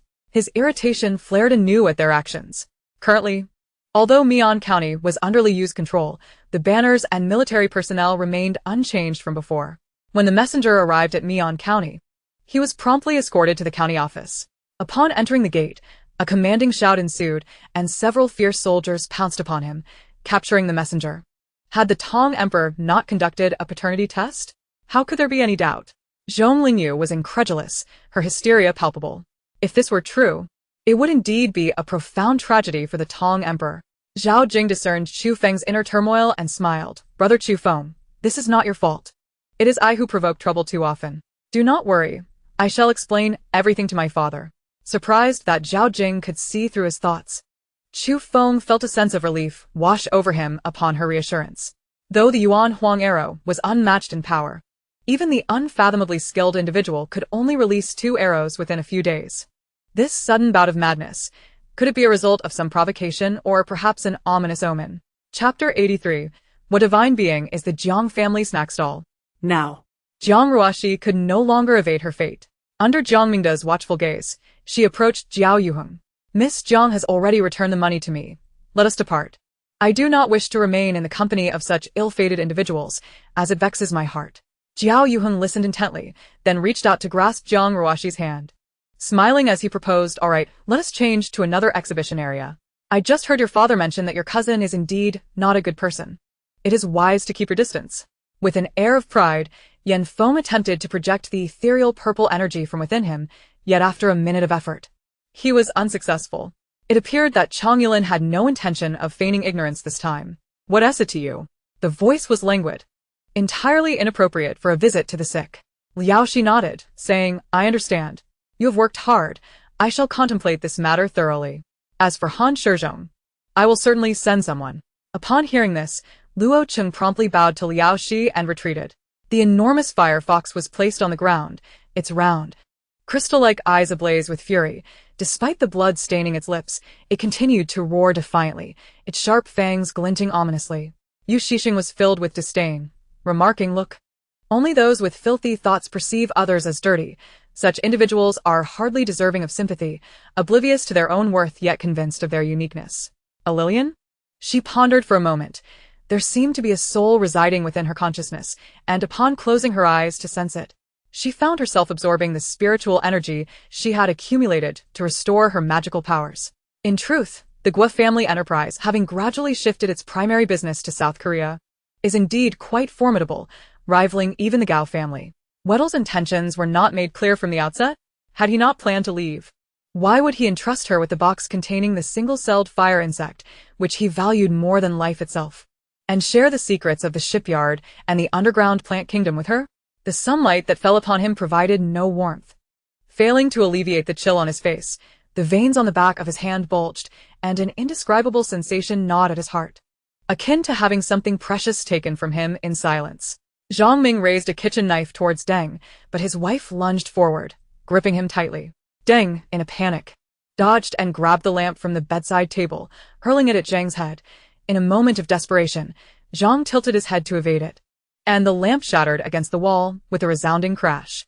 In recent days, the monkey and Zhu Qing had been diligently practicing the Wuxiang Heart Sutra to enhance their powers and acquire the fishing rod sooner. Yun Shao nodded slightly, seemingly pleased that he had managed to extricate the troublesome figure of the princess of Huaxia from his life. Leisurely, he found himself with little to occupy his thoughts, allowing for idle musings, such as whether Ziqing's brother would say anything upon his return, or if Ziqing might encounter in Ziqian. Due to their differing opinions, two former friends quarreled vehemently before Li Yuan. This time, without needing Cheng Yaojin's advice, Li Yuan emulated Cheng's method and ordered the adoption of a banner of alternating red and white colors. Consequently, no one had any further objections. Lan Ruahai found himself reminiscing. The Shinjiqiu of yesteryears was not like the ailing mother he faced now. Yun Shao lay in his embrace, still reeling from the fleeting kiss they had just shared. She had always adored children. Had it not been for Yi Han's secretive surgery, the Yi family would not have had only Yi Ziqian as their sole offspring. Was I, Xia Zijing, truly so insignificant in her eyes? I shall see what in Ziqian is capable of. He spoke of her giving birth, and Li Jueshi would return home at the first opportunity. If she traveled to Germany, Li Jueshi would follow her there. The unique team-building event in Dormitory 5 would greatly enhance their bonds. It was evident that someone had yanked him awake that morning to avoid tardiness, yet here he was, casting sarcastic remarks. Gao Jie shot Yu Hang a disapproving glance. Chapter 84. The manager of Le Cha approached. On the way to the night market area, the Le Cha manager couldn't help but ponder, could these two be hired by the Jiang family snack stall, attempting to leverage our reputation for publicity? However, he recalled hearing about the Jiang family snack stall a few days prior, when a customer had come into the shop to buy milk tea and praised the delicious snacks from Jiang's stall, particularly the spicy and fragrant red oil cold noodles. The elderly woman's son mentioned a deep hole, which was nothing more than a bite of creamy goodness. Using the soul-searching needle for interrogation was indeed cumbersome, yet not devoid of advantages. Biting his lip, he appeared innocent, burying his face in the refrigerator, feigning earnest consumption. Reluctant to showcase his true self before Lin Xia, he described the genuine jade bracelet as a mere imitation, thus preserving his own dignity. With his current strength, the infusion of true energy significantly improved the patient's condition. A transparent mark gradually faded over time, indicating a change in direction. Zhang Qin and Jing Shan, observing the situation, also drew their weapons in preparation, yet chose to remain, guarding Zheng Ro and her companions, ensuring they would not complicate matters further. It was not until he broke the skin, blood seeping into his clothing, that Shen Lani finally exhaled, her eyes glistening with tears as she glared at him. As he spoke, Qi Guoyang circulated his true energy to his hand and prepared to strike Song Feng away. In this predicament, Yao Lu not only failed to temper her temper, but also escalated the tensions, mocking the villagers instead. Looking back, had Han Yu chosen to ignore the situation that night, the ensuing crisis would have been far less easily resolved. His blatant and unmasked scrutiny caused Lin Man to break into a cold sweat. Recalling previous events, Han Yu understood that even if he were to reveal the truth to Su Yin, she might not believe him. Ji Mingya's tone dripped with arrogance, igniting further ire in Xiao Shui, who slowed her pace and actions, a mocking smile forming on her lips. Heiyang carried Yuan Ian, slowly leading him to a village that was eerily silent, save for a few scattered crows perched on withered trees, cawing ominously. The leader of the group was taken aback by her calm demeanor, her expression hidden beneath a veil, yet her eyes shone with a fierce and commanding presence. The mist began to swirl once more, and Xiao Shiwai trembled, as if a distant cry reached the depths of her soul in that desolate cave. At present, Lin Yu not only bore his own form but also sat upon a carriage. To simplify matters, he opted to bring his own coffin along with the carriage into the vast pit. His declaration of "no matter where I go, I must keep her tucked in my pocket" was not a jest. "How about we share the world equally?" the man in the suit said languidly. Yet the content of his words was astonishing. "Jian, I am returning now. Take care of yourself. If anything arises, just give me a call." After patting Jian's head, he departed without a glance at Xiao Yiheng. Who are you? Observing the celestial figure before him, Yang Yang was filled with doubts.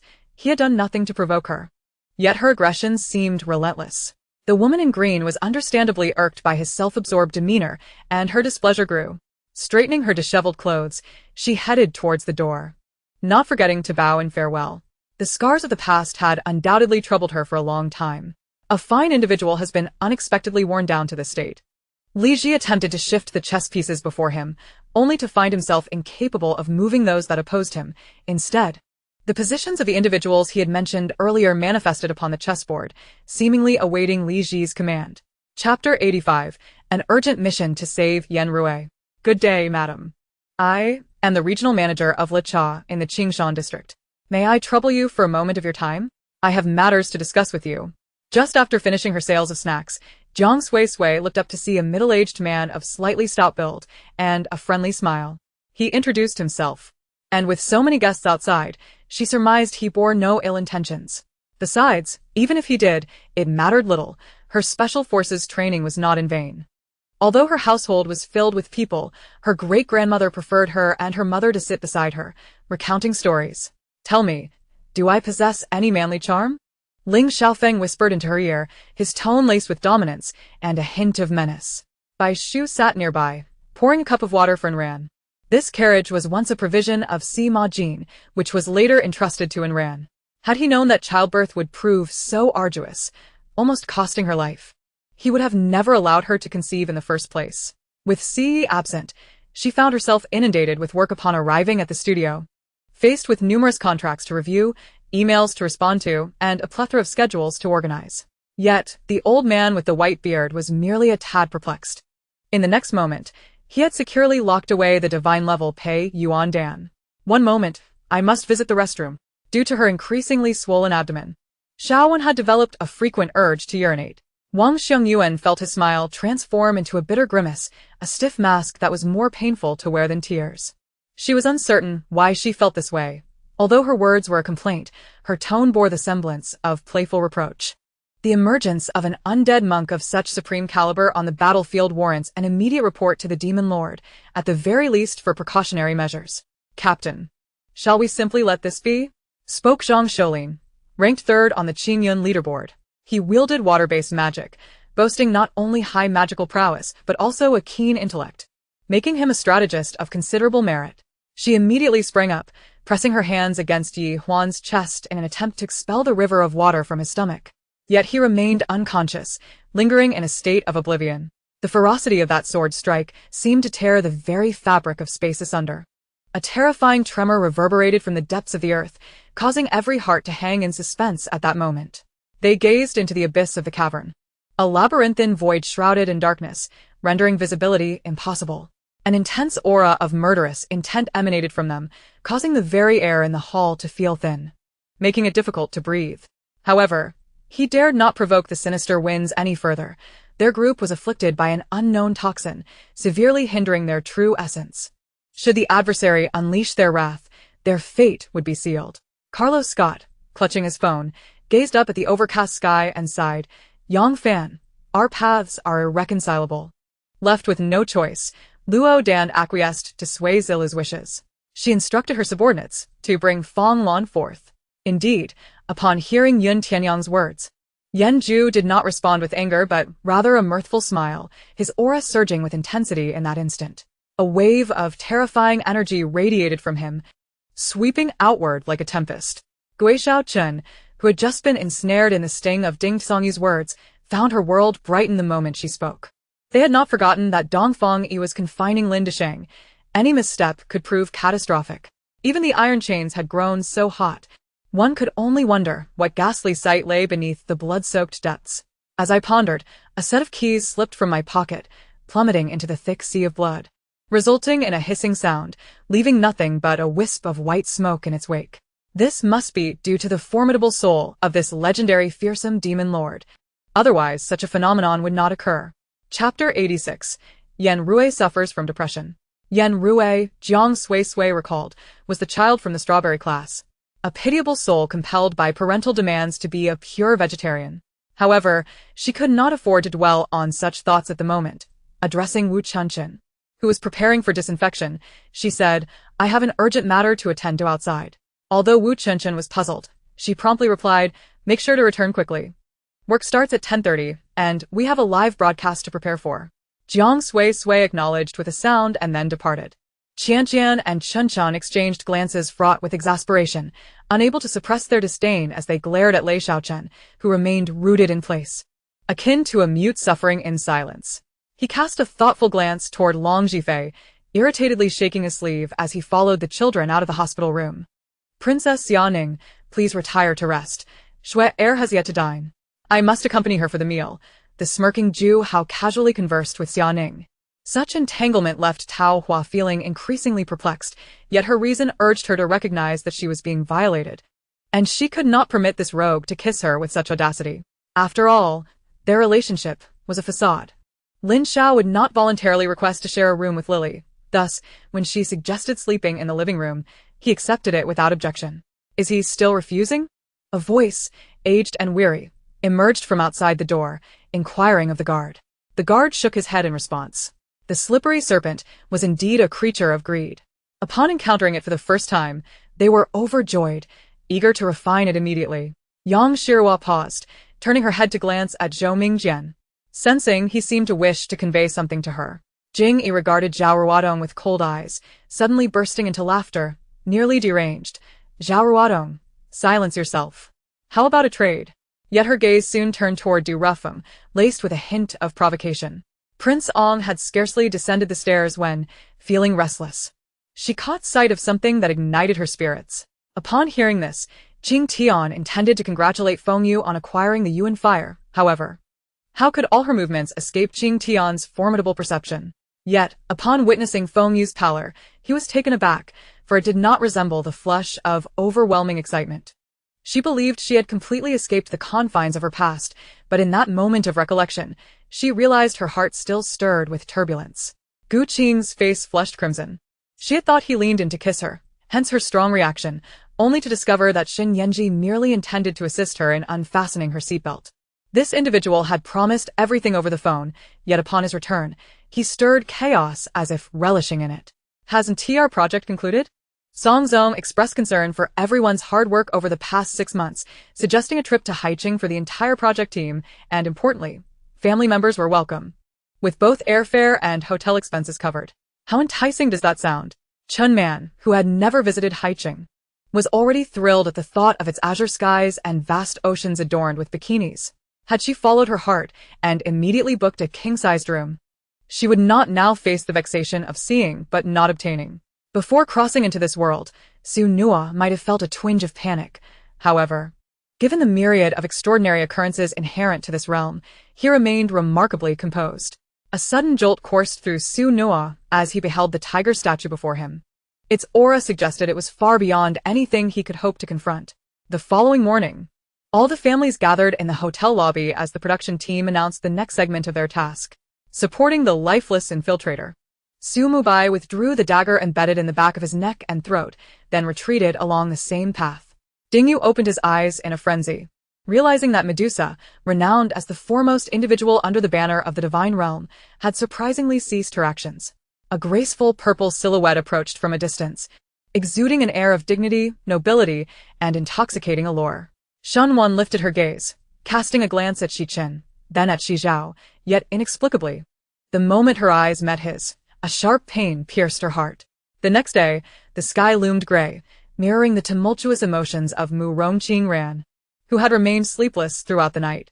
Despite this, she wore a radiant smile as she pushed the wheelchair she crafted for Chiyu to the cliff's edge behind the main hall. "Your Highness, please give your command." The urgency was palpable. The primary concern was to locate the missing princess. Xianya sighed. "It is not so easy to recover fully. I am all too aware of my own condition." With that, she succumbed to a series of coughs. Mu Rongqing Ran stifled 3 yawns. Leaning against the shoulder of Yiyu, her fingers brushing through her tousled hair as she remarked, "I pondered throughout the night and have ultimately decided to confide in you." Su Mubai recognized the Duke's uncanny intuition, which was as precise as prophecy itself. At times, he wondered if this was indeed the Duke's extraordinary ability. Yet, if it were truly a power, it would be absurd. What would one call it? Prophecy or foresight? The introducer stated, "There are photographs, let me show you." Upon glancing at the images, I grimaced, recalling how my parents had said, "Photos do not reveal the whole truth. Some people simply do not photograph well." Ding Hua had heard from Richmond that within the nation of Kaiyang, there existed 2 legendary warriors. One was the formidable General Li Bawang of the 7th Legion's Black Armored Brigade, while the other was the enigmatic National Master. As Guan Zissou fought valiantly, she remained acutely aware of Lin Meimin's movements. Upon seeing her surrounded, she disregarded attempts at comfort and rushed to the mountaintop. Those opposing her surely understood her intent and consistently thwarted her efforts, causing Guan Zissou to grow increasingly anxious and ruthless in her approach. Upon attaining the rank of warrior, the 10 orbs of primordial energy would coalesce into a singular crystal, allowing Ding Hua to undergo a complete reinvigoration of his internal channels and select a new martial technique to cultivate, thereby eliminating any latent dangers within him. Chapter 87, A Display of Petulance and Reluctance to Attend School. At Cheng Ye's words, Rui's mother paused for a heartbeat, then retorted with a sharp voice, "Principal Cheng, what nonsense are you spouting? My Rui is perfectly fine. There are no issues whatsoever." Cheng Yi, maintaining his patience, replied, Rui's mother, please calm down. First, regarding Rui's leap into the pond, this has raised concerns about her suicidal thoughts. Secondly, we consulted the homeroom teacher of the strawberry class and learned about Rui's recent changes in temperament, mood, and behavior. After donning her slippers and entering the living room, she noticed the kitchen light still illuminated and approached with a mix of skepticism and curiosity. Villagers typically kept dogs for guarding and hunting.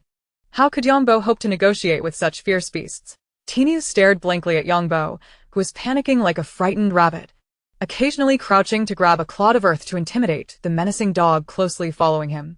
Just as the Heracles players had yet to recover from the shock of conceding a goal, a mere 3 minutes later, Real Madrid launched another offensive. After reporting to Prince Anjiang, the mayor remarked, to restore ancient residences and develop the tourism industry, thereby uplifting the villagers from poverty, is indeed an admirable concept. Rest assured, with my support and that of Elder Lei, we shall transform this beautiful vision into reality.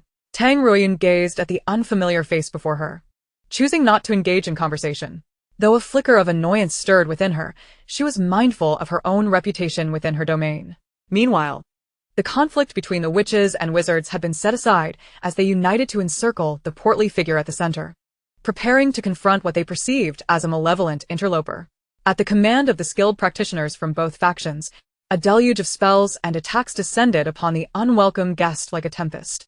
The People's Party encompassed regions including Xinjiang, Shaanxi, Gansu, Ningxia, and parts of central China such as Hunan, Shaanxi, Anhui, Jiangsu, and portions of Jiangsu and Zhejiang, effectively bridging the gap between the vanguard army and the national government, and spanning the entirety of China. Contemplating these matters, the 4th official on the sidelines wore a grim expression, harboring resentment towards Gallus for his earlier foul play. and resolved to recommend stringent penalties in the post-match report. Lin Tian finally comprehended that he had been perceived as a zombie by Yusiu. His body moved stiffly and mechanically as he extended his arms toward her, emitting low growls reminiscent of cinematic zombies. However, rest assured, I, the great Sun Wukong, shall seek you out, not solely for Ao Fei's body, but for the sacred waters I am determined to claim. Upon witnessing that gaze, images of 3 ancestral figures flashed in Wu Jizi's mind. Though hazy, he was certain that it was the gaze of the great sister of the barbarian ancestors. The summoning of hellish entities requires a deft touch. Proximity may disrupt their teleportation abilities, while distance could hinder their ability to pursue.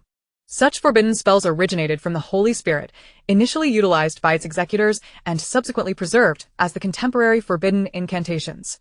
The gatekeeper, still the Growth King, appeared utterly disdainful, brandishing his weapon before Sun Wukong.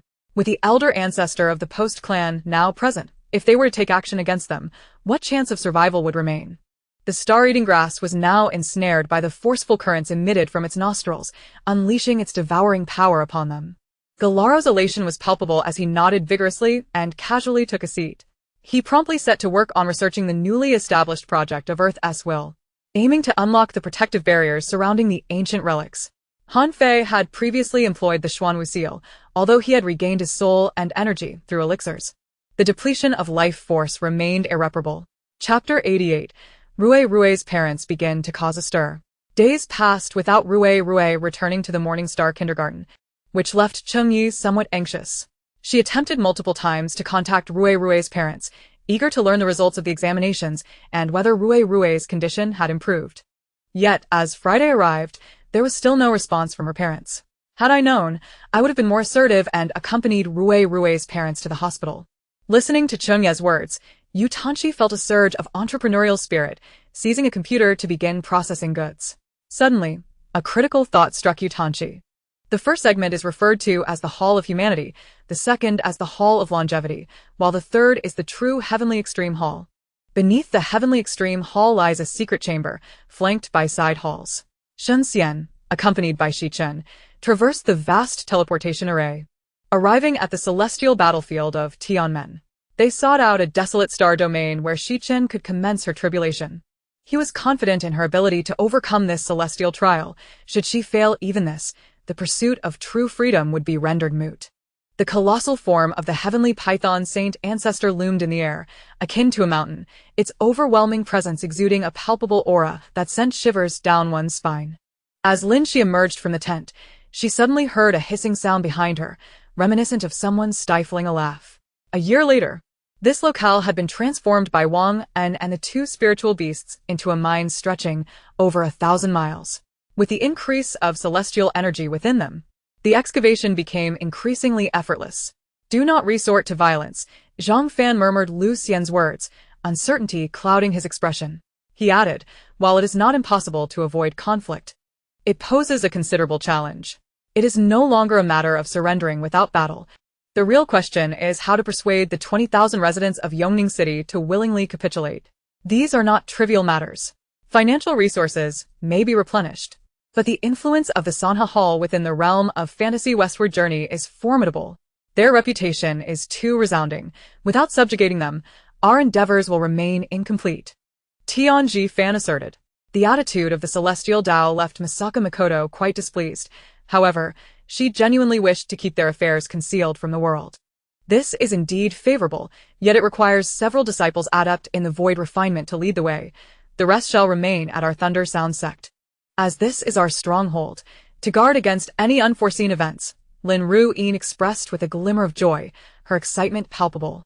His fingers deftly traced the contours of Xia Xiaozhao's body, her flushed cheeks and soft moans adding an air of intimacy to the room. As Xia Xiaozhao closed her eyes, anticipating his entrance, a sense of longing stirred within her after such a lengthy period of distance, though the remnants of fear lingered. In an instant, as the boy's neck was bitten, a torrent of blood spewed forth, splattering the fierce-looking man before him. However, when the new collector made their entrance, the atmosphere returned to its previous vivacity. Su Man, a consummate professional, took it upon herself to elevate the ambience with her impassioned rhetoric, making the new collector's debut shine even more brightly under the deliberately charged atmosphere. Everywhere in the world, Individuals beheld the might of perfectly equipped alliances. On the opposing side, Jiang Suisui found himself at a loss for words. To step into the limelight was to invite ridicule. To salvage face, one could only take decisive action and engage in a grand display of strength to discern the true power dynamics. Who knows if the ascension is truly as formidable as rumored, Wu Ai mused, shaking her head with a profound smile. Malicious spirit eye. 11 Y shouted. A fine crack appearing on her forehead as an eye emerged within it, unleashing a deep blue beam of light that swept across a row of nightmares like a laser. The nightmares scattered in terror upon the manifestation of Shi Mu Yu's malicious spirit eye, as if confronted by a natural enemy. Chapter 89. Why do Mama and Papa not love her? Once this post was shared, it garnered an avalanche of likes, comments, and shares. Numerous marketing accounts echoed the sentiments, expressing sympathy for Rue while sternly condemning the atrocious conduct of the Morning Star Kindergarten. The renowned Morning Star Kindergarten, outwardly resplendent, yet steeped in darkness, subjects children to abuse leading to depression, and still dares to blame the children and parents for their faults. Such institutions deserve to be shut down immediately. The direct husband sought an audience with her. Huang Shan found it difficult to decline and summoned a carriage, proceeding leisurely toward the government office. A competent leader primarily needs to establish a benchmark for ideological consciousness and foster a commendable work ethic. This is the essence of governance.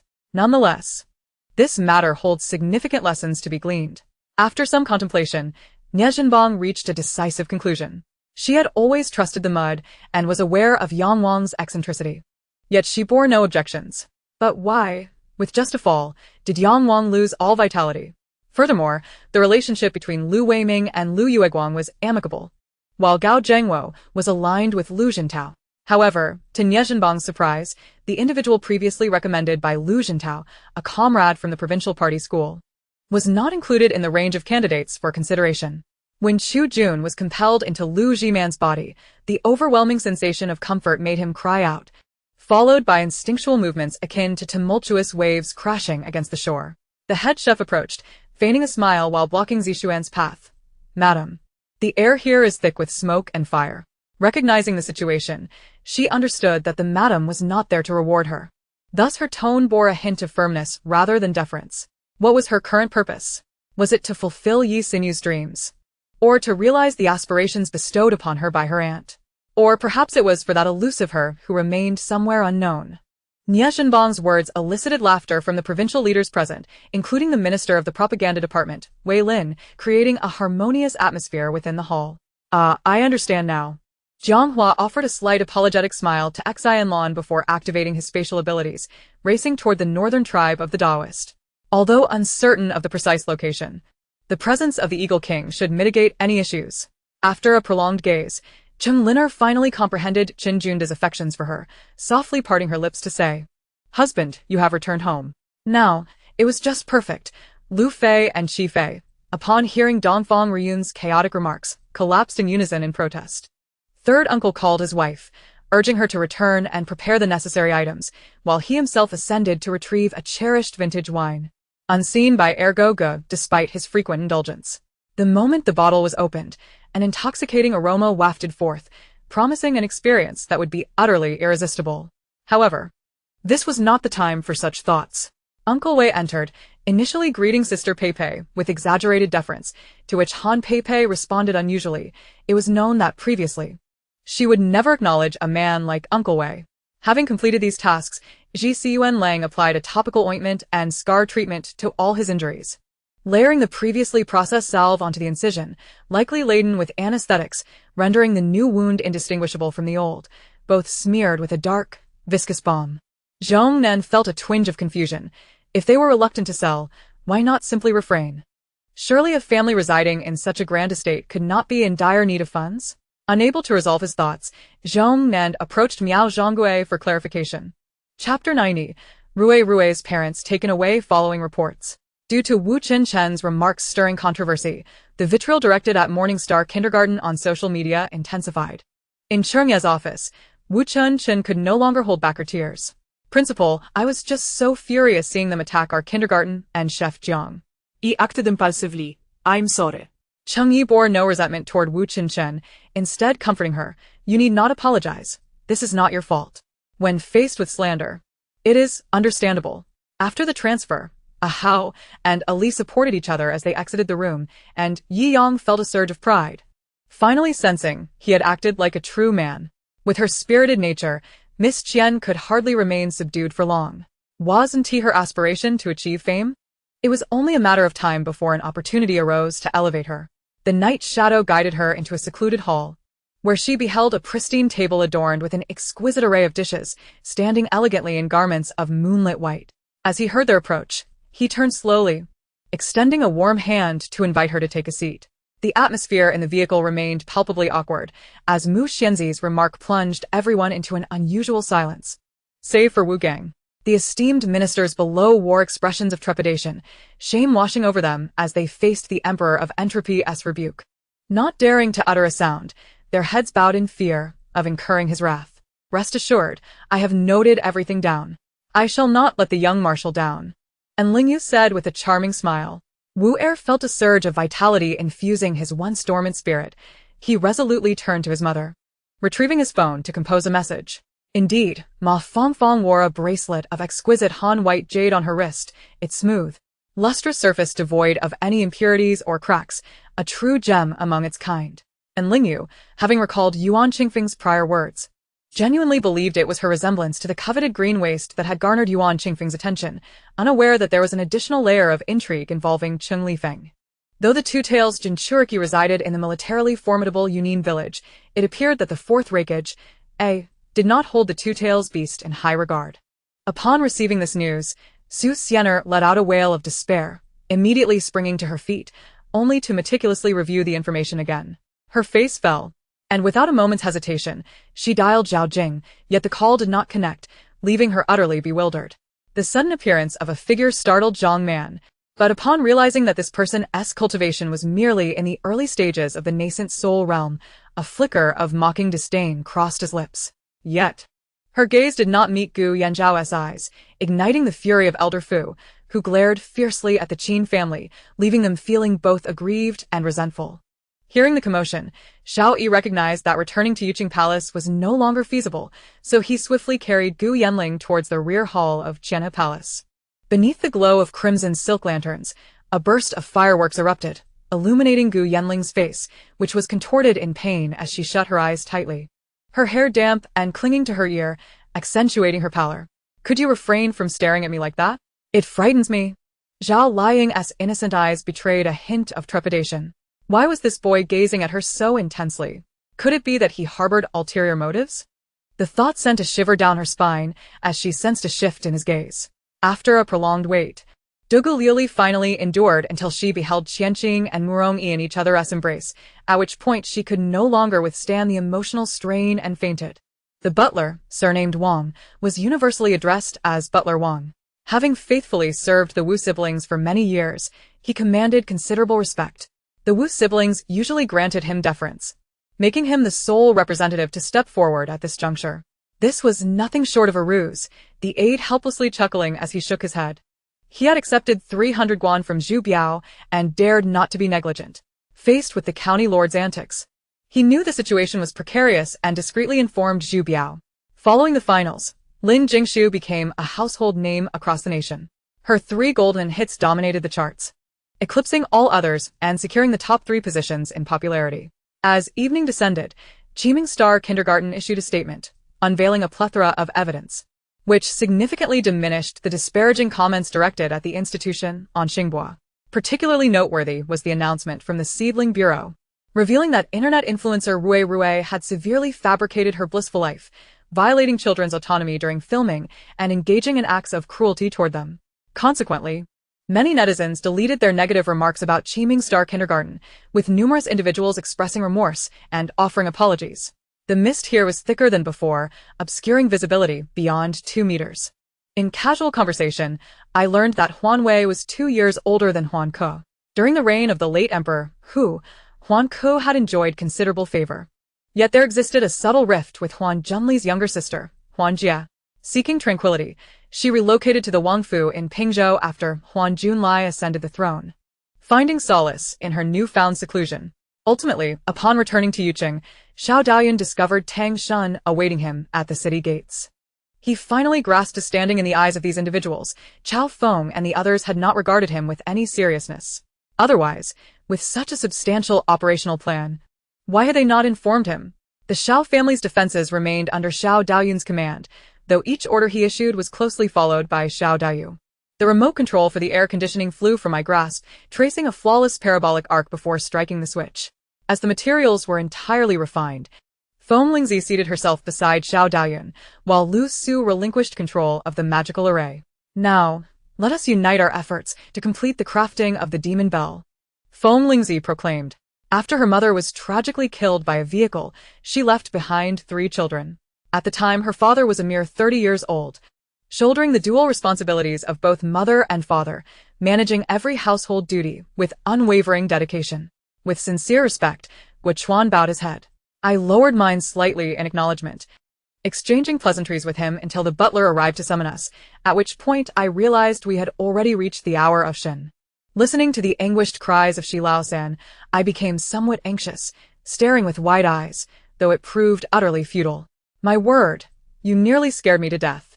As the golden needles dispersed, Gui Dao let out a shriek, his hands adjusting his trousers in a synchronized manner with his voice, igniting the fury of the crowd.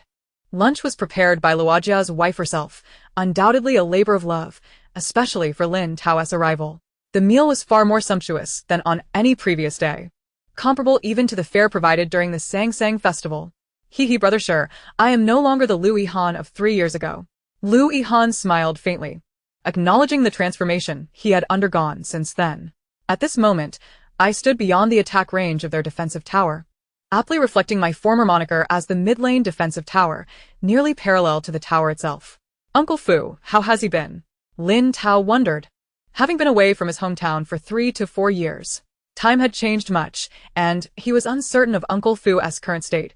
Was he even older than before? Kim Tion, you are out of options. The only way to grow taller is to be reborn. Choi Soo-young was relentless in her pursuit of Kim Tion's ambitions. Junior sister, where do you intend to go? Your body has only just recovered, and you must not venture out without adequate rest, Yin said coolly, her aura intensifying to a degree that would not harm Feng Qing but effectively limit her movements. Qin Ting followed He Liuyang's gaze, quietly adjusting her clothing. Was it truly appropriate to be so brazen in broad daylight? Hearing this, Gao Rou's complexion turned pale, her hands gripping the glass tightly, unwilling to let go even when pinched, screaming in protest. Yet, the individuals inside the vehicle seemed oblivious to the pinched fingers, starting the car and driving away. Chapter 92. I shall send you to the Black Sea Star. Xiao Halian's heart raced with alarm. Yet, she maintained an expression of feigned confusion. Mingda, what are you saying? What has transpired? Witnessing Xiao Halian's pretense of ignorance only fueled Jiang Mingda's ire further. He casually seized the cup from the coffee table and splashed the scalding tea onto Xiao Halian, causing her to leap up in shock, a piercing scream escaping her lips. Yet, feeling unsatisfied, he contemplated hurling the cup at her as well. However, Lin Tong slowly enlightened her about the sacred and mysterious realms that ought not to be touched by outsiders, the matters deserving of our attention, and those we must shun. After vanquishing the blood ancestor Cain, Zhang Shua addressed Arthur briefly before genuinely departing. Upon hearing the 3 commentators discuss the matter, both the live audience and those watching the broadcast were immediately captivated, echoing the commentators' confusion. Never had anyone equipped in such a manner. And the significance of Kaisa adopting a sorcerer's build eluded them. Lin Tan went to fetch them water, but several hands reached out simultaneously, instantly tainting the water a deep gray. Just as Lin Jie turned to head home, a stately and elegant Rolls-Royce Phantom glided to a halt before him. Yet, not long ago, with the manifestation of the 9 provinces barrier, coupled with his later summoning of the Excalibur to confront the Buddha's visage, his faith value had plummeted back to pre-liberation levels. Following the reforms, under the ideological guidance of those who had first prospered, the coastal regions swiftly escaped poverty, naturally accompanied by numerous stirring tales of hard-fought struggles. Junzi learned that Su Zhenhua had assisted in transporting them to the hospital, and he grasped Su Zhenhua's hand tightly, offering endless gratitude and insisting on treating him to a meal. The mechanical giant trees, unlike the mechanical beasts, lacked biological organs and did not possess hearts or other internal organs. Thus, penetrating wounds inflicted minimal damage, akin to mere tickles. Xiang Kunlun, be silent. The figure behind the Taoist revealed a flickering golden Buddhist mantra, his face contorted with rage. Wu Liang exchanged glances with her, and after a moment of silence, she finally comprehended why she had come. She recognized the formation left by the Qiu tribe. Yen Rong cast a glance at Yanning, as if regarding an imbecile. Before hearing Yi Lenka speak softly, "He saved my sister's life. Consider this my repayment of his kindness." He gripped her jaw painfully, her cheeks flushing crimson, her mind swirling with confusion as to why she was flirting in front of his family. Bayev felt an ominous premonition, an instinct that something unfortunate was about to occur, hoping that the performance would proceed smoothly. In the distance, Helian Yi observed the scene, his heart tightening as he prepared to rush over, but in an instant, he compelled himself to retract his steps. Jia Xian's eyes widened in disbelief. She had never anticipated he would make such a decision. Did he truly love her so deeply that he could demean himself in such a manner? Even in sleep. Her beauty was enchanting, and Night Wei Chen's heart softened further. During this unfolding, Zhang Mo Shao gradually maneuvered his hand closer to Chen Kai's wrist. Upon entering, Lin Xianhan was dazzled by an array of headpieces, hair accessories, and various ornaments, a truly spectacular sight. When she spotted two men, her brows knitted tightly, and a flicker of panic crossed her eyes. The wall adorned with the portrait of the ancestral master, incense burner, offerings, and kneeling mats was intact. Shen Wang glanced around, his gaze landing on a portrait towering to the height of a person. Thus, while it appeared as though 1,000 military rations had been saved, in reality, that very amount, combined with various losses, barely sustained 50,000 people, yet this yellow turban army boasted over 100,000. No sooner had she finished speaking than he was consumed with rage, slamming his hand on the table, narrowing his eyes, and emitting a menacing tone. Chapter 93. Why the Jiang family seeks total annihilation. Early Saturday morning, Jiang Suisui received both good and bad news. The good news was that the Seedling Bureau had swiftly gathered sufficient evidence. Rui's parents, due to severe child abuse, were to be exiled to the harshest conditions of a garbage planet, where they would toil for a full 80 years. Even after 8 decades, they would remain stranded on the garbage planet for the rest of their lives. The garbage planet they were headed to endured perpetual cold, and each day they would have to. Consequently, everyone simply abandoned Nangong Jin and Lu Xiaoxiao, continuing to eat and drink. Only Wu Yan sat nearby, listening intently. Lu Xiaoxiao could hardly fathom that one day she would be envied and despised by another man because of a scoundrel. Indeed, Costa exclaimed loudly, "Only in this way can we protect the land of Icefell for the great god Songshi. We must not allow these aberrant creatures to exist. Their filthy blood cannot tarnish the sanctity beneath the feet of the great god Songshi." Having said this, he turned to a slender young man beside him. "Ah, truly heaven's assistance. I, Sun Cheng, shall become the great benefactor of the water tribe. In the future, countless water dwellers shall heed my command. Let's see who dares to defy me," the man proclaimed, laughter resonating with visions of wielding great power in the future. Lori complained to the referee. Clearly believing that Jiang Haoran had feigned injury, Jiang Haoran said little and proceeded to receive the serve. Qi Longbing forcefully twisted open the door, only to collide with the individual preparing to exit. He then produced a plain ticket from his pocket and placed it directly into the breast pocket of the other's suit. This action was not arrogance. Trailing by 20 points in the third quarter was already a daunting task, compounded by the Cavaliers' bench performing exceptionally well and the referee's bias. Continuing could potentially alter the player's psyche. So, he opted to let them rest and prepare fully for the upcoming home Game 5. The Emperor's consideration was indeed meticulous and thoughtful, yet Yasiki harbored a question, hesitating before ultimately voicing it. "Good morning, Lord Cabus. I have come to see Lord Is." He would not forget the late master's instruction to regard Lord Is as the son of his old master. Until the day he awakens, he cannot find peace. However, despite the efforts of the death he desperately sought to protect, it managed to return to Huan Bingfeng's side, yet its lower limbs were entirely obliterated. Nevertheless, this did not imply that we could easily locate Bai Dong and the others. Even now, I remain oblivious to their possible whereabouts. Some of the students who spoke before were so nervous they cracked their voices, some forgot their lines, and others could barely utter a word. Yet, a sword directly blocked his path. Under the fierce radiance of the Excalibur, the Grim Reaper could only defend, possessing no means to retaliate. Li Ziting nodded indifferently, effortlessly spotting Gan Lu's position and gesturing for her to approach. The The series of interconnected barriers greatly hindered the escape of the colorful centipede.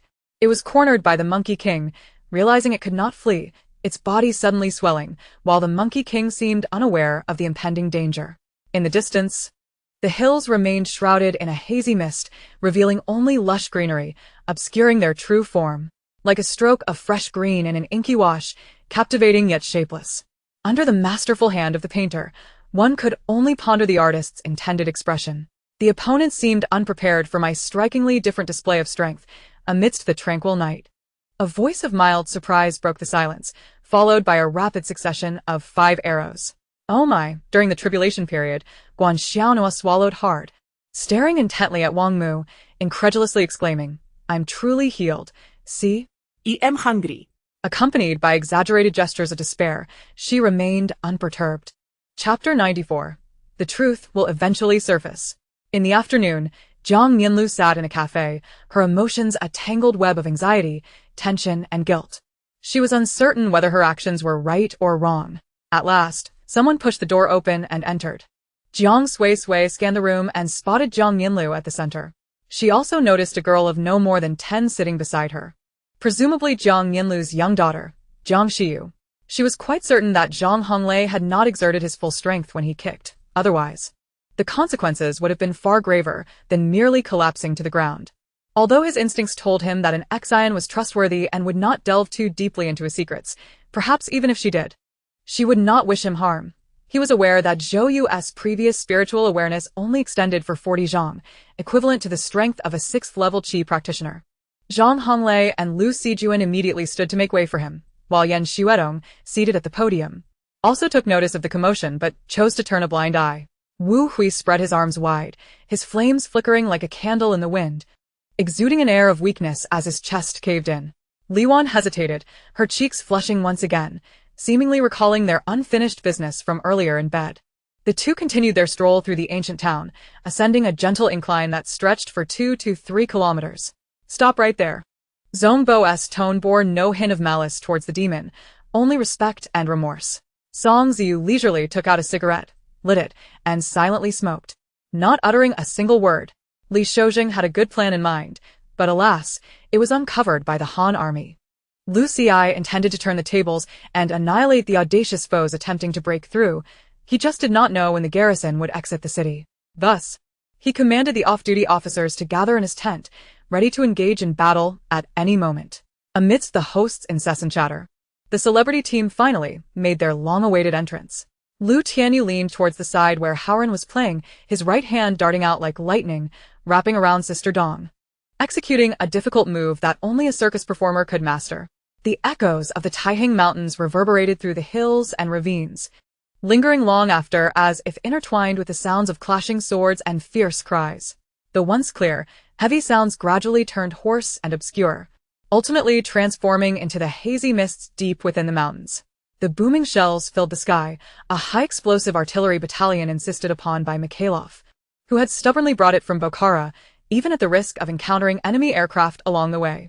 Yi Haitao's optimistic and upbeat demeanor greatly influenced Chu Tianshu, dissipating his earlier grievances after leaving the municipal building. Consequently, some began analyzing the initial video to ascertain the nature of the creature clad in verdant combat armor. Fortunately, upon Lu Tianyu's appearance, he declared, "I hereby pronounce him not guilty." Most recognized him as human, otherwise, many would have preferred to believe he was an extraterrestrial. Ah. "Thank you for your forgiveness. I shall reflect upon my actions." Sasaki Taro retreated like a lapdog, though inadvertently, a flicker of resentment shone in his eyes. Wasn't the issue with the Komejo battleship's high center of gravity addressed through reconstruction? Why then does this still occur?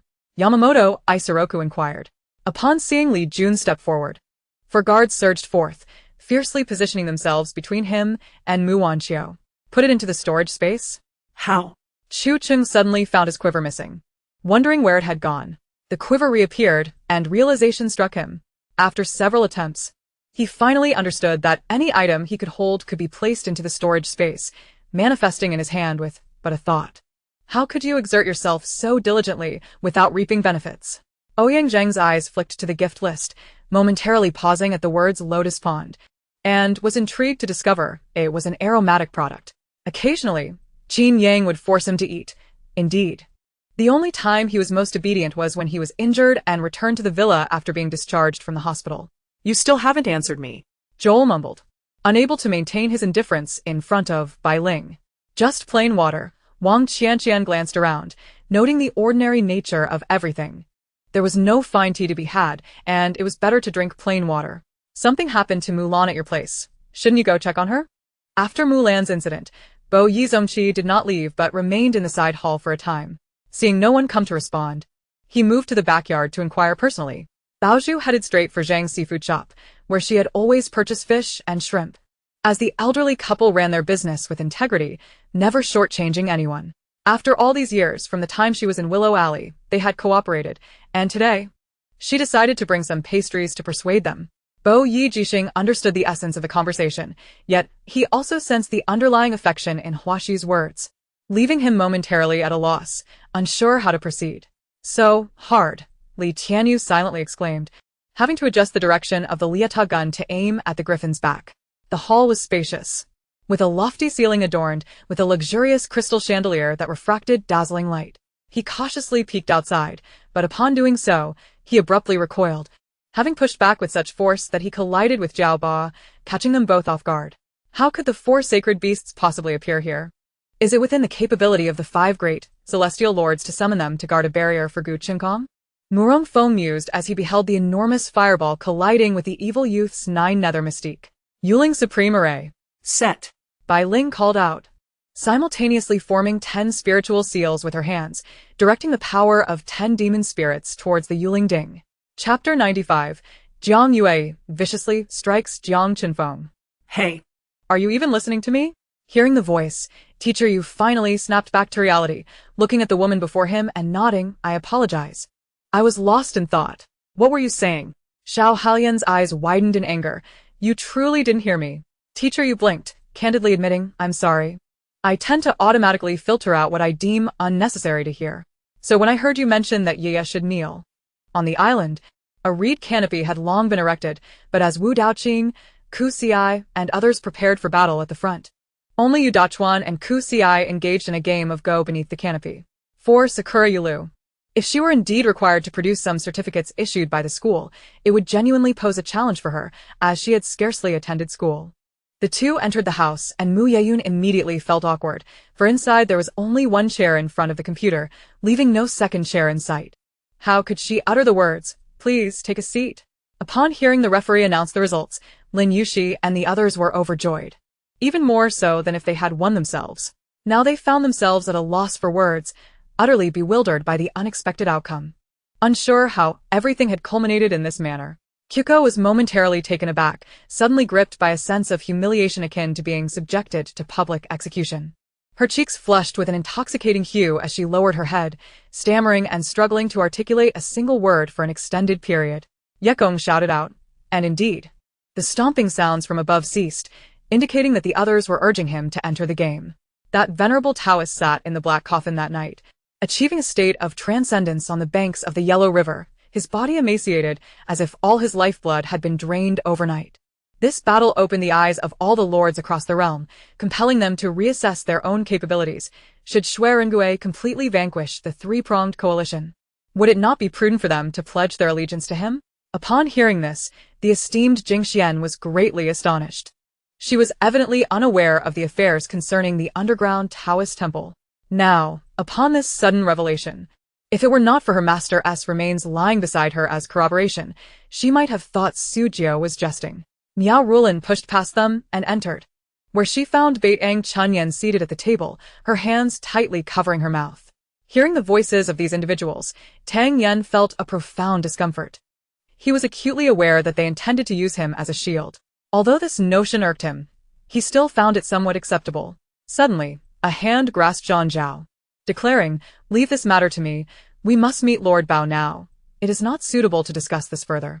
With that, he pulled Zhang Zhao towards the palace. Such ruthlessness, muttered a man nearby, causing the previously menacing individual to sweat profusely under his gaze. Gong Qianjuan seemed taken aback by the unexpected question, momentarily at a loss for words, standing there in a daze. However, A turning point emerged, since he speculated that Xie Qingyun's Yuanluan might undergo an anomaly. He felt vindicated in the name his father bestowed upon him, destined to be a discerning judge of talent, capable of recognizing a steed of exceptional worth. Shikamaru, are you truly a spy?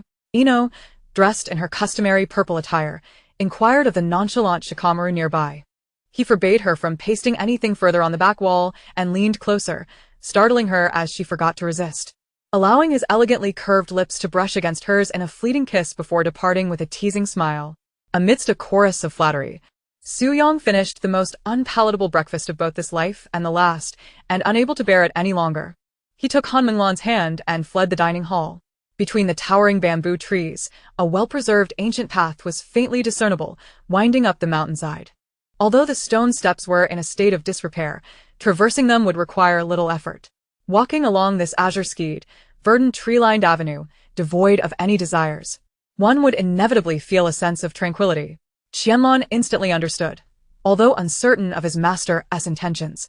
His knowledge of his master's character suggested that this was likely a grand performance. Han Chen felt utterly exhausted and in pain, restless as the voice in his mind continued to disregard his current condition, incessantly directing him, left, right, take 2 steps forward, then jump back several meters, as if treating him like an animal in a circus, delighting in his plight. Whenever such situations arose, Feng Yong would invariably recall his encounter with Wei Huaqing, subsequently becoming wary of these individuals. The bandit leader, upon seeing Wu Yu's determination to gamble with him, felt an even greater sense of unease. Qin Jing soon realized that the unusual fragrance emanating from Rosalind was the culprit, pondering whether Bai Jing, being a man, would also be unable to resist the allure of that scent. After a moment of internal lament, he unknowingly returned to the resting area, pushed open the door, and approached the bedside to check if she was still asleep. We have nowhere else to go, Qian. Let us also venture to the park, Barue suggested. Observing the resolute demeanor of Su Shiwan and her companions, Yun Gong's smile finally crumbled, the facade of kindness dissipating as a ruthless expression overtook his previously familiar face. Mei Yingying remained deeply engrossed in her meditations. With spiritual energy as her foundation, her mental prowess was nearly surging exponentially. Within a mere day, she was able to rotate her spiritual essence. Lord Jingma, just ponder this. Even if there is a posthumous decree, tell me, who would bestow the throne upon a commoner? Moreover, how could Wei Huaqing, confined within the estate, casually obtain such a decree? Do you not find it somewhat peculiar? On that day, the gentle sunlight heralded a new dawn. Though it was late autumn, this unique space was not blanketed in silvery frost.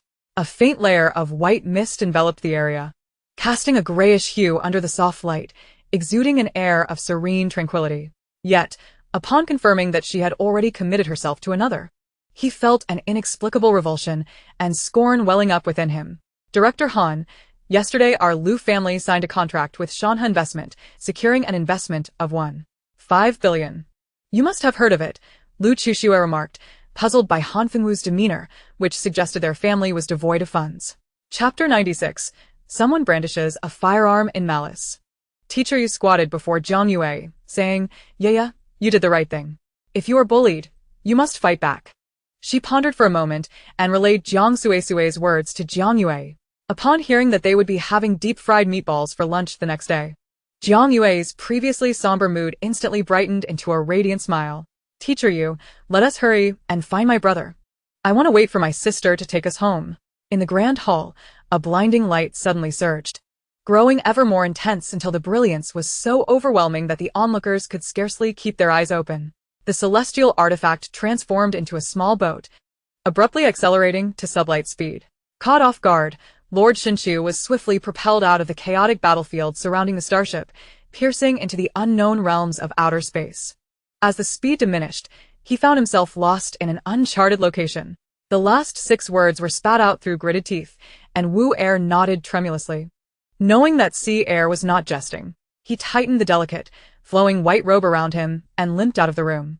Seeing this, Yin Tianyang quickly turned his head away, inwardly cursing the vixen. The statement left all in confusion. How could one enter the underworld without traversing the Yellow Springs Road? Moreover, had they not just promised to assist in gaining entry? Why the sudden change of heart? Upon hearing Zijin's words, Yi Fanlu nodded gently, realizing that Zijin was somewhat perceptive. Had Zijin dared to speak recklessly earlier, Yifanlu would have undoubtedly acted swiftly to eliminate him. Just as he rushed forward, the Guardian's form flickered, as if aware of his exposure. Its massive eyes blinked suddenly, unleashing a bolt of lightning directed at me. Simultaneously, Linyu returned to the inn where he was staying, and upon stepping inside, he began to wildly wave his sleeves, casting an unknown number of barriers. Chikai descended 9 meters before reaching the bottom of the well. Once there, he no longer needed to rely on sight. Simply sensing the source of the malevolent energy led him directly to the location of the Insha stone. The assembled peak masters and elders, upon seeing the sect leader produce this item, displayed expressions of astonishment, followed by contemplative silence. Petion also exhibited a fervent demeanor, clearly enthusiastic about matters of slaughter.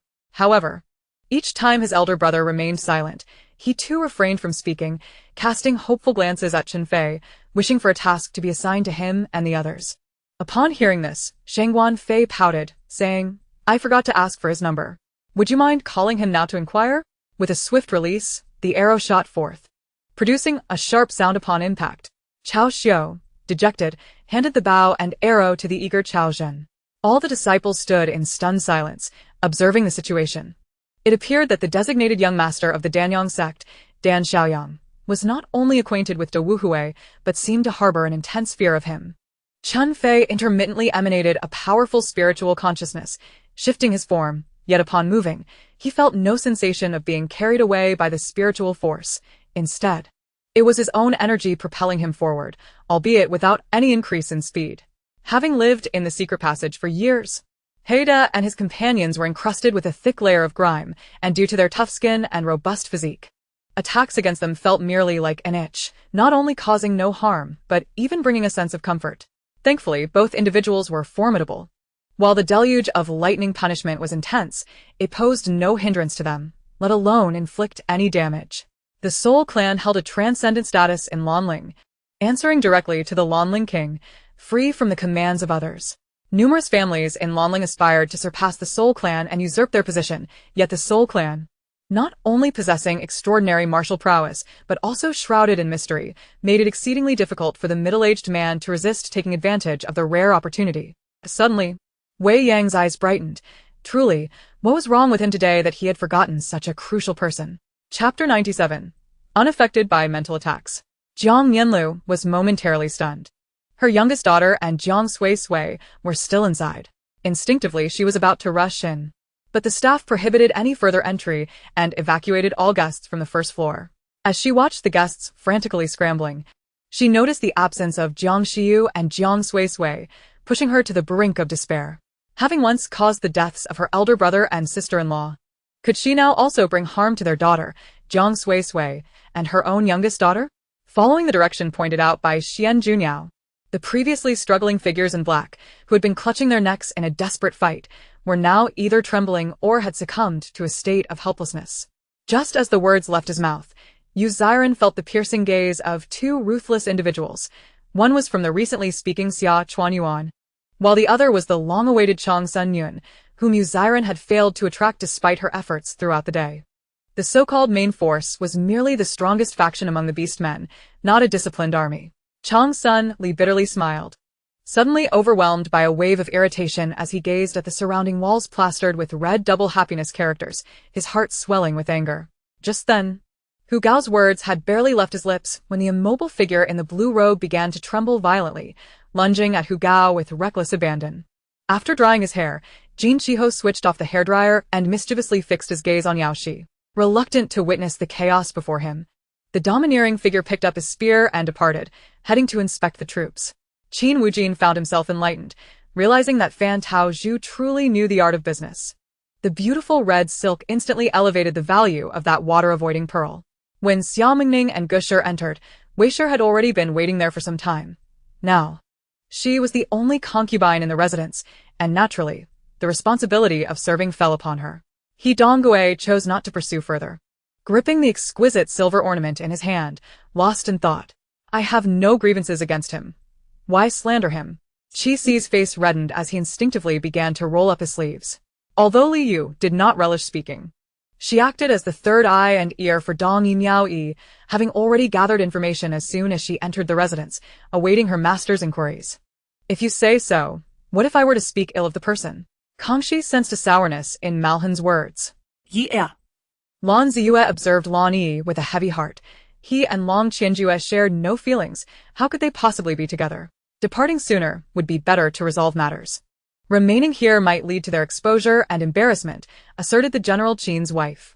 The leaders of over 50 guilds in Tianfeng City understood this principle. Hence, the West Shu overlord, with a grudge against the battle god Hall, preferred to see Jiang Nanshiu triumph rather than allow the battle god Yuntian to claim victory.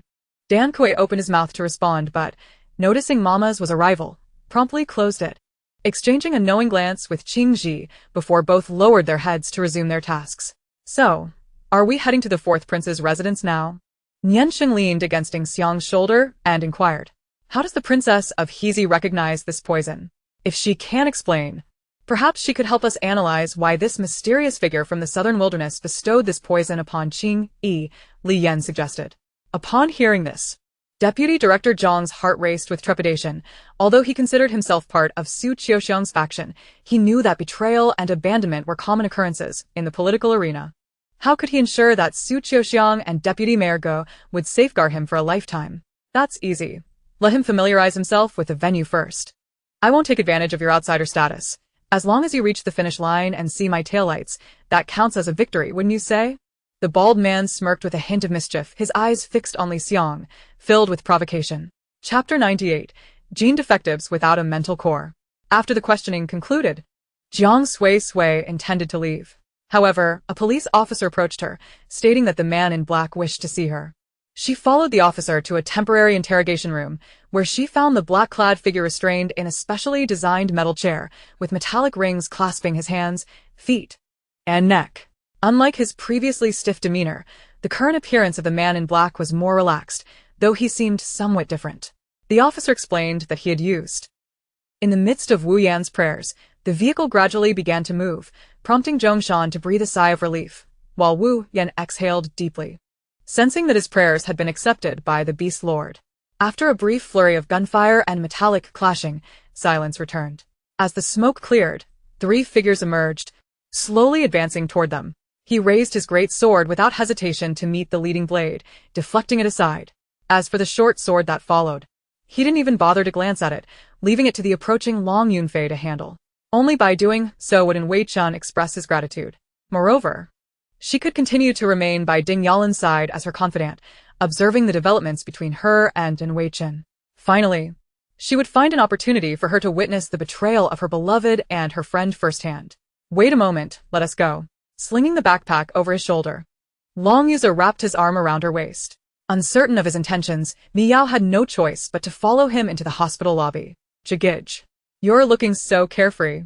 I chuckled. That is a good thing. Shui Air, let me escort you out, I said, taking her hand. Madame Li immediately grasped the implication behind her words, rising to respond, then I shall pay close attention after returning. Finally, she agreed to this matter. Bei Chen was well aware of the rules. S-level missions could not be cancelled, but could be transferred. However, he understood his mother's character well. She would not give up until she saw the Yellow River. Zhou Shid could barely muster a scream, her forehead slick with sweat as she silently pleaded with Siyu, who offered her only a response by pressing his right foot down harder. Lin Su even thought she heard the sound of Zhou Shid's finger bones breaking. She endeavored to rein in her irritable emotions.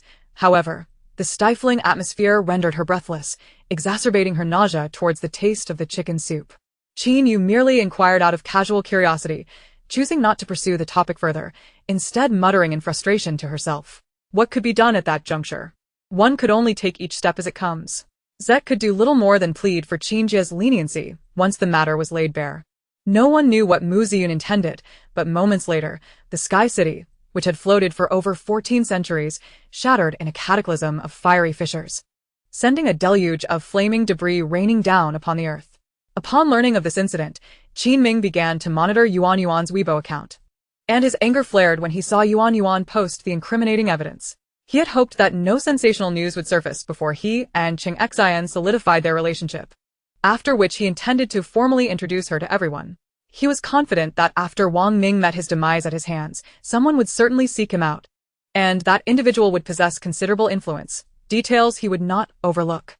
The youth repeatedly affirmed his promise and retrieved the dust-washing urn.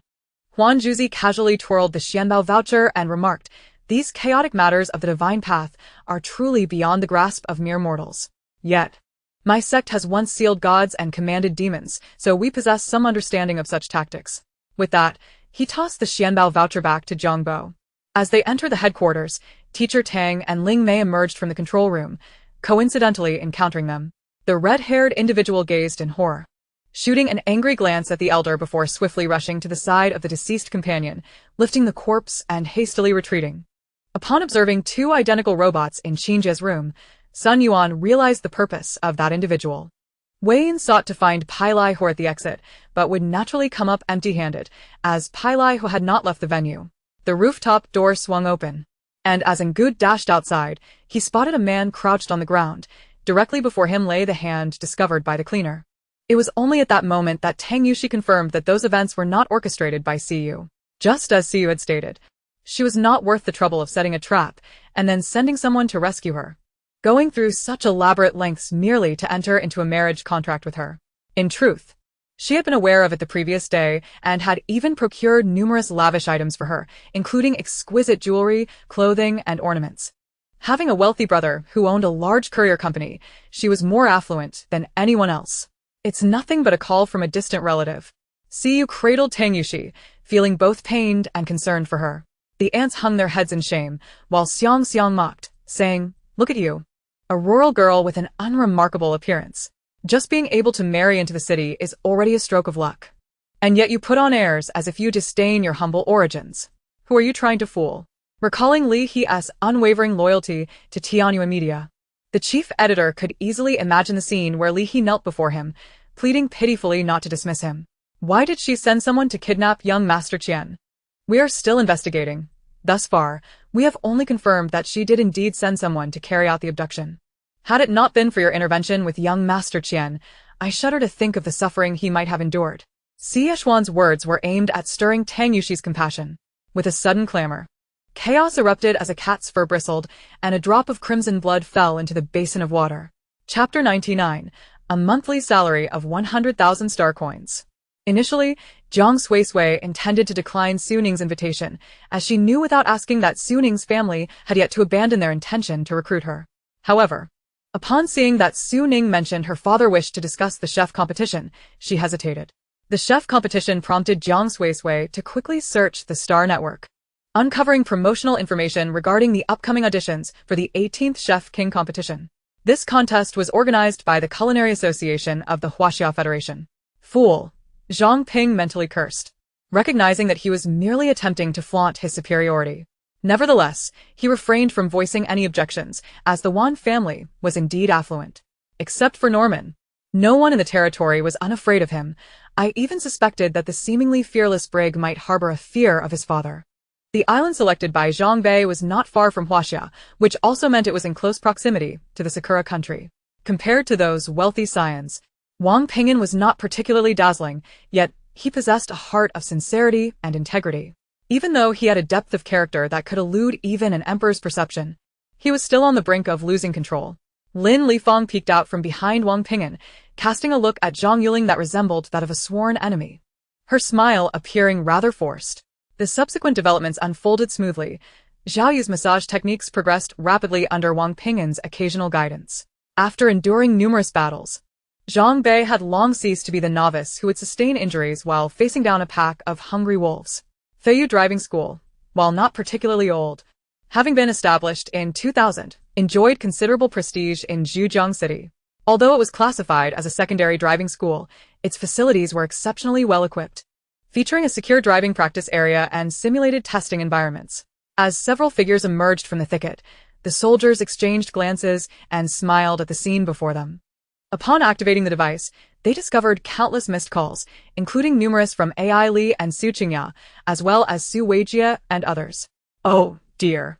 This is a long story. I will explain it to you in detail once we arrive at the Chen residence.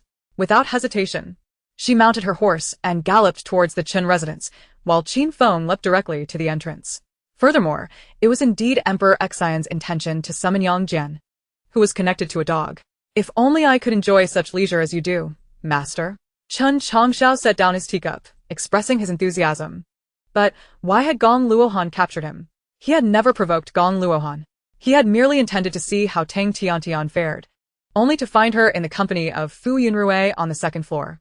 Meanwhile, Li Yin had published the imperial edict in the Izhou Monthly, announcing the prices of fabrics.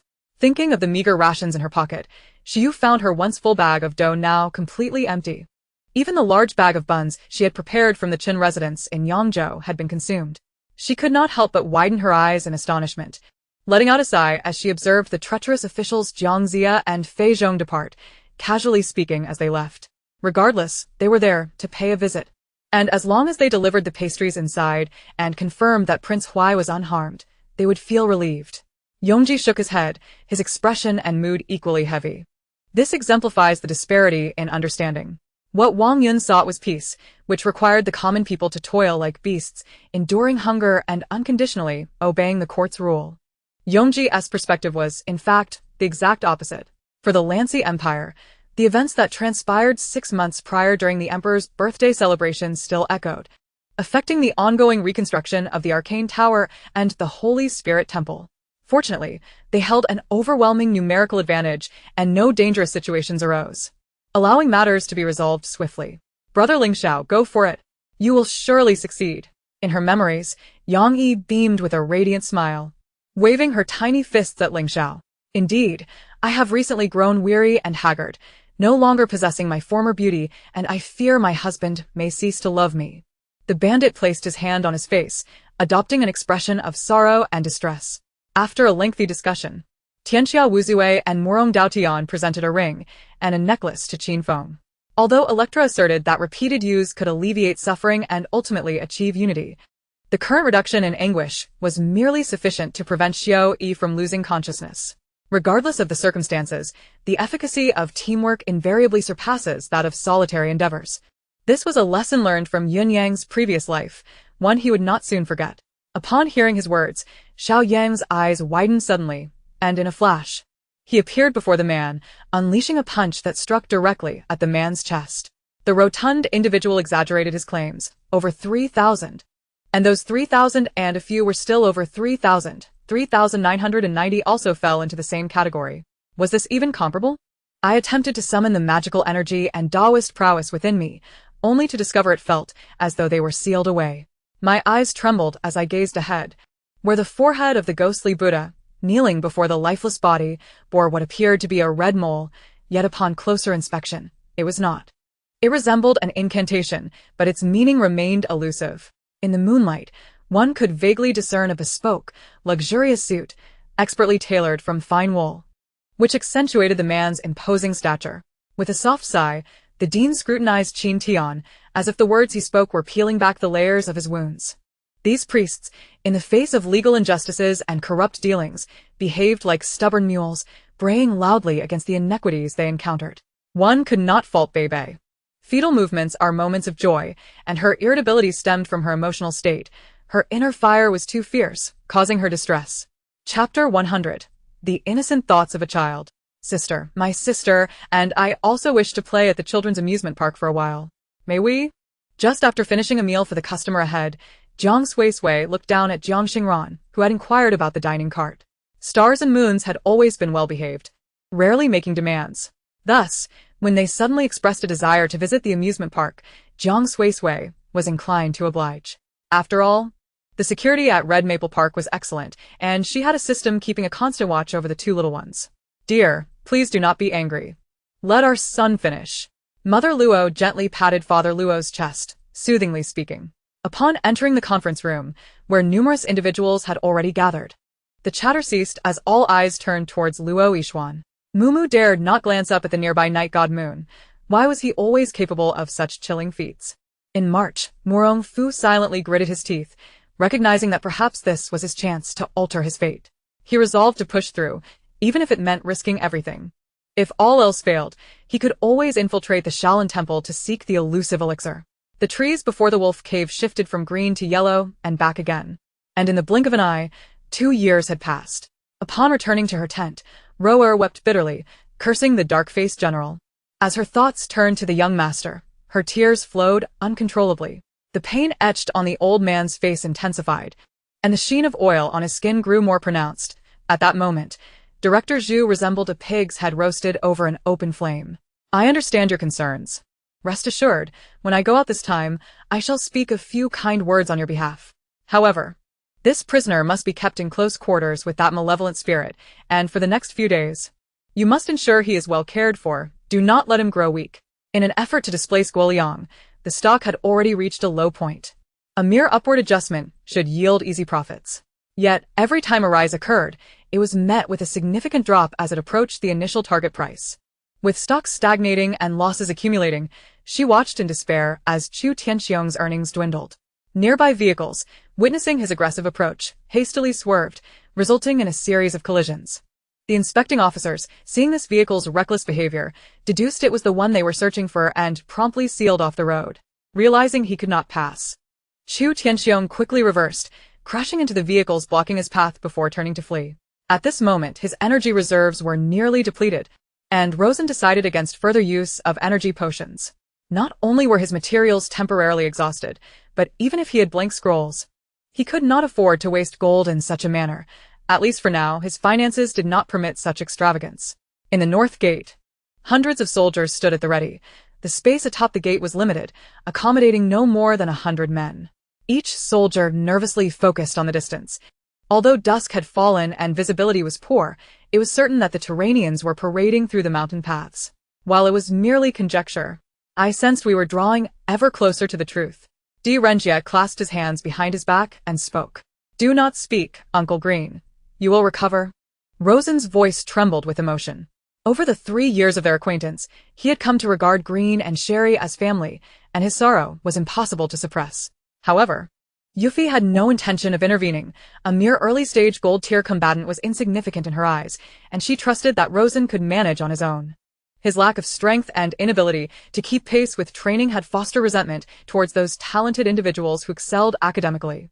Their cultivation techniques were all meticulously selected by Yi Qinghan, ensuring they did not need to relearn the techniques of the Great Song sect. Nevertheless, having the Great Song sect's methods as a reference would undoubtedly inspire them and facilitate a smoother path in their cultivation journey.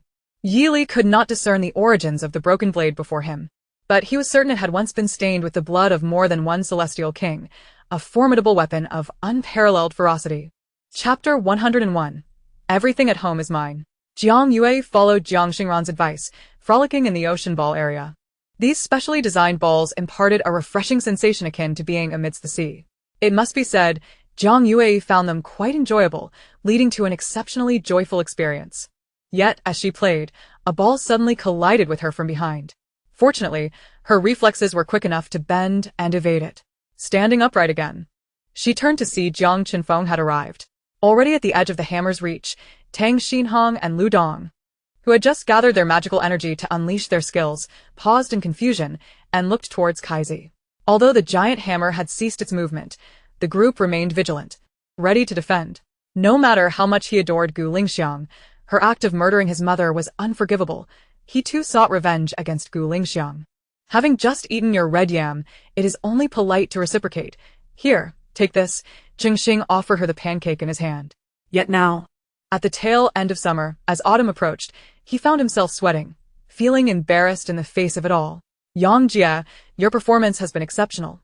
Without you, we would have surely faced reductions. Unfazed by the unfamiliarity of the haze, he picked up the potion recently used by Lu Chuan, shook it, and upon discovering there was still some left, poured it for himself.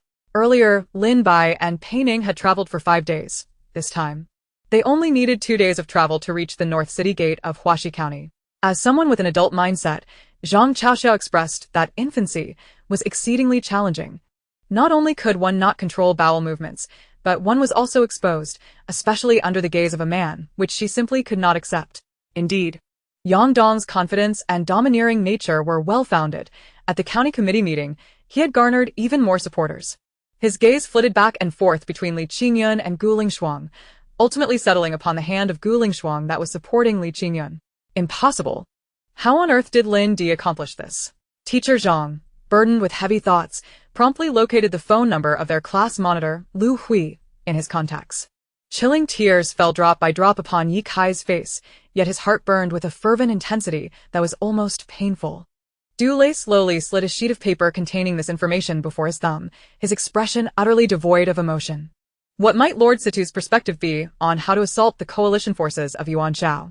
Although he had considered dispatching troops for a decisive confrontation with Yuan Shao's coalition, the immense power of the allied forces still made Dong Zhuo hesitant, prompting him to inquire once more. K-City, a second-tier metropolis with relatively high housing prices, has yet to capture the attention of the New World, and to date, no New World gaming center has established its presence here.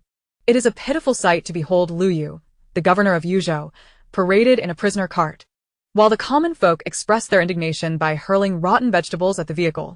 As dawn broke, an elderly man rose early to tend to the vegetable patches at the entrance.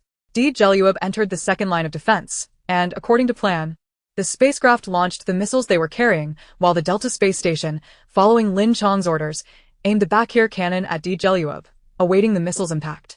However, the flower viewing banquet was indeed an extraordinary affair, so Yu Huanxin was reluctant to accompany Li Go. Having one baby was already a challenge. If another were to arrive, would there still be a place for him in the family? Lin Yong remained silent, resolutely making a decision in his heart before turning to walk in another direction. Perhaps he could excuse himself by claiming he had left the gift for Tao Zixuan in the car and had simply forgotten to bring it up. The Empress Dowager, while fond of Gu Pan, prioritized the issue of heirs above all else. Su Qianwan glanced at the kneeling Hu Xianru, recognizing that her words were merely a pretext. Likely an attempt to draw closer to herself. Pei Mingxian sat nearby, slowly retrieving a cigarette, lighting it, and inhaling deeply, amidst the swirling smoke. He seemed to discern the identity of the person who once sought his demise.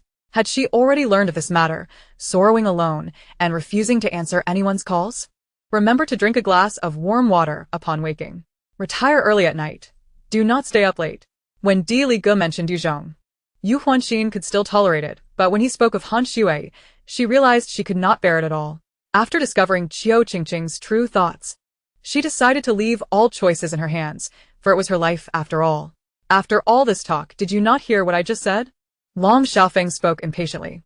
Despite his previously strained relationship with Yan Xiangnua, marked by sharp words and mutual disdain, the two now spoke in a similar tone.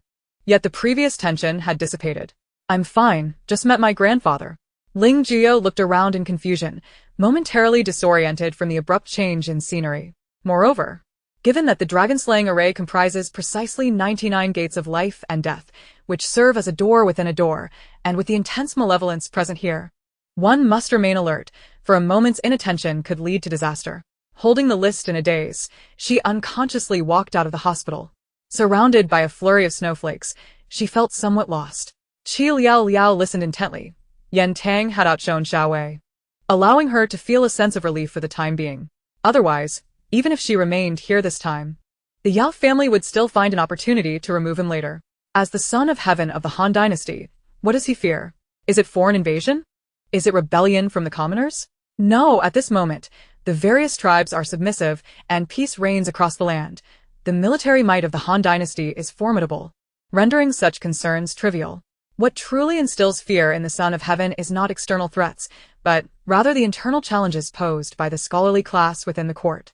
Perhaps due to having been disrespectful multiple times before, even now, with the knowledge that he is the renowned king of Chu, she finds it impossible to bow before him.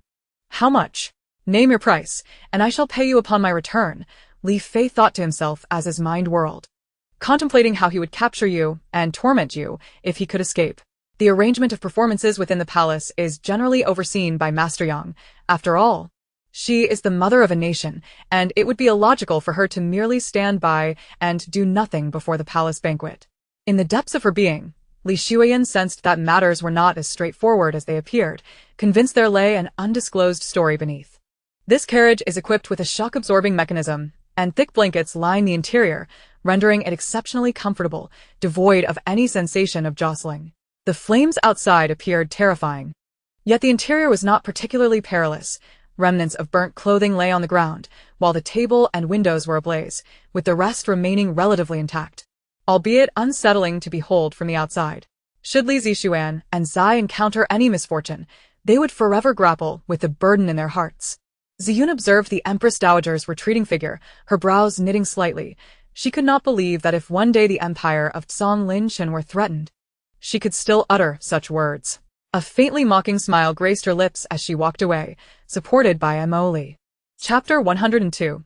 Old Master Yun takes action again. Previously, Jiang Ruoshi had managed to endure the insults with great effort. Yet now, these words were utterly intolerable.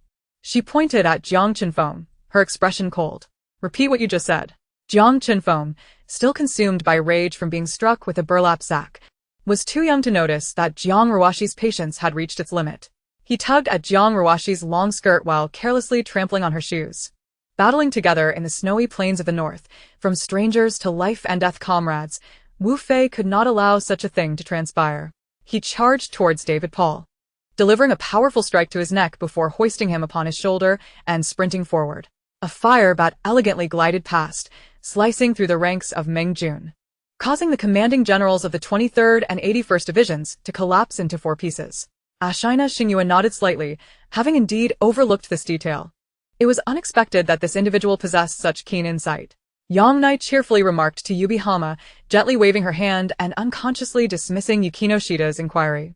The aura of the waterway remained undiminished, continuing to permeate the entire pond in a matter of moments.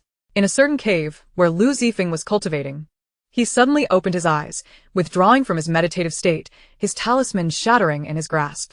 It seemed that the return of Alan and the others had dissolved the inner turmoil troubling Uncle Alba, rendering him in a markedly better emotional and physical state than the previous day, as if the agile hunter of old had returned.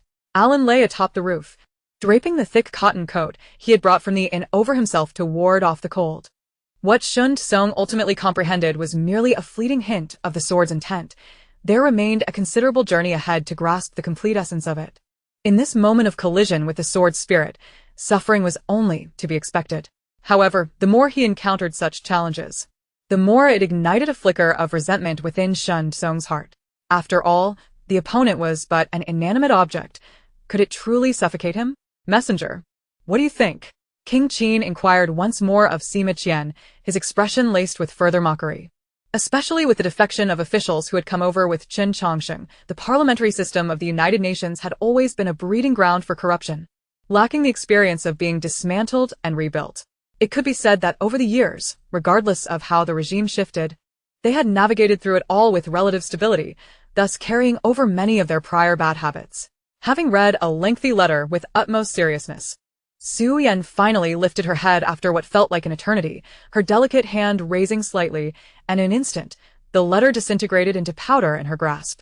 Those 2 fools, though they had slumbered for a considerable time within the Bodhi realm, had not lost their wits. Their eyes darted about, and when they spoke, they left the golden-haired one in a daze. The one who survived was the inquisitive one among them. He was not particularly wise. Yet the Bayun sect had dispatched him for 2 reasons. His strength was sufficient, and his loyalty was unwavering. A sharp bird's cry pierced the air, akin to a jarring whistle, irritating the eardrums and resonating far into the dark hours of the early morning. Thus, Shaolin instructed Xingshaqen and the others to proceed ahead while he remained in the stone forest, awaiting their awakening to follow them to the barracks. However, given his nature, he would likely find a way to complicate matters further before it was all said and done. The 2 engaged in playful banter until they arrived at the entrance of the coastal film city. Han Dong glanced at the time, 6:30 in the morning, precisely when the biting cold wind and drowsiness were at their peak. "Master, should we not deliberate on this matter further?" Seeing Pang Nuan's demeanor, Zhao Yong began to waver. Counting out 50 gold coins from his pouch and handing them to the alchemical puppet, Chen sighed deeply as he watched the oddly moving figure depart. Chapter 103. Zongzi for the guests. After lulling Jiang Xingran and Jiang Yue to sleep, Jiang Suisui pondered how best to resolve the situation. She did not believe that the 2 had made a mistake in trapping Jiang Qinfeng in a sack. Frankly speaking, she felt Jiang Qinfeng deserved it. Had he not sought to bully Jiang Yue, he would not have provided the opportunity for Jiang Xingran and Jiang Yue to ensnare him. In plain terms, he had brought this upon himself. Moreover, it was fortunate that Jiang Yue was a natural powerhouse and skilled in combat. Indeed, Yun Luo remained blissfully unaware, as she had been indulging in her meal, when she suddenly raised her head. Princess Chang Lo had completely exited her state of mind. She had never anticipated that Xiao Chujun would proactively request to meet her, especially on such a sunny day. She felt as though everything was improving. The entire Yuan Fei was not as everyone presumed. she was hardly literate, recognizing only a few characters that Mr. Schiller had hastily taught her. Had it not been for Schiller's insistence, she would have likely revealed her illiteracy long ago. The presence of that domineering figure descended, the essence of life and death, within Qianqing evolving. Once, he had perused the Blood Eagle Hall's heart method. Now, at his current level, he could effortlessly simulate the energies of life and death. However, at that moment, Ling Fei was oblivious, her gaze wholly captivated by the delicacies before her. Unable to divert her attention, Su Zhu was caught off guard, struck by an arrow, and then fatally wounded by Li Yunhao's dart. Lan Xiangting remained silent, forcefully pushing her down onto the sofa, violently tearing at her garments. Huang Fu Rou understood that her silence would breed suspicion among Mu Ziyuan and the others. Yet she could not divulge too much. She could only make slight conjectures to keep them satisfied. Now, the various experts who had hastily journeyed here were numerous, including all manner of rogues, all eager to curry favor. Some were even attempting to ingratiate themselves with Zhang San, but with Zhang San absent, they had joined forces with Huang Feng and his cohorts. Shang Qing exited the Yuquan Hall and sought a cool step to sit upon.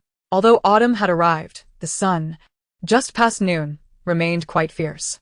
Jia Huan lingered in the kitchen, observing Zhao Yanyan's maid take away the poisoned soup. Bai Li Shishue cast a cold glance at him. With a swift motion, the eunuch collapsed to the ground, spewing black blood. At this moment, she found herself in the center of a circle, surrounded by others, which allowed her the confidence to indulge in the red fruit. Suddenly, his plans expanded. Merely transforming this platform into a delivery service would not suffice. It would be best to also provide content related to daily life and entertainment. The identity of the mysterious figure was merely a manifestation of his fleeting desires. However, using that identity for further endeavors was indeed inappropriate. In the end, the maid reached up to remove the hairpin from her head, her movements tense and frantic as she stripped off Zhao Yuan's outer garment. Above them, the dark clouds coalesced into the shape of a demonic claw, extending toward the imperial palace. Upon hearing this, Yi Jingsheng immediately grasped the implication, raising his bid to 985, while the wandering cultivator countered with 990. Reluctantly, Yi Jingsheng yielded, taking a seat. Opening his mouth, Qin Yanjing wished to call out to Song Lan, to clarify that he was not a man-eating tiger, but her husband, and that he had never intended for her to fear him. Can we pause and discuss things clearly? As they gradually approached the military camp, the laughter of playful children rang out, bright and carefree, akin to untroubled spirits. She could not help but reflect that, even in Xuanzhou City, a stifling atmosphere prevailed. Yet here it was blissfully serene. Scene effect. The dead domain's illusion space would induce a hypnotic state in any life that entered. As the deathly energy gradually corroded and dissolved the intruder's physical form, ultimately transforming them into the withered bones of the dead domain. Within the camp, some, perhaps feeling guilty or intimidated by this person's authority, unconsciously lowered their heads. Yu Kai was currently engaging Liao Xiaoming in conversation, with Liao Fengzhu nearby. The two children were quite fond of Yu Kai. Although they did not explicitly call him grandfather, they were nonetheless very close to him. The horse trainer's words did not ignite the enthusiasm of the crowd in the lounge, who resembled dazed children. Rather, it deepened their fear. In the original history, it was the heat facing the bulls, but this season, without Ben, the bulls' performance had faltered somewhat, and they had not crossed paths with the heat. After digesting her thoughts for a moment, Lu Qingyi stepped around the pedestrians and strolled to the side entrance of the Tang family escort bureau. She had caught a glimpse of someone entering from there. Upon hearing these words, Song Romue glanced at Qingyi, noting that he was clutching his neck. After all, they were a married couple, and a flicker of concern passed through Song Romue's eyes. "Guests, please wait a moment." The old man nodded at this, picking up his cane and heading out to procure wine and meat. In this place, where the local customs were simple, a guest was always welcomed, and the old man, despite any reluctance, complied with their requests. Yao Ming also received notification that the Zen master required him to focus on protecting the basket tomorrow, concentrating on bullying his sister-in-law. "Sister, was it not you who asked me to bring you here to confront him? Why are you now trying to backtrack?" Lu Fengfei retorted, exasperated. The enemy forces endeavored to bolster their firepower to thwart the soldiers from reaching the summit. Yet any slight movement immediately drew the frenzied barrage of machine gun fire from the People's Liberation Army. The precision of sniper rifles proved utterly formidable. A mere lapse in the enemy's concealment would inevitably result in a life being claimed by the crack of a shot. This is where Jin Jingquan distinguishes himself, diverging from the mainstream of Korean dramas to uniquely portray his delicate, sentimental, and heartwarming creations. By the 15th day, the tumultuous tides had transformed into a mythical beast. This creature appeared unlike any that had ever roamed the legendary continent.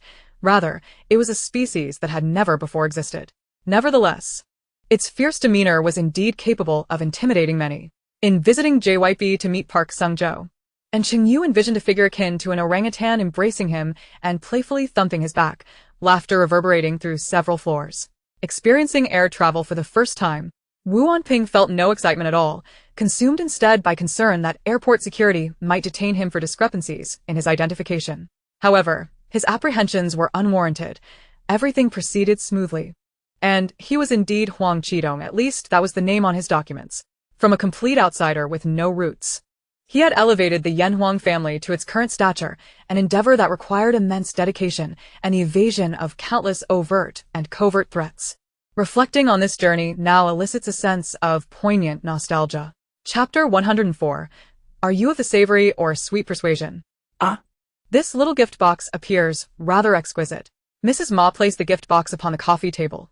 The packaging, predominantly in shades of blue and white, was elegantly simple, with a striking black character for ginger emblazoned in the center. It seemed to be inscribed in brush script, both orderly and fluid, the strokes flowing together with an air of vitality. This was penned by Jiang Suisui herself, uploaded to Starnet for a vendor specializing in custom packaging. In all fairness, the rebirth of Jingwei is partly my responsibility. Had I not unearthed the treasures of the Shin family, she would not have had the opportunity for resurrection. Therefore, I must bear some accountability. An abundance of journalists gathered outside, perhaps reveling in President Fu's peculiar proclivities. Gu Jingchen continued, drawing the bowstring of the celestial Bao Tot. Behind Zhang Tianyang, the ethereal figure of the war god Mars emerged, infusing power into the mystic energy, which materialized into an exceptionally potent arrow of mystic force. Measuring nearly 10 feet in length, its tip piercingly sharp, emanating an aura of frigid menace. As Zhang Tianyang felt himself being drawn into the halo of the Tree of Life, a sudden hailstorm descended from the heavens. Foam Wuchen spoke with a tone imbued with reverence, a rarity for one of such esteemed status to adopt such humility. However, upon further reflection, Kawer realized that this was precisely advantageous. The youth's confidence was unshakable, yet his insatiable greed suggested a reluctance to lose anything, a trait that could easily corner him. Clinging to everything often results in losing everything. Recalling the uncertainty surrounding Zhou Ping, Lin Xian could no longer afford to apologize to Chen Feng and hastily reiterated her previous sentiments. Get out, get out, he roared, channeling his demonic power with fervor, unleashing a dazzling barrage of energy. In response to my inquiries, Mr. Wei offered no definitive answers, merely facilitating connections. Much of the content still required my own exploration and excavation. Despite having written to Jing Jian, I sensed a growing monotony in his replies, leaving Zhao Xia somewhat unsettled. Observing the unwavering confidence of Yamaguchi Sayaka, who was at a loss for words, she pondered the potential failures. What if their investments went to waste? Such reservations led her to approach every endeavor with a lack of confidence. Zheng Mama's expression was peculiar, her thoughts a tangled mess. She had no idea what to say in that moment. To their dismay, Su Qian's post-fruit consumption condition mirrored Li Can's. No new superpowers had manifested.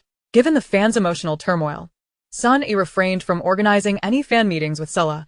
Instead, he held a press conference upon returning to Nice. Zhao Xiang felt powerless in this situation. It was a test for Duan Feng. Should he fail to acclimate to his new role, he might languish in stagnation for years, but if he excelled, his stature would rapidly ascend. Bai Xiuxiu's expression faltered. This scoundrel had indeed evaded legal repercussions. Yet, allowing him to leave unscathed would only diminish her own authority. Subsequently, Kobe Bryant chose to return to play against the Toronto Raptors following his Achilles tendon rupture, a decision laden with significant implications. You are right, my dear. Let us step outside for a chat. Song Huaihu exclaimed cheerfully, wrapping his arm around Ning Jing's waist as they exited. Thus, it seemed that the potential assistance from the disciples of the Jiang family might materialize, but the core members of the Heavenly Dragon sect would remain uninvolved. Consequently, if one intended to confront the Heavenly Dragon sect, there would be no need to mobilize forces. Merely the combined efforts of oneself and Wen Xia would suffice. Chapter 105. the proprietor of the street-side folk flavor eatery.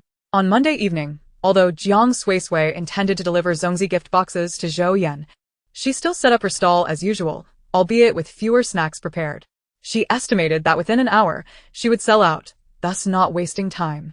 Additionally, she aimed to promote the sale of Zongzi at her snack stall, as every little bit of star currency counted, accumulating into something significant. As customers began to arrive for snacks, Jiang Xingran and Jiang Yu carried trays, their short legs moving with purpose. What do you propose we do?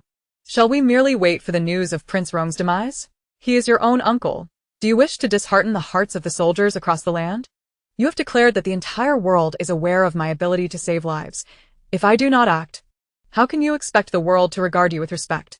Zhou Yan was genuinely anxious. The situation plunged one into a torment akin to death. Yearning to retreat from this cauldron of conflict, the members of the Blue faction communicated nervously, suddenly realizing that JS had emerged once more. Their faces paled with fear as they immediately activated full-screen chat. However, music inherently possesses the capacity to evoke emotions, especially when combined with his own experiences in this world, creating melodies that resonate with a myriad of emotions. What did you say? Upon hearing the words, Xian Yuan Xianjun unleashed an overwhelmingly potent pressure upon Hua Tian, who, had he not been prepared, would have undoubtedly been crushed to the ground. Before making contact, applying some lubricant could prevent the potential for intense friction during collaboration.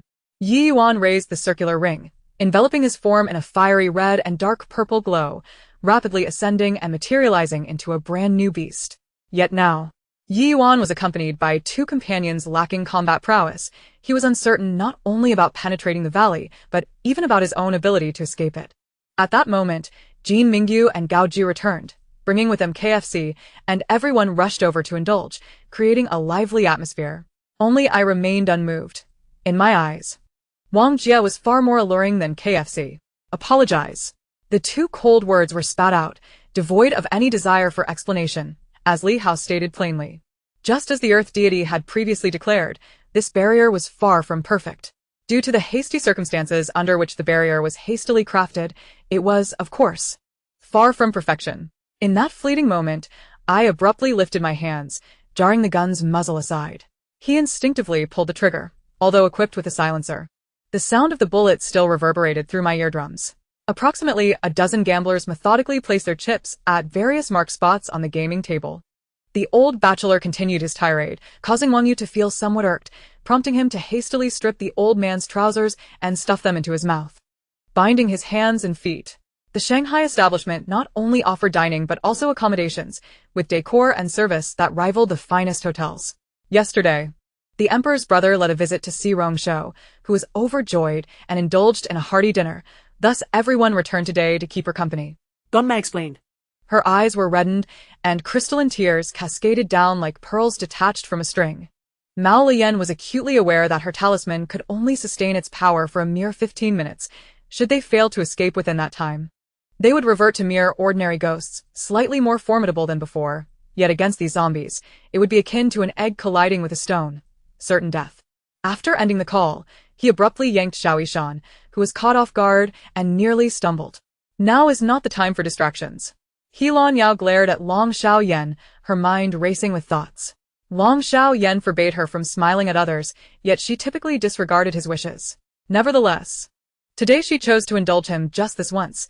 She would absolutely not smile at Long Xiao Yan. Chapter 106.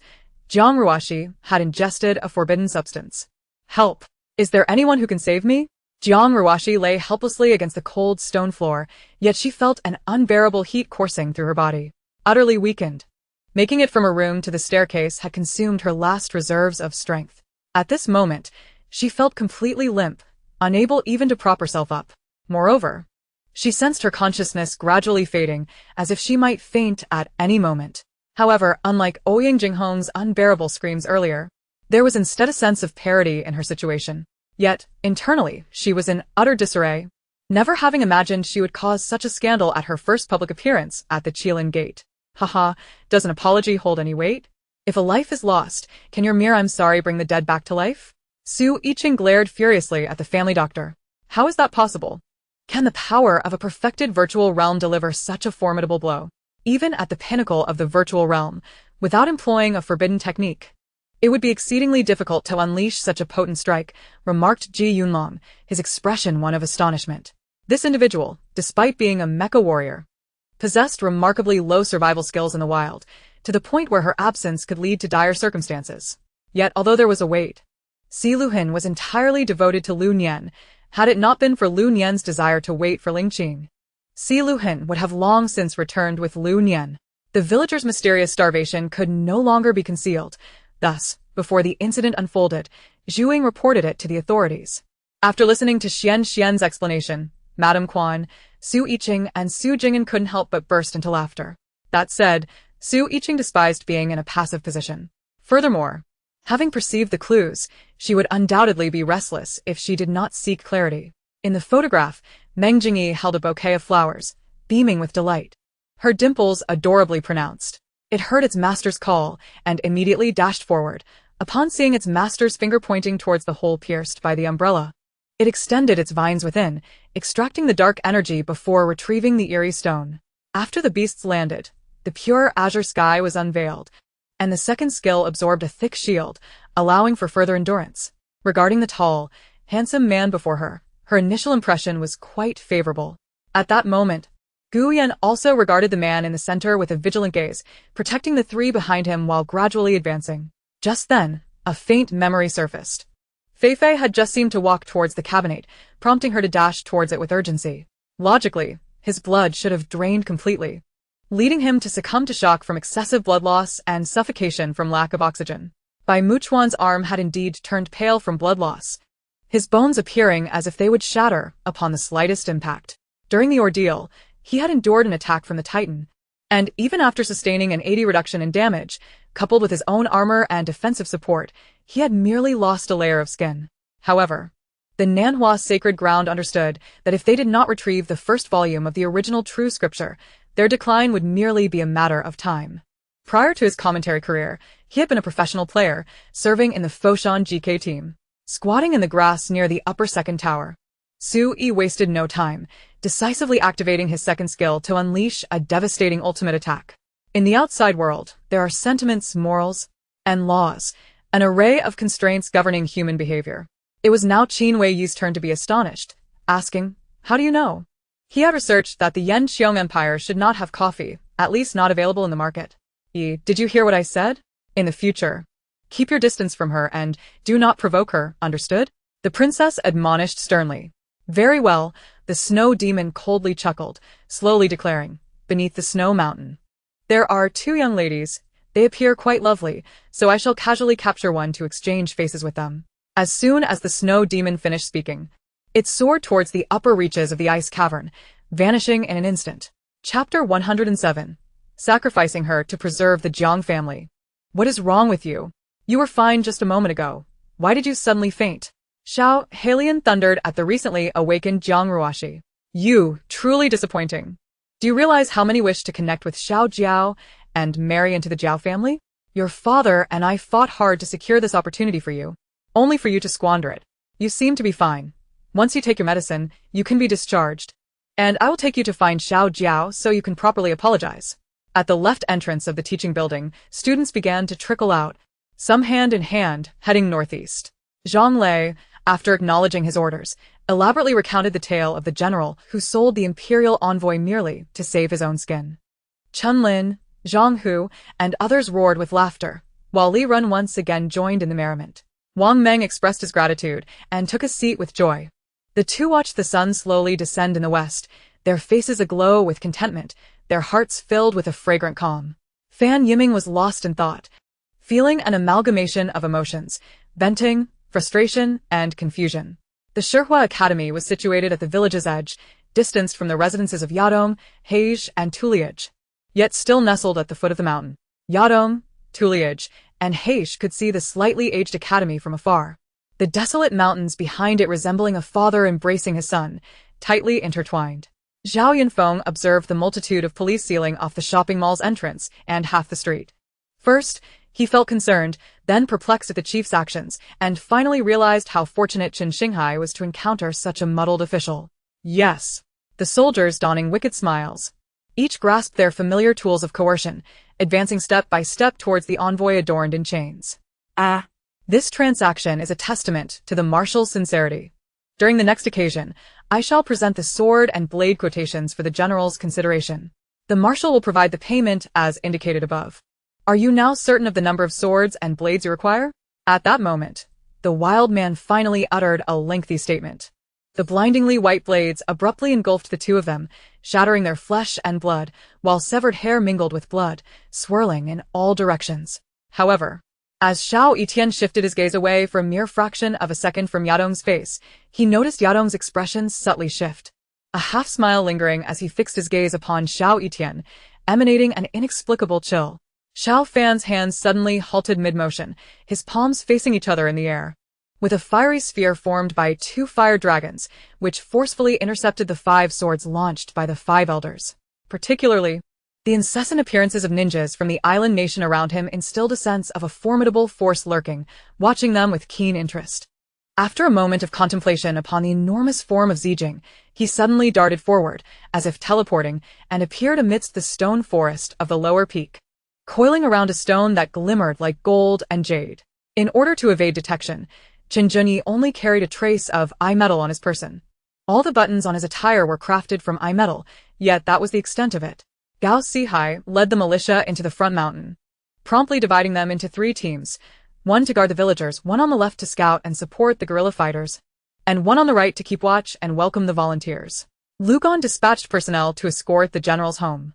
Today was a banquet specially arranged by Lu Chong for the defector Liao Hua and the meritorious General Tai Mian, hence the guest list was rather sparse.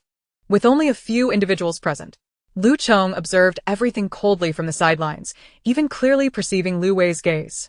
As everyone picked up their chopsticks to commence their meal, he silently cheered "Long live Mom" in his heart, relieved that the food had finally arrived and his stomach could cease its protests. Yu Yanglin exhibited an air of arrogance as the powerful Dantai family approached with great intensity, clearly suspecting that the missing Dantai Jingyi was within his grasp, which accounted for their unfriendly demeanor. Chapter 108. A Reward for Jiang Suisui. Upon witnessing Jiang Ruashi's sudden transformation, Jiang Mingde felt a mix of skepticism. Squinting, he inquired, "Didn't you only wish to marry that lad from the Xiao family, opposing the annulment of your engagement with Jiao Yuhun?" Jiang Ruashi sniffled, her eyes reddening with a hint of grievance. "I do wish to marry him, but love is love, and kinship is kinship. In comparison, I undoubtedly value my parents' feelings above all. Previously, you merely expressed hope for my engagement yet." Beside Murong Lianhua, although the 8 great kings had vanished, the 9 Z-level fighters from the Galactic Empire had become his latest formidable allies. Qin Ge felt a tingling in his legs, only to realize that the retreating force had abruptly dissipated. Indifferent to this, he immediately commenced his counteroffensive. The core data devices, the incoming chip equipment, and the apparatus for upgrades were all located here. "Sister, the Emperor intends to send me to the northwest, and I know not when I shall return. Before I depart, I wish to spend quality time with you." Li Xiaoqing's journey to the northwest had been finalized. Were they out of their minds? They were even expelling their own vital essence. Was it truly necessary? Ao Lan gazed ahead in shock, filled with an overwhelming sense of confusion. They evidently held the advantage. Yet why resort to such desperate tactics? Nainai had anticipated such a response, but upon truly hearing Li Ruahai's words, her heart ached. She genuinely liked him and yearned to be the center of his world. Could the HIV virus and cancer bacteria also be dealt with? At that moment, it was uncertain whether Lu Guanglei believed it or if everyone in the conference room wore expressions of doubt. In hindsight, Zhang Shubua felt a twinge of jealousy over the incident, yet found himself with no other recourse, fearing that Su Yao might expose the matter. Fortunately, Su Yao knew to render her unconscious, making it difficult to discuss, which provided her a sense of relief. Once he could no longer refine his techniques, he naturally embarked on the path of augmenting his own power, seeking to transform quantity into quality. Thus, he devoted 10 years of effort, whether by stealth or theft, scouring the world for rare treasures to enhance his vitality, coupled with arduous training akin to that of a monk. This was also the prearranged signal. As his words fell, the villains surged forward. Yuan Yang realized that if Zhang Zishuan were to become enraged at that moment, he could potentially command those he summoned to eliminate her. She grasped Su Yao and fled. Qin Feng sat on the ground, tightly embracing Yang Ziqian. Although her body felt icy, he could distinctly sense her pulse and heartbeat. Regarding these matters, Nie Zhenbang was also well aware of the adjustments within Lungxi province. His standing was exalted. As he had not served long enough to establish his own circle, many were still observing and contemplating. The blood essence stone condensed the lifetime cultivation of a grand master, yet required no comprehension or practice. One merely had to consume it, allowing the body and mind to absorb the information. As he walked, Ji Kai consciously began to suppress his anger. Otherwise, he feared he would be unable to restrain himself from summoning the Beast Army the moment he stepped outside, unleashing a massacre in the Beast King City. The situation appeared to be growing increasingly intriguing. Jiang Yifei engaged in conversation with a Western individual while meticulously observing the dynamics within the hall, a cold smile forming in his heart. Had it not been for the consideration that the young man before him hailed from the Rothschild family, he would have departed long ago. Chang Shan had perished, and beside him lay numerous white bones, instilling a sense of terror. Upon Wang Zhenyu's utterance, Du Yuesheng and Lu Hongxing's previously troubled hearts finally eased. They had been concerned that their third brother would no longer hold any brotherly affection for them. However, upon this encounter, both secretly rejoiced for having befriended a brother of loyalty and honor. After considerable effort, Yili managed to smooth out the crumpled clothing, donning it with difficulty before stepping outside, only to encounter Aunt Cui cleaning the gym across the way. Very well, indeed. Those residing in this villa are certainly not ordinary characters. I must say, it is no surprise that they are friends of that scoundrel, Hu Yujia, Tang Qingyan remarked. Her face darkened, her nails digging into her palm, oblivious to her own distress. Xinyu Tian lay sprawled on the ground, the surrounding snow having been displaced by his force. His body half embedded in the ice, staring blankly at the sky, a single crystalline tear hanging at the corner of his eye, poised to fall. Observing the regent prince, who seemed to have made a firm decision, several outstanding talents from the Aizenjaro clan involuntarily nodded in agreement. The news of the impending apocalypse spread like wildfire. Although many were skeptical, witnessing those around them preparing for the end times caused even the doubters to become unsettled. Well, I have completed my business for today, so I shall not linger. As he felt the gazes of Lu Wei and the others upon him, he spoke. Brother, is that true? That is splendid. I have faith in what you've done for me. I am ready. Rong Yao relaxed, feeling as if all the branches had become limp and soft. While Zian noticed that the roots of the trees beneath the soil had all withdrawn. Mi Tao was fervently frying dishes, while Yang Tao was flusteredly popping corn. 2 live fish flopped about on the ground, yet no one bothered to pick them up. Old Connie withdrew his gaze, muttering a lament of regret, though in his heart he did not truly feel any sorrow. With a mere glance, he could discern Chris's extraordinary talent. Her insatiable thirst for learning spatial magic signified a promising seed. Had such potential presented itself a century earlier, he would have devoted himself wholeheartedly to her cultivation. The strength of the celestial beast was on par with that of a practitioner at the concentration realm, and judging by the antlers of the 9 rainbow celestial deer, it was a 300-year-old creature, likely possessing power equivalent to the late stage of the celestial realm, comparable to a practitioner at the late stage of the concentration realm. Just as a magnificent future seemed within reach, calamity descended unexpectedly. This Mongolian tribe, which had envisioned seizing vast fertile lands to cultivate and then expand, found their cavalry shattered in a frontal battle on the grasslands. They not only reveled in luxury, but also possessed formidable innovative and practical abilities, making them the most powerful race among all foreign tribes. On the day Fang Jie received the news, he foresaw that someone might harbor ill intentions and had promptly sent a message back to Prince Kong, now armed with the Emperor's edict, akin to a sword of justice. Anyone who dared to entertain thoughts of plunder would be seen as vying against the populace for profit. If the officials did not raise a clamor to bury such a person beneath their petitions, it would be a severe dereliction of duty. Given this, opting for a secondary level of external release should pose no issue. But do you still intend to be my guardian? Heijun pondered for a moment before inquiring. Chapter 109. Their demise was not an accident. A reward? Would that not mean a monetary prize? Jiang Suisui felt a surge of joy within, inputting her response. Suisui Pingan. I will be available tomorrow afternoon from 1 to 2.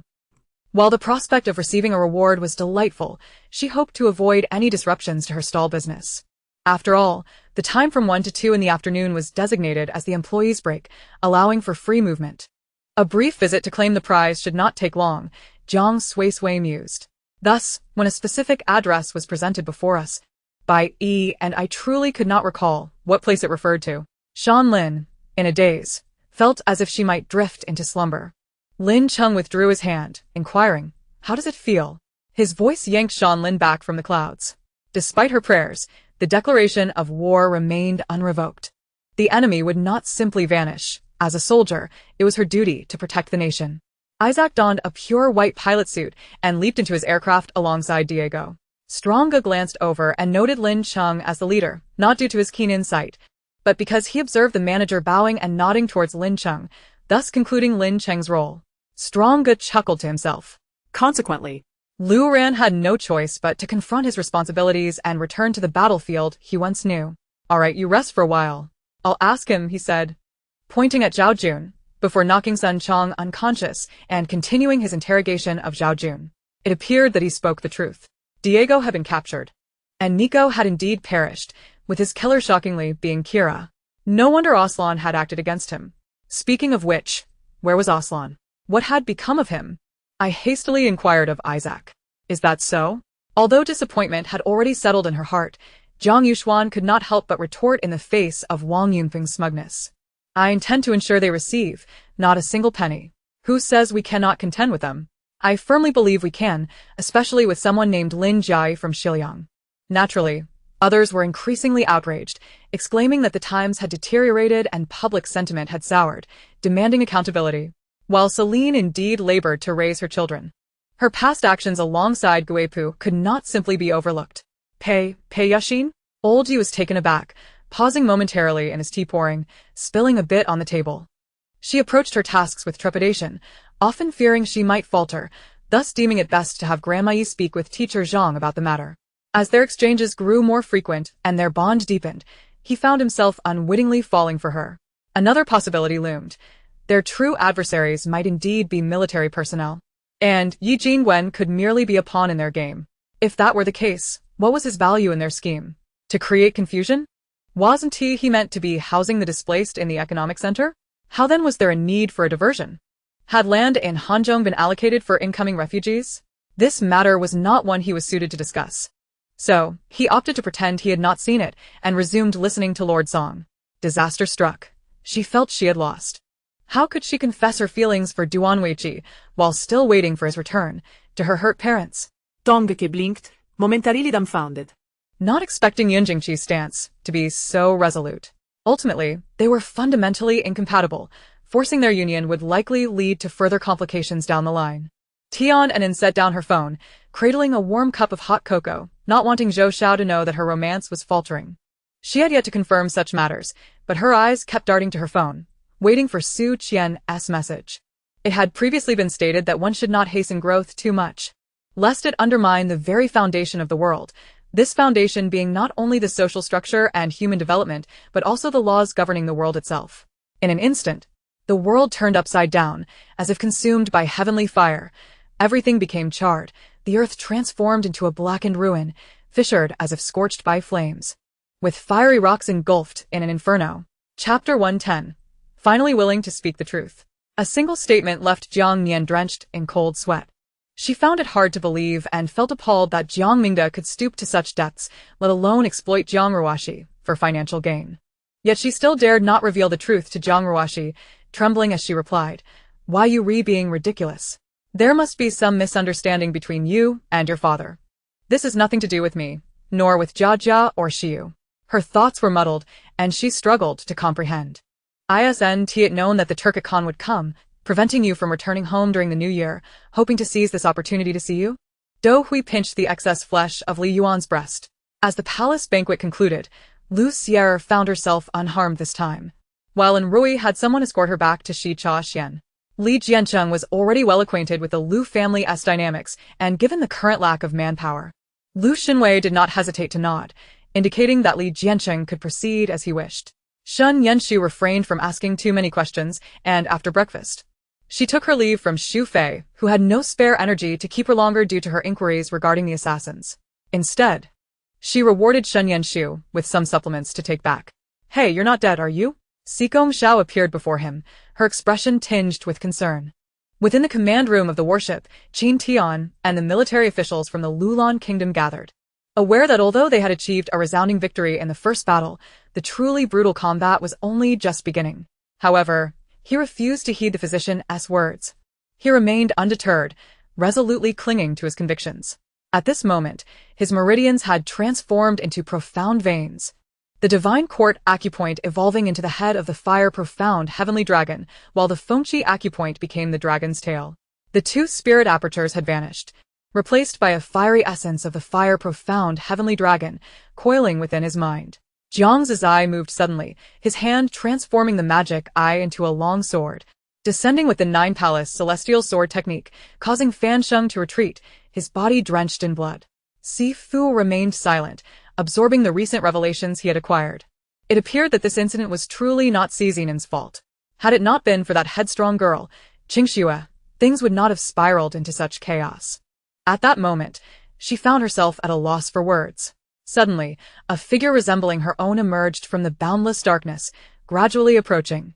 A faint yet distinct sound of cracking echoed, not a sound of destruction, but rather akin to the impact against a hard shell from within an eggshell, an auditory herald of birth. Above the azure skies outside the Qingdi Palace, a colossal Qingluan burst forth, accompanied by Taihao and Mozhang, who soared through the air on their swords, a peculiar avian creature trailing behind them. Witnessing this dramatic turn of events, Zhang Yangyang felt a sweetness akin to honey in her heart. What could she possibly do? Uphold righteousness at the cost of kinship. Lacking the strength, she could neither slay the celestial being nor did she wish to do so, in comparison to the potential multitude of orphans in the future. Her foremost concern was ensuring her child had a father.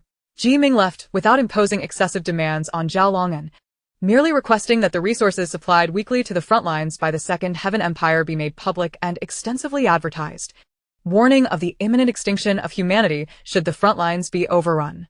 The sovereign unleashed a powerful punch, his fist aglow with a tricolored radiance, a manifestation of his 3 passive attack abilities combined. It turned out that the Dragon God Guard had been recuperating, with plans to seek out the Phoenix God Guard in the realm of the Taishu Ancient Phoenix once their strength was restored. This hardly resembled a partnership. Most of the terms were beneficial to them while detrimental to oneself. We fishermen also look forward to testing our martial prowess to ascertain our level of skill. To speak candidly, I felt quite envious upon seeing others flaunt their radiant warrior badges. Chapter 111. Jiang Mingde was taken away by the police. Honestly, when Jiang Suisui received word from Jiang Yinlu, she was somewhat bewildered. What could she possibly want? Surely, she wasn't planning to invite her Jiang Xingran and Jiang Yue out for leisure again. After all, it was inconceivable for her to take 2 little ones on an adventure. After some contemplation, she simply replied that she was currently occupied with work and would be free later that evening. Before long, Jiang Yinlu arranged to meet her at a small tavern at 10 o'clock. This conveniently coincided with the conclusion of her stall duties, so she agreed. As an overwhelming aura suddenly pressed upon me, I found myself compelled to amplify my yang energy, just to maintain my stance. To all esteemed patrons, this is the benefit I present to you today. Will you not show your generosity? Gu Lingyun took a sip of the beer handed to him by Qin Chen. At this juncture, Lu Kuan paused slightly before continuing. The information department has reported the latest movements of the supermarket owners in Nanming City to me. All right. You needn't say more, brother. I can certainly ask around at school for you, she exclaimed, darting out the door. Yet, such behavior only served to heighten Yi Aoyan's apprehension of the Tsang Qiong's sex influence, making him increasingly hesitant to act against him.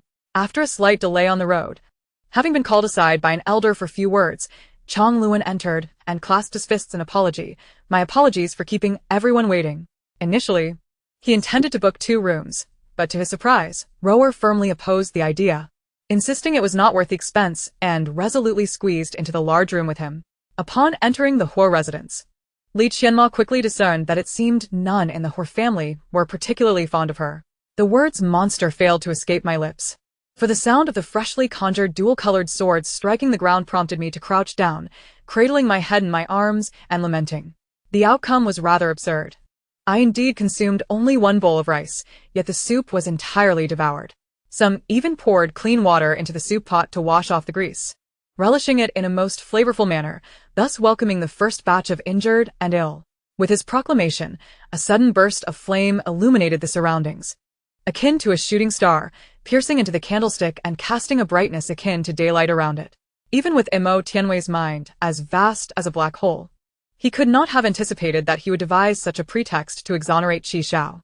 A wicked smile appeared on his lips as thick black mist spread from beneath his feet, swiftly enveloping the entire Qianqiu hall in a sea of darkness. Sparing only the locations of Mo Tianwei, Heng Shuxiu, and a few others, as they possessed either extraordinary treasures or had already activated their domains. A day later, the Siue Palace reached within 100 miles of Xianming City, and the group departed the palace, each making their way toward the city. Upon witnessing the sand crocodile glide as smoothly as an eel, Zheng Jian raised his right claw and unleashed the full power of the dark fruit for the first time. Luo Chenxi barely noticed him blink, sparking a flicker of doubt in her mind. Didn't he find it tiring to watch the surveillance footage with such intensity? As dawn broke, Huayu led his troops to the great fragrant mountain, surrounding it in a manner that left no room for escape. Upon learning of the situation, Miaoshan instructed Yin Songbai and Guan Yunfeng to guard the entrance of the Guanyin cave to protect Wang and Queen Miaozhuang, while Yin Go and Guan Ling led the villagers to secure the road.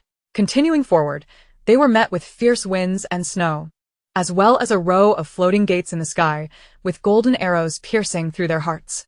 Among us, there would be casualties. Should we not reconsider our path? Karen trembled slightly as she spoke. The legacy left behind by the ancient Demon King? Was it the same as that of the previous generations of Demon Kings? The path of sin. At this moment, even the usually composed legendary mage's voice trembled slightly. Before the apocalypse, I was a naval officer, later joining the Human Alliance. I sustained minor injuries while defending this gathering place, and perhaps due to my past sacrifices for this community, they have treated me with a modicum of kindness. The tavern owner spoke with a forced smile. Zhuzi recounted the events in a straightforward manner, as if narrating someone else's tale, his demeanor mirroring that of the Great Weasel. Thus, after thoroughly exploring the upscale shopping district, Lin Fei discovered he still had 5 million points remaining. With no place to spend such an abundance, he surmised he would have to wait for the opening of a super mall or ultimate mall to utilize these points. Under the illumination, the old monk's expression was dark and foreboding, his steps somewhat unsteady, as if he might collapse at any moment. The two entered the office building, the first floor housing an exhibition hall displaying a dazzling array of gems, diamonds, gold, and silverware. Had he not known these were all high-quality imitations, Lin Fei would have surely believed them to be genuine. The words spoken by the other party were undeniably true. If this continued, they would be left with no choice but to perish together. However, the final seal could only be activated by beings of a billion-level existence, while Yihuan was merely at the million level. Though the gap was but a thin line, it represented the chasm between mortals and deities. Whether he could reach the billion level within this brief span remained an uncertainty even in Yihuan's heart. Although the detoxifying pill temporarily staved off the toxicity of the miasma, it was still irritating to the body. It would be prudent to depart this place sooner rather than later. Wu Tian nodded and affirmed. According to the records, these insectoid beings exhibit an insatiable desire to inhabit the bodies of divine entities, even going so far as to swarm toward corpses. Furthermore, only the queen insects possess the privilege to indulge in encounters with such exalted beings, which prompts them to venture forth independently, leaving their offspring behind. As explained by Zhong Liarfu, Lin Fei, feeling quite pleased, fell into slumber without shedding his garments. In his dreams, he envisioned himself seated atop a myriad of diamonds, bestowing the largest of them upon Zivil. She understood that he harbored a profound sense of guilt towards the Eternal Emperor from his past life. From her perspective, the Eternal Emperor had treated him with great benevolence. He was a commendable ruler and an exemplary father. As the three individuals progressed into the air raid shelter, a chilling gust emanated from within, causing them to shiver momentarily. However, they dismissed it as merely a consequence of the temperature disparity inside the shelter. Each retrieving their flashlights as they ventured deeper into the shadows, they gradually faded from view, as if consumed by a dark abyss. At this juncture, Ji Xiaoxiao remained blissfully unaware that Kluin had orchestrated his own demise, otherwise, she would have withheld even the slightest sympathy. Sikong Ju was not one to engage in idle chatter. Yet, as the incessant cracking echoed in his ears, he found himself frequently glancing across the way. A glimmer of insight flickered in the eyes of the king of Qinghai as his suspicions intensified. He was acutely aware that the Qin emperor had most likely arrived in Qinghai prefecture. Li Yu's face flushed crimson with indignation, and upon noticing the whispers circulating among the onlookers, her expression darkened further. Chapter 112. Justice delayed is not justice denied. The incident unfolded abruptly. Jiang Mingde scarcely had time to react before being taken away by the police under the gaze of a multitude. Meanwhile, Xiao Heilian, who had been enjoying drinks and conversation with a group of affluent ladies, was similarly escorted back to the police station by officers who came knocking at her door. Unlike the compliant Jiang Mingde, Xiao Heilian felt utterly humiliated to be apprehended in front of everyone, leading her to initially resist cooperation. Loudly proclaiming her status as the wife of the chairman of Jiang Group and questioning the legitimacy of her arrest, Lin Yinheng felt as though her world was crumbling. The thought of cohabiting with a man of such character for the next 2 years filled her with despair. Wang Chei's voice, though soft, carried a calm authority that struck a chord in the hearts of those around him, proving to be quite formidable. This truth is not lost on me. Yet I have stated repeatedly that the human heart is eternally inscrutable. To avert unforeseen variables, one must eliminate all potential uncertainties, Lin Yan stated solemnly. After the new emperor ascended the throne, Lung Shanshui promptly submitted a memorial, resigning his official position and returning to his homeland. Consequently, the court of the Great Jin was devoid of Lung Shanshui's influence. Humph. You mere members of the Tianzong think you can slay me? As the commander of the provincial troops, your cultivation is insufficient to vanquish me. The commander bellowed with laughter, his figure suddenly materializing from the heights above. Of course, 2 essential tools were indispensable for the earthen stove, a fire-blowing stick, crafted from slender bamboo, akin to a primitive bellows, with holes at both ends. The air in the lounge was thick with silence until the director called out, prompting Xia Ying to hastily set aside her boxed meal and dash out. Naturally, once Lin Huanla was free, any law would be promptly shattered. Your Majesty, please accept my condolences. At this moment, Lung Huaping uttered these words, feeling at a loss for how to comfort the emperor. Meanwhile, Yi Lin and Shun Heshuan raced through the desert, both covered in dust. The desert winds howled mercilessly, and the devastation wrought by sandstorms was catastrophic. Should one encounter a sandstorm, not even the flesh of a human nor the most mundane of objects would remain intact. Sun Quan observed these occurrences, reflecting on the wretched life she had endured in her previous existence, her eyes reddening in silence. He gazed deeply at her, as if wishing to etch her image into his memory forever, causing Lin Anyuan to feel a profound unease. The children before her, adorned in their finery and exuding an air of nobility, were clearly not of humble origin. Should they belong to a powerful family, the repercussions could indeed be dire. Hehe. The second master remained silent, taking a sip from his cup, while the third master, suddenly enlightened, inquired about any adventures encountered in the underwater realm.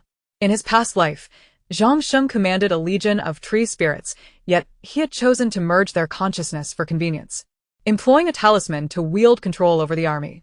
Had it not been for that talisman being stolen by nefarious individuals during his moment of inattention, his fate would not have been so tragic. Jin Kai and Bing Ren exchanged glances, surprise flickering in their eyes, as Min Yunshu gracefully inclined her body. Then you shall accompany me. Wei Qinglan exclaimed impulsively, her tone tinged with a hint of pleading that belied a spontaneous decision. The others, though taken aback, responded like startled birds, promptly scattering to search the surroundings. For nearly half a month, Muyu remained in the capital, seizing this opportunity to resolve matters for her company before returning to her studies. Otherwise, her mind would be restless in class.